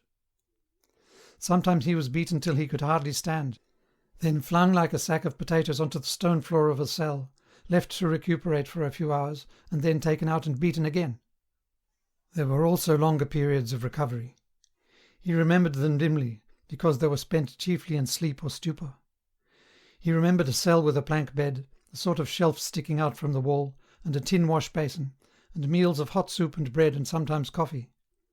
He remembered a surly barber arriving to scrape his chin and crop his hair, and business-like unsympathetic men in white coats feeling his pulse, tapping his reflexes, turning up his eyelids, running harsh fingers over him in search for broken bones, and shooting needles into his arm to make him sleep. The beatings grew less frequent and became mainly a threat, a horror to which he could be sent back at any moment when his answers were unsatisfactory. His questioners now were not ruffians in black uniforms, but party intellectuals, little rotund men with quick movements and flashing spectacles, who worked on him in relays over periods which lasted, he thought, he could not be sure, 10 or 12 hours at a stretch. These other questioners saw to it that he was in constant slight pain, but it was not chiefly pain that they relied on. They slapped his face, wrung his ears, pulled his hair, made him stand on one leg, refused him leave to urinate, shone glaring lights in his face until his eyes ran with water. But the aim of this was simply to humiliate him and destroy his power of arguing and reasoning. Their real weapon was the merciless questioning that went on, hour after hour, tripping him up, laying traps for him, twisting everything that he said, convicting him at every step of lies and self-contradiction until he began weeping as much from shame as from nervous fatigue. Sometimes he would weep 6 times in a single session. Most of the time they screamed abuse at him and threatened at every hesitation to deliver him over to the guards again. But sometimes they would suddenly change their tune, call him comrade, appeal to him in the name of Ingsoc and Big Brother, and ask him sorrowfully whether even now he had not enough loyalty to the party left to make him wish to undo the evil he had done. When his nerves were in rags after hours of questioning, even this appeal could reduce him to snivelling tears. In the end the nagging voices broke him down more completely than the boots and fists of the guards. He became simply a mouth that uttered, a hand that signed, whatever was demanded of him. His sole concern was to find out what they wanted him to confess, and then confess it quickly, before the bullying started anew.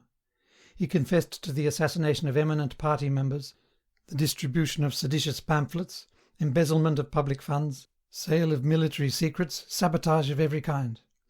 He confessed that he had been a spy in the pay of the East Asian government as far back as 1968.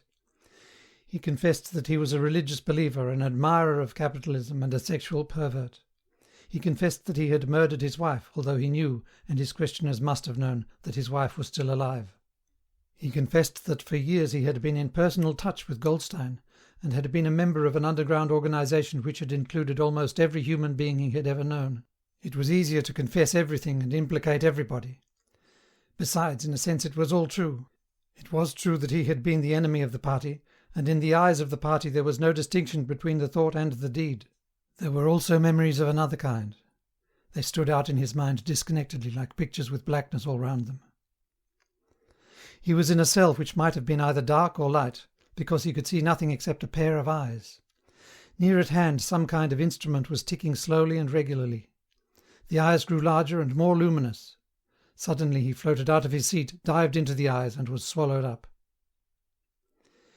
He was strapped into a chair surrounded by dials under dazzling lights. A man in a white coat was reading the dials. There was a tramp of heavy boots outside. The door clanged. The wax-faced officer marched in, followed by 2 guards. "Room 101, said the officer. The man in the white coat did not turn round. He did not look at Winston either. He was looking only at the dials.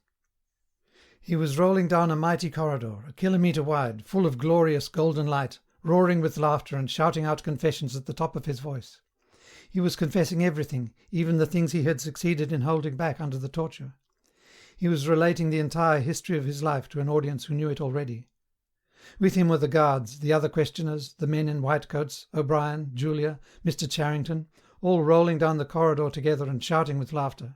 Some dreadful thing which had lain embedded in the future had somehow been skipped over and had not happened. Everything was all right. There was no more pain. The last detail of his life was laid bare, understood, forgiven. He was starting up from the plank bed in the half-certainty that he had heard O'Brien's voice. All through his interrogation, although he had never seen him, he had had the feeling that O'Brien was at his elbow, just out of sight.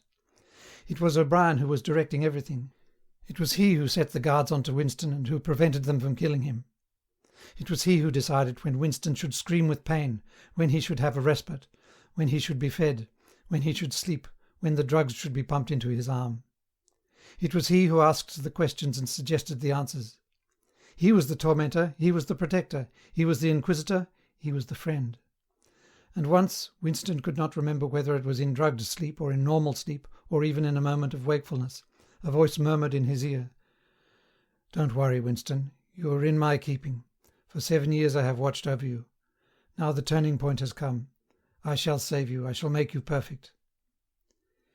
He was not sure whether it was O'Brien's voice, but it was the same voice that had said to him, "We shall meet in the place where there is no darkness," in that other dream 7 years ago.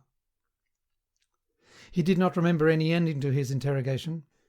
There was a period of blackness, and then the cell, or room in which he now was, had gradually materialized round him. He was almost flat on his back, and unable to move. His body was held down at every essential point. Even the back of his head was gripped in some manner. O'Brien was looking down at him gravely and rather sadly. His face, seen from below, looked coarse and worn, with pouches under the eyes and tired lines from nose to chin. He was older than Winston had thought him. He was perhaps 48 or 50. Under his hand there was a dial with a lever on top and figures running round the face. "I told you," said O'Brien, "that if we met again it would be here." "Yes," said Winston. Without any warning except a slight movement of O'Brien's hand, a wave of pain flooded his body.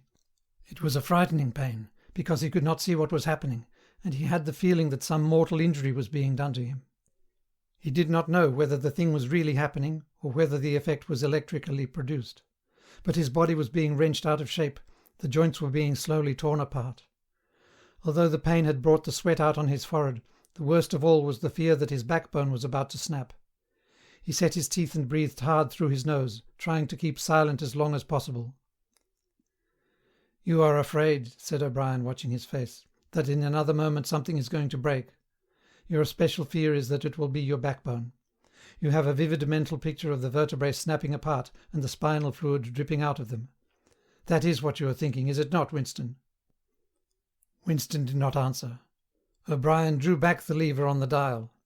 The wave of pain receded almost as quickly as it had come. "That was 40, said O'Brien. "You can see that the numbers on this dial run up to 100. Will you please remember throughout our conversation that I have it in my power to inflict pain on you at any moment, and to whatever degree I choose? If you tell me any lies, or attempt to prevaricate in any way, or even fall below your usual level of intelligence, you will cry out with pain instantly. Do you understand that?" "Yes," said Winston. O'Brien's manner became less severe. He resettled his spectacles thoughtfully, and took a pace or two up and down. When he spoke his voice was gentle and patient. He had the air of a doctor, a teacher, even a priest, anxious to explain and persuade rather than to punish. "I am taking trouble with you, Winston," he said, "because you are worth trouble. You know perfectly well what is the matter with you. You have known it for years, though you have fought against the knowledge. You are mentally deranged. You suffer from a defective memory. You are unable to remember real events, and you persuade yourself that you remember other events which never happened. Fortunately, it is curable. You have never cured yourself of it because you did not choose to. There was a small effort of the will that you were not ready to make. Even now I am well aware you are clinging to your disease under the impression that it is a virtue. Now we will take an example. At this moment, which power is Oceania at war with? When I was arrested, Oceania was at war with East Asia. With East Asia. Good. And Oceania has always been at war with East Asia, has it not? Winston drew in his breath. He opened his mouth to speak and then did not speak. He could not take his eyes away from the dial. The truth, please, Winston. Your truth. Tell me what you think you remember. I remember that until only a week before I was arrested, we were not at war with East Asia at all. We were in alliance with them. The war was against Eurasia. That had lasted for 4 years. Before that... O'Brien stopped him with a movement of the hand. Another example, he said. Some years ago you had a very serious delusion indeed. You believed that 3 men, 3 one-time party members named Jones, Aronson and Rutherford, men who were executed for treachery and sabotage after making the fullest possible confession, were not guilty of the crimes they were charged with. You believed that you had seen unmistakable documentary evidence proving that their confessions were false. There was a certain photograph about which you had a hallucination. You believed that you actually held it in your hands. It was a photograph, something like this. An oblong slip of newspaper had appeared between O'Brien's fingers. For perhaps 5 seconds it was within the angle of Winston's vision. It was a photograph, and there was no question of its identity. It was the photograph. It was another copy of the photograph of Jones, Aronson and Rutherford at the party function in New York, which he had chanced upon 11 years ago and promptly destroyed. For only an instant it was before his eyes, then it was out of sight again. But he had seen it. Unquestionably he had seen it. He made a desperate, agonizing effort to wrench the top half of his body free. It was impossible to move so much as a centimetre in any direction. For the moment he had even forgotten the dial. All he wanted was to hold the photograph in his fingers again, or at least to see it. "It exists!" he cried. "No," said O'Brien. He stepped across the room. There was a memory hole in the opposite wall. O'Brien lifted the grating. Unseen, the frail slip of paper was whirling away on the current of warm air. It was vanishing in a flash of flame. O'Brien turned away from the wall. "Ashes," he said, "not even identifiable ashes. Dust. It does not exist. It never existed." "But it did exist. It does exist. It exists in memory. I remember it. You remember it." "I do not remember it," said O'Brien. Winston's heart sank. That was doublethink. He had a feeling of deadly helplessness. If he could have been certain that O'Brien was lying, it would not have seemed to matter. But it was perfectly possible that O'Brien had really forgotten the photograph. And if so, then already he would have forgotten his denial of remembering it, and forgotten the act of forgetting. How could one be sure that it was simple trickery? Perhaps that lunatic dislocation in the mind could really happen. That was the thought that defeated him. O'Brien was looking down at him speculatively. More than ever he had the air of a teacher taking pains with a wayward but promising child. "There is a party slogan dealing with the control of the past," he said. "Repeat it, if you please." "Who controls the past controls the future. Who controls the present controls the past," repeated Winston obediently. "Who controls the present controls the past," said O'Brien, nodding his head with slow approval. "Is it your opinion, Winston, that the past has real existence?" Again the feeling of helplessness descended upon Winston. His eyes flitted towards the dial. He not only did not know whether yes or no was the answer that would save him from pain, he did not even know which answer he believed to be the true one. O'Brien smiled faintly. "You are no metaphysician, Winston," he said. "Until this moment you had never considered what is meant by existence. I will put it more precisely. Does the past exist concretely in space? Is there somewhere or other a place, a world of solid objects, where the past is still happening?" "No." "Then where does the past exist, if at all?" "In records. It is written down." "In records. And?" "In the mind. In human memories." "In memory. Very well then. We, the party, control all records and we control all memories. Then we control the past, do we not?" "But how can you stop people remembering things?" cried Winston, again momentarily forgetting the dial. "It is involuntary. It is outside oneself. How can you control memory? You have not controlled mine." O'Brien's manner grew stern again. He laid his hand on the dial. "On the contrary," he said, "you have not controlled it. That is what has brought you here. You are here because you have failed in humility, in self-discipline. You would not make the act of submission which is the price of sanity. You preferred to be a lunatic, a minority of one. Only the disciplined mind can see reality, Winston. You believe that reality is something objective, external, existing in its own right. You also believe that the nature of reality is self-evident. When you delude yourself into thinking that you see something, you assume that everyone else sees the same thing as you.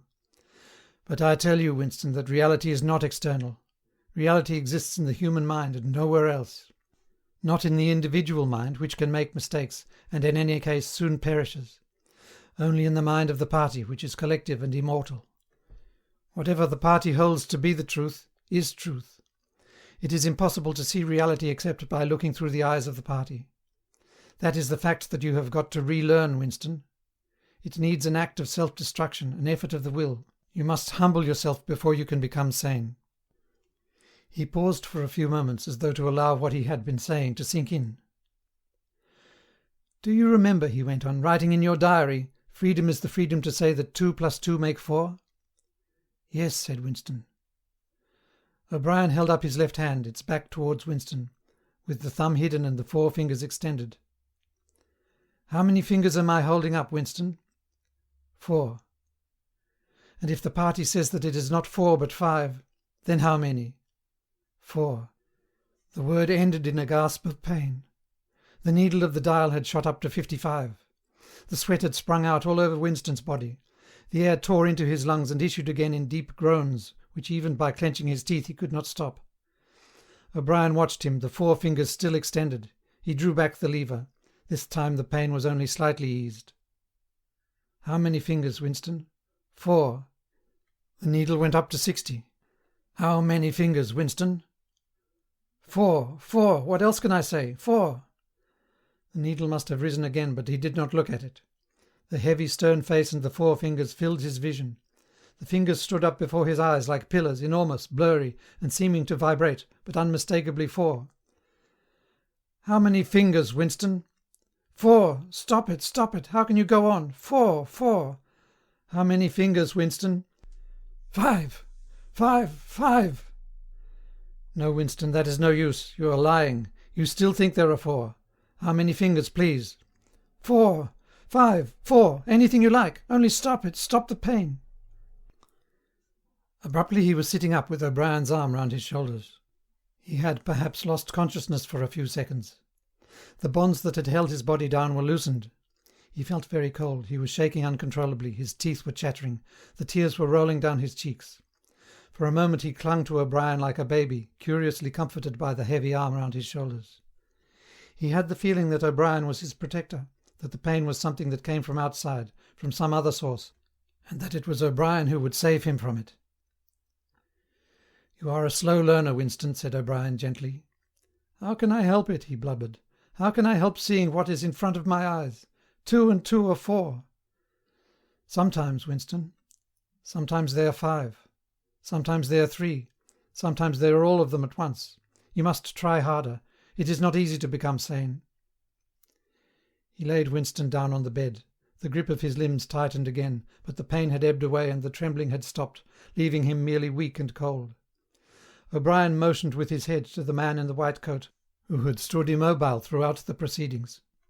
The man in the white coat bent down and looked closely into Winston's eyes, felt his pulse, laid an ear against his chest, tapped here and there, then he nodded to O'Brien.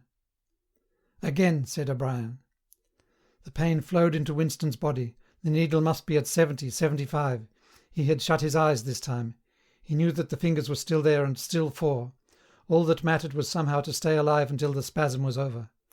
He had ceased to notice whether he was crying out or not. The pain lessened again. He opened his eyes. O'Brien had drawn back the lever. "How many fingers, Winston?" 4. I suppose there are 4. I would see 5 if I could. I am trying to see 5. "Which do you wish, to persuade me that you see 5, or really to see them?" "Really to see them." "Again," said O'Brien. Perhaps the needle was 80, 90. Winston could not intermittently remember why the pain was happening. Behind his screwed-up eyelids a forest of fingers seemed to be moving in a sort of dance, weaving in and out, disappearing behind one another and reappearing again. He was trying to count them, he could not remember why. He knew only that it was impossible to count them, and that this was somehow due to the mysterious identity between 5 and 4. The pain died down again. When he opened his eyes it was to find that he was still seeing the same thing. Innumerable fingers, like moving trees, were still streaming past in either direction, crossing and recrossing. He shut his eyes again. "How many fingers am I holding up, Winston?" "I don't know. I don't know. You will kill me if you do that again. 4, 5, 6. In all honesty, I don't know." "Better," said O'Brien. A needle slid into Winston's arm. Almost in the same instant a blissful, healing warmth spread all through his body. The pain was already half forgotten. He opened his eyes and looked up gratefully at O'Brien. At the sight of the heavy, lined face, so ugly and so intelligent, his heart seemed to turn over. If he could have moved he would have stretched out a hand and laid it on O'Brien's arm. He had never loved him so deeply as at this moment, and not merely because he had stopped the pain. The old feeling that at bottom it did not matter whether O'Brien was a friend or an enemy had come back. O'Brien was a person who could be talked to. Perhaps one did not want to be loved so much as to be understood. O'Brien had tortured him to the edge of lunacy, and in a little while it was certain he would send him to his death. It made no difference. In some sense that went deeper than friendship. They were intimates.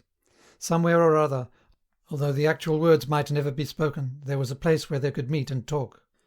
O'Brien was looking down at him with an expression which suggested that the same thought might be in his own mind. When he spoke it was in an easy, conversational tone. "Do you know where you are, Winston?" he said. "I don't know. I can guess. In the Ministry of Love." "Do you know how long you have been here?" "I don't know. Days, weeks, months. I think it is months." "And why do you imagine that we bring people to this place?" "To make them confess." "No, that is not the reason. Try again." "To punish them." "No!" exclaimed O'Brien. His voice had changed extraordinarily, and his face had suddenly become both stern and animated. "No! Not merely to extract your confession, not to punish you. Shall I tell you why we have brought you here? To cure you, to make you sane.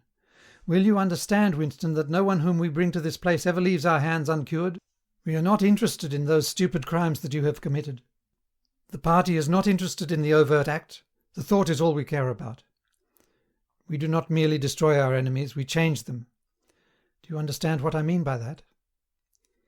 He was bending over Winston. His face looked enormous because of its nearness, and hideously ugly because it was seen from below. Moreover, it was filled with a sort of exaltation, a lunatic intensity. Again Winston's heart shrank. If it had been possible he would have cowered deeper into the bed.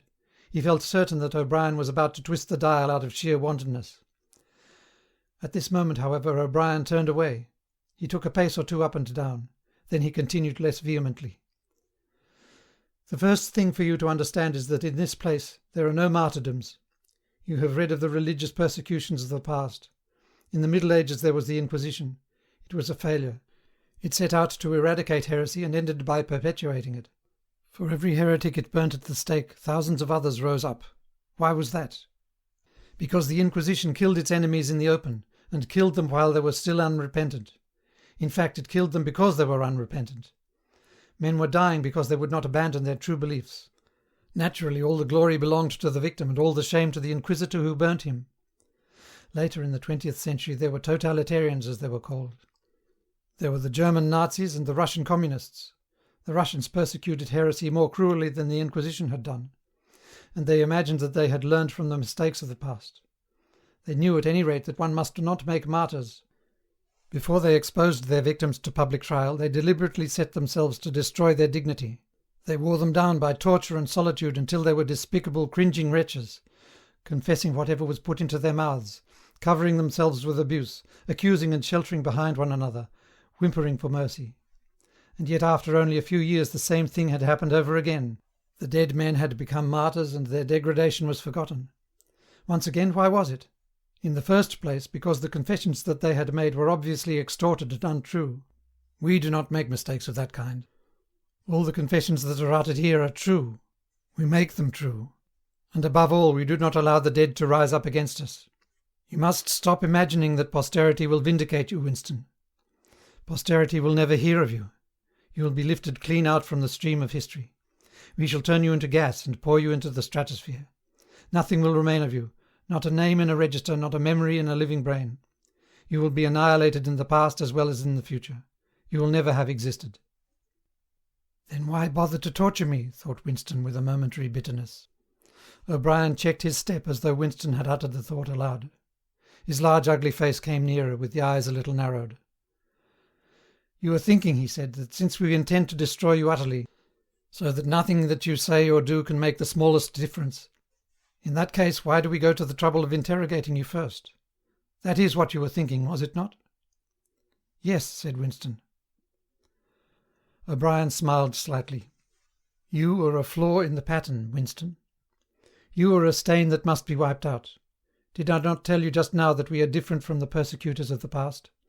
We are not content with negative obedience, nor even with the most abject submission. When finally you surrender to us, it must be of your own free will. We do not destroy the heretic because he resists us. So long as he resists us, we never destroy him. We convert him, we capture his inner mind, we reshape him. We burn all evil and all illusion out of him. We bring him over to our side, not in appearance, but genuinely, heart and soul.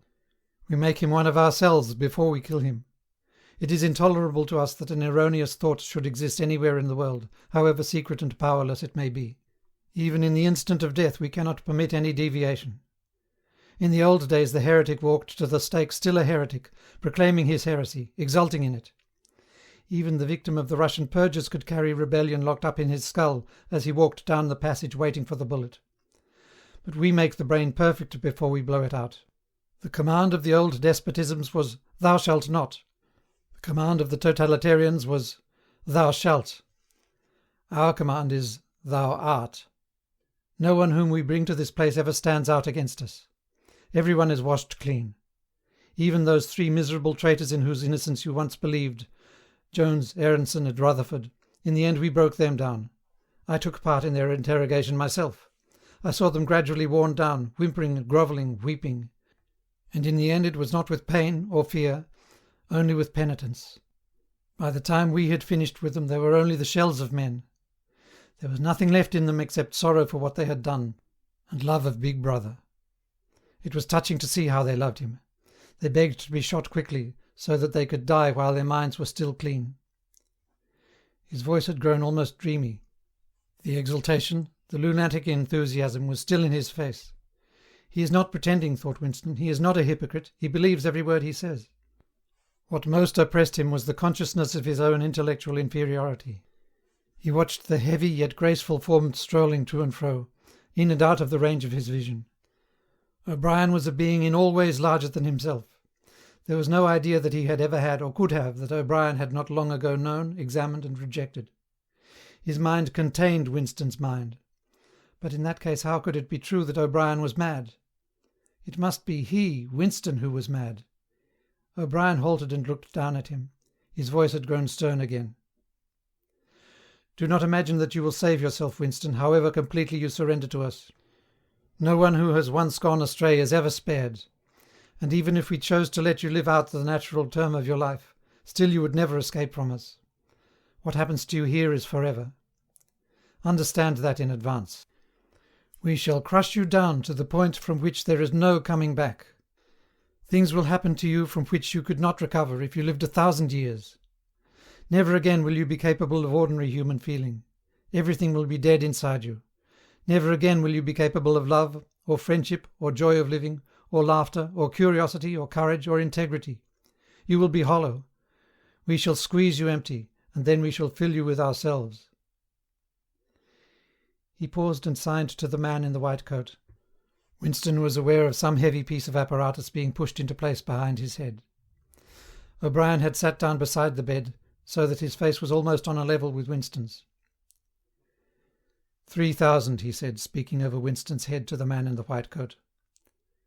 2 soft pads, which felt slightly moist, clamped themselves against Winston's temples.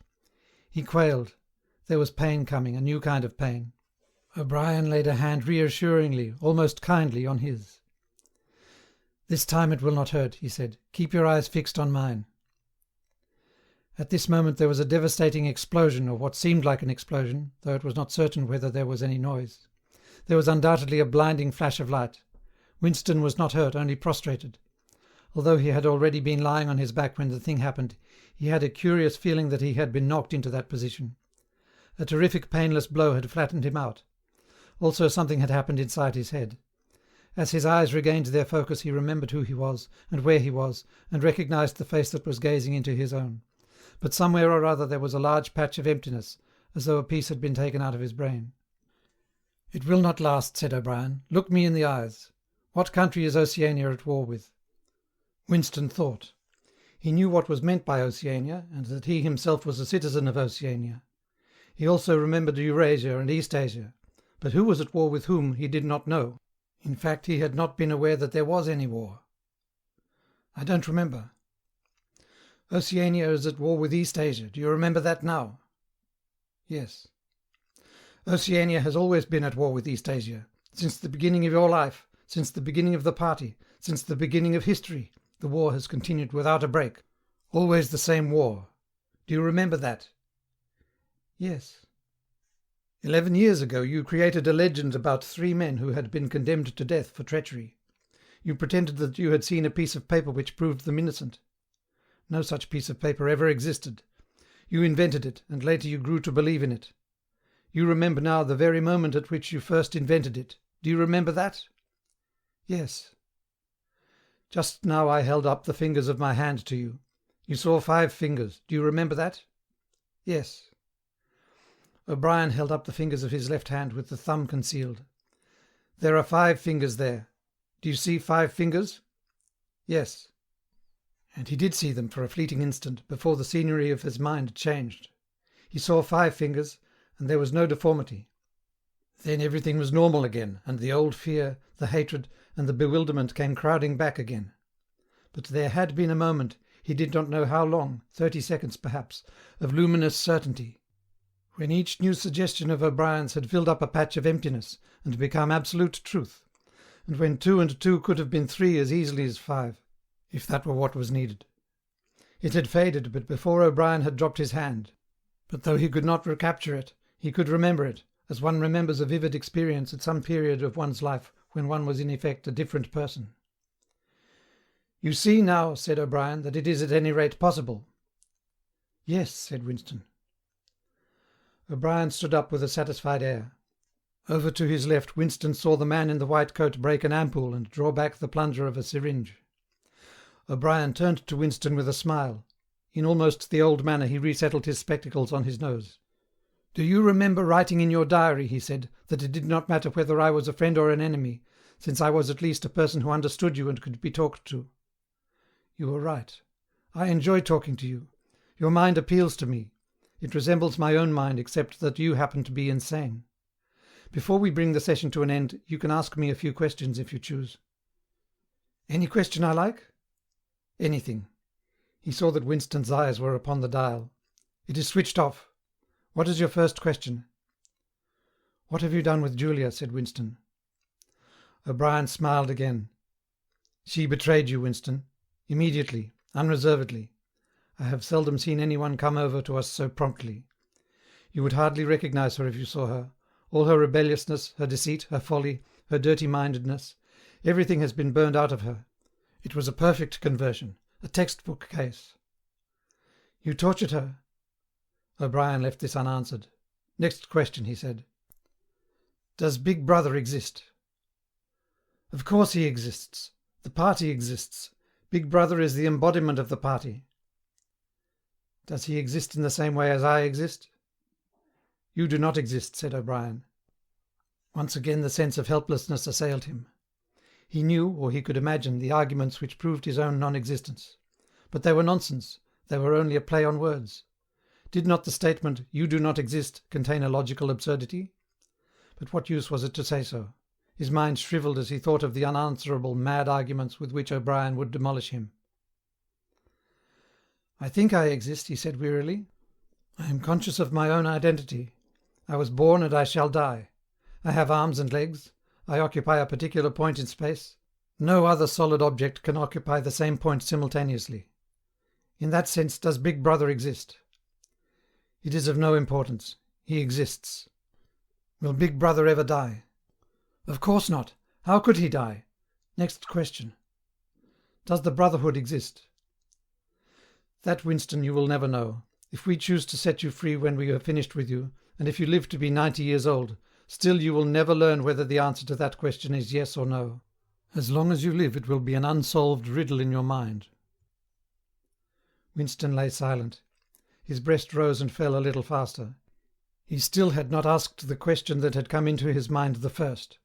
He had got to ask it, and yet it was as though his tongue would not utter it. There was a trace of amusement in O'Brien's face. Even his spectacles seemed to wear an ironical gleam. He knows, thought Winston suddenly, he knows what I am going to ask. At the thought the words burst out of him. What is in room 101? The expression on O'Brien's face did not change. He answered dryly, You know what is in room 101, Winston. Everyone knows what is in room 101. He raised a finger to the man in the white coat. Evidently the session was at an end. A needle jerked into Winston's arm. He sank almost instantly into deep sleep. End of section 20.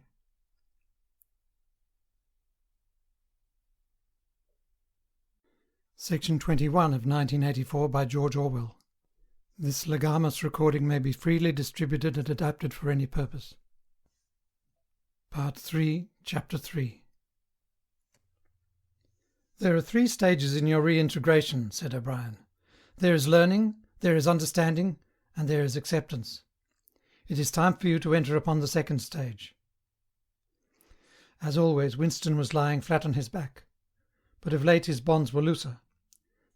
They still held him to the bed, but he could move his knees a little and could turn his head from side to side and raise his arms from the elbow. The dial also had grown to be less of a terror. He could evade its pangs if he was quick-witted enough. It was chiefly when he showed stupidity that O'Brien pulled the lever. Sometimes they got through a whole session without use of the dial. He could not remember how many sessions there had been. The whole process seemed to stretch out over a long, indefinite time. Weeks, possibly. And the intervals between the sessions might sometimes have been days, sometimes only an hour or 2. As you lie there, said O'Brien, you have often wondered, you have even asked me, why the ministry of love should expend so much time and trouble on you. And when you were free you were puzzled by what was essentially the same question. You could grasp the mechanics of the society you lived in, but not its underlying motives. Do you remember writing in your diary, I understand how, I do not understand why? It was when you thought about why that you doubted your own sanity. You have read the book, Goldstein's book, or parts of it at least. Did it tell you anything that you did not know already? You have read it, said Winston. I wrote it. That is to say, I collaborated in writing it. No book is produced individually, as you know. Is it true what it says? As description, yes. The programme it sets forth is nonsense. The secret accumulation of knowledge, a gradual spread of enlightenment, ultimately a proletarian rebellion, the overthrow of the party. You foresaw yourself that that was what it would say. It is all nonsense. The proletarians will never revolt, not in 1,000 years or 1,000,000. They cannot, I do not have to tell you the reason, you know it already. If you have ever cherished any dreams of violent insurrection, you must abandon them. There is no way in which the party can be overthrown. The rule of the party is forever. Make that the starting point of your thoughts. He came closer to the bed. Forever, he repeated. And now let us get back to the question of how and why. You understand well enough how the party maintains itself in power. Now tell me why we cling to power. What is our motive? Why should we want power? Go on, speak, he added as Winston remained silent. Nevertheless, Winston did not speak for another moment or 2. A feeling of weariness had overwhelmed him. The faint, mad gleam of enthusiasm had come back into O'Brien's face. He knew in advance what O'Brien would say, that the party did not seek power for its own ends, but only for the good of the majority, that it sought power because men in the mass were frail, cowardly creatures who could not endure liberty or face the truth, and must be ruled over and systematically deceived by others who were stronger than themselves. that the choice for mankind lay between freedom and happiness, and that for the great bulk of mankind happiness was better, that the party was the eternal guardian of the weak, a dedicated sect doing evil that good might come, sacrificing its own happiness to that of others. The terrible thing, thought Winston, the terrible thing was that when O'Brien said this he would believe it. You could see it in his face. O'Brien knew everything. 1,000 times better than Winston he knew what the world was really like, in what degradation the mass of human beings lived, and by what lies and barbarities the party kept them there. He had understood it all, weighed it all, and it made no difference. All was justified by the ultimate purpose. What can you do, thought Winston, against the lunatic who is more intelligent than yourself, who gives your arguments a fair hearing and then simply persists in his lunacy? You are ruling over us for our own good, he said feebly. You believe that human beings are not fit to govern themselves, and therefore... He started and almost cried out. A pang of pain had shot through his body. O'Brien had pushed the lever of the dial up to 35. "That was stupid, Winston, stupid," he said. "You should know better than to say a thing like that." He pulled the lever back and continued. "Now I will tell you the answer to my question. It is this. The party seeks power entirely for its own sake. We are not interested in the good of others. We are interested solely in power. Not wealth or luxury or long life or happiness. Only power, pure power. What pure power means you will understand presently. We are different from all the oligarchies of the past, in that we know what we are doing. All the others, even those who resembled ourselves, were cowards and hypocrites. The German Nazis and the Russian communists came very close to us in their methods, but they never had the courage to recognize their own motives. They pretended, perhaps they even believed, that they had seized power unwillingly and for a limited time, and that just round the corner there lay a paradise where human beings would be free and equal. We are not like that. We know that no one ever seizes power with the intention of relinquishing it. Power is not a means, it is an end. One does not establish a dictatorship in order to safeguard a revolution. One makes the revolution in order to establish the dictatorship. The object of persecution is persecution. The object of torture is torture. The object of power is power. Now do you begin to understand me?" Winston was struck, as he had been struck before, by the tiredness of O'Brien's face. It was strong and fleshy and brutal. It was full of intelligence and a sort of controlled passion, before which he felt himself helpless. But it was tired. There were pouches under the eyes, the skin sagged from the cheekbones. O'Brien leaned over him, deliberately bringing the worn face nearer. "You are thinking," he said, "that my face is old and tired. You are thinking that I talk of power, and yet I am not even able to prevent the decay of my own body. Can you not understand, Winston, that the individual is only a cell? The weariness of the cell is the vigour of the organism. Do you die when you cut your fingernails?" He turned away from the bed and began strolling up and down again, one hand in his pocket. "We are the priests of power," he said. "God is power.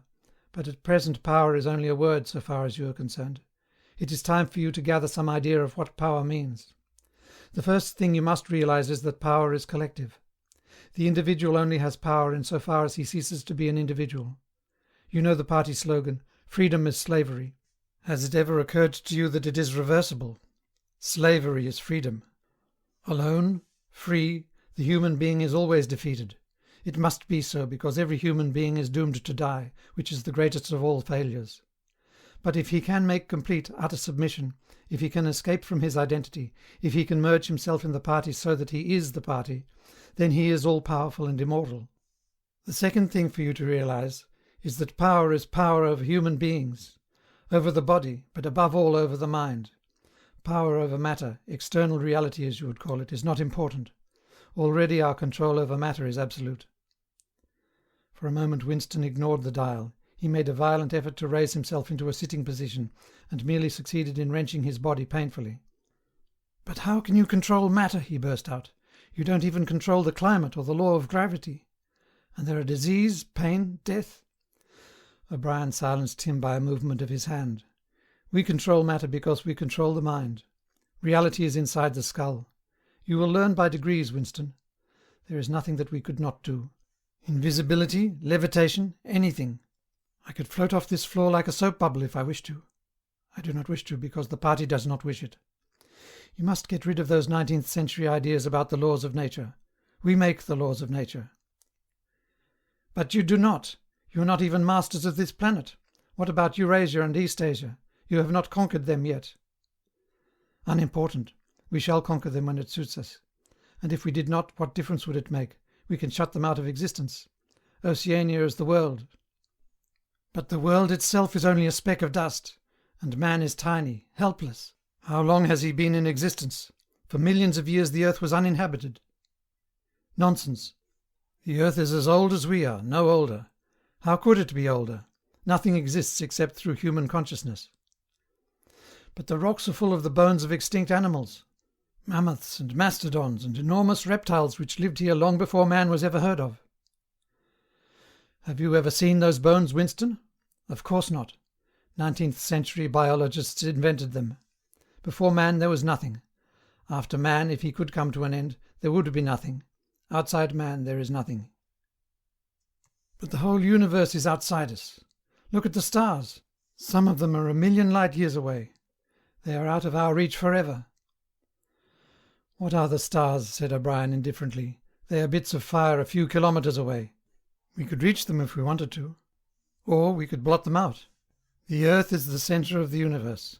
The sun and the stars go round it. Winston made another convulsive movement. This time he did not say anything. O'Brien continued as though answering a spoken objection. For certain purposes, of course, that is not true. When we navigate the ocean or when we predict an eclipse, we often find it convenient to assume that the earth goes round the sun and that the stars are millions upon millions of kilometres away. But what of it? Do you suppose it is beyond us to produce a dual system of astronomy? The stars can be near or distant according as we need them. Do you suppose our mathematicians are unequal to that? Have you forgotten doublethink? Winston shrank back upon the bed. Whatever he said, the swift answer crushed him like a bludgeon. And yet he knew that he was in the right.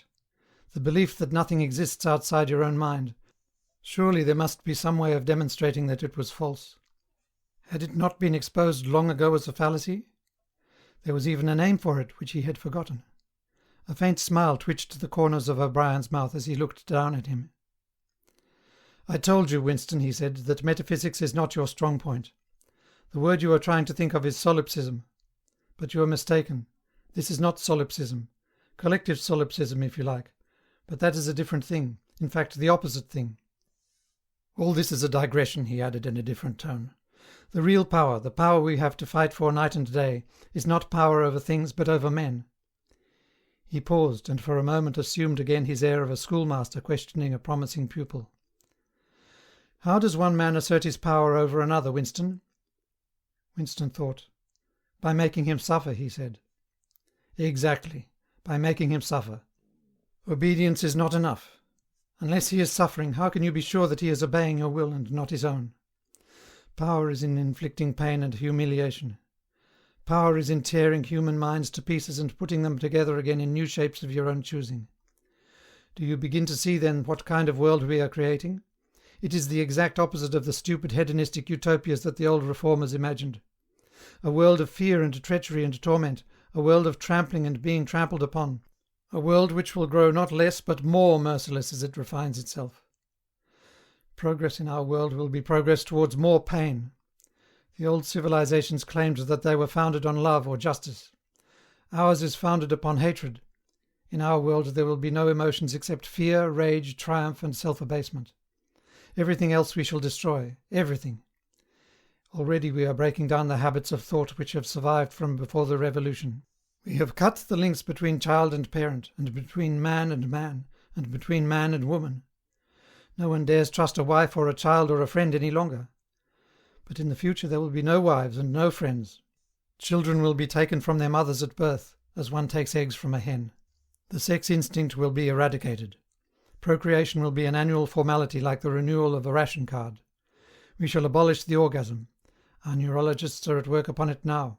There will be no loyalty except loyalty towards the party. There will be no love except the love of Big Brother. There will be no laughter except the laugh of triumph over a defeated enemy. There will be no art, no literature, no science. When we are omnipotent, we shall have no more need of science. There will be no distinction between beauty and ugliness. There will be no curiosity, no enjoyment of the process of life. All competing pleasures will be destroyed. But always, do not forget this, Winston, always there will be the intoxication of power, constantly increasing and constantly growing subtler. Always, at every moment, there will be the thrill of victory, the sensation of trampling on an enemy who is helpless. If you want a picture of the future, imagine a boot stamping on a human face, forever. He paused as though he expected Winston to speak. Winston had tried to shrink back into the surface of the bed again. He could not say anything. His heart seemed to be frozen. O'Brien went on. And remember that it is forever. The face will always be there to be stamped upon. The heretic, the enemy of society, will always be there, so that he can be defeated and humiliated over again. Everything that you have undergone since you have been in our hands, all that will continue, and worse. The espionage, the betrayals, the arrests, the tortures, the executions, the disappearances will never cease. It will be a world of terror as much as a world of triumph. The more the party is powerful, the less it will be tolerant. The weaker the opposition, the tighter the despotism. Goldstein and his heresies will live forever. Every day, at every moment, they will be defeated, discredited, ridiculed, spat upon, and yet they will always survive. This drama that I have played out with you during 7 years will be played out over and over again, generation after generation, always in subtler forms. Always we shall have the heretic here at our mercy, screaming with pain, broken up, contemptible, and in the end utterly penitent, saved from himself, crawling to our feet of his own accord. That is the world that we are preparing, Winston. A world of victory after victory, triumph after triumph after triumph. An endless pressing upon the nerve of power. You are beginning, I can see, to realize what the world will be like. But in the end you will do more than understand it. You will accept it, welcome it, become part of it. Winston had recovered himself sufficiently to speak. "You can't," he said weakly. "What do you mean by that remark, Winston? You could not create such a world as you have just described. It is a dream. It is impossible." "Why?" "It is impossible to found a civilization on fear and hatred and cruelty. It would never endure." "Why not?" "It would have no vitality. It would disintegrate. It would commit suicide." "Nonsense. You are under the impression that hatred is more exhausting than love. Why should it be? And if it were, what difference would that make? Suppose that we choose to wear ourselves out faster. Suppose that we quicken the tempo of human life till men are senile at 30.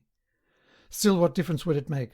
Can you not understand that the death of the individual is not death? The party is immortal."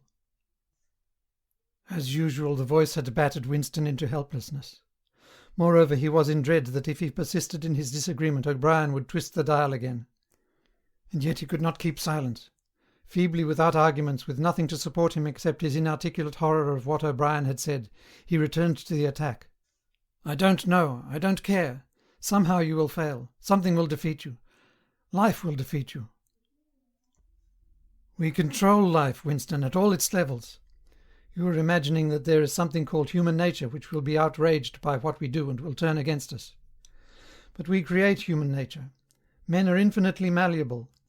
Or perhaps you have returned to your old idea that the proletarians or the slaves will arise and overthrow us. Put it out of your mind. They are helpless, like the animals. Humanity is the party. The others are outside, irrelevant. I don't care. In the end they will beat you. Sooner or later they will see you for what you are, and then they will tear you to pieces. Do you see any evidence that that is happening, or any reason why it should? No. I believe it. I know that you will fail. There is something in the universe, I don't know, some spirit, some principle, that you will never overcome. Do you believe in God, Winston? No.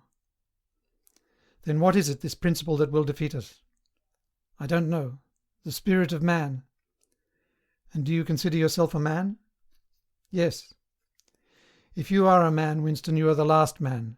Your kind is extinct. We are the inheritors. Do you understand that you are alone? You are outside history. You are non-existent. His manner changed and he said more harshly, "And you consider yourself morally superior to us with our lies and our cruelty?" "Yes, I consider myself superior." O'Brien did not speak. Two other voices were speaking. After a moment Winston recognised one of them as his own.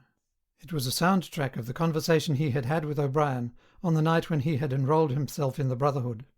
He heard himself promising to lie, to steal, to forge, to murder, to encourage drug-taking and prostitution, to disseminate venereal diseases, to throw vitriol in a child's face. O'Brien made a small impatient gesture, as though to say that the demonstration was hardly worth making. Then he turned a switch and the voices stopped. "Get up from that bed," he said. The bonds had loosened themselves. Winston lowered himself to the floor and stood up unsteadily. "You are the last man," said O'Brien. "You are the guardian of the human spirit. You shall see yourself as you are. Take off your clothes." Winston undid the bit of string that held his overalls together. The zip fastener had long since been wrenched out of them. He could not remember whether at any time since his arrest he had taken off all his clothes at one time. Beneath the overalls his body was looped with filthy yellowish rags, just recognisable as the remnants of underclothes. As he slid them to the ground he saw that there was a three-sided mirror at the far end of the room. He approached it, then stopped short. An involuntary cry had broken out of him. "Go on," said O'Brien. "Stand between the wings of the mirror. You shall see the side view as well." He had stopped because he was frightened. A bowed, grey-coloured, skeleton-like thing was coming towards him. Its actual appearance was frightening, and not merely the fact that he knew it to be himself. He moved closer to the glass. The creature's face seemed to be protruded because of its bent carriage. A forlorn jailbird's face with a knobby forehead running back into a bald scalp, a crooked nose, and battered-looking cheekbones above which his eyes were fierce and watchful. The cheeks were seamed. The mouth had a drawn-in look. Certainly it was his own face, but it seemed to him that it had changed more than he had changed inside. The emotions it registered would be different from the ones he felt. He had gone partially bald. For the first moment he had thought that he had gone grey as well, but it was only the scalp that was grey. Except for his hands and a circle of his face, his body was grey all over with ancient ingrained dirt. Here and there under the dirt there were the red scars of wounds, and near the ankle the varicose ulcer was an inflamed mass with flakes of skin peeling off it. But the truly frightening thing was the emaciation of his body. The barrel of the ribs was as narrow as that of a skeleton. The legs had shrunk so that the knees were thicker than the thighs. He saw now what O'Brien had meant about seeing the side view. The curvature of the spine was astonishing. The thin shoulders were hunched forward so as to make a cavity of the chest. The scraggy neck seemed to be bending double under the weight of the skull. At a guess he would have said that it was the body of a man of 60, suffering from some malignant disease. "You have thought sometimes," said O'Brien, "that my face, the face of a member of the inner party, looks old and worn. What do you think of your own face?" He seized Winston's shoulder and spun him round so that he was facing him. "Look at the condition you are in," he said. "Look at this filthy grime all over your body. Look at the dirt between your toes. Look at that disgusting running sore on your leg. Do you know that you stink like a goat? Probably you have ceased to notice it. Look at your emaciation. Do you see? I can make my thumb and forefinger meet round your bicep. I could snap your neck like a carrot. Do you know that you have lost 25 kilograms since you have been in our hands? Even your hair is coming out in handfuls. Look." He plucked at Winston's head and brought away a tuft of hair. "Open your mouth. 9, 10, 11 teeth left. How many had you when you came to us? And the few you have left are dropping out of your head. Look here." He seized one of Winston's remaining front teeth between his powerful thumb and forefinger. A twinge of pain shot through Winston's jaw. O'Brien had wrenched the loose tooth out by the roots. He tossed it across the cell. "You are rotting away," he said. "You are falling to pieces. What are you? A bag of filth. Now turn around and look into that mirror again. Do you see that thing facing you? That is the last man. If you are human, that is humanity. Now put your clothes on again." Winston began to dress himself with slow, stiff movements. Until now he had not seemed to notice how thin and weak he was. Only one thought stirred in his mind, that he must have been in this place longer than he had imagined. Then suddenly, as he fixed the miserable rags round himself, a feeling of pity for his ruined body overcame him. Before he knew what he was doing he had collapsed onto a small stool that stood beside the bed and burst into tears. He was aware of his ugliness, his gracelessness, a bundle of bones in filthy underclothes sitting weeping in the harsh white light. But he could not stop himself. O'Brien laid a hand on his shoulder, almost kindly. "It will not last forever," he said. "You can escape from it whenever you choose. Everything depends on yourself." "You did it," sobbed Winston. "You reduced me to this state." "No, Winston, you reduced yourself to it. This is what you accepted when you set yourself up against the party. It was all contained in that first act. Nothing has happened that you did not foresee." He paused and then went on. "We have beaten you, Winston. We have broken you up. You have seen what your body is like. Your mind is in the same state. I do not think that there can be much pride left in you. You have been kicked and flogged and insulted, you have screamed with pain, you have rolled on the floor in your own blood and vomit. You have whimpered for mercy, you have betrayed everybody and everything. Can you think of a single degradation that has not happened to you?" Winston had stopped weeping, though the tears were still oozing out of his eyes. He looked up at O'Brien. "I have not betrayed Julia," he said. O'Brien looked down at him thoughtfully. "No," he said, "no, that is perfectly true. You have not betrayed Julia."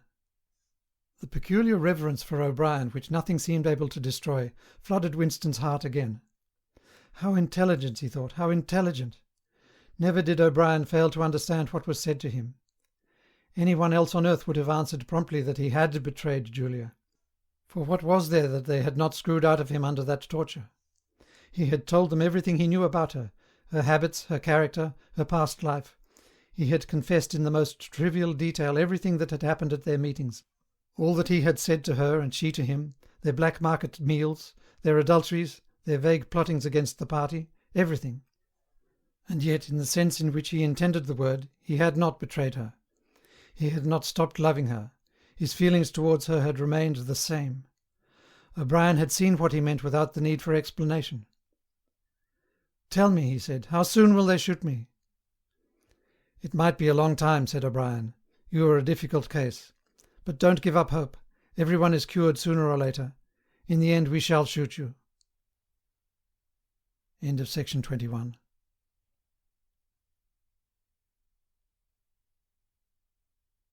Section 22 of 1984 by George Orwell. This legamus recording may be freely distributed and adapted for any purpose. Part 3, Chapter 4. He was much better. He was growing fatter and stronger every day, if it was proper to speak of days. The white light and the humming sound were the same as ever, but the cell was a little more comfortable than the others he had been in. There was a pillow and a mattress on the plank bed, and a stool to sit on. They had given him a bath, and they allowed him to wash himself fairly frequently in a tin basin. They even gave him warm water to wash with. They had given him new underclothes and a clean suit of overalls. They had dressed his varicose ulcer with soothing ointment. They had pulled out the remnants of his teeth and given him a new set of dentures. Weeks or months must have passed. It would have been possible now to keep count of the passage of time, if he had felt any interest in doing so, since he was being fed at what appeared to be regular intervals. He was getting, he judged, 3 meals in the 24 hours. Sometimes he wondered dimly whether he was getting them by night or by day. The food was surprisingly good, with meat at every third meal. Once there was even a packet of cigarettes. He had no matches, but the never-speaking guard who brought his food would give him a light. The first time he tried to smoke it made him sick, but he persevered, and spun the packet out for a long time, smoking half a cigarette after each meal. They had given him a white slate with a stump of pencil tied to the corner. At first he made no use of it. Even when he was awake he was completely torpid. Often he would lie from one meal to the next almost without stirring, sometimes asleep, sometimes waking into vague reveries in which it was too much trouble to open his eyes. He had long grown used to sleeping with a strong light on his face. It seemed to make no difference except that one's dreams were more coherent. He dreamed a great deal all through this time, and they were always happy dreams. He was in the golden country, or he was sitting among enormous, glorious, sunlit ruins, with his mother, with Julia, with O'Brien, not doing anything, merely sitting in the sun, talking of peaceful things. Such thoughts as he had when he was awake were mostly about his dreams. He seemed to have lost the power of intellectual effort, now that the stimulus of pain had been removed. He was not bored, he had no desire for conversation or distraction. Merely to be alone, not to be beaten or questioned, to have enough to eat, and to be clean all over, was completely satisfying. By degrees he came to spend less time in sleep, but he still felt no impulse to get off the bed. All he cared for was to lie quiet and feel the strength gathering in his body. He would finger himself here and there, trying to make sure that it was not an illusion that his muscles were growing rounder and his skin tauter. Finally it was established beyond a doubt that he was growing fatter. His thighs were now definitely thicker than his knees. After that, reluctantly at first, he began exercising himself regularly. In a little while he could walk 3 kilometres, measured by pacing the cell, and his bowed shoulders were growing straighter. He attempted more elaborate exercises and was astonished and humiliated to find what things he could not do. He could not move out of a walk. He could not hold his stool out at arm's length. He could not stand on one leg without falling over. He squatted down on his heels and found that with agonizing pains in thigh and calf he could just lift himself to a standing position. He lay flat on his belly and tried to lift his weight by his hands. It was hopeless, he could not raise himself a centimetre. But after a few more days, a few more meal times, even that feat was accomplished. A time came when he could do it 6 times running. He began to grow actually proud of his body, and to cherish an intermittent belief that his face also was growing back to normal. Only when he chanced to put his hand on his bald scalp did he remember the seamed, ruined face that had looked back at him out of the mirror. His mind grew more active. He sat down on the plank bed, his back against the wall and the slate on his knees, and set to work deliberately at the task of re-educating himself. He had capitulated, that was agreed. In reality, as he saw now, he had been ready to capitulate long before he had taken the decision. From the moment when he was inside the ministry of love, and yes, even during those minutes when he and Julia had stood helpless while the iron voice from the telescreen told them what to do, he had grasped the frivolity, the shallowness of his attempt to set himself up against the power of the party. He knew now that for 7 years the thought police had watched him like a beetle under a magnifying glass. There was no physical act, no word spoken aloud that they had not noticed, no train of thought that they had not been able to infer. Even the speck of whitish dust on the cover of his diary they had carefully replaced. They had played soundtracks to him, showed him photographs. Some of them were photographs of Julia and himself. Yes, even, he could not fight against the party any longer. Besides, the party was in the right. It must be so. How could the immortal collective brain be mistaken? By what external standard could you check its judgments? Sanity was statistical. It was merely a question of learning to think as they thought. Only... The pencil felt thick and awkward in his fingers. He began to write down the thoughts that came into his head. He wrote first in large clumsy capitals, "Freedom is slavery." Then almost without a pause he wrote beneath it, 2 and 2 make 5. But then there came a sort of check. His mind, as though shying away from something, seemed unable to concentrate. He knew that he knew what came next, but for the moment he could not recall it. When he did recall it, it was only by consciously reasoning out what it must be. It did not come of its own accord. He wrote, "God is power." He accepted everything. The past was alterable. The past never had been altered. Oceania was at war with East Asia. Oceania had always been at war with East Asia. Jones, Aronson and Rutherford were guilty of the crimes they were charged with. He had never seen the photograph that disproved their guilt. It had never existed. He had invented it. He remembered remembering contrary things, but those were false memories, products of self-deception. How easy it all was. Only surrender and everything else followed. It was like swimming against a current that swept you backwards however hard you struggled, and then suddenly deciding to turn round and go with the current instead of opposing it. Nothing had changed except your own attitude. The predestined thing happened in any case. He hardly knew why he had ever rebelled. Everything was easy, except... Anything could be true. The so-called laws of nature were nonsense. The law of gravity was nonsense. If I wished, O'Brien had said, I could float off this floor like a soap bubble. Winston worked it out. If he thinks he floats off the floor, and if I simultaneously think I see him do it, then the thing happens. Suddenly, like a lump of submerged wreckage breaking the surface of water, the thought burst into his mind. It doesn't really happen. We imagine it. It is hallucination. He pushed the thought under instantly. The fallacy was obvious. It presupposed that somewhere or other, outside oneself, there was a real world where real things happened. But how could there be such a world? What knowledge have we of anything, save through our own minds? All happenings are in the mind. Whatever happens in all minds truly happens. He had no difficulty in disposing of the fallacy, and he was in no danger of succumbing to it. He realized, nevertheless, that it ought never to have occurred to him. The mind should develop a blind spot whenever a dangerous thought presented itself. The process should be automatic, instinctive. Crime stop, they called it in newspeak. He set to work to exercise himself in crime stop. He presented himself with propositions. The party says the earth is flat, the party says that ice is heavier than water, and trained himself in not seeing or not understanding the arguments that contradicted them. It was not easy. It needed great powers of reasoning and improvisation. The arithmetical problems raised, for instance, by such a statement as 2 and 2 make 5 were beyond his intellectual grasp.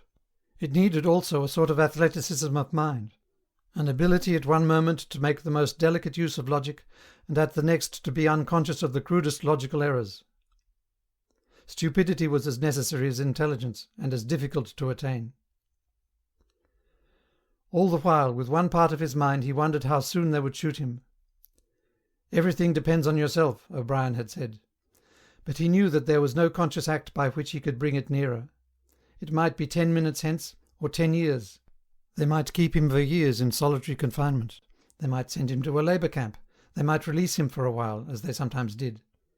It was perfectly possible that before he was shot the whole drama of his arrest and interrogation would be enacted all over again. The one certain thing was that death never came at an expected moment. The tradition, the unspoken tradition, somehow you knew it, though you never heard it said, was that they shot you from behind, always in the back of the head, without warning, as you walked down a corridor from cell to cell. One day, but one day was not the right expression, just as probably it was in the middle of the night, once, he fell into a strange, blissful reverie. He was walking down the corridor, waiting for the bullet. He knew that it was coming in another moment. Everything was settled, smoothed out, reconciled. There were no more doubts, no more arguments, no more pain, no more fear. His body was healthy and strong. He walked easily, with the joy of movement and with the feeling of walking in sunlight. He was not any longer in the narrow white corridors in the Ministry of Love. He was in the enormous sunlit passage, a kilometre wide, down which he had seemed to walk in the delirium induced by drugs.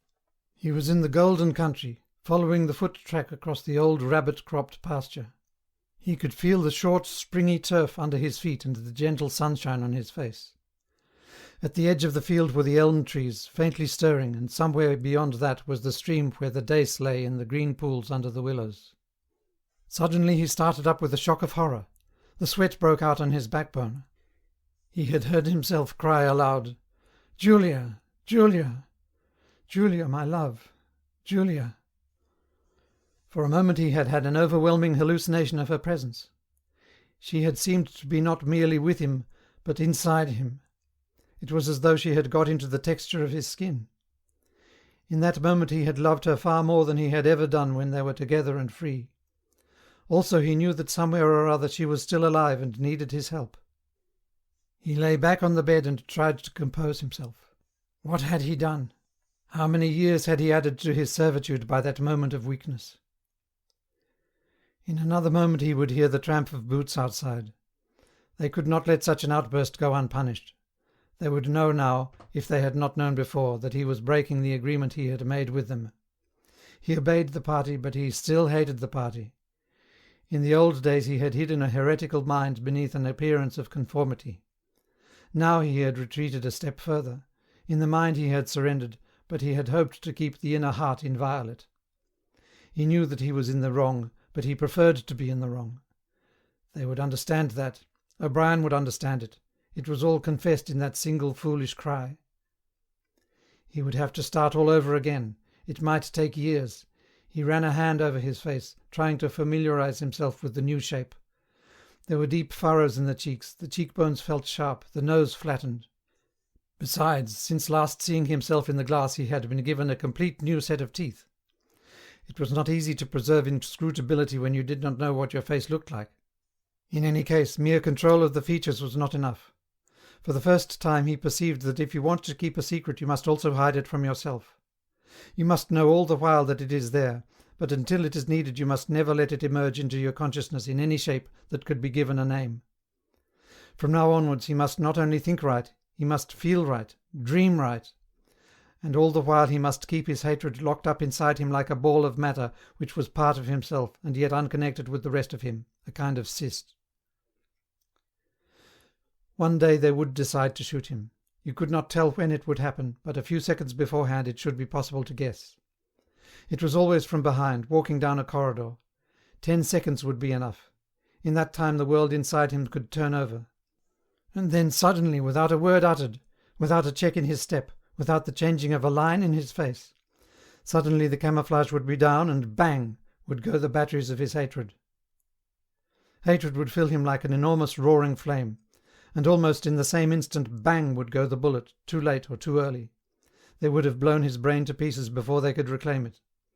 The heretical thought would be unpunished, unrepented, out of their reach forever. They would have blown a hole in their own perfection.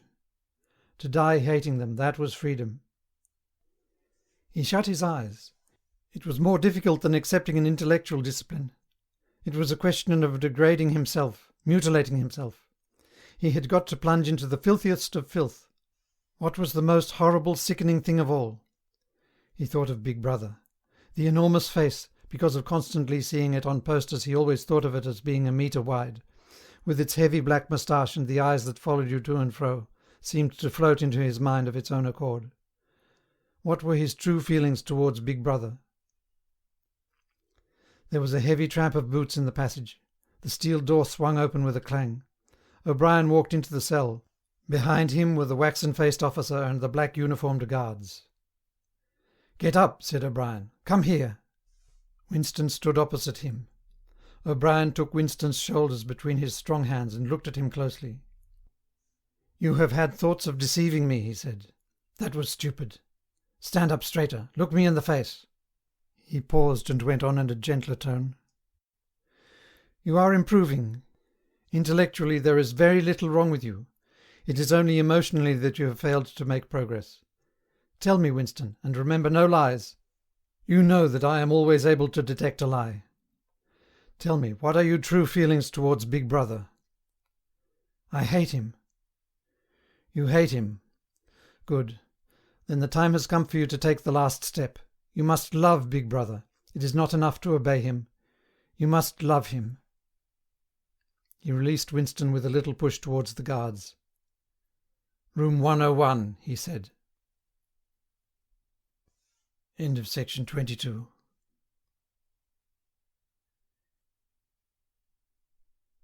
Section 23 of 1984 by George Orwell. This Legamus recording may be freely distributed and adapted for any purpose. Part 3, Chapter 5.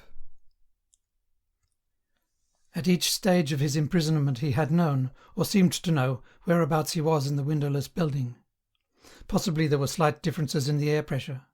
The cells where the guards had beaten him were below ground level. The room where he had been interrogated by O'Brien was high up near the roof. This place was many metres underground, as deep down as it was possible to go. It was bigger than most of the cells he had been in, but he hardly noticed his surroundings. All he noticed was that there were 2 small tables straight in front of him, each covered with green beige. One was only a metre or 2 from him, the other was further away near the door. He was strapped upright in a chair, so tightly that he could move nothing, not even his head. A sort of pad gripped his head from behind, forcing him to look straight in front of him. For a moment he was alone, then the door opened and O'Brien came in. "You asked me once," said O'Brien, "what was in room 101. I told you that you knew the answer already. Everyone knows it. The thing that is in room 101 is the worst thing in the world." The door opened again. A guard came in carrying something made of wire, a box or basket of some kind. He set it down on the further table. Because of the position in which O'Brien was standing, Winston could not see what the thing was. "The worst thing in the world," said O'Brien, "varies from individual to individual. It may be burial alive, or death by fire, or drowning, or by impalement, or 50 other deaths. There are cases where it is some quite trivial thing, not even fatal." He had moved a little to one side so that Winston had a better view of the thing on the table. It was an oblong wire cage with a handle on top for carrying it by. Fixed to the front of it was something that looked like a fencing mask, with the concave side outwards. Although it was 3 or 4 metres away from him, he could see that the cage was divided lengthways into 2 compartments, and that there was some kind of creature in each. They were rats. "In your case," said O'Brien, "the worst thing in the world happens to be rats." A sort of premonitory tremor, a fear of he was not certain what, had passed through Winston as soon as he caught his first glimpse of the cage. But at this moment the meaning of the mask-like attachment in front of it suddenly sank into him. His bowels seemed to turn to water. "You can't do that," he cried out in a high-cracked voice. You couldn't, it's impossible."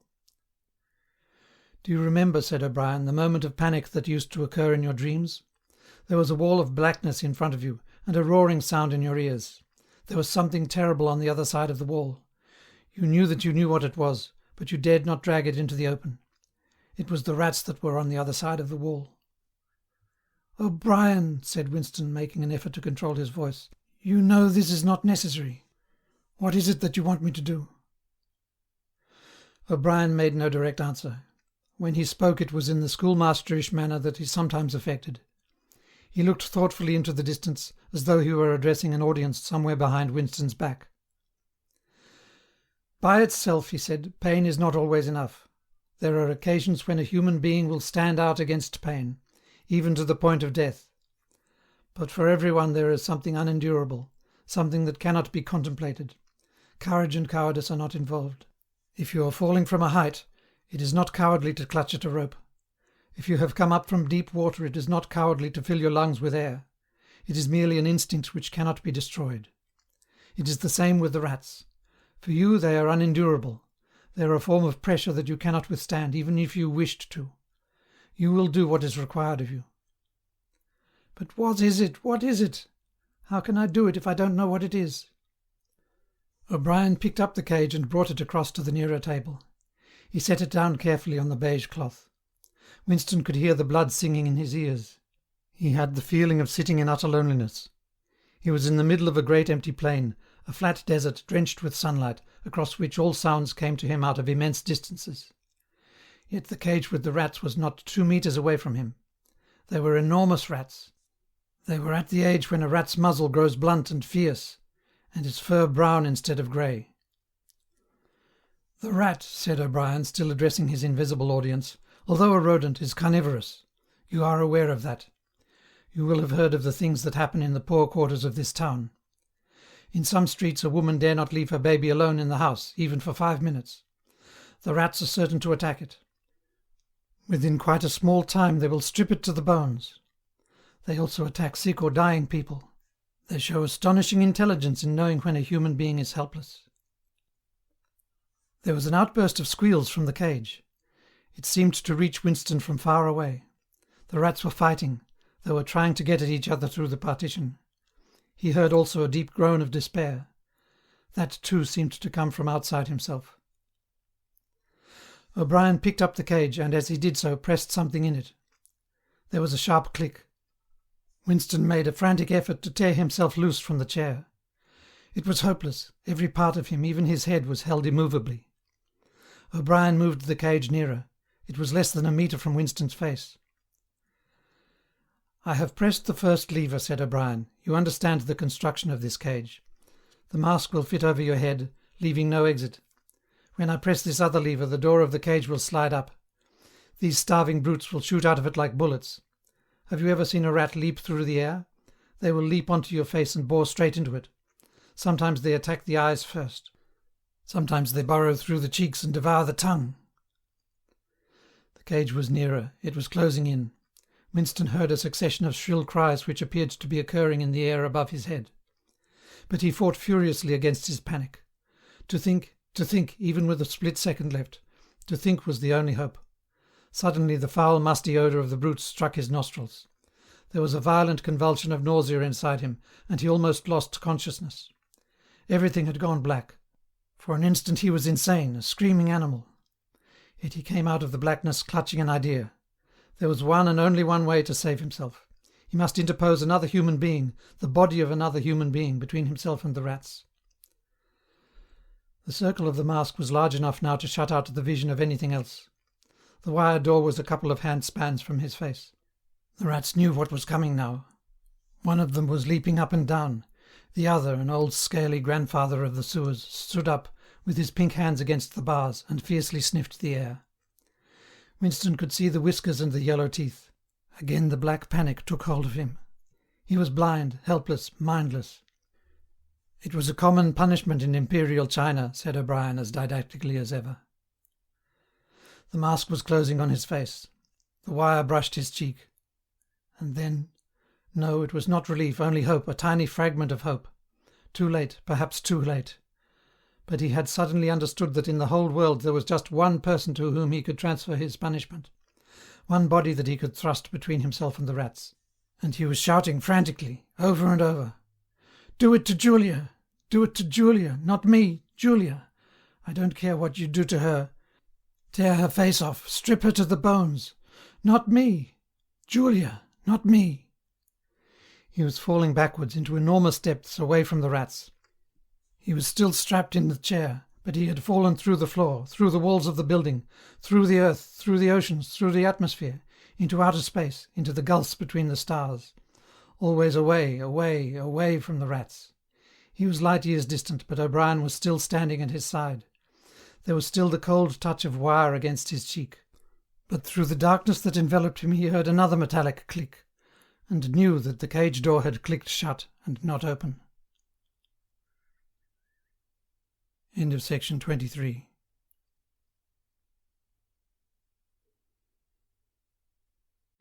Section 24 of 1984 by George Orwell.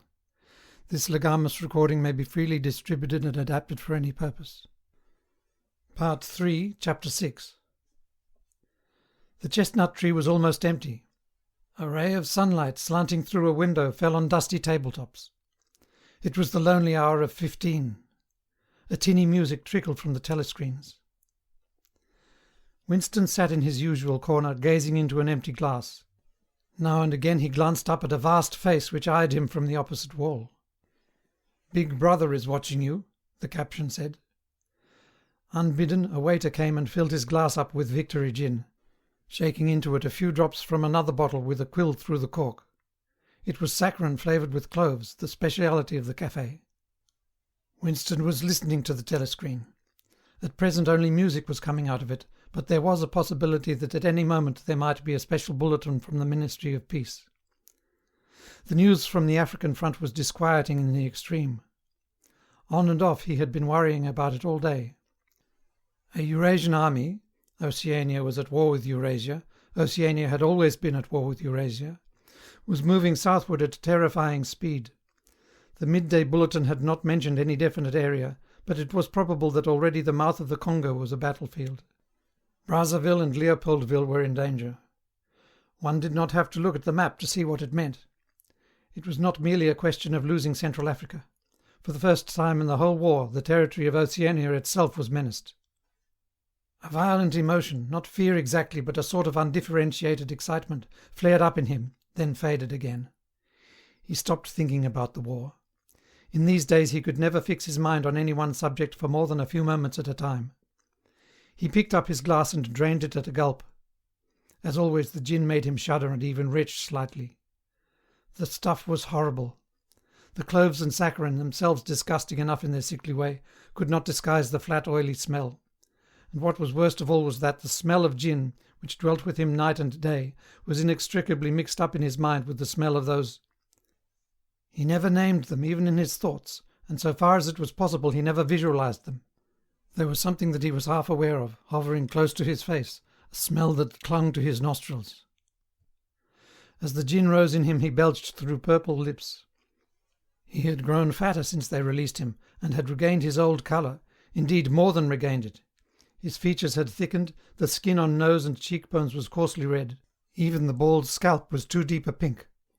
A waiter, again unbidden, brought the chessboard and the current issue of the Times, with the page turned down at the chess problem. Then, seeing that Winston's glass was empty, he brought the gin bottle and filled it. There was no need to give orders. They knew his habits. The chessboard was always waiting for him, his corner table was always reserved. Even when the place was full he had it to himself, since nobody cared to be seen sitting too close to him. He never even bothered to count his drinks. At irregular intervals they presented him with a dirty slip of paper which they said was the bill, but he had the impression that they always undercharged him. It would have made no difference if it had been the other way about. He had always plenty of money nowadays. He even had a job, a sinecure, more highly paid than his old job had been. The music from the telescreen stopped and a voice took over. Winston raised his head to listen. No bulletins from the front, however. It was merely a brief announcement from the Ministry of Plenty.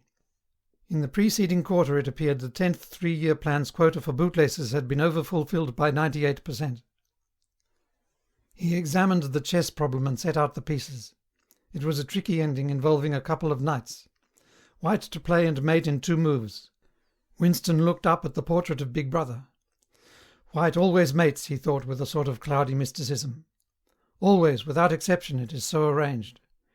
In no chess problem since the beginning of the world has black ever won. Did it not symbolize the eternal unvarying triumph of good over evil? The huge face gazed back at him, full of calm power. White always mates. The voice from the telescreen paused and added in a different and much graver tone. You are warned to stand by for an important announcement at 15:30. 15:30. This is news of the highest importance. Take care not to miss it. 15:30. The tinkling music struck up again. Winston's heart stirred. That was the bulletin from the front. Instinct told him that it was bad news that was coming. All day, with little spurts of excitement, the thought of a smashing defeat in Africa had been in and out of his mind. He seemed actually to see the Eurasian army swarming across the never-broken frontier and pouring down into the tip of Africa like a column of ants. Why had it not been possible to outflank them in some way? The outline of the West African coast stood out vividly in his mind. He picked up the white knight and moved it across the board. There was the proper spot. Even while he saw the black horde racing southward, he saw another force, mysteriously assembled, suddenly planted in their rear, cutting their communications by land and sea. He felt that by willing it he was bringing that other force into existence. But it was necessary to act quickly. If they could get control of the whole of Africa, if they had airfields and submarine bases at the Cape, it would cut Oceania in 2. It might mean anything: defeat, breakdown, the redivision of the world, the destruction of the party. He drew a deep breath. An extraordinary medley of feeling, but it was not a medley exactly. Rather it was successive layers of feeling, in which one could not say which layer was undermost, struggled inside him. The spasm passed. He put the white knight back in its place.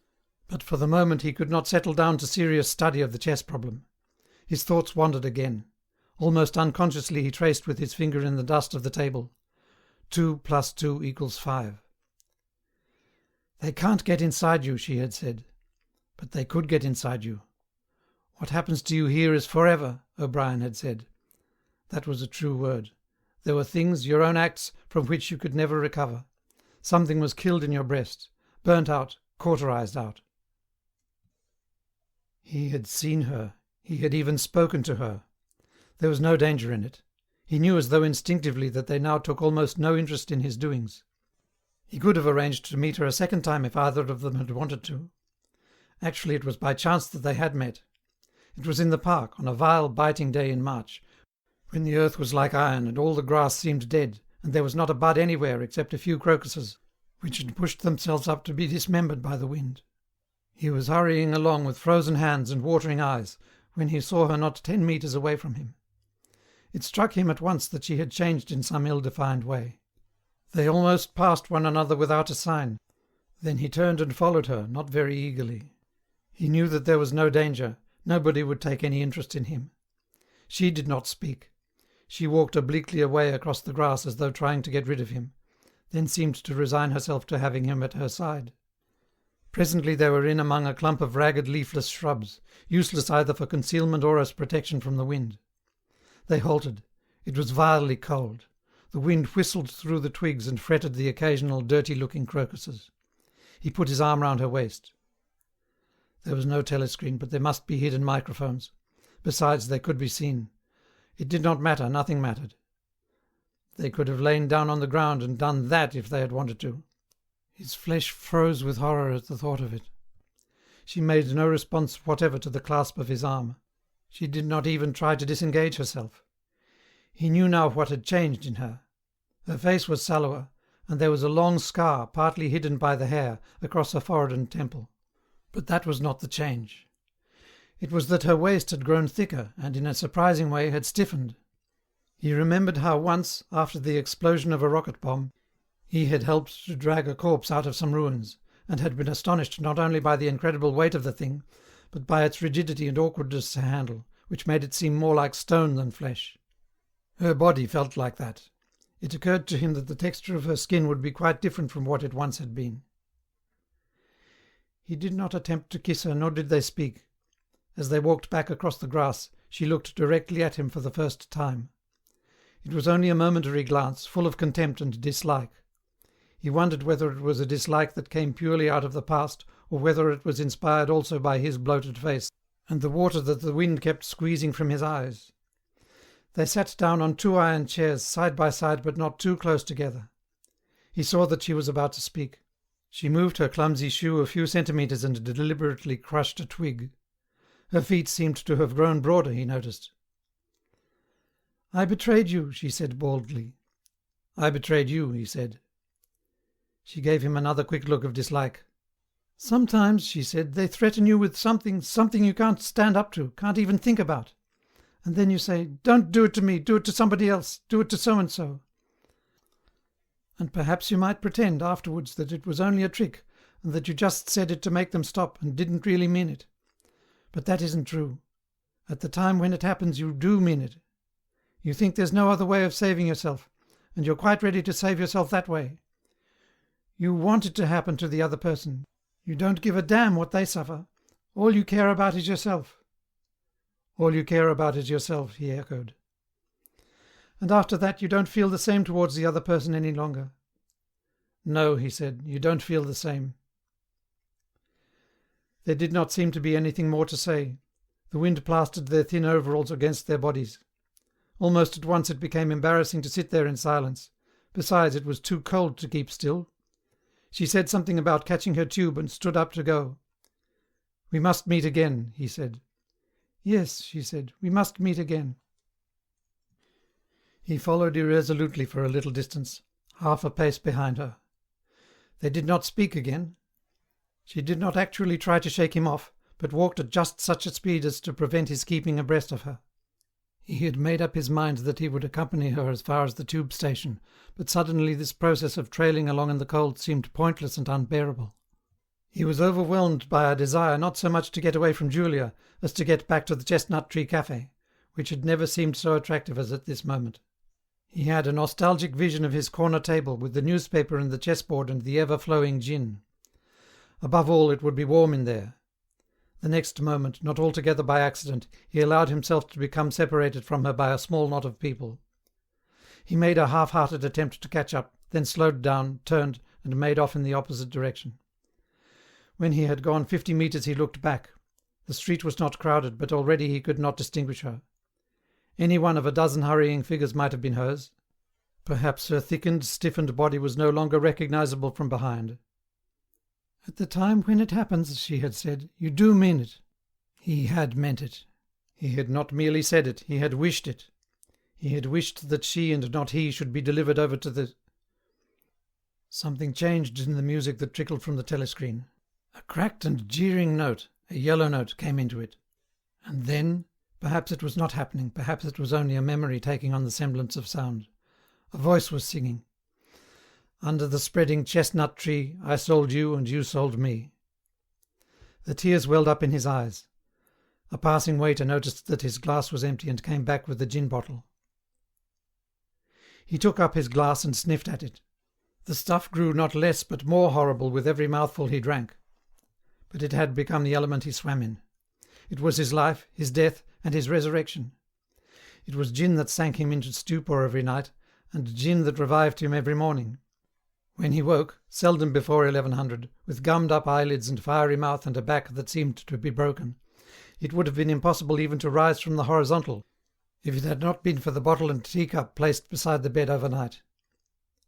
Through the midday hours he sat with glazed face, the bottle handy, listening to the telescreen. From 15 to closing time he was a fixture in the chestnut tree. No one cared what he did any longer. No whistle woke him, no telescreen admonished him. Occasionally, perhaps twice a week, he went to a dusty, forgotten-looking office in the Ministry of Truth and did a little work, or what was called work. He had been appointed to a subcommittee of a subcommittee, which had sprouted from one of the innumerable committees dealing with minor difficulties that arose in the compilation of the 11th edition of the Newspeak Dictionary. They were engaged in producing something called an interim report, but what it was that they were reporting on he had never definitely found out. It was something to do with the question of whether commas should be placed inside brackets or outside. There were 4 others on the committee, all of them persons similar to himself. There were days when they assembled and then promptly dispersed again, frankly admitting to one another that there was not really anything to be done. But there were other days when they settled down to their work almost eagerly, making a tremendous show of entering up their minutes and drafting long memoranda which were never finished. When the argument as to what they were supposedly arguing about grew extraordinarily involved and abstruse, with subtle haggling over definitions, enormous digressions, quarrels, threats even to appeal to higher authority. And then suddenly the life would go out of them, and they would sit round the table looking at one another with extinct eyes, like ghosts fading at cock-crow. The telescreen was silent for a moment. Winston raised his head again. The bulletin! But no, they were merely changing the music. He had the map of Africa behind his eyelids. The movement of the armies was a diagram. A black arrow tearing vertically southward, and a white arrow horizontally eastward, across the tail of the first. As though for reassurance he looked up at the imperturbable face in the portrait. Was it conceivable that the second arrow did not even exist? His interest flagged again. He drank another mouthful of gin, picked up the White Knight and made a tentative move. Check. But it was evidently not the right move because... Uncalled, a memory floated into his mind. He saw a candle-lit room with a vast white counterpaned bed, and himself, a boy of 9 or 10, sitting on the floor, shaking a dice-box and laughing excitedly. His mother was sitting opposite him and also laughing. It must have been about a month before she disappeared. It was a moment of reconciliation when the nagging hunger in his belly was forgotten, and his earlier affection for her had temporarily revived. He remembered the day well, a pelting, drenching day, when the water streamed down the window-pane and the light indoors was too dull to read by. The boredom of the 2 children in the dark, cramped bedroom became unbearable. Winston whined and grizzled, made futile demands for food, fretted about the room, pulling everything out of place and kicking the wainscoting until the neighbours banged on the wall, while the younger child wailed intermittently. In the end his mother said, "Now be good, and I'll buy you a toy, a lovely toy, you'll love it." And then she had gone out in the rain, to a little general shop which was still sporadically open nearby, and came back with a cardboard box containing an outfit of snakes and ladders. He could still remember the smell of the damp cardboard. It was a miserable outfit. The board was cracked and the tiny wooden dice were so ill cut that they would hardly lie on their sides. Winston looked at the thing sulkily and without interest. But then his mother lit a piece of candle and they sat down on the floor to play. Soon he was wildly excited and shouting with laughter as the tiddlywinks climbed hopefully up the ladders, and then came slithering down the snakes again, almost to the starting point. They played 8 games, winning 4 each. His tiny sister, too young to understand what the game was about, had sat propped up against a bolster, laughing because the others were laughing. For a whole afternoon they had all been happy together, as in his earlier childhood. He pushed the picture out of his mind. It was a false memory. He was troubled by false memories occasionally. They did not matter so long as one knew them for what they were. Some things had happened, others had not happened. He turned back to the chessboard and picked up the White Knight again. Almost in the same instant it dropped on the board with a clatter. He had started as though a pin had run into him. A shrill trumpet call had pierced the air. It was the bulletin. Victory! It always meant victory when a trumpet call preceded the news. A sort of electric drill ran through the café. Even the waiters had started and pricked up their ears. The trumpet call had let loose an enormous volume of noise. Already an excited voice was gabbling from the telescreen, but even as it started it was almost drowned by a roar of cheering from outside. The news had run round the streets like magic. He could hear just enough of what was issuing from the telescreen to realise that it had all happened as he had foreseen. A vast sea-borne armada had secretly assembled a sudden blow in the enemy's rear, the white arrow tearing across the tail of the black. Fragments of triumphant phrases pushed themselves through the din. Vast strategic manoeuvre, perfect coordination, utter rout, 500,000 prisoners, complete demoralisation, control of the whole of Africa, bring the war within measurable distance of its end. Victory, greatest victory in human history. Victory, victory, victory. Under the table Winston's feet made convulsive movements. He had not stirred from his seat, but in his mind he was running, swiftly running. He was with the crowds outside, cheering himself deaf. He looked up again at the portrait of Big Brother, the colossus that bestrode the world, the rock against which the hordes of Asia dashed themselves in vain. He thought how 10 minutes ago, yes, only 10 minutes, there had still been equivocation in his heart as he wondered whether the news from the front would be of victory or defeat. It was more than a Eurasian army that had perished. Much had changed in him since that first day in the Ministry of Love, but the final indispensable healing change had never happened until this moment. The voice from the telescreen was still pouring forth its tale of prisoners and booty and slaughter, but the shouting outside had died down a little. The waiters were turning back to their work. One of them approached with the gin bottle. Winston, sitting in a blissful dream, paid no attention as his glass was filled up. He was not running or cheering any longer. He was back in the Ministry of Love, with everything forgiven, his soul white as snow. He was in the public dock, confessing everything, implicating everybody. He was walking down the white-tiled corridor with the feeling of walking in sunlight and an armed guard at his back. The long-hoped-for bullet was entering his brain. He gazed up at the enormous face. 40 years it had taken him to learn what kind of smile was hidden beneath the dark moustache. Oh, cruel, needless misunderstanding! Oh, stubborn, self-willed exile from the loving breast! 2 gin-scented tears trickled down the sides of his nose. But it was all right. Everything was all right. The struggle was finished. He had won the victory over himself. He loved Big Brother. The end. End of section 24.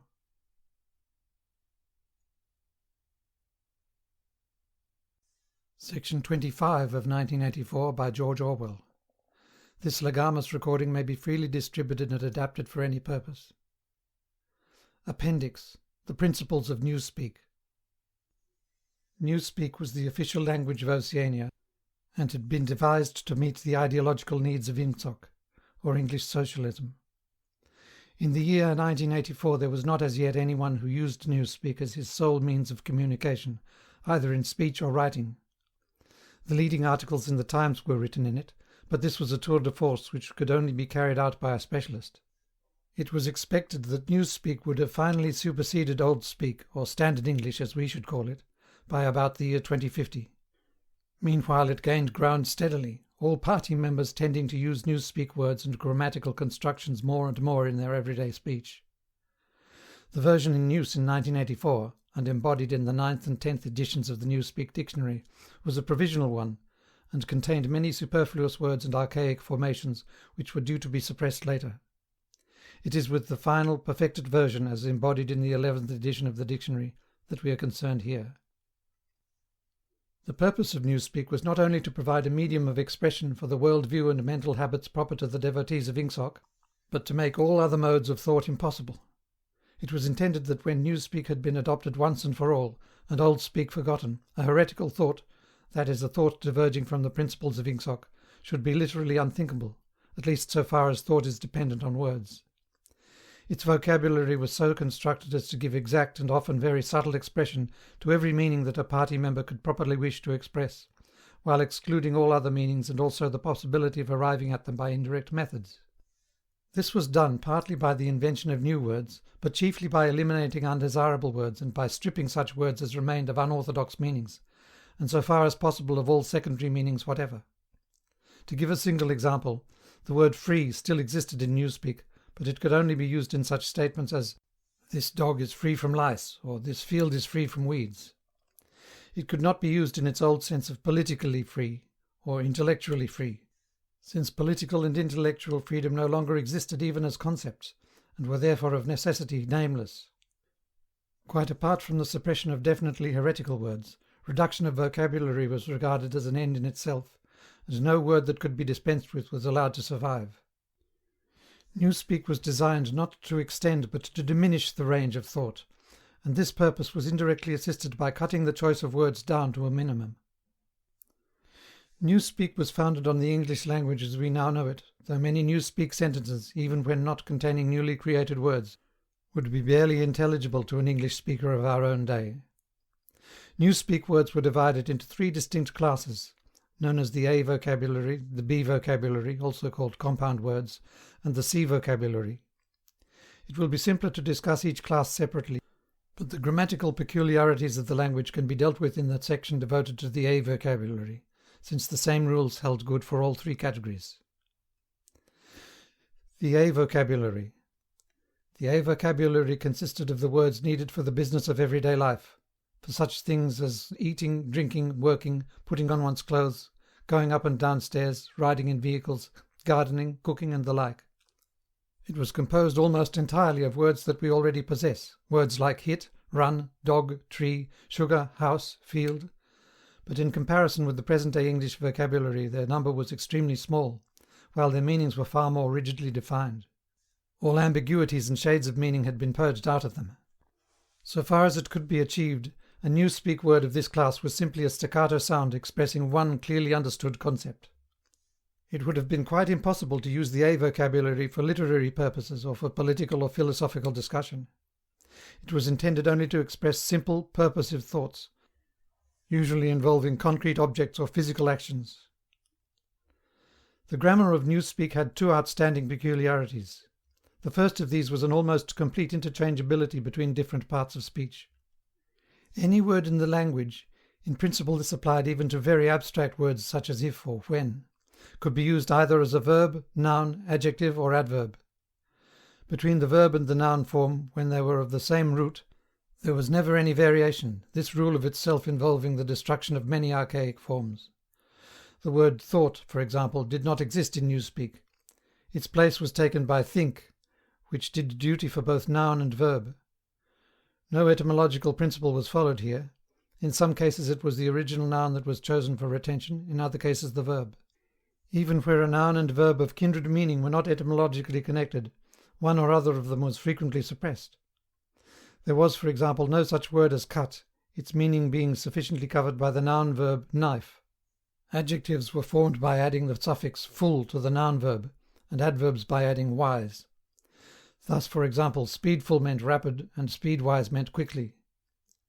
Certain of our present-day adjectives, such as good, strong, big, black, soft, were retained, but their total number was very small. There was little need for them, since almost any adjectival meaning could be arrived at by adding full to a noun verb. None of the now existing adverbs was retained, except for a very few ending in wise. The wise termination was invariable. The word well, for example, was replaced by goodwise. In addition, any word, this again applied in principle to every word in the language, could be negatived by adding the affix un, or could be strengthened by the affix plus, or for still greater emphasis, double plus. Thus, for example, uncold meant warm, while plus cold and double plus cold meant respectively very cold and superlatively cold. It was also possible, as in present-day English, to modify the meaning of almost any word by prepositional affixes, such as ante, post, up, down, etc. By such methods it was found possible to bring about an enormous diminution of vocabulary. Given, for instance, the word good, there was no need for such a word as bad, since the required meaning was equally well, indeed better, expressed by ungood. All that was necessary in any case where two words formed a natural pair of opposites was to decide which of them to suppress. Dark, for example, could be replaced by unlight, or light by undark, according to preference. The second distinguishing mark of Newspeak grammar was its regularity. Subject to a few exceptions which are mentioned below, all inflections followed the same rules. Thus, in all verbs, the preterite and the past participle were the same and ended in ed. The preterite of steal was stealed, the preterite of think was thinked, and so on throughout the language, all such forms as swam, gave, brought, spoke, taken, etc. being abolished. All plurals were made by adding s or es as the case might be. The plurals of man, ox, life were man's, ox's, life's. Comparison of adjectives was invariably made by adding er, est. Good, gooder, goodest. Irregular forms and the more, most formation being suppressed. The only classes of words that were still allowed to inflect irregularly were the pronouns, the relatives, the demonstrative adjectives, and the auxiliary verbs. All of these followed their ancient usage, except that whom had been scrapped as unnecessary, and the shall, should tenses had been dropped, all their uses being covered by will and would. There were also certain irregularities in word formation arising out of the need for rapid and easy speech. A word which was difficult to utter, or was liable to be incorrectly heard, was held to be ipso facto a bad word. Occasionally, therefore, for the sake of euphony, extra letters were inserted into a word, or an archaic formation was retained. But this need made itself felt chiefly in connection with the B vocabulary. Why so great an importance was attached to ease of pronunciation will be made clear later in this essay. The B vocabulary. The B vocabulary consisted of words which had been deliberately constructed for political purposes. Words, that is to say, which not only had in every case a political implication, but were intended to impose a desirable mental attitude upon the person using them. Without a full understanding of the principles of Ingsoc, it was difficult to use these words correctly. In some cases they could be translated into Old Speak, or even into words taken from the A vocabulary, but this usually demanded a long paraphrase, and always involved the loss of certain overtones. The B words were a sort of verbal shorthand, often packing whole ranges of ideas into a few syllables, and at the same time more accurate and forcible than ordinary language. The B words were in all cases compound words. Compound words such as speak right were of course to be found in the A vocabulary, but these were merely convenient abbreviations and had no special ideological colour. They consisted of two or more words, or portions of words, welded together in an easily pronounceable form. The resulting amalgam was always a noun-verb, and inflected according to the ordinary rules. To take a single example, the word good think meaning, very roughly, orthodoxy, or if one chose to regard it as a verb, to think in an orthodox manner. This inflected as follows: noun-verb, good think, past tense and past participle, good thinked, present participle, good thinking, adjective, good thinkful, adverb, good thinkwise, verbal noun, good thinker. The B words were not constructed on any etymological plan. The words of which they were made up could be any parts of speech, and could be placed in any order and mutilated in any way which made them easy to pronounce while indicating their derivation. In the word crime-think, thought-crime, for instance, the think came second, whereas in think-pol, thought-police, it came first, and in the latter word police had lost its second syllable. Because of the great difficulty in securing euphony, irregular formations were commoner in the B vocabulary than in the A vocabulary. For example, the adjective forms of mini-true, mini-pax, and mini-love were, respectively, mini-truthful, mini-peaceful, and mini-lovely, simply because trueful, paxful, and loveful were slightly awkward to pronounce. In principle, however, all B words could inflect, and all inflected in exactly the same way. Some of the B words had highly subtilized meanings, barely intelligible to anyone who had not mastered the language as a whole. Consider, for example, such a typical sentence from a Times leading article as "Old thinkers unbelly feel Ingsoc." The shortest rendering that one could make of this in Old Speak would be, "Those whose ideas were formed before the Revolution cannot have a full emotional understanding of the principles of English socialism." But this is not an adequate translation. To begin with, in order to grasp the full meaning of the Newspeak sentence quoted above, one would have to have a clear idea of what is meant by Ingsoc. And in addition, only a person thoroughly grounded in Ingsoc could appreciate the full force of the word belly-feel, which implied a blind, enthusiastic acceptance difficult to imagine today, or of the word old-think, which was inextricably mixed up with the idea of wickedness and decadence. But the special function of certain Newspeak words, of which old-think was one, was not so much to express meanings as to destroy them. These words, necessarily few in number, had had their meanings extended until they contained within themselves whole batteries of words which, as they were sufficiently covered by a single comprehensive term, could now be scrapped and forgotten. The greatest difficulty facing the compilers of the Newspeak Dictionary was not to invent new words, but, having invented them, to make sure what they meant, to make sure, that is to say, what ranges of words they cancelled by their existence. As we have already seen in the case of the word free, words which had once borne a heretical meaning were sometimes retained for the sake of convenience, but only with the undesirable meanings purged out of them. Countless other words such as honour, justice, morality, internationalism, democracy, science, and religion had simply ceased to exist. A few blanket words covered them, and in covering them, abolished them. All words grouping themselves round the concepts of liberty and equality, for instance, were contained in the single word crime-think, while all words grouping themselves round the concepts of objectivity and rationalism were contained in the single word old-think. Greater precision would have been dangerous. What was required in a party member was an outlook similar to that of the ancient Hebrew, who knew, without knowing much else, that all nations other than his own worshipped false gods. He did not need to know that these gods were called Baal, Osiris, Moloch, Ashtaroth, and the like. Probably the less he knew about them, the better for his orthodoxy. He knew Jehovah and the commandments of Jehovah. He knew, therefore, that all gods with other names or other attributes were false gods. In somewhat the same way, the party member knew what constituted right conduct, and in exceedingly vague, generalized terms he knew what kinds of departure from it were possible. His sexual life, for example, was entirely regulated by the two newspeak words sex crime, sexual immorality, and good sex, chastity. Sex crime covered all sexual misdeeds whatever. It covered fornication, adultery, homosexuality, and other perversions, and in addition normal intercourse practiced for its own sake. There was no need to enumerate them separately, since they were all equally culpable, and in principle all punishable by death. In the C vocabulary, which consisted of scientific and technical words, it might be necessary to give specialized names to certain sexual aberrations, but the ordinary citizen had no need of them. He knew what was meant by good sex, that is to say, normal intercourse between man and wife for the sole purpose of begetting children, and without physical pleasure on the part of the woman. All else was sex crime. In newspeak it was seldom possible to follow a heretical thought further than the perception that it was heretical. Beyond that point the necessary words were non-existent. No word in the B vocabulary was ideologically neutral. A great many were euphemisms. Such words, for instance, as joy camp, forced labour camp, or minipax, Ministry of Peace, that is, Ministry of War, meant almost the exact opposite of what they appeared to mean.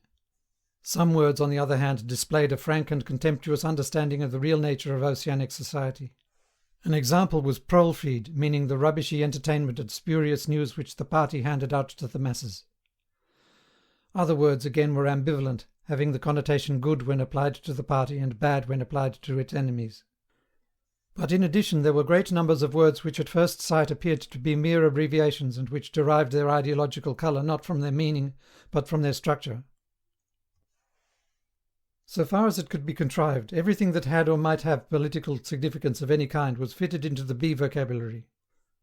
The name of every organization or body of people, or doctrine, or country, or institution, or public building was invariably cut down into the familiar shape. That is, a single easily pronounced word with the smallest number of syllables that would preserve the original derivation. In the Ministry of Truth, for example, the Records Department, in which Winston Smith worked, was called RecDep. The Fiction Department was called FicDep. The Teleprograms Department was called Teledep, and so on. This was not done solely with the object of saving time. Even in the early decades of the 20th century, telescoped words and phrases had been one of the characteristic features of political language, and it had been noticed that the tendency to use abbreviations of this kind was most marked in totalitarian countries and totalitarian organizations. Examples were such words as Nazi, Gestapo, Comintern, Inprecore, Agitprop. In the beginning the practice had been adopted as it were instinctively, but in newspeak it was used with a conscious purpose. It was perceived that in thus abbreviating a name one narrowed and subtly altered its meaning, by cutting out most of the associations that would otherwise cling to it. The words Communist International, for instance, called up a composite picture of universal human brotherhood, red flags, barricades, Karl Marx, and the Paris Commune. The word Comintern, on the other hand, suggests merely a tightly knit organization and a well-defined body of doctrine. It refers to something almost as easily recognized and as limited in purpose as a chair or a table. Comintern is a word that can be uttered almost without taking thought, whereas Communist International is a phrase over which one is obliged to linger at least momentarily. In the same way, the associations called up by a word like minitrue are fewer and more controllable than those called up by ministry of truth. This accounted not only for the habit of abbreviating whenever possible, but also for the almost exaggerated care that was taken to make every word easily pronounceable. In newspeak, euphony outweighed every consideration other than exactitude of meaning. Regularity of grammar was always sacrificed to it when it seemed necessary. And rightly so, since what was required, above all for political purposes, was short clipped words of unmistakable meaning, which could be uttered rapidly, and which roused the minimum of echoes in the speaker's mind. The words of the B vocabulary even gained in force from the fact that nearly all of them were very much alike. Almost invariably these words, goodthink, minipax, prolfeed, sex crime, joycamp, ingsoc, bellyfeel, thinkball, and countless others, were words of 2 or 3 syllables, with the stress distributed equally between the first syllable and the last. The use of them encouraged a gabbling style of speech, at once staccato and monotonous. And this was exactly what was aimed at. The intention was to make speech, and especially speech on any subject not ideologically neutral, as nearly as possible independent of consciousness. For the purposes of everyday life it was no doubt necessary, or sometimes necessary, to reflect before speaking, but a party member called upon to make a political or ethical judgment should be able to spray forth the correct opinions as automatically as a machine gun spraying forth bullets. His training fitted him to do this, the language gave him an almost foolproof instrument, and the texture of the words, with their harsh sound and a certain wilful ugliness which was in accord with the spirit of ingsoc, assisted the process still further. So did the fact of having very few words to choose from. Relative to our own, the newspeak vocabulary was tiny, and new ways of reducing it were constantly being devised. Newspeak, indeed, differed from most all other languages in that its vocabulary grew smaller instead of larger every year. Each reduction was a gain, since the smaller the area of choice, the smaller the temptation to take thought. Ultimately, it was hoped to make articulate speech issue from the larynx without involving the higher brain centres at all. This aim was frankly admitted in the newspeak word duckspeak, meaning to quack like a duck. Like various other words in the B vocabulary, duckspeak was ambivalent in meaning. Provided that the opinions which were quacked out were orthodox ones, it implied nothing but praise. And when the Times referred to one of the orators of the party as a double plus good duckspeaker, it was paying a warm and valued compliment. The C vocabulary. The C vocabulary was supplementary to the others and consisted entirely of scientific and technical terms. These resembled the scientific terms in use today, and were constructed from the same roots, but the usual care was taken to define them rigidly and strip them of undesirable meanings. They followed the same grammatical rules as the words in the other 2 vocabularies. Very few of the C words had any currency either in everyday speech or in political speech. Any scientific worker or technician could find all the words he needed in the list devoted to his own speciality, but he seldom had more than a smattering of the words occurring in the other lists. Only a very few words were common to all lists, and there was no vocabulary expressing the function of science as a habit of mind, or a method of thought, irrespective of its particular branches. There was indeed no word for science, any meaning that it could possibly bear being already sufficiently covered by the word ingsoc. From the foregoing account it will be seen that in newspeak the expression of unorthodox opinions, above a very low level, was well nigh impossible. It was of course possible to utter heresies of a very crude kind, a species of blasphemy. It would have been possible, for example, to say Big Brother is ungood. But this statement, which to an orthodox ear merely conveyed a self-evident absurdity, could not have been sustained by reasoned argument, because the necessary words were not available. Ideas inimical to ingsoc could only be entertained in a vague, wordless form, and could only be named in very broad terms which lumped together and condemned whole groups of heresies, without defining them in doing so. One could, in fact, only use newspeak for unorthodox purposes by illegitimately translating some of the words back into old speak. For example, all mans are equal was a possible newspeak sentence, but only in the same sense in which all men are red-haired is a possible old speak sentence. It did not contain a grammatical error, but it expressed a palpable untruth, that is, that all men are of equal size, weight, or strength. The concept of political equality no longer existed, and this secondary meaning had accordingly been purged out of the word equal. In 1984, when old speak was still the normal means of communication, the danger theoretically existed that in using newspeak words one might remember their original meanings. In practice it was not difficult for any person well grounded in doublethink to avoid doing this. But within a couple of generations even the possibility of such a lapse would have vanished.